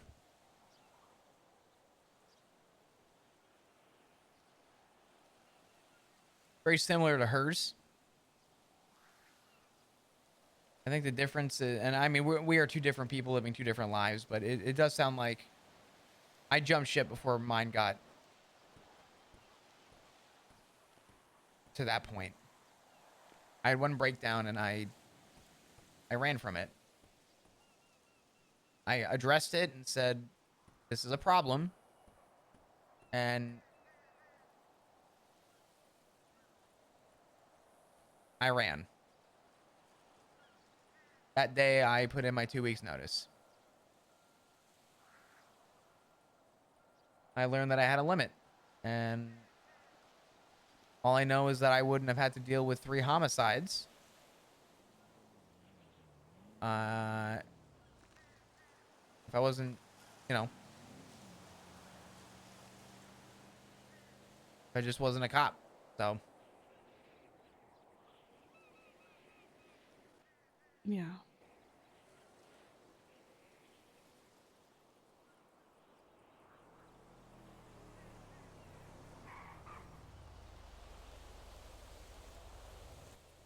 Yeah, speaking of that, I got a text from Judith the other day. How'd that go? Did I tell you about that? Well, to my knowledge, apparently he doesn't have much memory.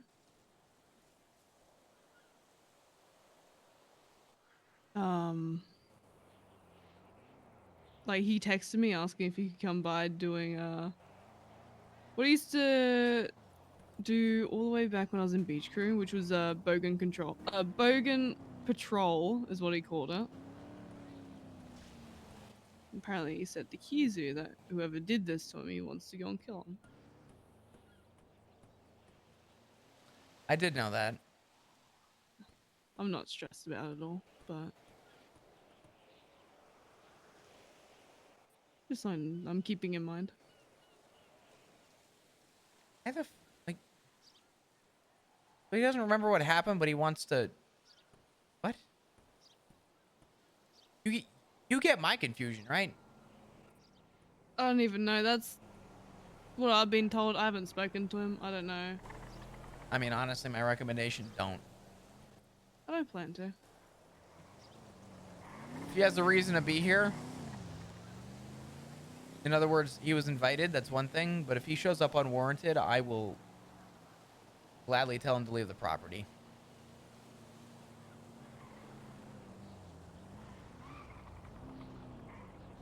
Yeah, we will see. I told you, I will never. The only time I will ever get involved is if it shows up at my front door. I will stand true to that. That if somebody wants to try and stand on business at my... You think Dr. Kiz is okay? I'm sorry. I think Kizu told her that the other day as well.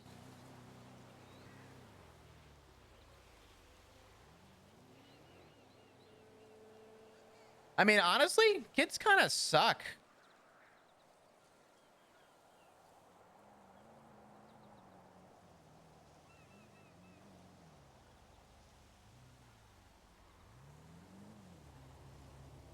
Yeah, she did tweet that the other day. Yeah, she did. I remember seeing it and I was like, oh, okay.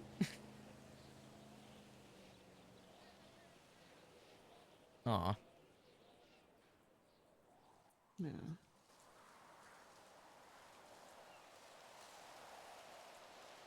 Fuck them kids. Yeah. But I don't know. I think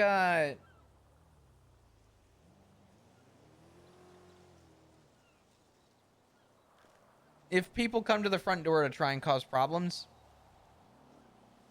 they will be swiftly told to leave the property unless they want to know what lead feels like.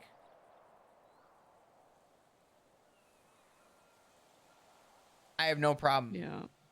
Not that I have no problem shooting somebody, but if somebody don't get the fucking hint that you're trespassing and I don't want you on my property, I will gladly put a 911 out and say that officers need to come up here and take care of this, or I'm going to take care of the problem myself.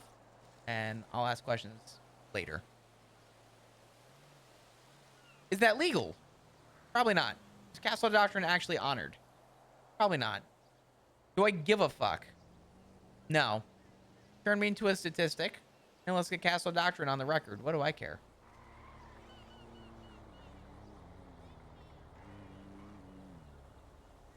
Well, hopefully it doesn't go anywhere near here. Do me a favor. Hmm. Make me a promise. What's that? You did your damage. You sent your message. Yeah, I don't plan to go near him. I'm just saying, even if he comes here, be ready, but don't give him a reason.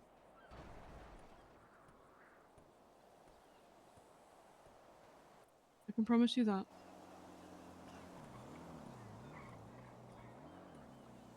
He's going to want to antagonize. He's going to want to try and find answers. He's going to try and poke.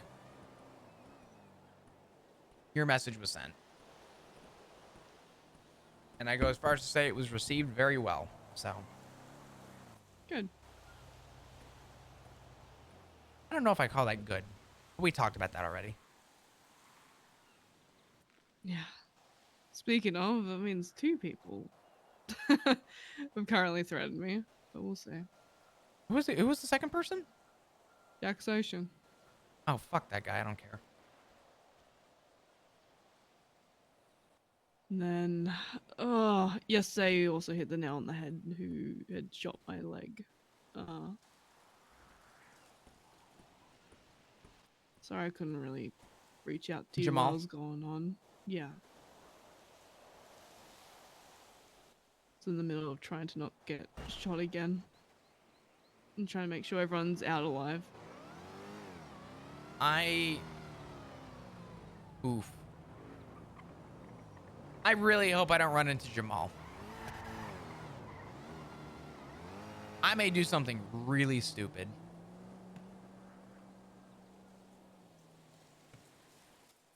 Like what? Nothing like a healthy felony.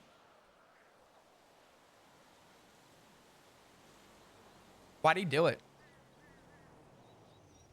He approached me in Senior Buns and said,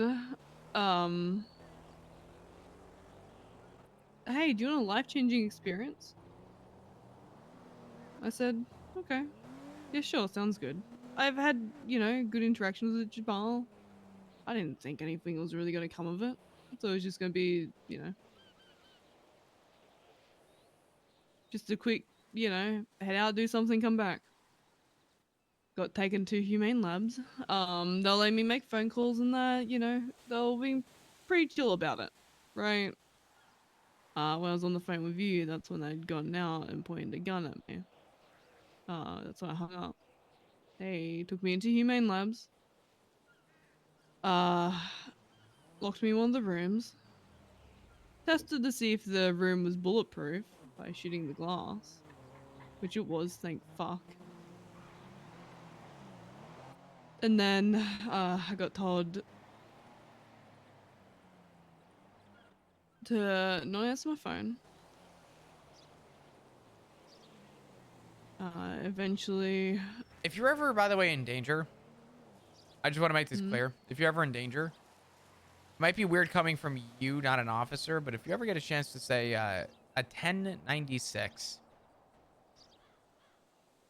and you're able to casually tell me in some way, like if you're in immediate danger like that and you just happen to say, nah, just a 1096 or something, I'll know what that means. I can try, but if I was being held up by, say, I guess Jamal again, that coming from me is going to sound so bizarre. So then say something else. Say, I'm trying to think how you can incorporate 96. Well, I didn't realize I was in trouble until that gun was pointed at me. If you don't come sit the fuck down right now. Hi, honey. Hello. Oh, for fuck's sake. What? Nothing. Just, hey. Oh, is there a reason we're out here in the yard?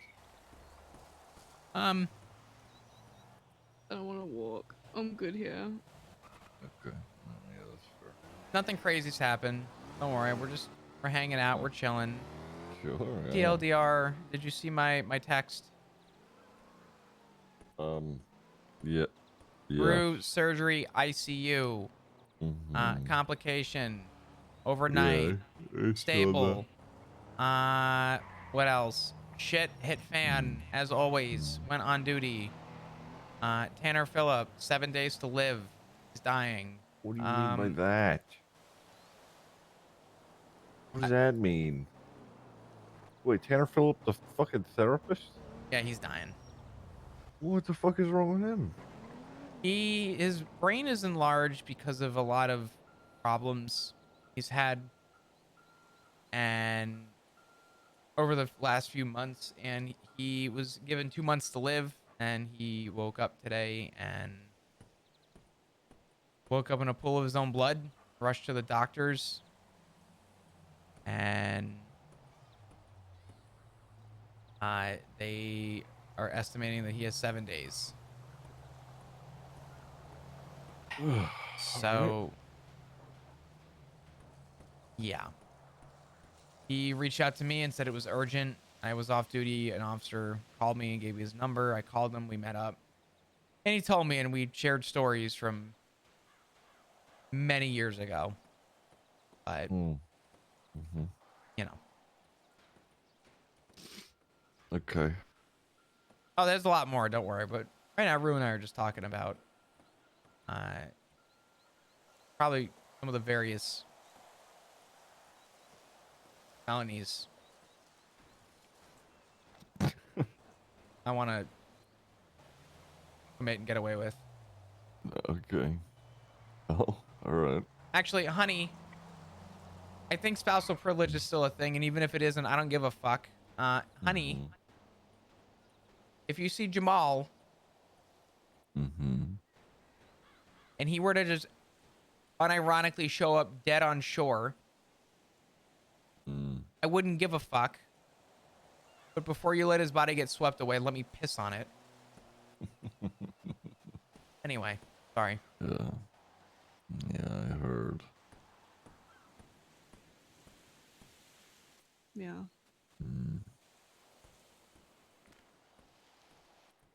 I didn't think it was going to go south like that at all. He initially was going to shoot me in the head. I just said, I want to go and see my family in my club, but at least give me that. And he said, you're not leaving without an injury, and shot me in the leg. The one that had been fucked from Sanguine. So, yeah. Right. It's my understanding that he also did not leave there unscathed. No, absolutely not. Neither did his friend. Oh, so they were subsequently taken care of?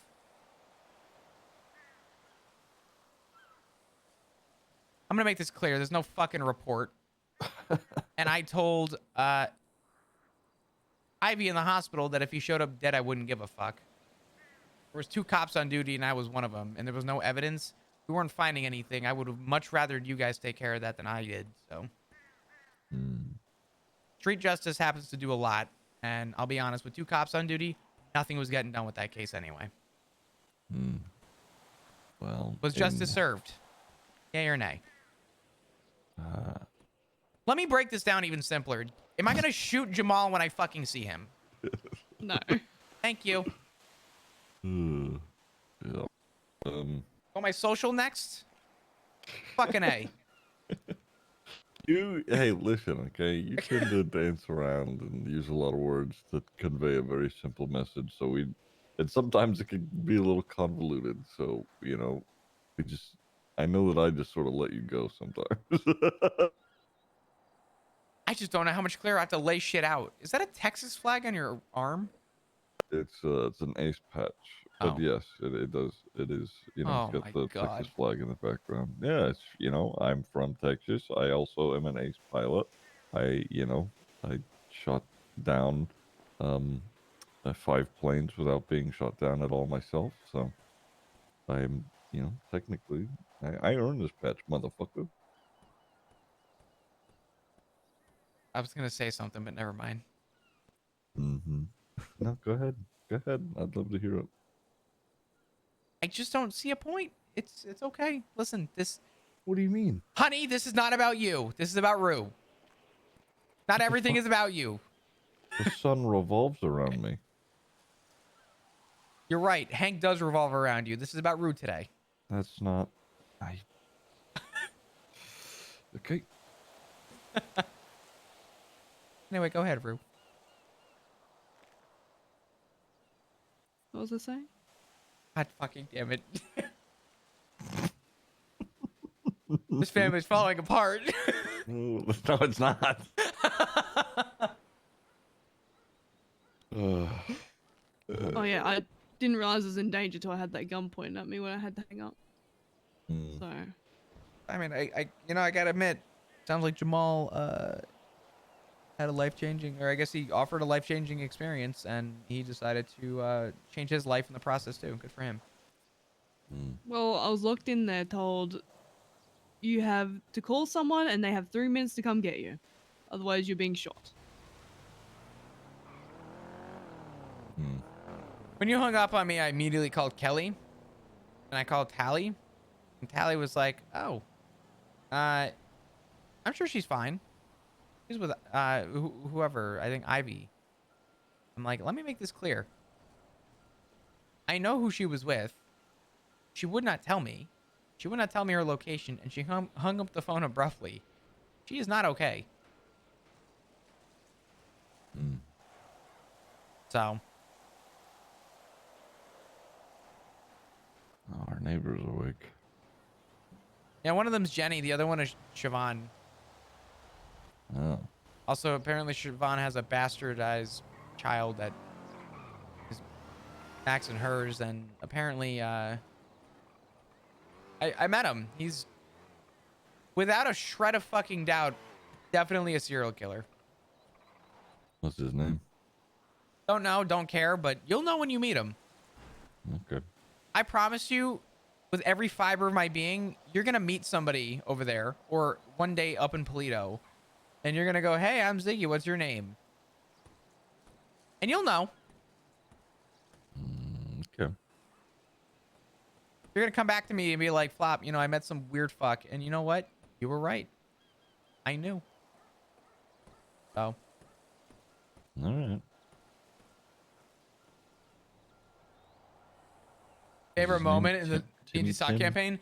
When Nini, when Because that guy's definitely a serial killer. who? Sorry. His name's Timmy Tim. I don't know. Wait, that might be who he was. He was like, he talks normally, and then he's just all of a sudden, next sentence is a fucking demon. No. Oh, okay. Yeah, no. Never mind. When Sock had everyone Local move say you out. might have a third child. What? Siobhan was saying something about like, I don't know what the fuck she was saying, but something about Murphy Braun and having a kid, and it sounded like she said that I had a kid, and I told Drew the only time I ever fucked Murphy was when I took him out of a job for a month and a half. So You initially didn't elaborate on that. You said you only fucked him once, and then was like, "Don't worry, it's fine." no, I said I only fucked him once, and it was when I took him out of a job for a month. But I said I never fucked Murphy. No, before that, you said you'd fucked him. What the fuck, Flop? Murphy's the equivalent of what I would consider sex with sandpaper. That guy can actually go fuck himself if he would like. I think that man gets off on his own rocker thinking about himself. Yeah, that's probably he's probably right about that.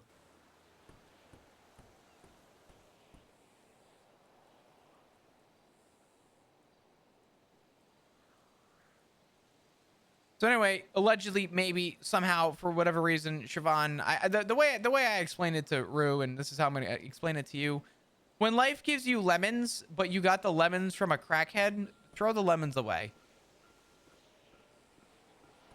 Oh, here we go. Okay. All right. Smile and wave when Sonya comes over and says hi. Okay. Hello. Yeah. Circle of a friend. Hey, how you There's doing? always room for one more. The circle that never ends. Hello, Sonia. Hello. Is that Jesse? Come in. Yeah, that's Jesse. Hi, Jesse. Hi, Hey, Jesse. Come sit, Jesse. This room right next. Okay. Hey. About pushing me out of the way. Fucking hell. What are you And guys can you not up like to? bump my leg, please? Sorry, Flop. Sorry. My bad. Whatever.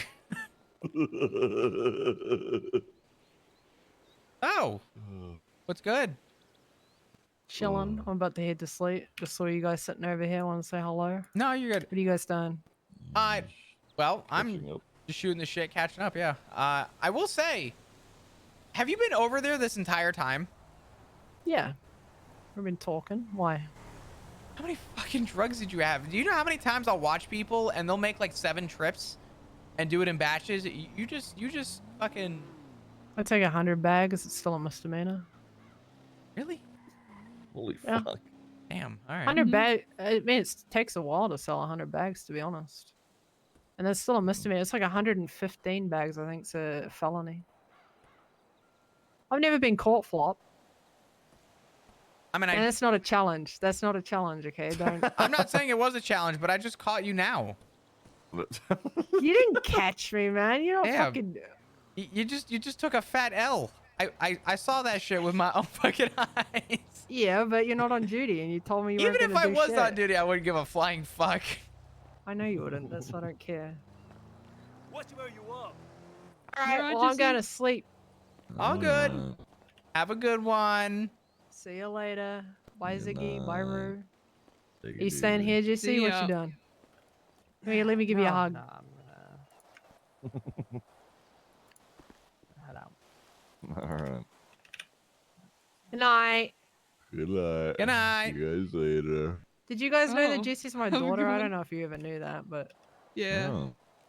yeah. Oh, cool. I didn't know that. Or did I know that? Fuck, I don't know. I don't know. No. All right. See you later. Yeah, later. Oh, Jesse, Bye, actually, Jesse. before you go. Bye, Jesse. Thought she was about to pass out, eh? Yeah. Bye. I don't think she heard me. She's actually going to hit you. Jesse! Oh, it's not like I can run over there. I can barely fucking walk. Jesse! Have a good night, Jesse! Bye, Jess! Bye! Aw. He stood across the road. I was like, "Hi, Shay." Yeah. I think she needs hearing aids. Mm-hmm.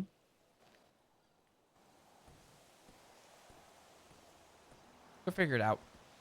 Mm-hmm. She'll be right. What were we talking about? I'm so cooked. I was tired an hour and a half ago. My short day just turned into a long one, but it's okay. Mm-hmm. So,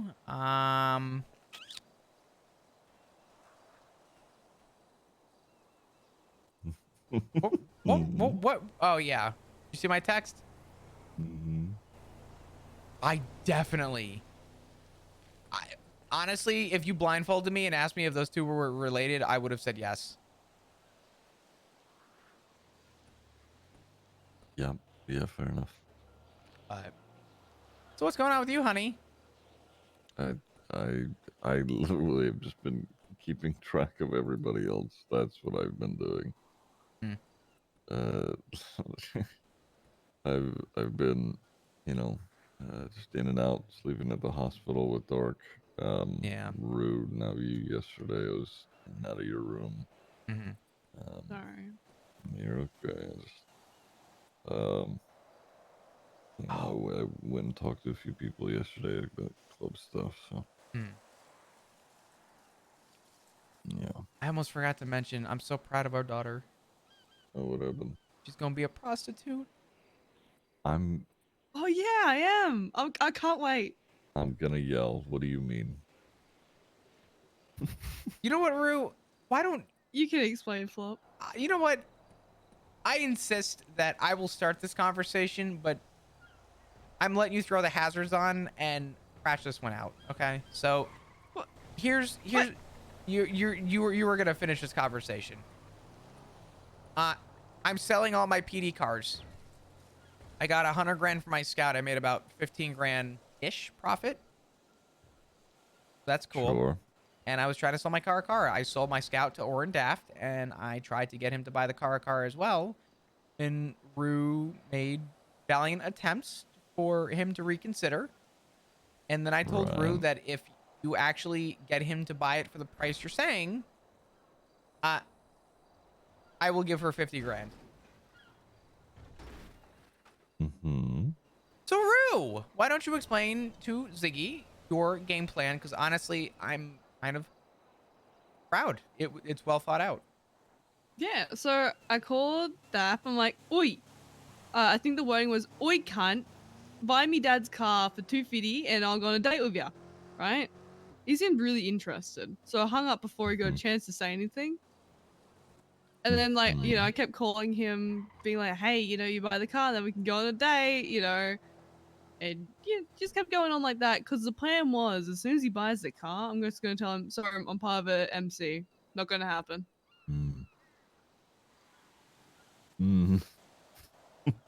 Rue is perfect for this family, and you cannot tell me Sean differently. called me because he overheard one of these phone calls. He's like, Rue, what are you trying to fuck? Wait, Sean I had to overheard? explain it. He fucking overheard, so I had to explain to Sean, no, that is not the case. Okay. All right. Okay.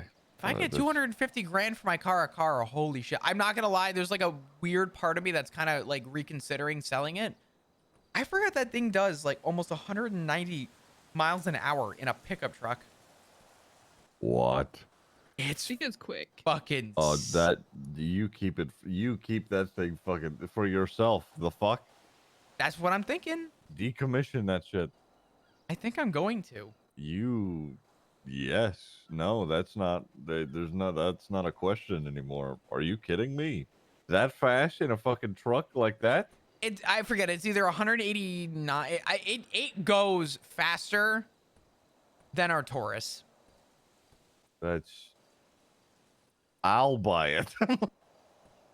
Okay, well, I guess I'm keeping the fucking truck. Oh, yeah.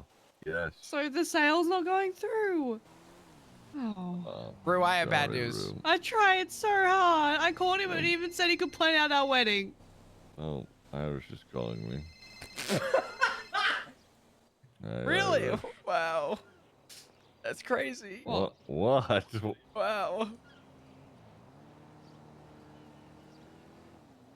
Mm-hmm. What do you mean? I hope he's happy Listen, to hear from you. I wake up almost. I wake up almost at the same time every day. Okay, it's. You know what? Can you do me a That's favor and tell true. Irish I said hi too? Yes. Can you tell him I Every said hi now as and well? again, every now and again, that happens, but that is not true. Tell him I said hi and tell him you're I married. do not hate you. Also, Rue and Flop both say hi, and that I'm married. I don't know. Listen, I'm up now. What are you doing? What are you doing now? Bro, he going back to bed. What do you mean? This is usually when I'm up, Irish. I don't know what to tell you. It's not. This is actually the time. I would have normally been up for an hour at this point.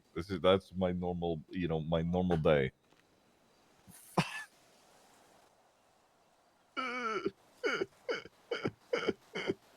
You guys ever notice when Ziggy laughs sometimes it's a cold start diesel? Mm-hmm. Yeah.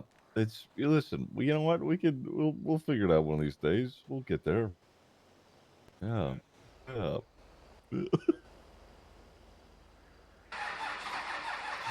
God, you're so right.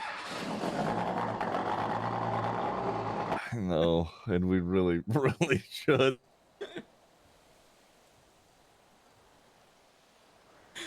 Oh, Yeah. man. Yep. You're not far off. Oh, I know I'm not. Listen, I own that. Don't Tock. you worry.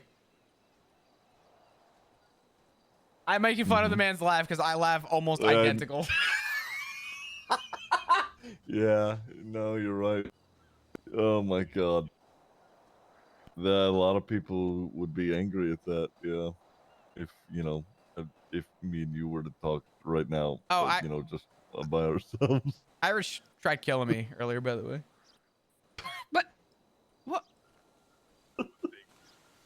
Yeah, exactly. Oh my god. I forgot to call him about that.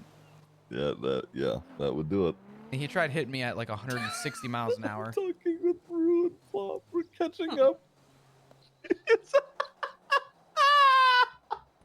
I want you guys to know Irish is freaking out on the phone. Why? Why? Because we haven't had the chance to talk. It's the first time I've talked to Irish in like a fucking week. Yeah, tell him to swing by. Oh, you're so nice. I was gonna tell him to wait. I haven't talked to you in like 3 days. Okay, it's fine. I spoke to him like an hour ago. Irish, are you gonna be around tomorrow? Oh, he may just kill you himself. Holy fuck. Tell Sean there's an empty spot in the circle. See, our schedules are just fucked up, Irish. It's. I mean, I don't know what to do here because Flop's cooked now. I don't know. I don't know how long Rue's been up. It's supposed to be my day off.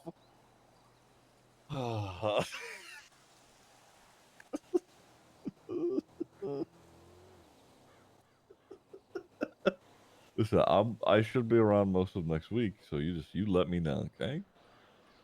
You just let me know. Tell him Wednesday morning is off limits. Yeah, you're kind of right, actually. Yeah. He did kind of allude to that, so probably.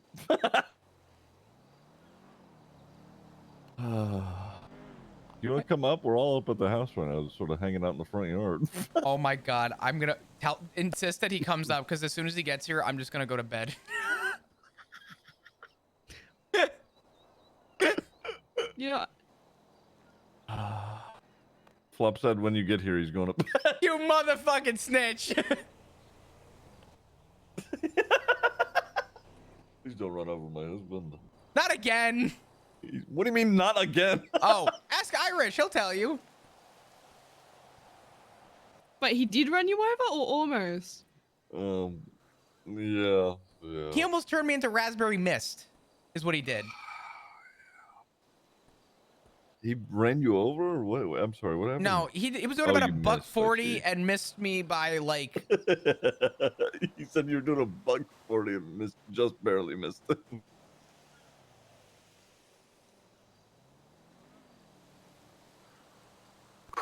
I don't know. I don't know what to do, Irish. What are you feeling? I'll phase before he You makes can go to his fucking- bed. Oh. It's fine. Flop's also cooked. I'm only around for I don't know. Family I time. don't know how long, but yeah, I'm here for family time, more or less.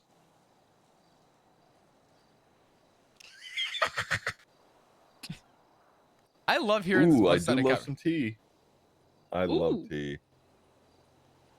Oh, I heard a little bit about this last night. Well, I don't. Has something happened since? I heard that he's probably not with who he was with anymore. Yeah, he's like probably likely leaving.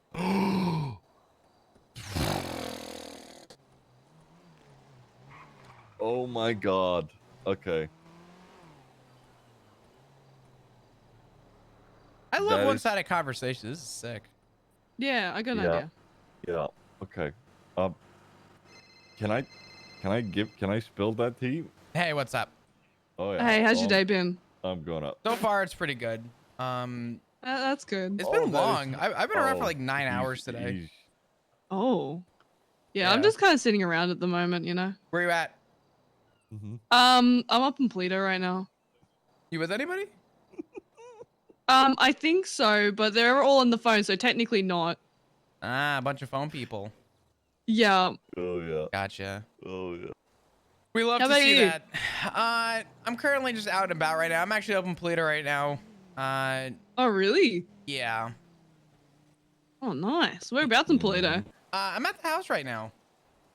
Oh, really? What a coincidence. Me too. No shit. Yeah, I'm unfortunately around a bunch of phone people right now as well, and Oh, fuck, that's rough. it kind of makes me realize that it's just I don't know. I think there's a dying like rabbit nearby here. Yeah, either that it or appears to be that he is out. I don't know. Um, I'm hating Oh, this well. already. I'm It's hating rough this. over there, so. Ziggy, if you don't hang up Yeah. this fucking phone, I'm gonna scream. If he wants to come up and talk to you, he may as well come up and show his actual fucking face. Please. No, I don't think that I will. He's just straight up ignoring you. No even acknowledgement, not even like a head maybe. nod. Ziggy! They're yelling at me. I'm about to throw you off a fucking roof. I know. Yeah, he still didn't even acknowledge you. He acknowledged Irish. He's like, sorry for this inconvenience, Sean. I smell a divorce in this man's future, and he's actually gonna go fuck Irish. Something is happening, and I don't like it. You're about to have a new father, Rue. That's what I'm learning. I talked Irish in the other night. Dude, holy shit. I tucked him in with a bag. All I'm saying is, I want to know the last time Irish bought you a meal. Okay, I want to know the last time. Decided to now get on the phone. with He's each never other bought me any because food. I've He's been never on given the me phone money for either. this long. Really? Has he ever bought you a car? I know. Or I mean, I No, don't know. he hasn't. You know what? You know what? No, I'll be he right hasn't, back, no. guys. Ooh. I'm so sorry. Oh my god, He hates us. He's abandoning us. Ziggy, I always meet cringe people in my day. You might be like beyond cringe. I don't even know if you're like savable at this point. Tell him to come up. Jesus Christ. Be part of this fucking family. They're actually gonna fuck. They're full on erping. Look at him. Oh my god. Hold on, I'm gonna He help just, him. like- Oh, Honey, good luck. I'm horny on main half the time. Ask him what he's wearing. You want me to ask Sean what he's wearing? No, not for me. I'm helping you with phone sex because you seem to be too busy fucking your phone and saying fuck the family. Okay, all right. Wait, what do you mean? What do you? Does he need the house number? Ziggy, why are you leaving the family? Yeah.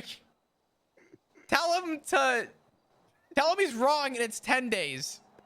He said that you're wrong. It's 10 days. It's the 25th. It's the 15th today. Oh fuck. Oh my god. Okay.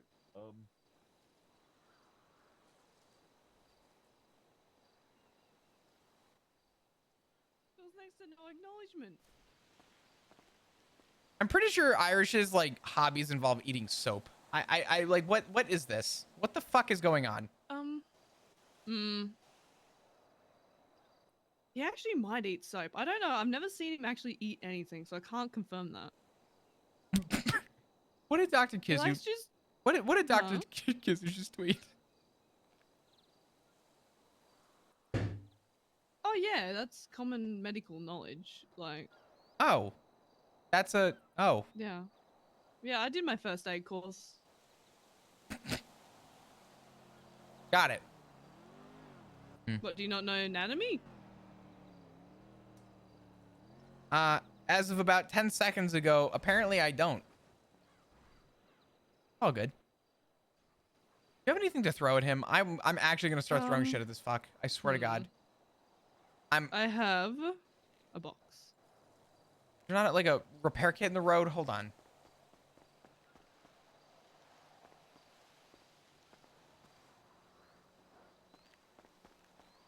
I got this.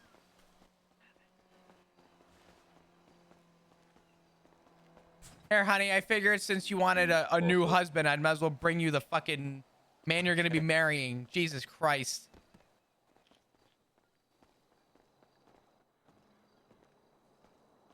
That's exactly right.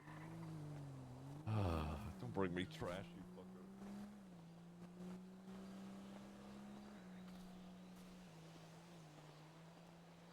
time he spent on the phone with you, he could have just made his slow ass up here and hung out with us. Yeah. What's it been? 13 minutes? 14 minutes? I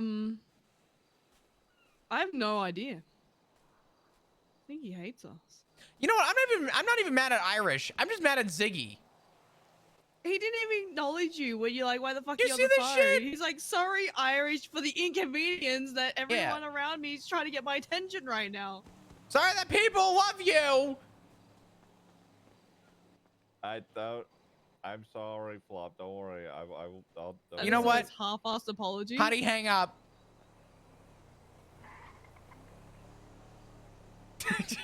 Don't tell him, you fucking idiot.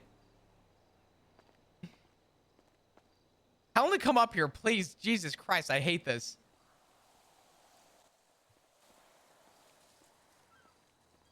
I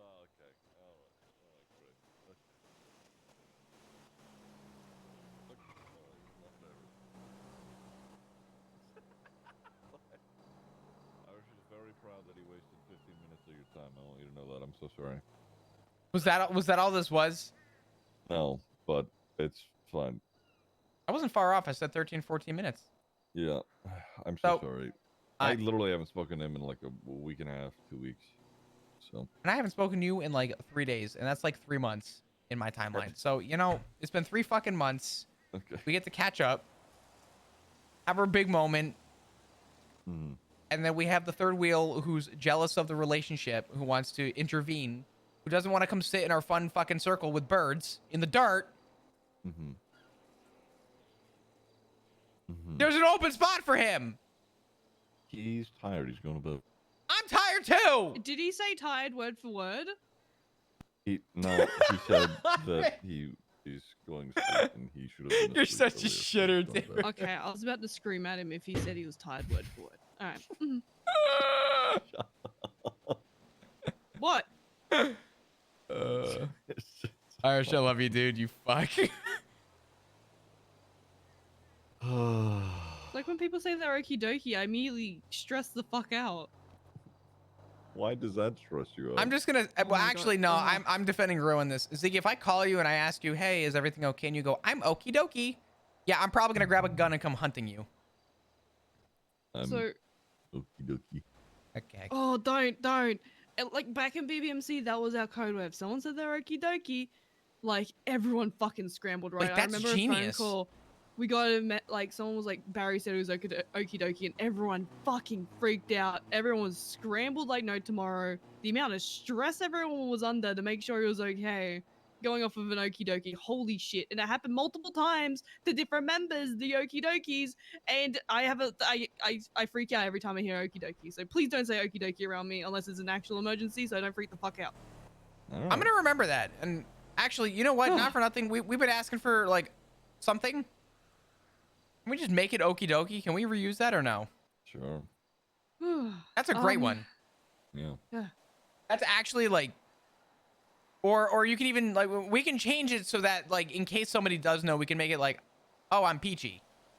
Just something. I fucking hate the word peachy. It does my head in. People are like, yeah, I'm peachy. Fuck off. No, you're not, cunt. That is the biggest bullshit I've ever heard. Sorry. Oh, I had to get off my chest. All right. Damn. Sorry. Tell me how you really feel. Fuck.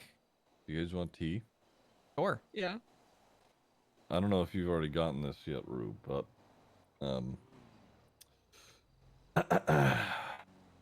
it You're is pregnant? about it is about that time for the cycle to begin for the BBMC. No. They're on their period? No. People are leaving. Dundee's being shot. Oh, really? Yeah. Flops. Flops Rain Oh my Man. god. Oh my god. Oh my god. I had a long conversation with him and he Wait, that makes a lot of absolutely. Wait, he was He tweeting got- earlier. He got an expungement yesterday. What? Yeah. Yeah. He turned around to me and said, the other day, when him and I spoke, he's like, "I'm the only voice of reason in BBMC," which is fucking insane coming from Flops. If like Right, any of you guys know him, exactly. I've known him really. Back when him and I were in BBMC, him and I were really close. He was the most unreasonable of the bunch at the time, yet he's the voice of reason in this charter, which is insane. Yeah. He's very unhappy.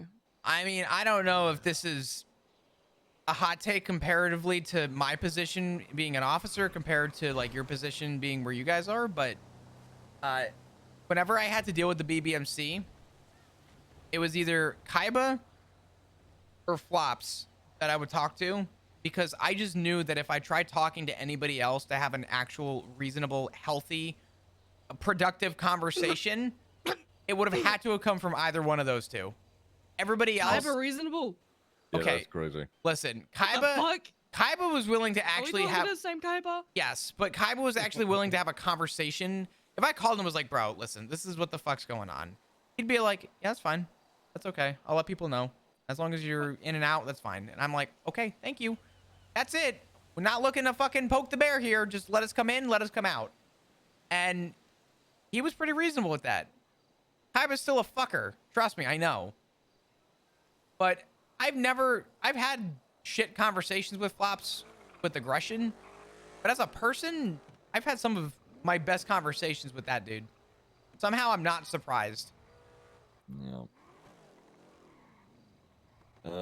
Yeah, Flops and somebody named Tian or something like that. Doesn't she have like red hair? Yeah, came down to the block yesterday and were, sort of just chit chatting. They talked to Cap a little bit as well. Yeah, they're leaving.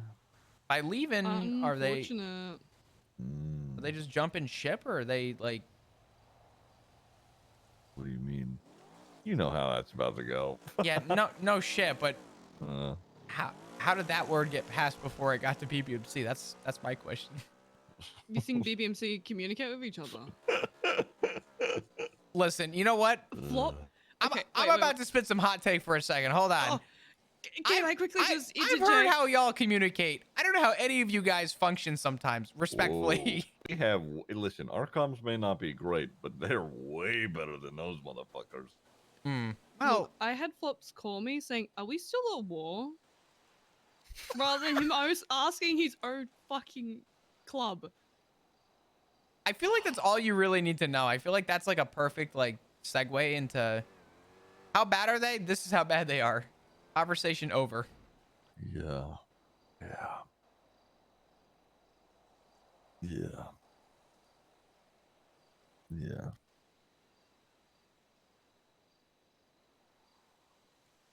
No, that's unfortunate.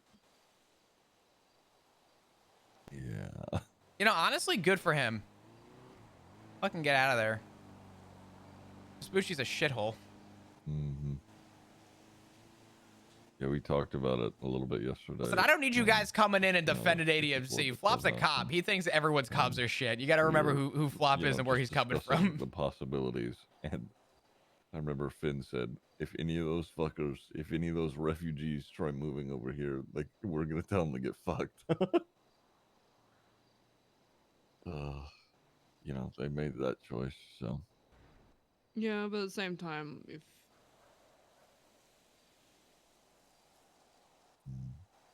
Who all was involved in your kidnapping again? Was it just Erwin? I only recognize. I think Dundee, maybe Kaiba was there. But trust me, I still want to go ahead and do whatever the fuck I want to do to him. But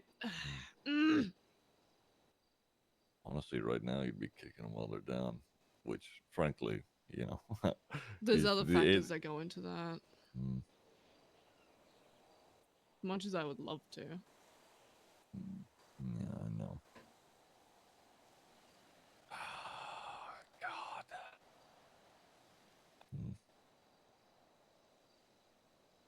Sounds like it's a great time for people to be leaving their gangs. Good for them. Good for me. Good. Yeah. Yeah.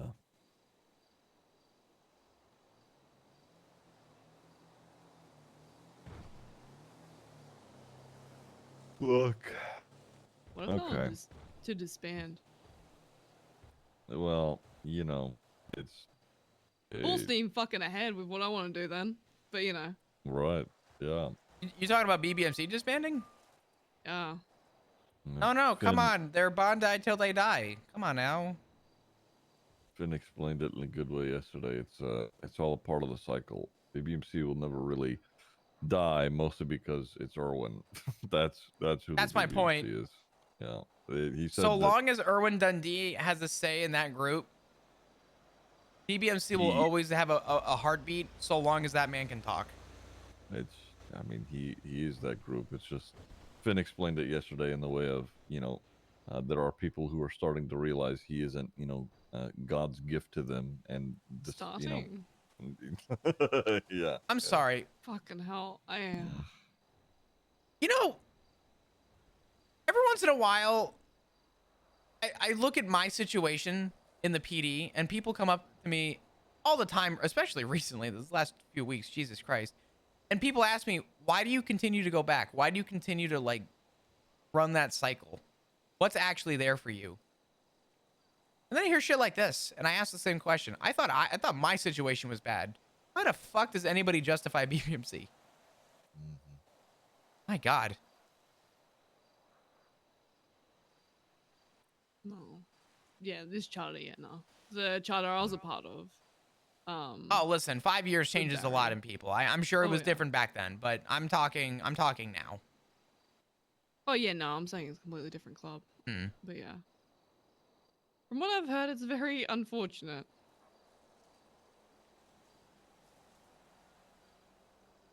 God, I want to tweet out and taunt so bad. Fuck. Do you want to even in limit list? I don't know. Bob's got a fucking expungement? Mm-hmm. I'm He's sure. considering doing lawyer stuff. Fucking crazy, right? I know. What? I know. Dude, I'm telling you, he's got a whole lifestyle shift incoming. He's going from just full dived into BBMC to potentially doing, like, I don't know, semi-civilian things. See how long that lasts, but How did we both do a 180? yeah, no fucking clue. That S changes a lot, doesn't it? Holy shit.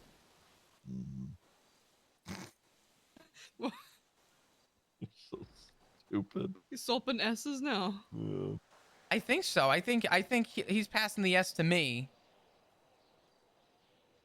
Because he's gonna go be a lawyer. And I'm gonna go do alleged crime. You'll be Flops Dugong. He'll be Flop Rain Man. I hate this conversation.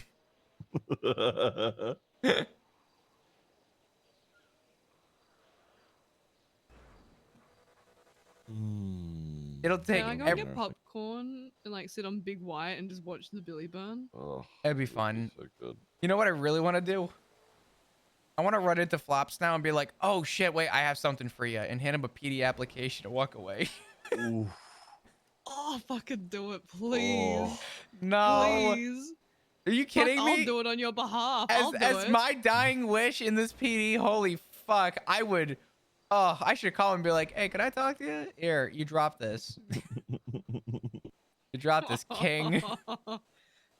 Yeah. Damn, that's brutal. I'm not making fun of him. I'm just good for him, honestly. Fucking jump ship. That's an actual ship headed right toward like a giant structure. Yeah, he was saying he felt like they were going right towards another Rico. Look how they were going.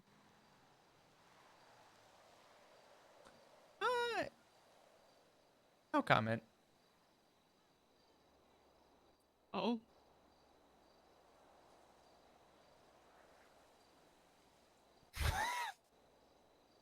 Huh. Okay. Nightmare. Nightmare. Nightmare. Sorry. Anyway. That's what I call it. Very unfortunate. No. Oh, okay. What else are we catching up on? Because I'm blanking. If you see Dr. Kizu, tell her you said hi, and you hope Oh my she's God. doing well. Kizu's great. I love Kizu. She's amazing. She's had a I'm- very rough day today.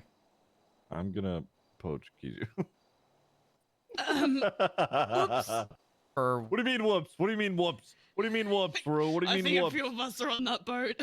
What are you doing? What the fuck's going on? No. What? Nothing? God damn it. What are we poaching for? This family. You started it.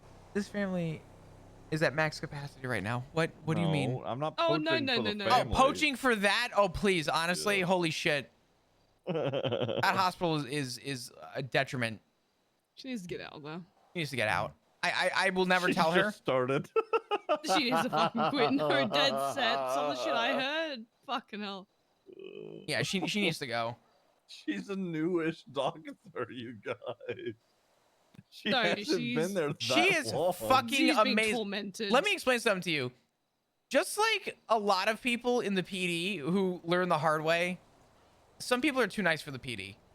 Dr. Kizu is the sweetest person fucking ever. And everyone else in that hospital sounds like the most cutthroat fuck ever. And she is so good at what she does. And everyone else there, she was, I don't want to say exactly who it was, but there was mention that people were literally doing drugs in like the meeting room and shit. Like, she's just surrounded by not great people, and she doesn't deserve that. Here's the thing. I wish you'd just slip me a piece of paper with names, and I'll get it sorted for her. I can make that happen. Do I have Kizu's number?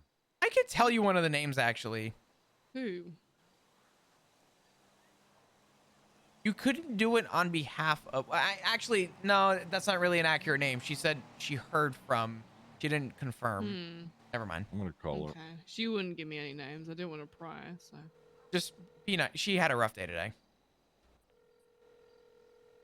Like, a really, really, really rough day. It's why I'm off duty. Just Okay. be lenient. I'm calling. I couldn't tell. Phone guy. Oh, he's gonna be on the phone for another 15 minutes. Yeah, no Watch shit. this. I swear to God. Oh, hello. She may not be Hey. awake. She was Can't awake believe 15 minutes ago, but... how quickly your phone call got answered. Okay, that's... I know. Here. Didn't answer. I'm gonna let you go. I think we're good. Oh, okay, cool. I'm busy anyway. All right, Me goodbye. too. Bye-bye. Damn, we hung about 15 seconds, too. See that, Ziggy? That was a pretty solid phone call. That was good. That was healthy. On like 15 minutes. There's a... Never mind. Oh, what the fuck?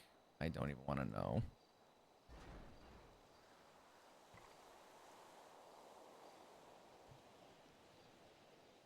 Miley Cyrus as an M&M.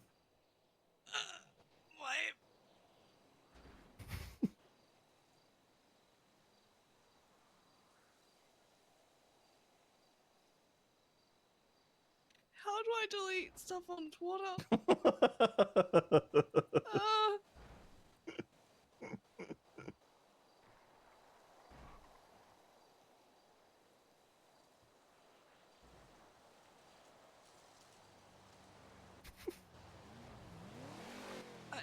I just wasn't expecting Wow. that out of all the things that could possibly be put on Twitter.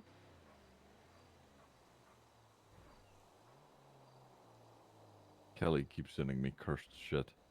Was that Kelly? No, well, that one was me, but Wait, Kelly Dean? Yes. Oh, I'm about to one-up that fuck. Oh, let me cook. What do you mean? Oh, Cap. Hey. How you doing?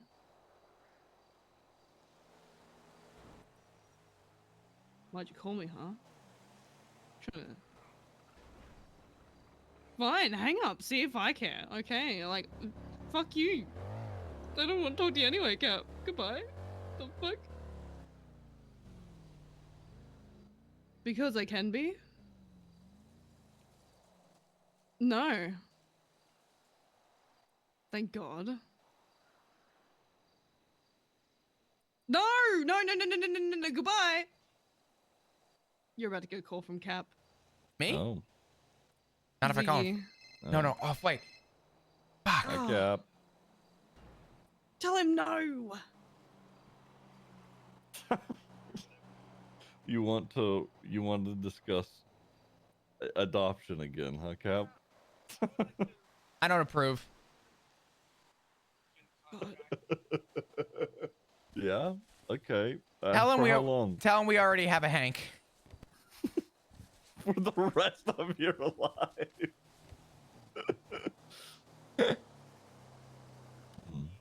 Hey, Flop. Okay. All right. Sorry. Keep going. Is he putting in a fucking resume? What did you just say? I see. Okay. Resume? Now. You mean a resume? Resume? I'm pretty sure you mean resume. You know, Cap. Resume! That yes. Oh yeah, my God. and my husband. You know, the fact that he doesn't call me is really telling. You know, He- maybe you should call Flop, Cap, because this is. I think this may be a conversation you have to have with Flop. I'll give him a call. All right. He said he'll call you. He's gonna call you. All right. All right. Bye, Cap. Oh God. All right. Hello. Hey, Cap, what's up, buddy? How you doing? Hey, Flav. How you doing? Hey, listen. Why? Just got off the phone with your husband. Really? My husband? Yeah, my Ziggy? Yeah, my ex-father. Your ex-father? Yeah. Yeah. Okay.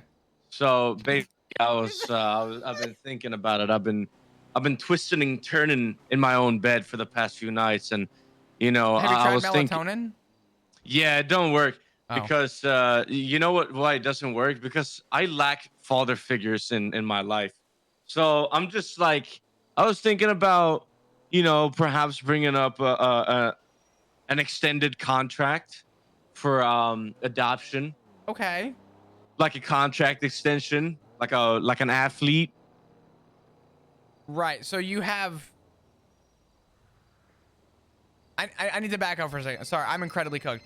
So you have Hello. father issues. How you doing? Yeah, I do. So you want us to Fix me.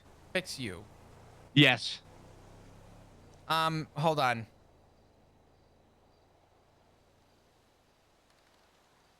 Yeah, we can have that soon. Sell it to me.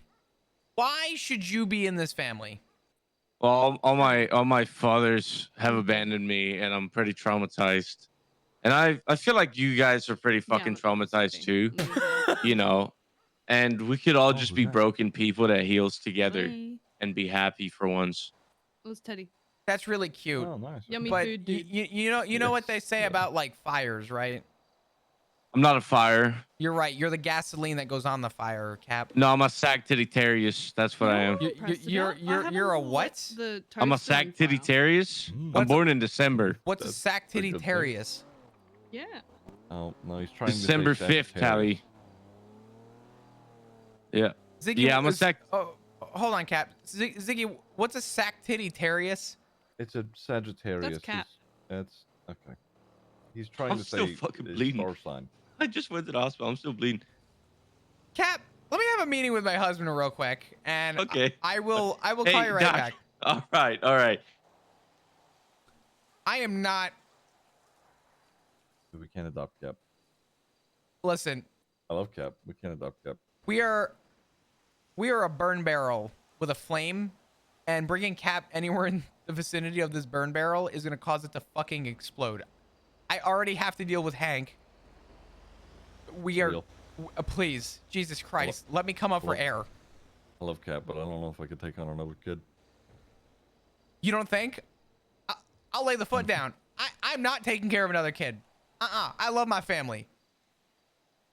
This man just said I have built up trauma, and you guys are pretty fucking traumatic as well, so we can be traumatic together. That's okay. I should probably talk to Kev about that.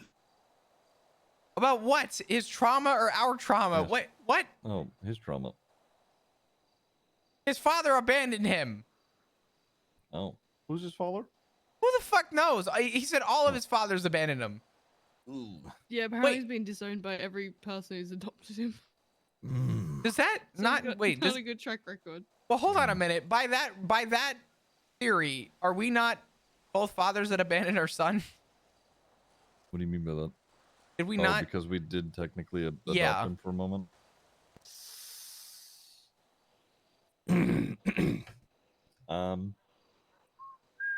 I just realized we single-handed. Well, actually, we single-handedly added to his trauma.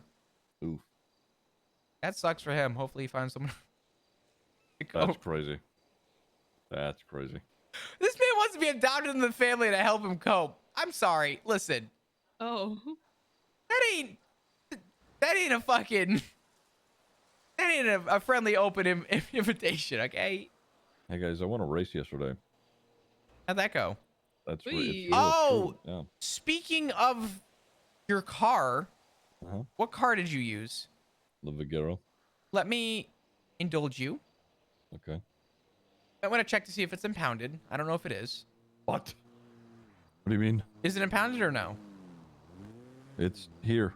Thank God. Okay. Why? Why? Because while I was on the highway, I jumped out of the car Oh. and I left it abandoned. What the fuck? Why? Because it was sputtering and turning off on me while I was driving down the freeway. And when I my checked the God. engine, guess what? What? You need to fucking fix that thing. Yeah, I know it's all fucked up. Forget fucked up. That is a ticking time bomb. I spend enough time in the ICU as is, so help me God, I was not going to walk into that. No, thank you. Your car can get impounded. Well, it's here, so fuck you. How are you going to get into a repair shop? It did blow up yesterday. Oh my. With me inside it. God, why? You suck at driving. Holy shit. Well, no. Well, here's the thing. I wasn't even driving. That's the funny part. I was at the fishing pier. I'm sorry. Do you have proof of this? No, Tally. Talk to Tally. I Mm-hmm. was sitting still in my car. I had just gotten inside the car, literally like, I don't know, 3 to 4 seconds. And then the propane Hello, tank Flop. that was Hi, next to Tally. the car. Did set off. did Ziggy blow his car up yesterday? Yeah, I don't know what happened. Oh, I know what happened. So we were just I talking, didn't realize and it was then parked next to one. It was a he small went to go one. get a hook from his car, and then I think someone left a fucking propane tank by his pipe, She's his explaining exhaust it. I was pipe. just sitting in my fucking And car. I was so when literally he started up his grabbing a hook. car, it went boom. I fucking blew Jesus, up. he's such a shit driver. I appreciate it. I'm- Tally. He actually I wasn't will bury you driving. He under just this yard. is so got in his bad. car. He what? Oh He my. just got in his car, turned Jesus. it on, and just went Okay, you're boom. playing it up. I Big know you bada are, you boom. fucking asshole. Tally, I appreciate your honesty. Thank you, Ziggy. Okay. Tally told me everything. You're fucked. Oh, You're done for. was he lying to you? You're done for, That's bud. crazy. You're He so was stupid. lying to me. That's you're so dumb. Imagine making vows of truth and honesty and chastity. Not chastity, but Tally like, brings up a good point, Ziggy. Tally said, imagine bringing up oaths on truth and honesty just to backstab your husband. That's insane. it's fucking wild, to be honest. Holy See, shit. this is why marriage is a Is that what scam. you're doing? And I just, you know, Is marriage a around with scam? Or, everyone. marriage is kind of a cult, isn't it? I don't fucking It literally know. is. I think so. I don't know. It's good to hear from you. That Marriage should only be used to gain further financial means. Oh, I mean, to be honest, Checking in on me.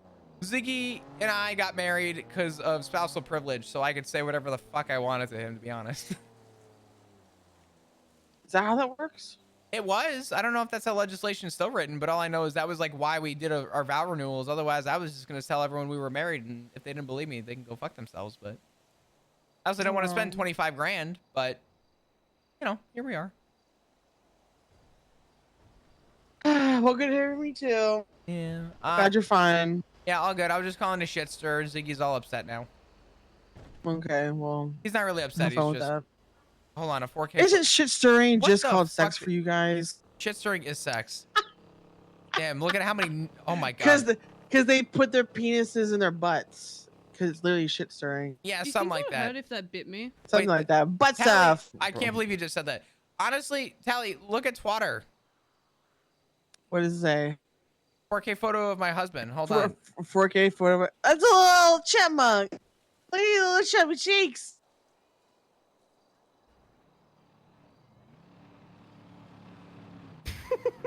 All right. Oh, okay. I gotta let you go, Tally. I'm about to get canceled. I'll talk to you soon. Bye bye. Just Okay. All right, cool. That's not what that is.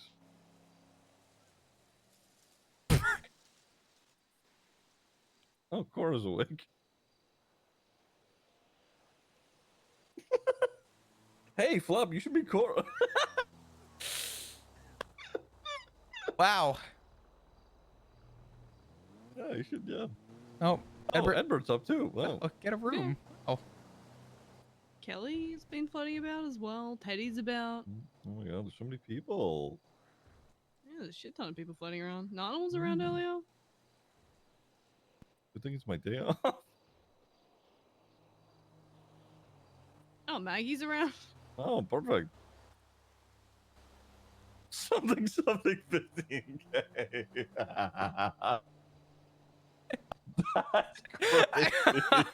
Oh no! Yeah, you're gonna get phone calls. Hello? bro. Hey, You're how did the getting meeting go? phone calls, Oh, bro. hey, Cap. Ziggy said that you were a lot of baggage. That is A lot what of I baggage. said. I'm Yeah. gonna call Ziggy real quick. That is Yeah, go not for it. true. Did he cry? Is he calling me? He's Maybe. calling me. I did not say that, Cap. That is not true. That I literally did not say that. That was Flop. That was Flop. Flop. Yeah. Okay. What is he doing? Ziggy, stop fucking lying to the guy. Why Jesus. are you lying? Hello? Why are you lying? Okay. Sorry, no. all right. Ziggy's literally laughing right now. He's like, holy shit, I can't believe he actually bought that. Okay, I'm calling Ziggy. Yeah. He's getting Oh my. Flop. It's really fucked up. You're lying to Cap like this. Hey, Cap. Listen, okay. This is Flop's. I can only the one imagine how that much he's said all freaking this out right initially, now. okay? You're not. Listen, Cap. You are not a lot of baggage to anybody. Okay. To me, it is. Right.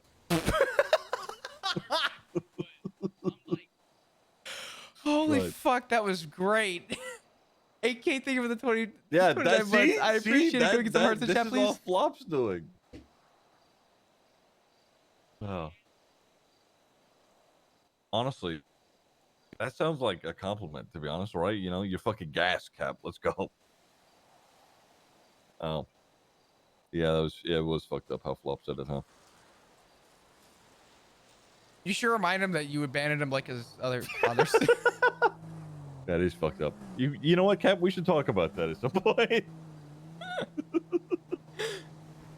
Oh, no, we should talk about that, Cap. Also, we talked about this a little bit ago. Flop's got an expungement? That is fucking crazy.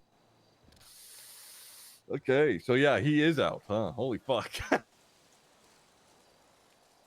Yeah, no, I mean, he's in the doorway.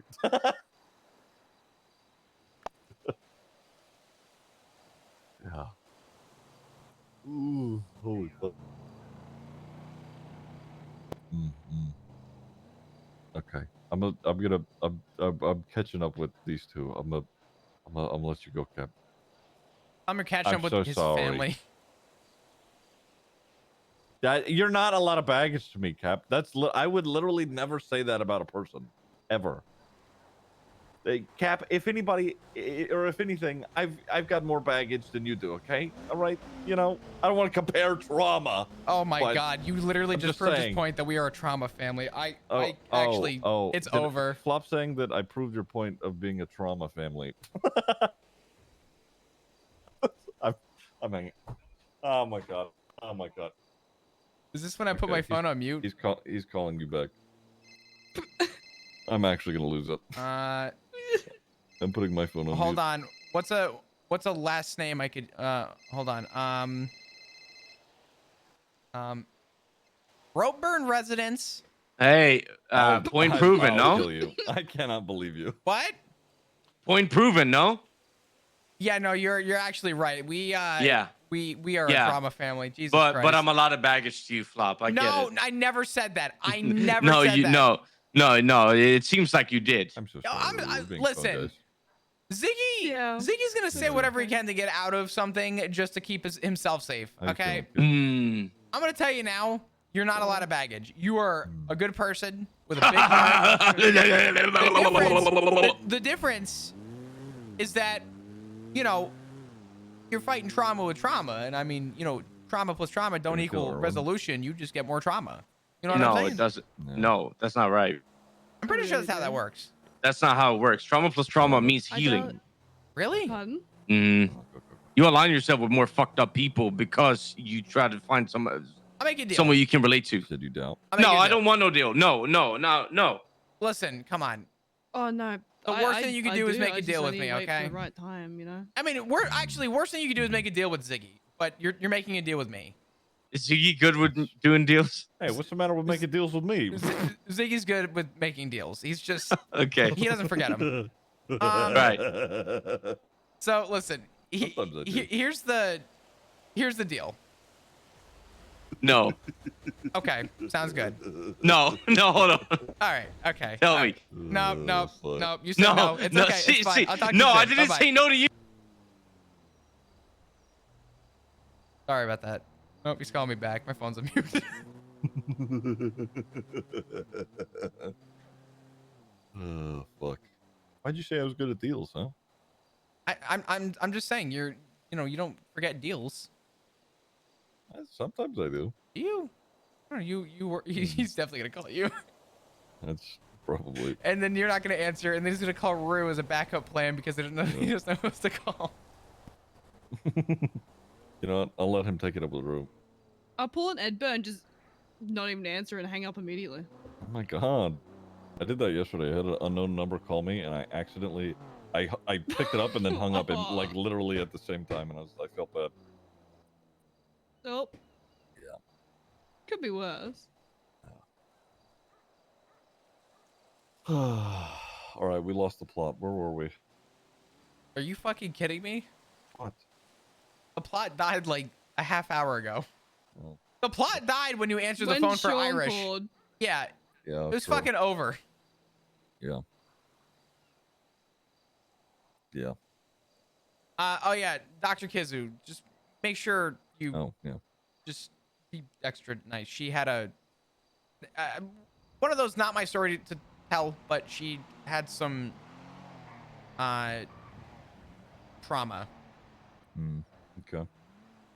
traumatic She did- stress. She did So- tweet out like 30 minutes ago a picture of a lung and called it the left nut. So, you know. That's general, Hmm. you know, Yeah. Fair enough. Anatomy. anatomy. Yeah, that one. I did my first aid course. That looked I like think a in year lung. 7 I did that, and I dropped down year 8. So That looked like a lung to me. no, I'm pretty sure that's correct. That's all right. Okay. Honey, just admit you're wrong. Look, that's it.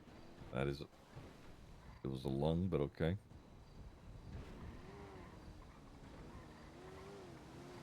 That's no, that's definitely a lung.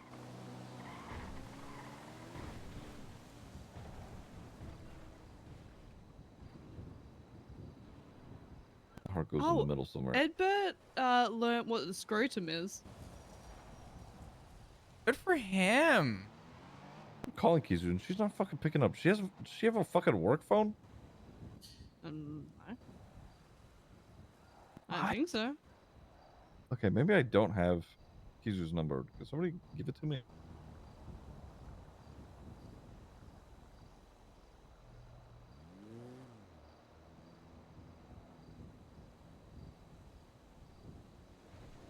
Is this it? Dude, this family's cooked. Oh, this is Nathan Warren. Oh, I stabbed him. This is going back a while ago. Right. But, you know, Okay, he okay, fucking okay. deserved it. I do have her number. She's just not answering. What the? Wait, did I save it wrong? Oh my god, Cap. Calling her again. Wait, what'd Cap say? I'm turning my phone off forever to be dramatic and prove a point that doesn't make sense, but fuck it, we ball, and I'm not sensitive or emotional. All right, I'm about to do something so shitty. Can I copy his whole tweet and just paste it as my own? Yes. Oh my god, that's so funny. Okay.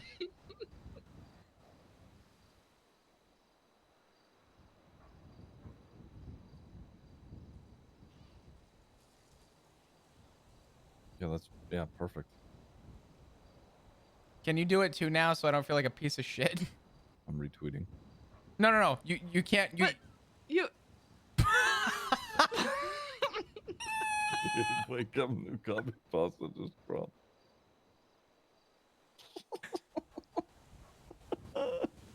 I might take this to Twitter. What do you mean? Just because I think it'd be really funny. That would be really funny.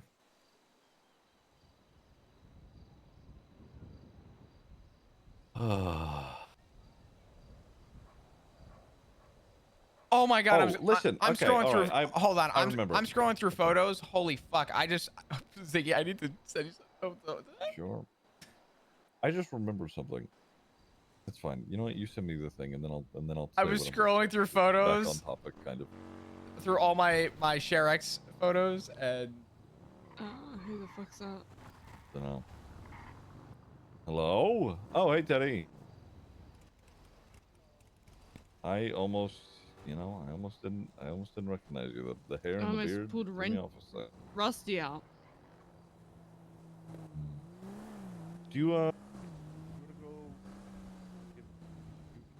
How do you feel about your hair and beard right now, Teddy? Because I know typically you like a little bit shorter, etc. I could give you a shave if you like. Maybe in a bit. I actually want to pick Ruby's brain about some stuff.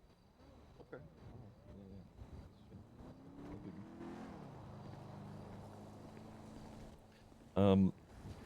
Just quickly, before Flop. You told me. Actually, you know what, Teddy, you said you had to ask Rue a couple of questions. Yeah. Brew, you want to go with roof? Oh, it'll be kind I of am hard. not going with up her those knee. stairs. Yeah, she's got. I could carry you up if you want, kid. I was gonna say I can carry you. Yeah. It's pretty small. I was gonna say we're fucking. Teddy's fucking yoked, so he's an actual bear. You can carry me up. Alright. You Trying come to here, wrap my you. shoulder. Cap's calling me. That's okay. It's fine. What happened? Listen, motherfucker. Okay? So you remember the other day where it was really nice when we have that talk over there in the rain and it was really sweet and everything. And then you tell me, Ziggy, don't tell anybody. I want to sort of keep it on the low. And then I swear to God, I've had so many motherfuckers. Oh yeah, no, well, Yeah. the intention was to tell people. Right. But I'm telling like, people. Dude, I'm trying to keep it on the low, and they're like, "Oh, how's Flop doing?" And I'm like, "Oh, he's okay. He's just we're going through Who's family asking? stuff." Club? That's huh? The club's asking or other people? Yeah, people in the club. Yeah. Yeah, who the fuck do you think probably told them? That's maybe you, the guy that motherfucker. no, maybe the guy that I don't know handed me the hot gun, and I said no, thank you. You'll know when I leave. Anyway. Because he's the only other motherfucker that knew, other than you. Well, do you know who else knew that I wouldn't think I've known? Who? Jackie Snow. Because I Flop. told him. I know you told him because he told me. I told the motherfucker in confidence, of course. I don't care if he tells you. I would expect him to know. And why do you think I wanted the conversation with him?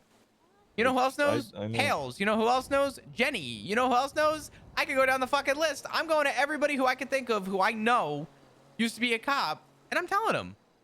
Okay. All right. Well, that's. What do you think the point of me doing this was? If I no. Hold on. You told me to keep it on the low. Because I don't trust that the club's gonna keep their fucking mouth shut. Truthfully. So yeah, I told you to keep it on the down low. Yeah. And then it's not on the down low. Yeah. Well, it wasn't on the download when Sean found out. Like, well, that's Sean's not a, he's not He's a a leaky. fucking He's not a. teaster. Oh my Okay, god. well, How do that's you fair. not see this?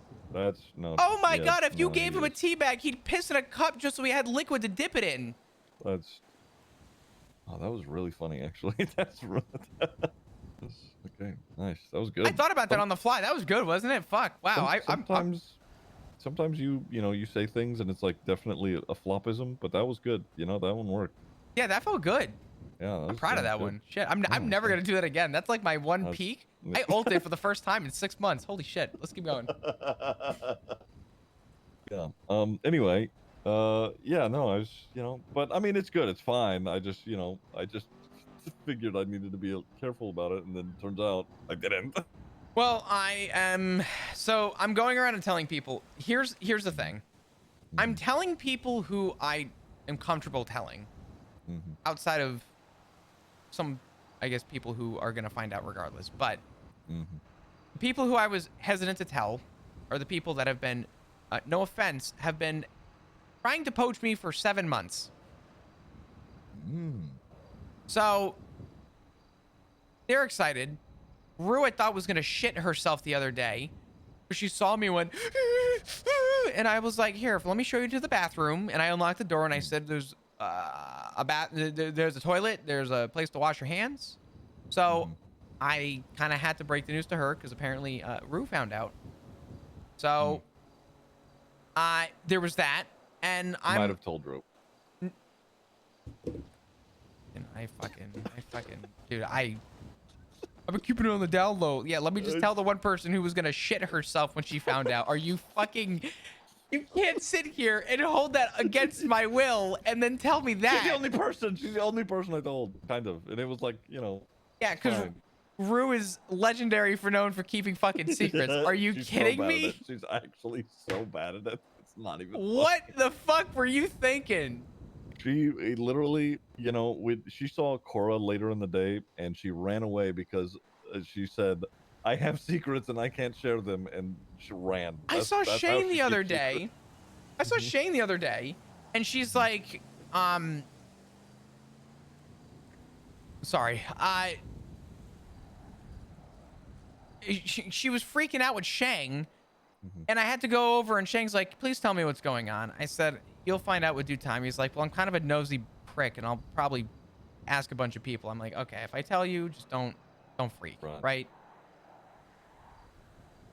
And I told him that we as a family went to the Golden Corral, and Rue ate too much and got constipated from all the food. Right. So, I'm sure Shang knows at this point. He absolutely knows. Yeah, right, yeah, probably. Okay. And what the fuck is going on? That was it. That was all I wanted to say. How did your talk with Snow go?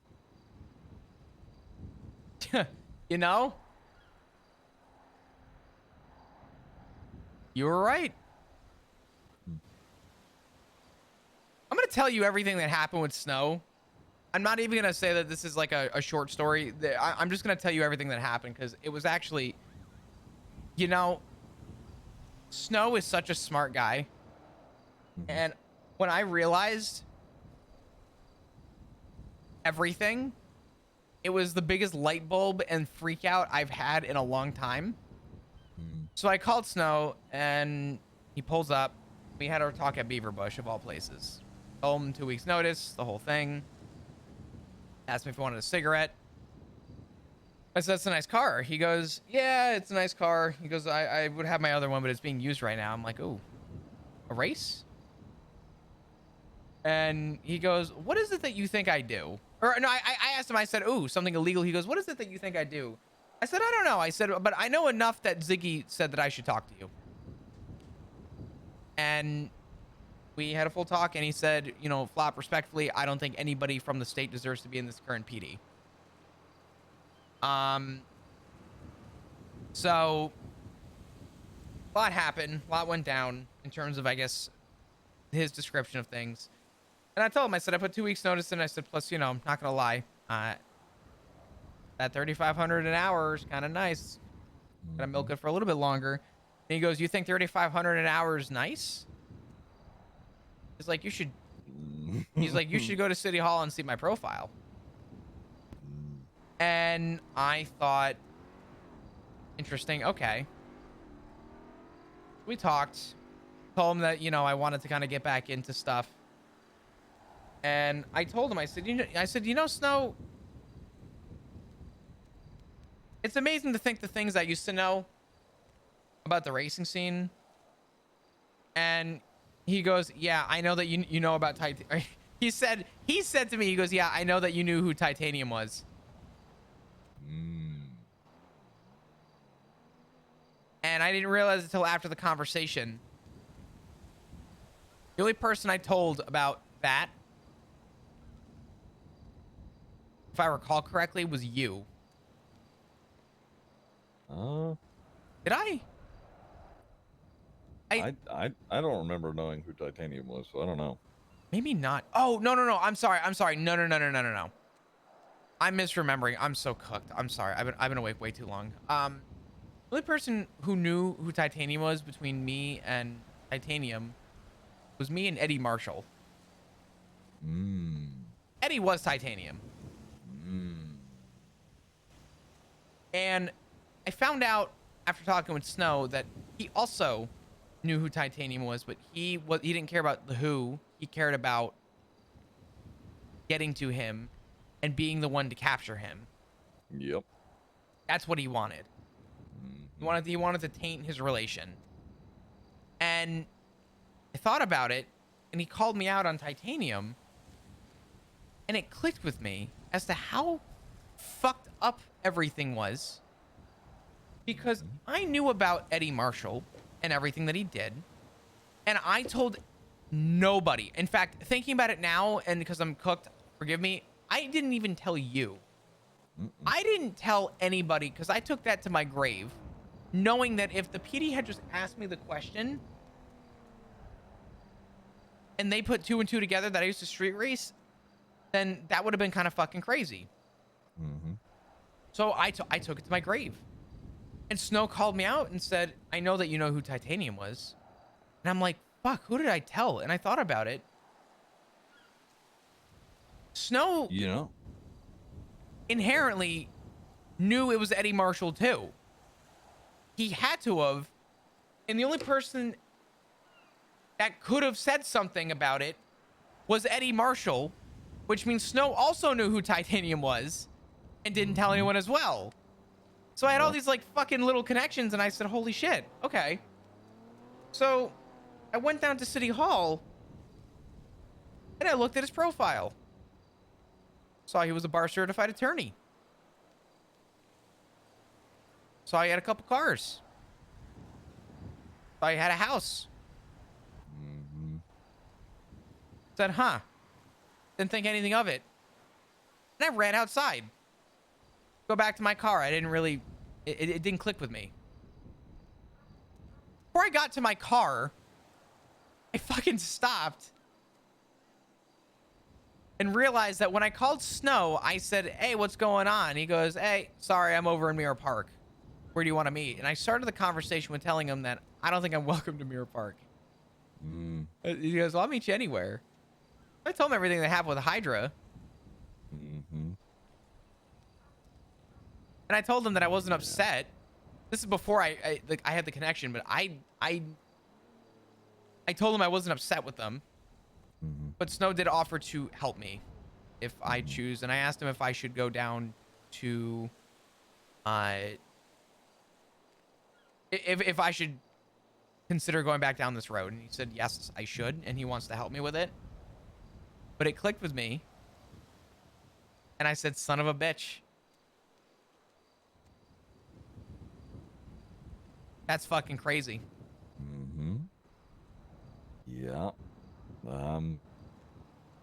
I talked to him a little bit about that. That or our conversation?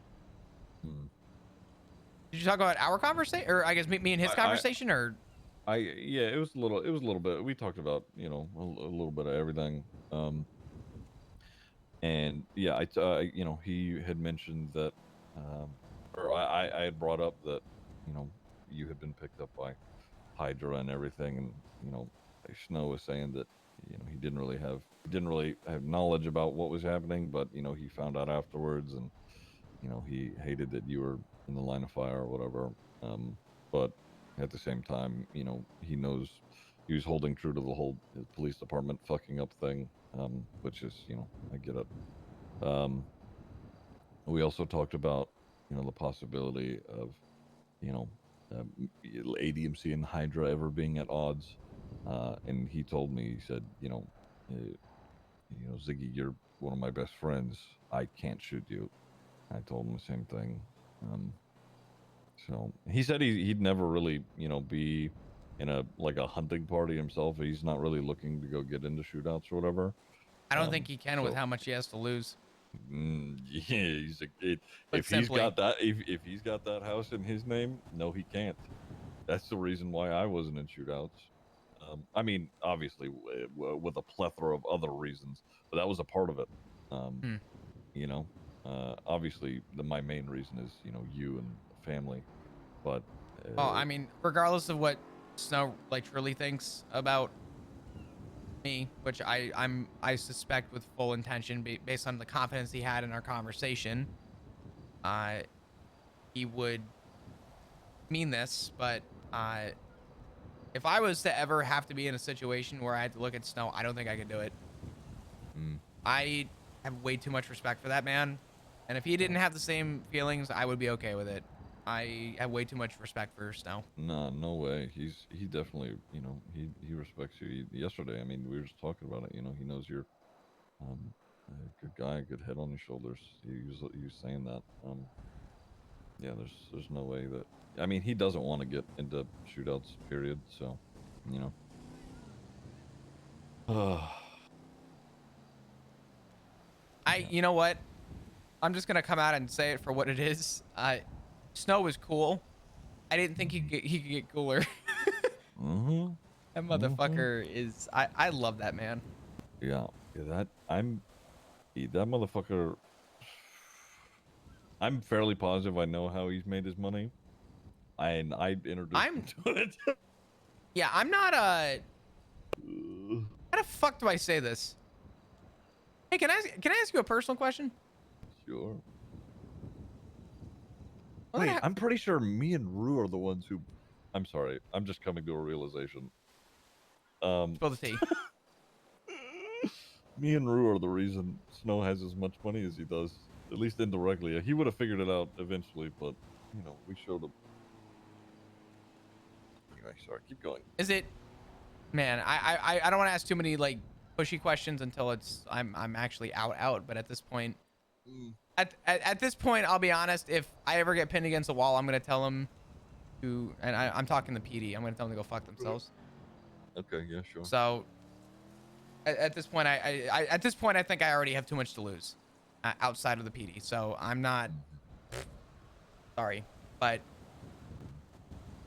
is the money in the house specifically? Oh, that. No, I have no idea. Let me rephrase that. Sure. Is the house in his name? Oh, probably. The money. Oh yeah. I mean, probably. Yeah, It has to be, right? Did you see the car he was driving? That shit is it's an actual rocket ship. No, that thing's a hypercar. Yeah.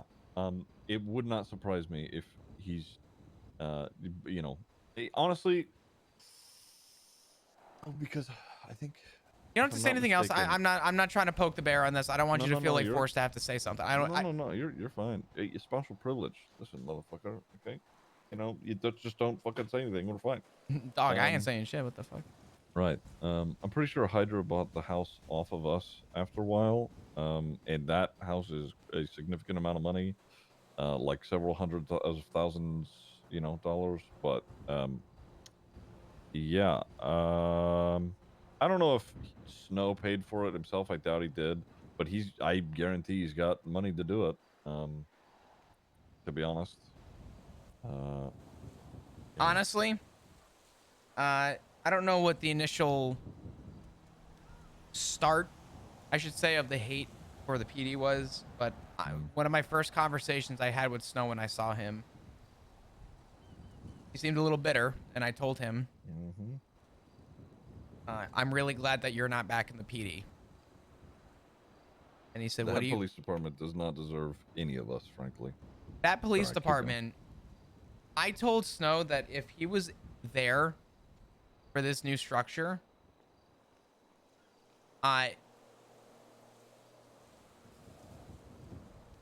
he wouldn't have made it a fucking week. And you know what? I don't blame him. But knowing Snow and his personality and just how he carries himself, if that place had his name attached to it, it would have burned. It would have been, that bridge would have been gone in the first 72 hours. And I told him, I said, I'm so happy that you're not back.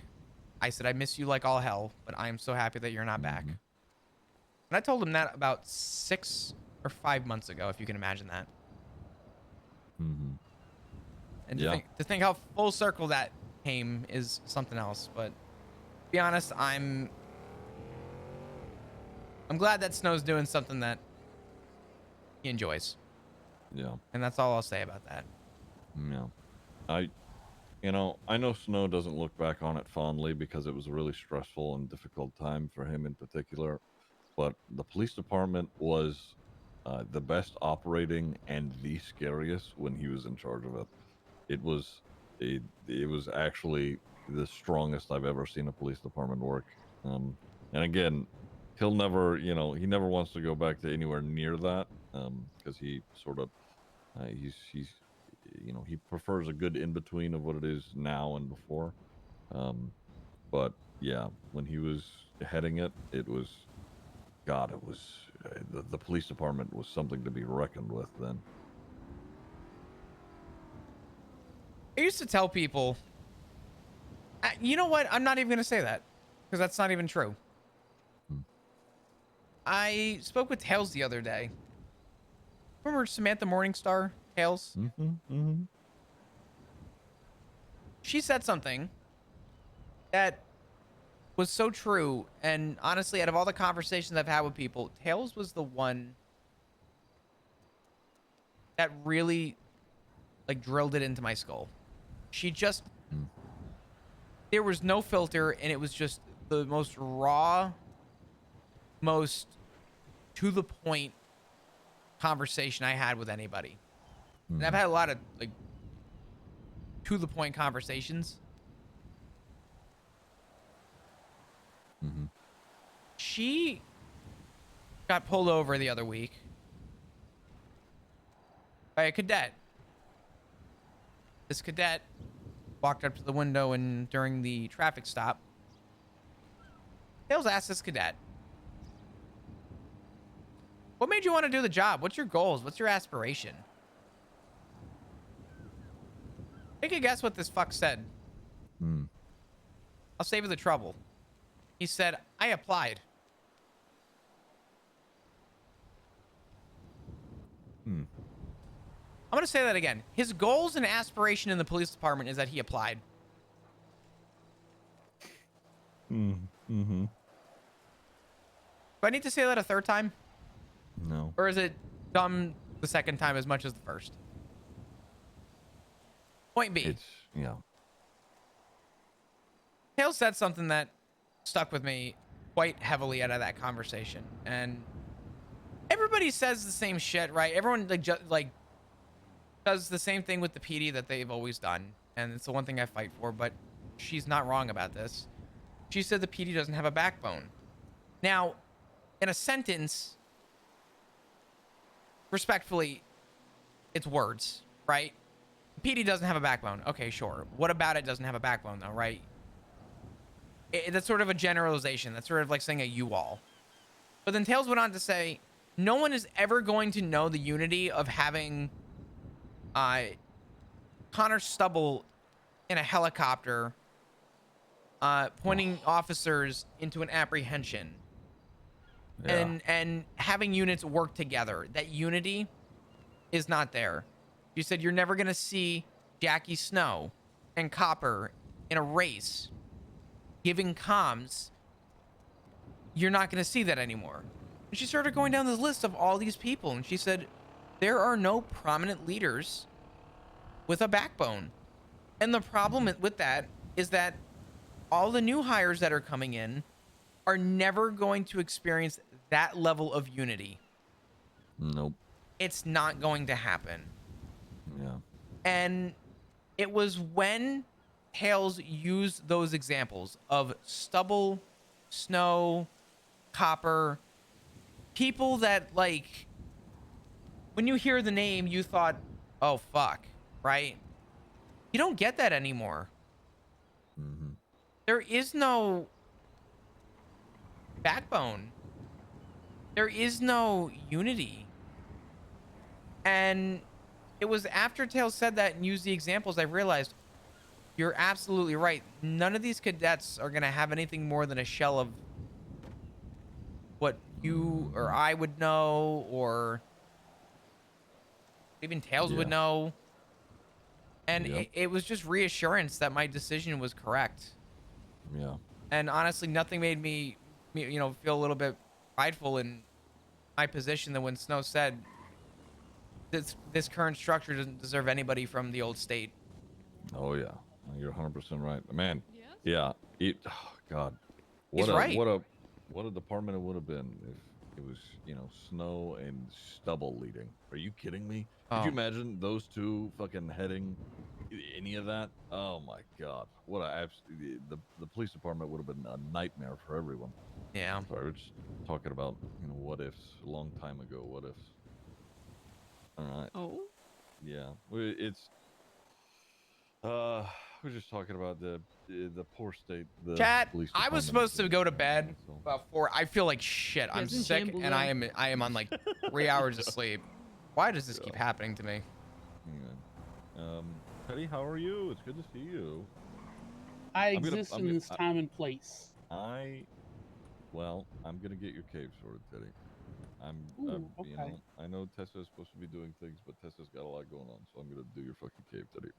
Properly. I didn't want to complain, but then I realized I've been sleeping on a rock for like 5 months, and I figured I should ask. Yeah, no, you have every right to complain. No, don't worry, I'll get it sorted for you. Rocks are pretty cozy. Flop, you need to be around a little bit longer. You're gonna hate me, but I have someone free to talk to. Who? Lovesick. Much longer. He said he's got 5 minutes, and that was 3 minutes ago, so he's available very, very soon. Don't worry. It'll be fine. I literally just said to myself, how am I still awake? I need to go to bed. I I was literally. gonna say it's pretty late for you, isn't it, Mr. Flop? It is. I needed to go to bed about 5.5 hours ago. Oopsie. And yeah, my day just kept getting interesting. Yeah. Dude, I have stuff I need to do later. Speaking of that, I'm gonna go grab me some coffee. I'll be right back. You just hang out. You stay right there, okay? God, you look so good, honey.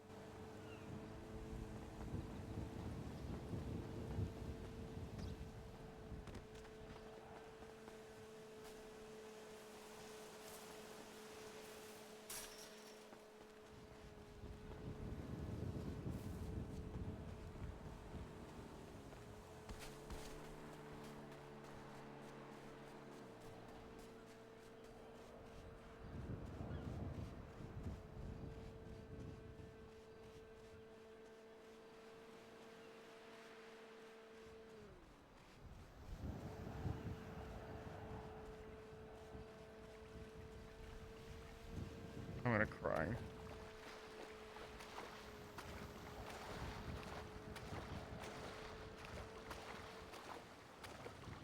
I'm gonna cry.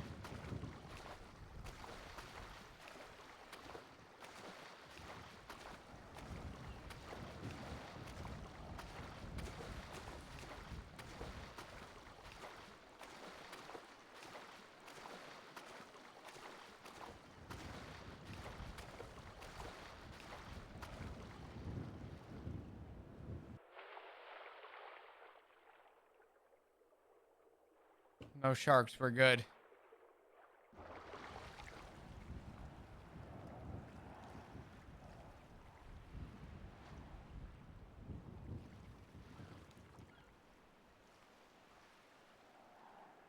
Now what?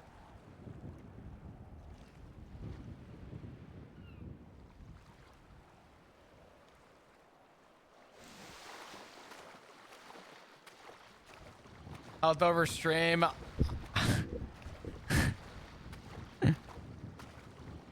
You know what it is?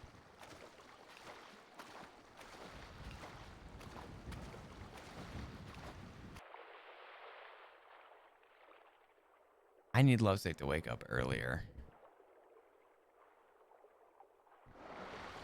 Hello? Oh, you're here still. I'm in the ocean. You fucking get out of the ocean. No. Yes. No. Yes. No. Come on, it won't be that much longer. You'll just have a nice talk with Lovesick and be like, you're right. And then that'll be it. I'm in the ocean. Just get out of the ocean. I'm wet. Get up here. All right. All right.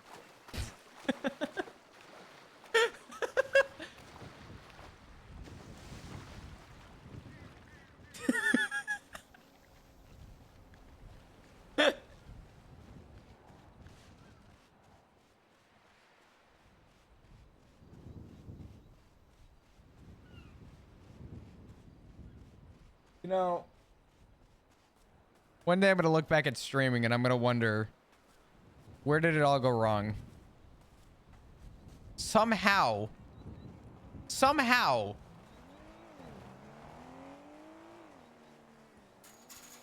this is not where it went wrong.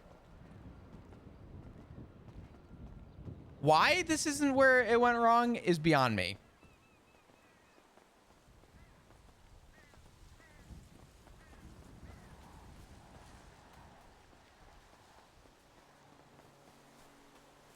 Trying to get him up here.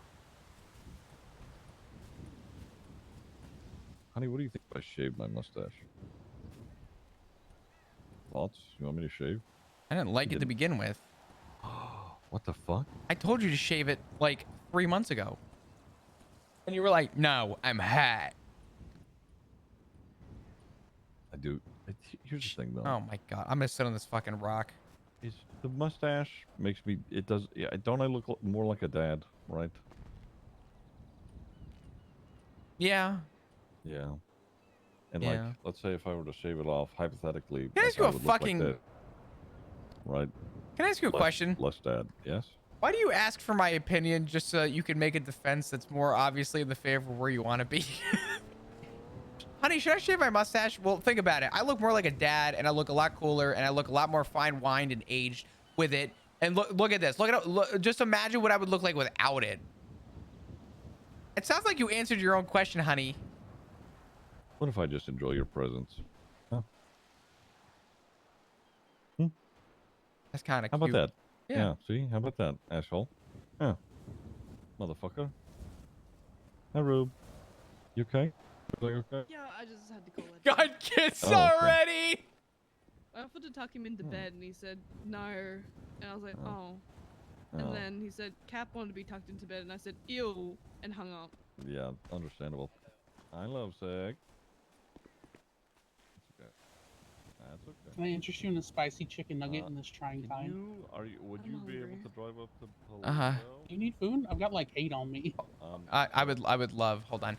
Honey, tell him to not drive up to Polito, to speed up to Polito like he's being chased with a hot gun. I am tired. But I want to talk to this fuck so badly. Can you not say the word tired? I'm sorry. Gotta say EP. Thank you. Alright, he's on the way. And love stick. Okay. Anyway, he's got a nice car, Lovestick. so he's on the way. What kind of car That's- does he have? That's what Flop called. Anyway, he's got. I don't know. It's a nice car. Does he? Yes. If he Can I pulls, have it? if he pulls up in a Oh. D10, I'm gonna scream. I'm gonna kill McGregor. What did McGregor fucking? Oh, wait. Have I not had the opportunity to talk to you guys about this? Oh my God. There is more to talk about. Oh, fuck my What? life. Do I need to step out? No, you don't. Richard and how he ended up in the hospital. Okay, so I sort of, kind of know, but I sort of, kind of don't. I just. I will bite you, Cap. Goodbye. Okay, you can't say that. Okay, apparently I can't say I'm going to bite you. I take that back. I'm not tucking you into bed either, so goodbye, Cap. Some people, they. Sounds something more it's- soothing, it's like you'll dangerous. clap until he Yeah. wake up no more. No, that's not. No, What do I tell him? He's calling me again. I don't know. What? I'll call... Cap. Oh, he's guilting you now. He's Aw. crying. Oh, he hung up Uh, on me. Well, fuck him. I'm not calling back. Oh. I'll call you back in about 15 seconds. Fuck you, whingers. What were you saying there, Ziggy? Give me a sec. I don't remember now. Richard Dark. Oh, fuck. Yeah. Right. Yeah. So, fuck. You weren't here for it, but Rue. So you remember when Dark he stormed off, right? And then, okay. So he storms off. I'm fairly positive. I Oh could my be wrong, God. that he went and because he was upset, he went and was drinking, and then at least how I was told, I don't know exactly, but he was at MRPD after having been drinking a little bit, and then Reed and McGregor show up there, and I think initially, or no, I think I think McGregor shows up there, and then Dark What's up, starts chasing McGregor because I don't know, Oh they my have this God. little rivalry that goes on or whatever. I'm so and then fucking tired. McGregor picks up Reed. I'll and be then they okay. start I'll be chasing good. Dark, and that's how Dark ended up. His car ended up in the By water. the way, if you guys are new over and happen by to be the enjoying your casino. stay, hit the follow button. Let's see you come back. And that is how he ended up in the hospital. So I'm going to hold McGregor's head under the water until he stops moving. And Um, reads. That's You know I what? wanted to do, but I'm gonna let. Oh Jesus fucking Christ! I'm not seeing much speeding going on here. He just went in at the speed limit to that driveway. that's true. Yeah. You still look like Sean, by the way. Take that hat off. You look like a mix between Irish and my husband. Actually, he wears flannel a lot, so that's perfect. Wow, and a shaved head. You're Look saying at that. my. You're saying husband like I don't know who the fuck this guy is. Jesus. I'm just okay. No, No, I nice know. to meet you. Yeah, good to meet Okay, you, that's- sir. no, It's a pleasure. It's a I fucking know that- pleasure. oh How my have you been? God. Holy shit. Good to see you. Here we go. Why is your why do I look like shit? Why does your hair look better? It's not true. What? You look Is great. this what we're here for? To discuss hairstyle? No. No. We're An not here outfit? for that. No, we're not here for that. Honestly, drip fits are good. Flop. Yeah. Okay, you guys, you know, if you need to Yeah, separate and have a conversation. We're gonna sidebar. Oh, okay. We're gonna yeah. First off, fucking The hell's beautiful. happening, Flop? What's up, man? Fucking awesome car, by the way. Yeah, it's pretty nice. You get that PD cash before you left? No, not a dime of Really? it, no. That's all from I had a $30,000 SUV. Ranger? When I left PD. No, it was a Rakoto, which is Okay. now way more expensive. But Really? it went up $100,000 Holy for some reason. fuck. Yeah, but You want a cigarette? I don't smoke, but You mind if I smoke? no, not at all. I got you. First off, in the craziest way, it is so unbelievably good to see you. Yeah. Man, I heard that you left, and I was like, man, what the fuck happened? Like, I would just love to know, because Luis left, you left, a bunch of people left, and I was kind of in the dust. I'm like, man, like, what the fuck happened? What am I missing? What's like, what is going on? But I'll be honest. So- I was given a very short rendition of your case, and from the very little bit I heard. Well, actually, you know what? Let me back up before you just assume people are talking behind your back. I put my 2 weeks notice in, and I'm leaving Okay. the PD in 10 days. Jesus. So I needed that time to sell police cars, and I need that time to make a couple extra bucks. So. Yeah, oh yeah. Yeah. We'll be back. Did something happen, or is this a buildup of things over time? What is this? This is a culmination of a lot. So, a lot of personal family shit. I got nabbed by Hydra for some shit. A war between the PD.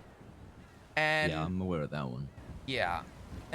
But the thing is that it wasn't the fact that I got kidnapped that scared me. It wasn't the fact that they were talking, negatively about the PD or whatever. I love how they're taking my car out of the 15 cars here. Whatever.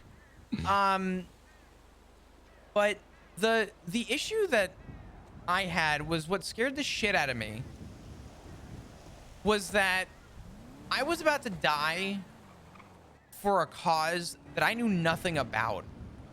I knew Hydra had some stuff with PD. I didn't have context. I had taken like 3 days off. So while all this shit was going on, I wasn't around. I get on duty one day. I go to clock off duty. I don't even make it 2 feet out the door, and I got Hydra circling me.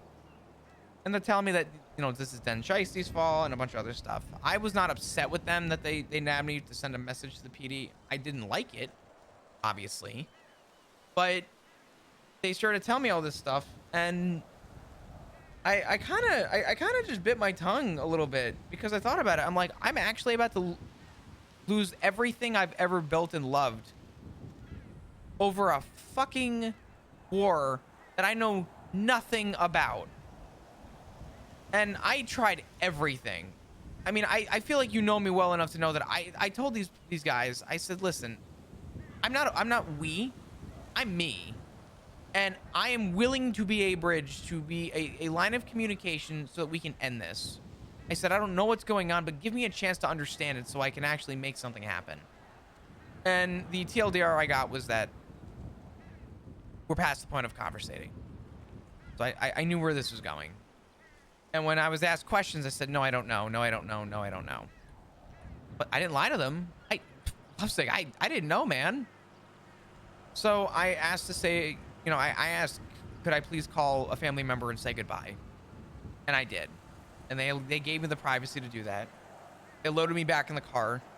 And one of them said, Flop, the best version of you was when you were a park ranger. And I told him that the uniform changed, but I didn't.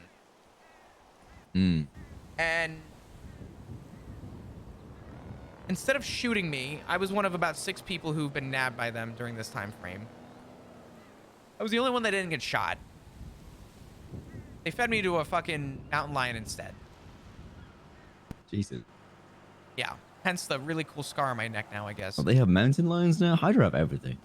They had me up in the north. They had me by like the lumber mill. They just fucking, they're like, go pet the kitty. And I looked behind me thinking maybe there's a chance I could run. I was by the tunnel and I had guns trained at the back of my head. And I said, well, it's either a bullet or it's a cat. And I'd rather honestly take the cat. So I was in the ICU for a few days. I'm just gonna I'm gonna give you the whole story. Fuck it. Yeah. I'm just gonna lay it all out. I was in the ICU for a few days. I came out. I took some time away to be with the family, recover. I could barely talk. I could barely breathe. And during that time, Richard had gone into the ICU over some pretty fucked up shit. I guess apparently McGregor had some say in it and some other stuff, but he's got a double lung puncture. He had minimum 5 minutes without oxygen to the brain, and doctors have so far told me now that he's probably permanently damaged, and probably there's a good chance he won't even know who I am, essentially. And that fucked me up. So I took another day off. And at this point, I had taken like a week and a half off. So I waited another day after I heard about what happened with Richard. It fucked me up. And I went back to work after. It had to be a week and a half. It could have been longer. It could have been a couple days shorter. I don't know. But I went back to work the other day and I said, dispatch 225, 1041. Immediately get a phone call. That timing was wild. Fucking farmers, man. Oh my god. Sorry, carry on. No, you're good. So I laid it out that, hey, I've been gone for a little bit, but what's up? There was a double homicide at CMC and they're unrelated. Can you come and help out? Sure. Drove down, week and a half away from work. Been in and out of the ICU for a whole week. Right back in I go. I walk in, I have to talk to victims. I have to walk by Richard's room a few times. Fuck me up. But I stay true to the badge and I stay true to the uniform. I got the job done. During this time, another call came through from the north. A bunch more people were apparently,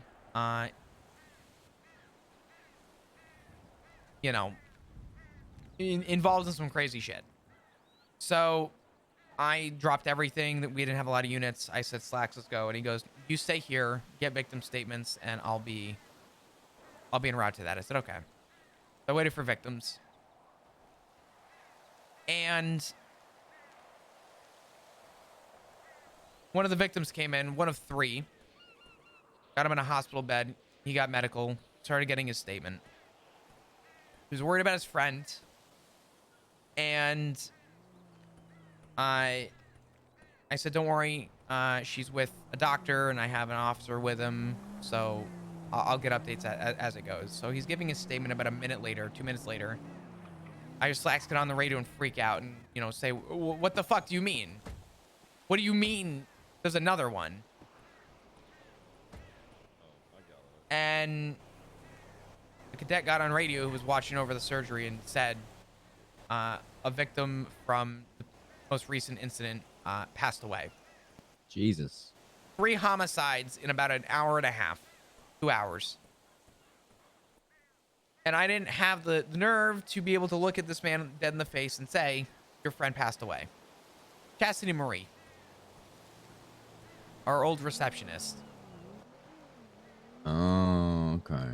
So I was, it messed me up a little bit, but then what really killed me was when Slacks turned around and said, Flop, I need you to take this case.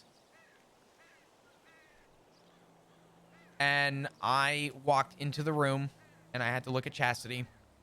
I had to walk by Richard again. I had to walk by the other 2 bodies that are beside him.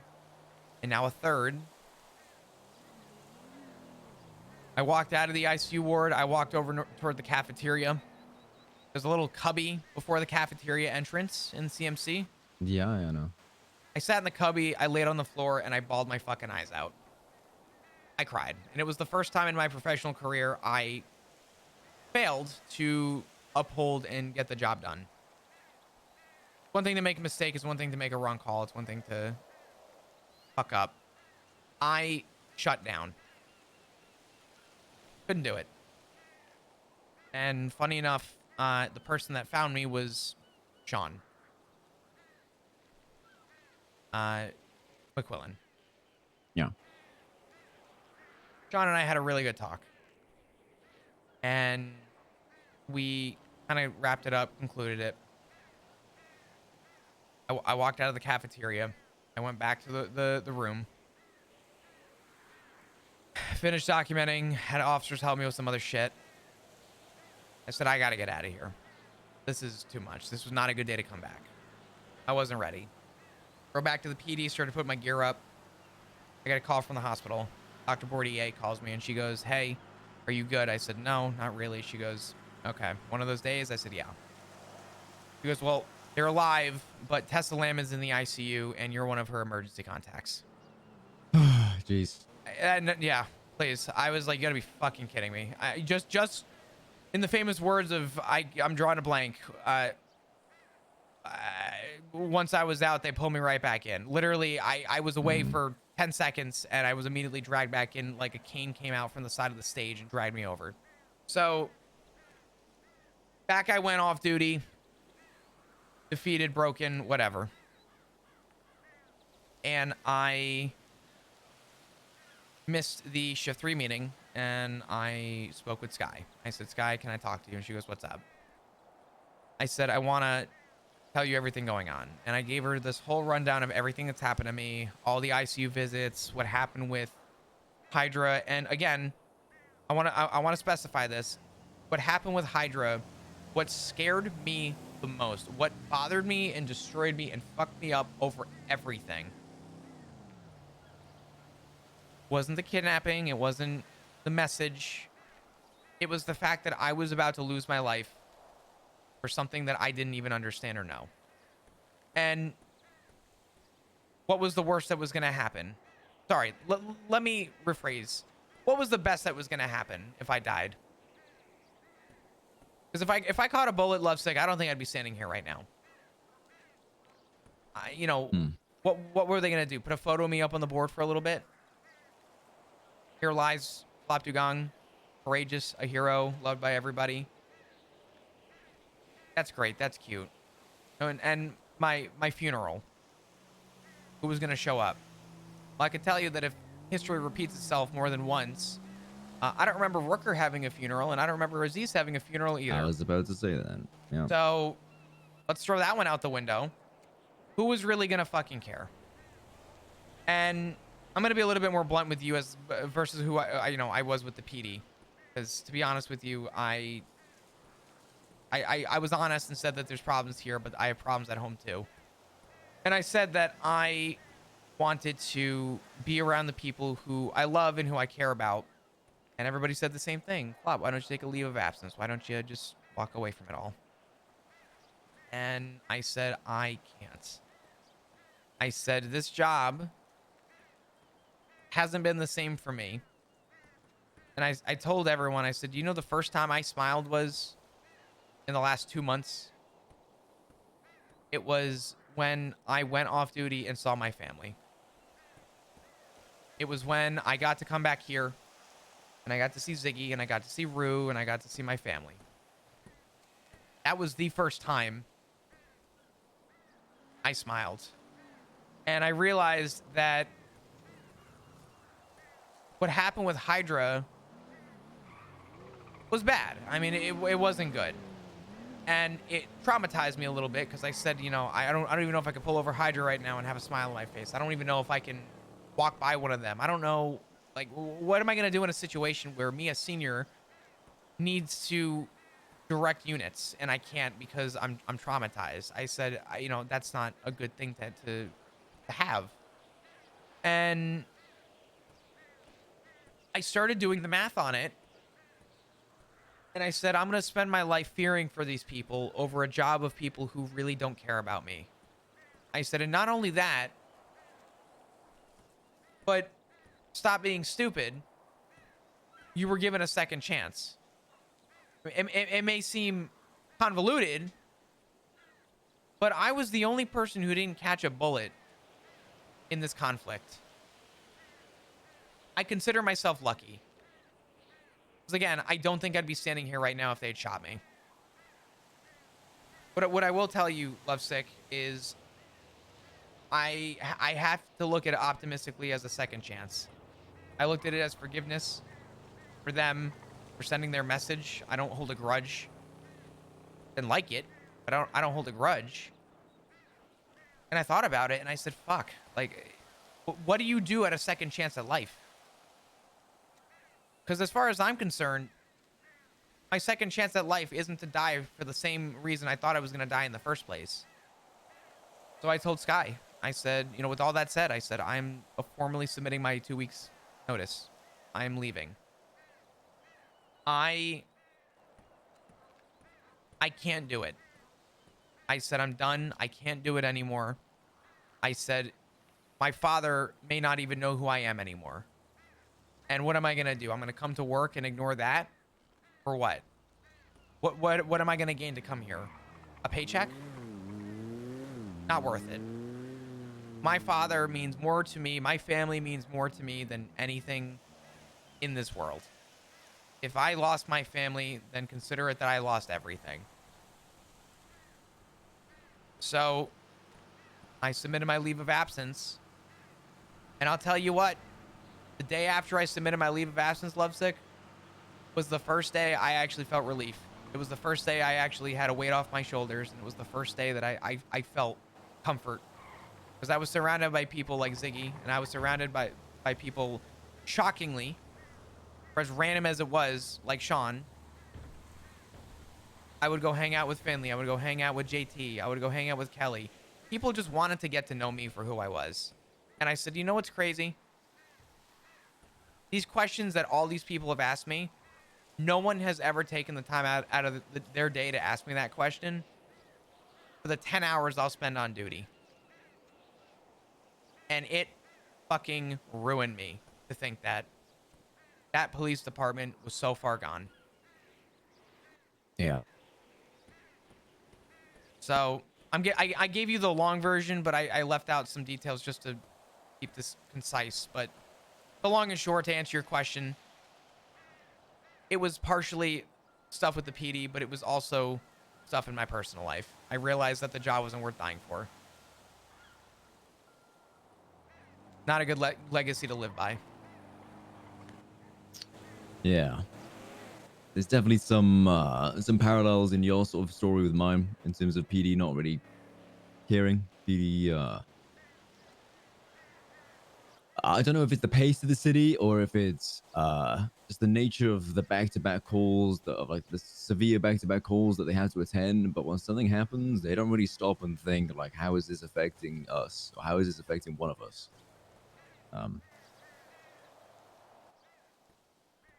It doesn't seem like they really stopped to say like, hey, are you okay? Do you need anything? Because I didn't get that either. Your situation's much more extreme than mine, but in terms of support, I mean, there was no support on either side. So None. It's I Yeah. mean it's fucking crazy, man. And you know what's wild to think about? Out of all the Rangers that work together toward the end there, Maple, Loki, and occasionally Richard Tips, and the occasional Avery and Johnson, but that's it. That's all of them. In terms of state, I think that's almost all of them. Keyword almost. I'm probably missing a name or two. Yeah, I think honestly, yeah. Can you imagine that for how much the state was respected and commended for and all the work that we did, that's what they have to show for it now? I don't know, man. I'm sorry. I'm taking away from your time. Yeah, no, this is your time. This is not my time. Nah, you're good, man. Everyone said that I should talk to you. And I wanted to talk to you because I know that you left and I always wanted to know why, but our times don't typically line up. Yeah. So I guess formally and more respectfully, because I only heard the very tiny rendition. I'd love to know the details. What actually happened with you? So building up to this, building up to me leaving, obviously there were issues with PD throughout. Captains not being around, captains abandoning ship at last second, and emergency captains coming in that were voted in by other captains, etc., etc. Obviously the morale on duty was as low as potentially as it is now. I don't really know what it is now, but it was definitely very low, and there was a feeling that we just weren't being supported. So that was playing on my mind. I was in the middle of my probationary period, my 1 month, and I told myself I would use this month to sort of work out whether I want to be part of this PD. Because it was very clear from the get-go that it was not the PD that we're used to. And I personally see it as a completely independent, like, department. It is not a continuation of an old PD. It is just a whole new department in itself, and I think that's the best way to look at it. The last week of my probation, it got rough in terms of just, again, everything that I stated has got a bit more severe and a bit worse. And then I was part of a scene late into shift 2. I was rounding off my shift, and I got part of a scene that hit me pretty hard. We were on Route 68, and a 13 Alpha pops off from Fort Zancudo. Cormwood and I actually had just done the first moonshine bust, which is ironic now, given what the fuck I do these days. I gotta ask, is that the secret to the car? I pour moonshine into the fuel tank of that car to fuel it. Fucking A, man. Good on you. Keep going. I'm sorry. The first moonshine bust, we were happy. We were taking evidence back to MRPD, and then the Alpha pops off. I turn around and go to it. We know it's we have an idea of who it might be. Anyway, we get there. Well, I get there, and I'm the first there because I'm so close. Cop down, and then there's this old man stood over. I think it was Avery. I don't remember. It was one of the new cops. It might have been one of the new cops. I can't remember. We were aware that he'd sort of punched her out or something.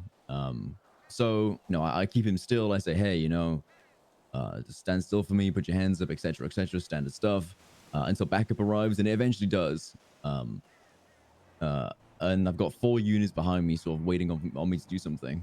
I can tell, and everyone can tell by what this guy is saying, stuff like, stand down, I'm the commander of this fort. This guy's got dog tags around his neck. It's clear that he's a veteran. He's going through some kind of episode. PTSD, I don't know what it is, but it's clear that he's having issues and he needs help. So I approach him. And there's nothing in his hand. There's nothing to suggest that he was armed. I mean, he's knocked out a cop, but we think it was punch wounds rather than, blunt, like, fist trauma rather than, like, there's no bleeding on the ground. So I approach him. I talk him down. I try and put him in handcuffs, and he breaks the handcuffs. He then pushes me in the chest once. So I'm fully kitted up. I've got my armor on. I've got my my plate carrier on. Like, I'm good to go. He pushes me in the chest, and then 4 of the units that are behind me just open fire on him. Holy fuck. Yeah. They shoot him. He goes down. They hit me 4 times in the crossfire because I'm obviously as close to him as I am close to you right now. And let's say, for example, Ziggy is the backup. That's the kind of angles we're talking about. Oh my fucking God. I would have. So I get shot 4 times. I'm not incapacitated, but I'm injured on scene. I get taken to hospital where I eventually pass out. I have surgery. I head into ICU for a night. I wake up the next morning, and I find out a few things. Number 1, that guy has died. So PD have killed that guy illegally, but nobody really seems to care about it. I find out that there's no report. There's nothing about it. It's very basic details. There's like a basic overall report, but it's just like half filled out and barely anything inside of it. It looked like a traffic stop report, if you know what I mean.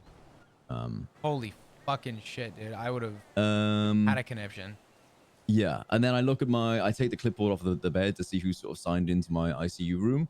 And I realized that the only people who've actually come to see me are people that I've been trying to put in handcuffs for years and put away.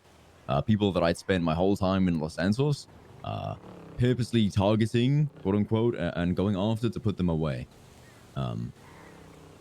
I think Selena Frost is the only member of PD that came to visit me during my whole time in that situation. So that really hits home to me as to who cares about me in Los Santos. And who I should be focusing my efforts on bettering their time and their lives in Los Santos, because they're the only ones that seem to care about mine. I go back on duty. Well, not back on duty. I'm told I can't be on duty for a few days, but I want to go and, sign in and get my statement in the report because I know, hey, it's probably pretty important seeing as the guy died. So I get on duty inside MRPD. I'm in like sweatpants, etc. But I'm in the dispatch room. I'm cornered away in the dispatch room and nobody can see me. I then have is it Watts? Watts, the guy with red hair. I don't fucking know. Probably. He was an FTO back in the day. I haven't seen him in ages, but he was one of the FTOs back in the day. Christopher Watt, I think his name is. Oh yeah. He approaches me and the first thing he says is, "Why aren't you in uniform?" I'm like, "Hey, not allowed to be on, not allowed to patrol, but I'm just getting my statement in." And he was like, "Oh yeah, where the hell is your statement?" You're good, sorry. Well, I just got out of hospital, and pretty much first thing I've done is walk to the MRPD to get my statement in. He's like, "Well, it should be in by now." Oh, okay, well, I've just got out of a hospital bed. I then walk past 2 command members that night, both of which are fully aware of what happened to me, and not a single person comes up to me and says, Are you okay? "How are you? Yeah, are you okay? What happened? Do you need anything, etc." And I felt really, really alone and abandoned and lost, I guess. Even in amongst people that I've known for years, I still felt like I was alone. When I woke up, I mean, I went to MRPD with my beard, but I noticed pretty quickly that there was blood just drenched in my beard. I don't know if it was mine or that guy's. I don't know, but I had to shave my beard again, alone in the bathroom. And seeing myself in the mirror there kind of really hit home as like who I am and what I should be doing with my time. Dude, thank God you jumped ship. I'm sorry you went through that. That is... Yeah. You know what's crazy to think about? The more I talk to people, I've had conversations with so many ex-officers recently. All after I submitted 2 weeks notice. I've been very busy the last few days having conversations. The biggest takeaway from what you just said is that if the place wasn't bad enough already, it's obviously gotten worse. But to think that you're right, that you were practically fucking abandoned and no one saw your value is insane. Do you know who the officers were that opened fire? I did at the time. I wouldn't But blame you if since you... then, I've moved on. I don't blame It's in you. the past now. I think one of them was Declan Crane. I remember that. Oh, really? Yeah. Huh. Okay.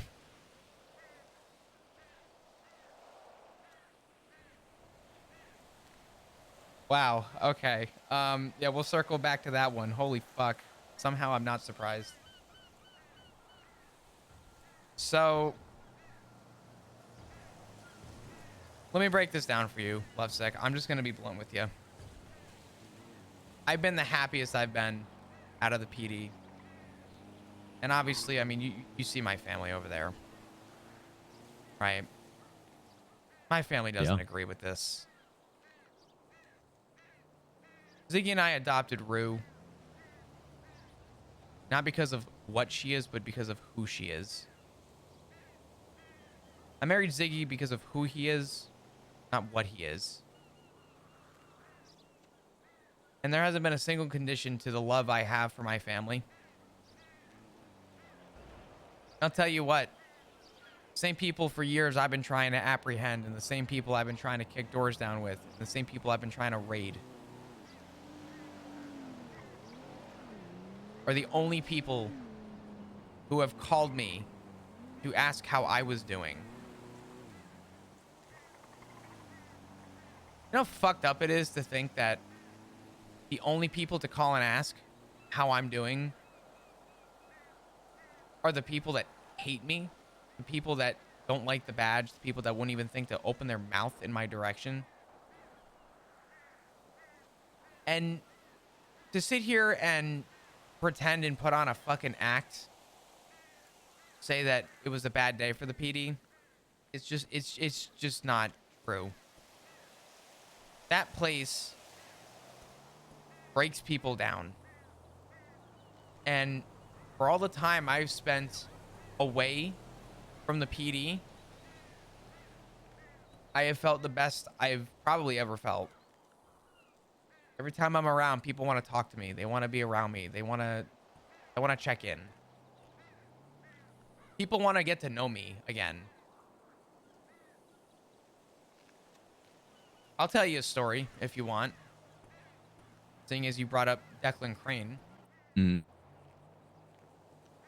Did you leave the PD before or after Lenny went AWOL? No, before. Yeah, before. Thank God. There were 4 of us on duty. I'm going to start this off with... I'm just going to tell you the whole story. I got on duty. What? 4 people on duty. Yeah. So there was like 6 before, or 7 or whatever it was, but I had just gotten on duty.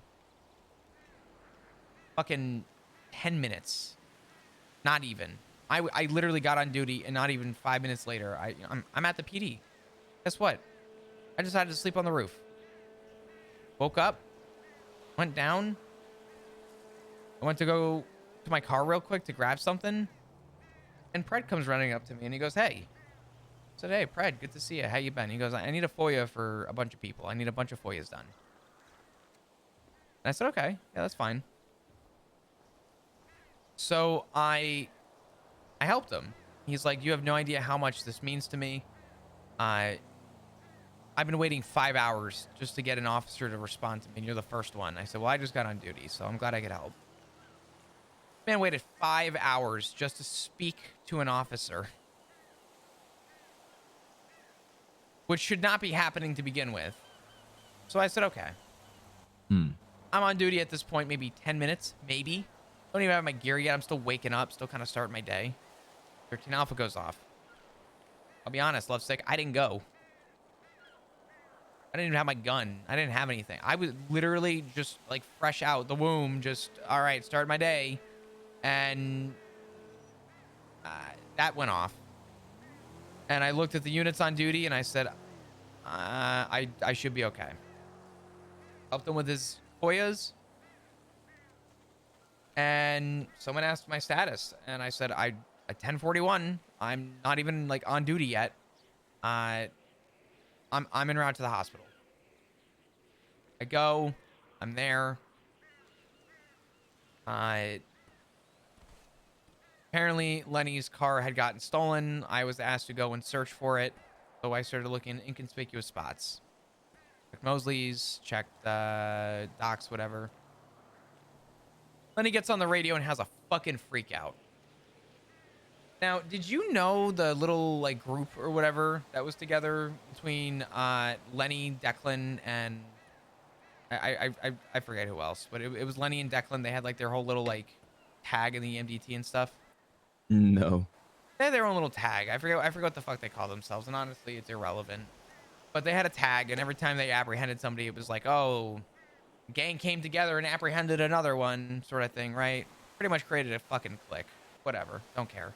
Let me redeem myself. Let me tell you about Gator Hot Dish first. You don't know. Why are you swearing at me? What the fuck is a tater tot? Crawling away. Goodbye. No. I'm not asking questions. It's just a deep fried potato. This is my life. This is what I left for, and you know what? You know what? I'd rather this any I'd rather this any fucking day of my life than a single day back in that fucking PD. But Lenny had a conniption on radio. Slacks literally said, "Hey, 10-3, shut the fuck up, go off duty." And he said, "Make me." And then finally told him, "Go fuck yourself." Radio went silent for a minute. Jesus Christ. 13 Alpha goes off. Slacks. I was like, holy fuck. Okay. So now we're all rushing. What a coincidence. Yeah. So now we're all going back. And by the time I get back on scene, Barrick had already shot and incapacitated Lenny. Lenny had shot Kit. All right, we're interrupting. Ruse EP. She's going to bed. Me too. Fuck. Can we trade spots? Yeah. Nah, I'm good. Jesus Christ. Listen, honestly, this is a rare opportunity. I'm taking this. Have a good night, though. I'm glad you're doing better. Ciao, guys. Rest that leg up. Mhm. I appreciate you making time for this, by the way. My God, I've been Yeah, trying of to see you course. for days. But, Lenny had shot Kit Archer and had shot Slacks. And obviously the morale went below the floor. It went below the basement. It went below everything. The morale who. So there's like 4 of us on duty. There's me, Barrick. Actually, there's 5. I'm sorry. There's me, Barrick, Decker, Bell, and Declan.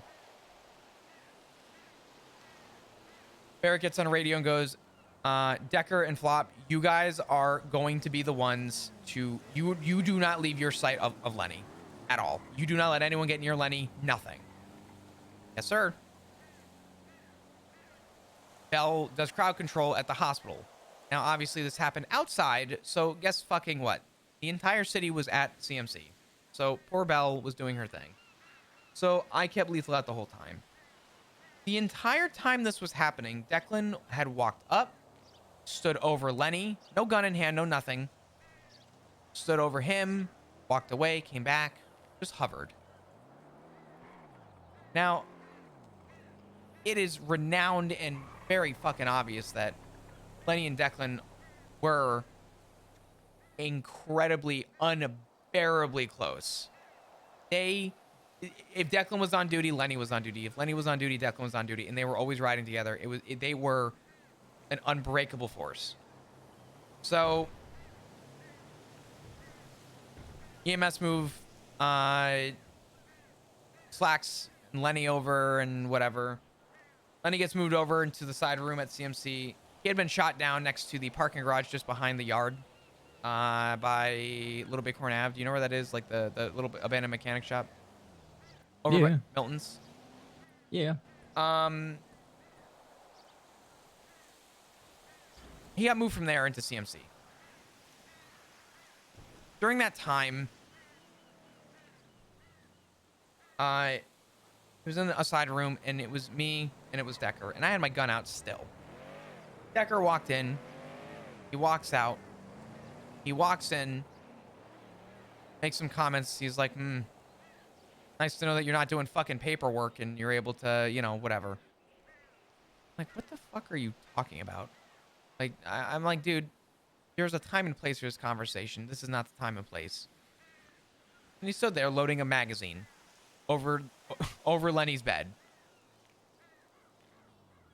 Lenny gets treatment, transported to MRPD. Jeez. I was instructed by the chief of police, you were to not lose sight of Lenny, no matter fucking what. Decker walks out of the room. Bell's doing whatever. Eric's doing whatever. Declan comes walking in.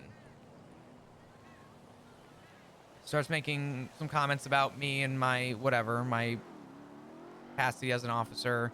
Talking about the competency of the PD and how incompetent everybody is and all this other shit. And I still had my gun out. And he looked at me, he goes, why do you have your gun out? I said, what? And he asked again, he goes, why do you have your firearm out?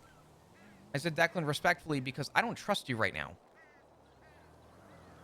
I said, you have been walking around, you've been at all 3 scenes from where he was shot to the hospital to MRPD, and you have yet to act professionally in any capacity. And you have yet to help out in a scene where we needed help. So he called 1042, cursed me out, told me to go fuck myself on radio, and then I should just continue to be a paper pusher and a bunch of shit. 2 days go by. Bones pulls me aside. This is before he got sheriff. And he's like, tell me your side. And I gave him the whole story of my side. And I'm like, listen, he didn't act professionally. I was on edge. Everybody was on edge. And there was no one on duty. I did not feel safe with him around. He had at no point during that entire situation acted professionally. Okay, Flop, I trust you. I honestly would do the same thing, blah, blah, blah. Thank you for being honest. Cool. 2 to 3 weeks go by. I hear nothing about this. Mind you, I'm a shift 3 cop. The 2 sergeants come in for shift 2 and go, yeah, let's have a conversation. So now it's Declan, it's Bones, and it's McNulty. And they put me in an interrogation room with everybody there. And they started asking me questions. And during the questioning, you know, I started explaining my side of the story. And Declan's going, no, that's not what you said. What did I say exactly? And I finally, after I got cut off 4 or 5 times, I looked at Bones and said, am I being interrogated or am I having a conversation here? What's going on? And so Bones asked Declan to stop interrupting me, and I tried explaining my side, and he goes, no, that's not what I said. This is exactly what I said, and started recollecting things that happened. Love's sake, I don't remember what I did 2 days ago, let alone an incident that went 3 weeks without punishment. Yeah. So I'm going through this, and I'm giving my side of the rendition as best as I could recall it at this point. And by the end of it, Bones sent Declan away. Bones and McNulty pulled me to the side. They proceeded to then call me liar. They called me a fucking liar. And I said, excuse me? And Bones said, your side of the story does not match what we talked about the other day. I said, the other day was 2.5 weeks ago, Bones. That's not the other day. Internal should be done within 48 hours, not almost a month past. So I stood my ground. I said, I will own my mistakes. I will own what I did wrong. I said, without Declan's context, I still think I was right. And McNulty asked me a question. He goes, do you think you were wrong? I said, that's not a yes or no answer. He goes, no, that's a yes or no answer. I said, you would be treating me poorly and unfairly for me to call that a yes or no. I said, with my POV, no, I think I did everything right. With Declan's perspective and whatever his defense was, I said, yeah, I could understand why when you hear the other side of the story, why maybe it may have seemed a little excessive for my side. I said, but the reality is there's no way for me to know that. So McNulty looked at me and pretty much said, you should be a politician with answers like that. And I said, McNulty, I'm a lot of things, but a liar's not one of them. So I let it be. I walked out, said, fuck it. Some weather came by, shift 3 meeting started. You can be here for this. Sure. I was going to call you over. I'm sorry. That's fine. It's okay. You know. Yeah, no, you're good. But shift 3 meeting starts, and I sat out of the room. I wasn't going to go to the meeting. I said, fuck this. Like, what's the point? Like, how am I supposed to feel after just being called a liar and being antagonized by 3 people from shift 2? Yeah, the shift 3 cop. Yeah, okay, whatever. Bones comes out before the meeting starts and goes, Flop, but you coming to the meeting? I said, I wasn't planning on it. No, not really. He goes, well, do you want to know your punishment? I said, sure.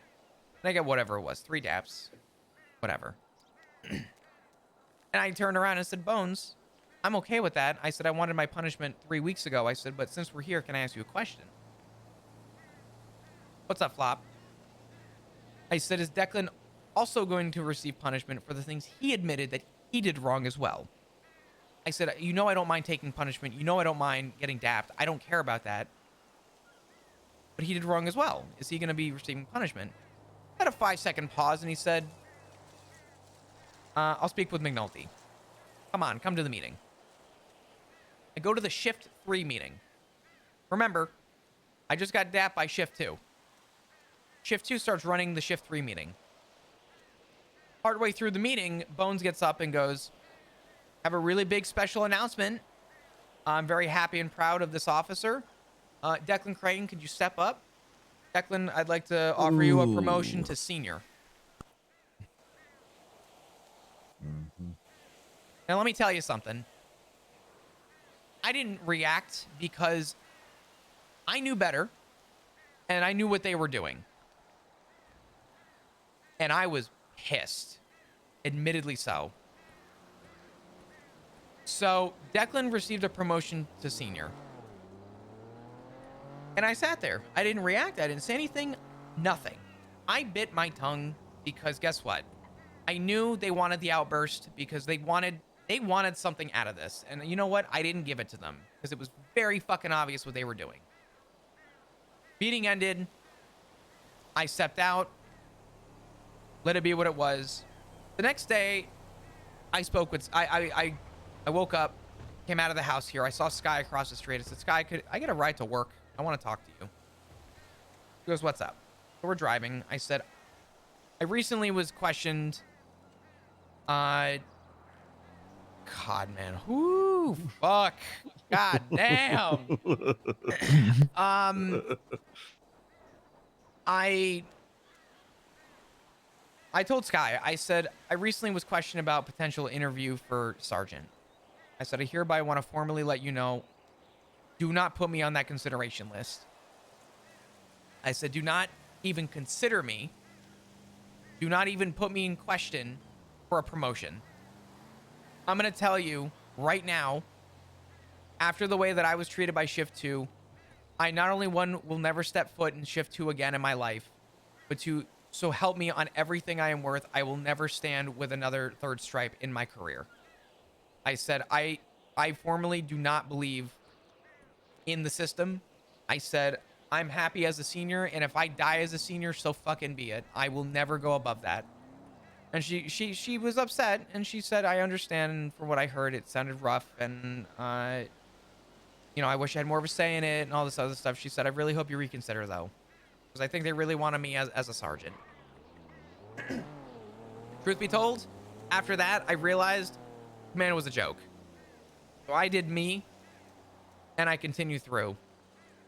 And I'll tell you what, if we want to continue down this rabbit hole, when the sheriff election happened, I tried calling Bones possibly 15 times. I tried to find forgiveness for the guy because I still wanted to do something with the Rangers. And I knew that the BCSO was my only way of doing it because I didn't see it happening in LSPD. And I tried doing everything in my power to just find the forgiveness. I wasn't looking to be BCSO for the rest of my life, but I needed to be somewhere where I was more content with working north. I didn't care if it was wildlife conservation. I didn't care what it was. I have a report number 297, made December 14th of 2023. I've been working on this for God knows how long. And I told Cornwood, and I told Penzone, and I told Lucas, I told everybody, I said, I have interest in BCSO. No, that's amazing. You're one of our first picks. We'll get back to you. Okay. 24 hours will go by. No transfers are allowed. We're not doing any transfers. No transfers. Okay, that's fine. 30 days, no transfers. Got it. Cool. So 30 days go by. And in those 30 days, I saw maybe 15 LSPD get transferred to BCSO. So I took the hint. They didn't want me. I said, fuck it. I don't need that department. I don't need that shit. I'm just going to go up north and I'm going to do my thing. Fishing docks opened up. People started buying fishing poles. I was out there fucking 10 hours a day for like 3 weeks. I had an outfit and everything. I was just on a boat talking to people, doing my thing, being the person I always wanted to be. And that was just somebody who people could look at and say, hey, this is someone I can trust. This is what I wanted. No one ever reached out to me. No one ever spoke to me. I wrote laws. I wrote regulations. I had it all written down to a science. Gill nets, the types of hooks. I had the science as to how a gill net, when you look at the fish that you catch from a gill net, they physically look like they're hurt. So I started going through everything, and I said, I have all this down. Not a single fishing regulation came by. Not a single person approached me about my expertise. Not a single person decided that they had any idea to just, I don't know, pick up the phone and call me. And the other day, I tell Penzone, listen, I put in my 2 weeks notice. He goes, man, Flop, that really breaks my heart because you were like next on our list. I said, Penzone, that needed to happen 2 months ago. I'm past that. I'm past this department. All my dreams, all my aspirations, all my reasoning to want to be here has been burned. It has been killed. I've been treated horribly by people. And every time I try and make ground, I'm overlooked. And sure, we can probably pertain that partially to shift 3, but doesn't change the fact that my interest and my communication was open and no one ever thought to call me or interview me. So I moved on. And with everything that happened in the last couple weeks, Lovesick, I'm gonna reiterate this. The only people who have ever shown me an inkling of care or fuck to give on who I am and how my heart beats are the people I've tried apprehending forever. I don't understand how it happened. I don't understand where it all went wrong. It doesn't make sense. It doesn't make fucking sense. It really doesn't. Yeah, and that's why it takes time to set in, because it doesn't make sense, but it is what it is, and I've come to terms with that, and I've come to peace with that, and that's why I am who I am now, and I'm happy for it. Can I ask you maybe something a little personal? I Yeah. still have 10 days in the PD, so I understand if, you know, you're doing stuff that you don't want to talk to me about. Just know that if anyone knew about what I did the last 4 days since my 2 weeks notice, they should get rid of me like yesterday. But what have you been up to since PD? I spent the most of my time up here in Polito. One of the people who was really supporting me towards the end of my time in PD was Jenny Hall, and she obviously runs a group up here in Polito. No, that's cool. So I've been there with them for a while, but for the last month or so, I've been doing a lot more things down south with people from down south. Good for you, man. I've openly done, like, I'll say I've done like a lot of jobs with a lot of different groups. Good night, Mr. Claw. But Have a good night. Sorry, I've been so busy. I appreciate you though. I hope everything's going okay.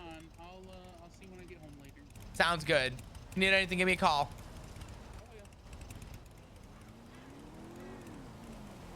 But yeah, the one thing I will say is it's a complete switch in lifestyle, or it has been for me. But Have you been happier? yeah, 100%. Because now I don't feel the pressure of permanently having to go to backup calls. I'm permanently having to go to, you know, this scene, that scene, stabbing senior buns, blah blah blah blah. You can do your own things in your own time and you're at your own pace, and that's a luxury for sure.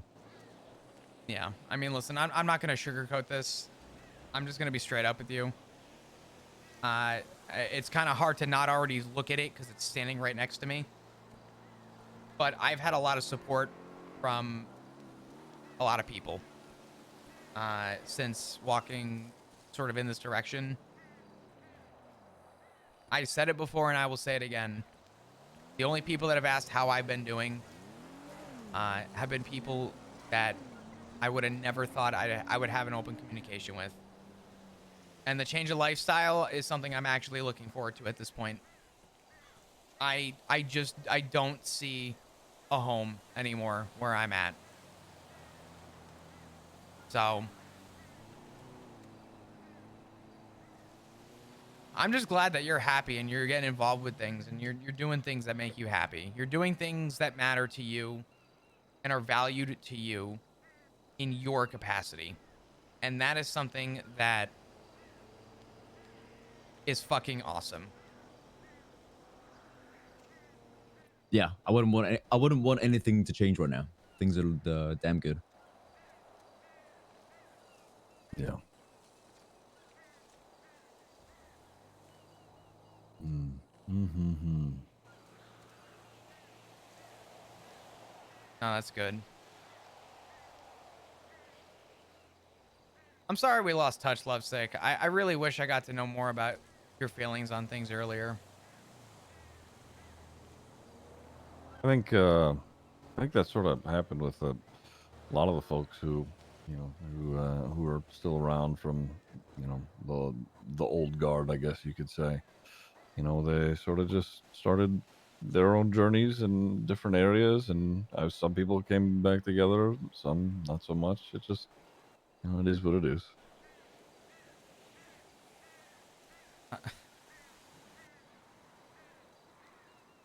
Sorry, that threw me Well. off. Allie's One recent of the tweet. three. Jesus Christ. That's Tally does love. Yeah. Yep. Was what, local quotes or the Yes. quote? Jesus. Well, both probably. Okay. I'm Jesus just saying, Christ. That's Tally. Yeah. She texted me. I forgot to. Oh no, Cap texted me too. Oh well. Mm-hmm. I don't know.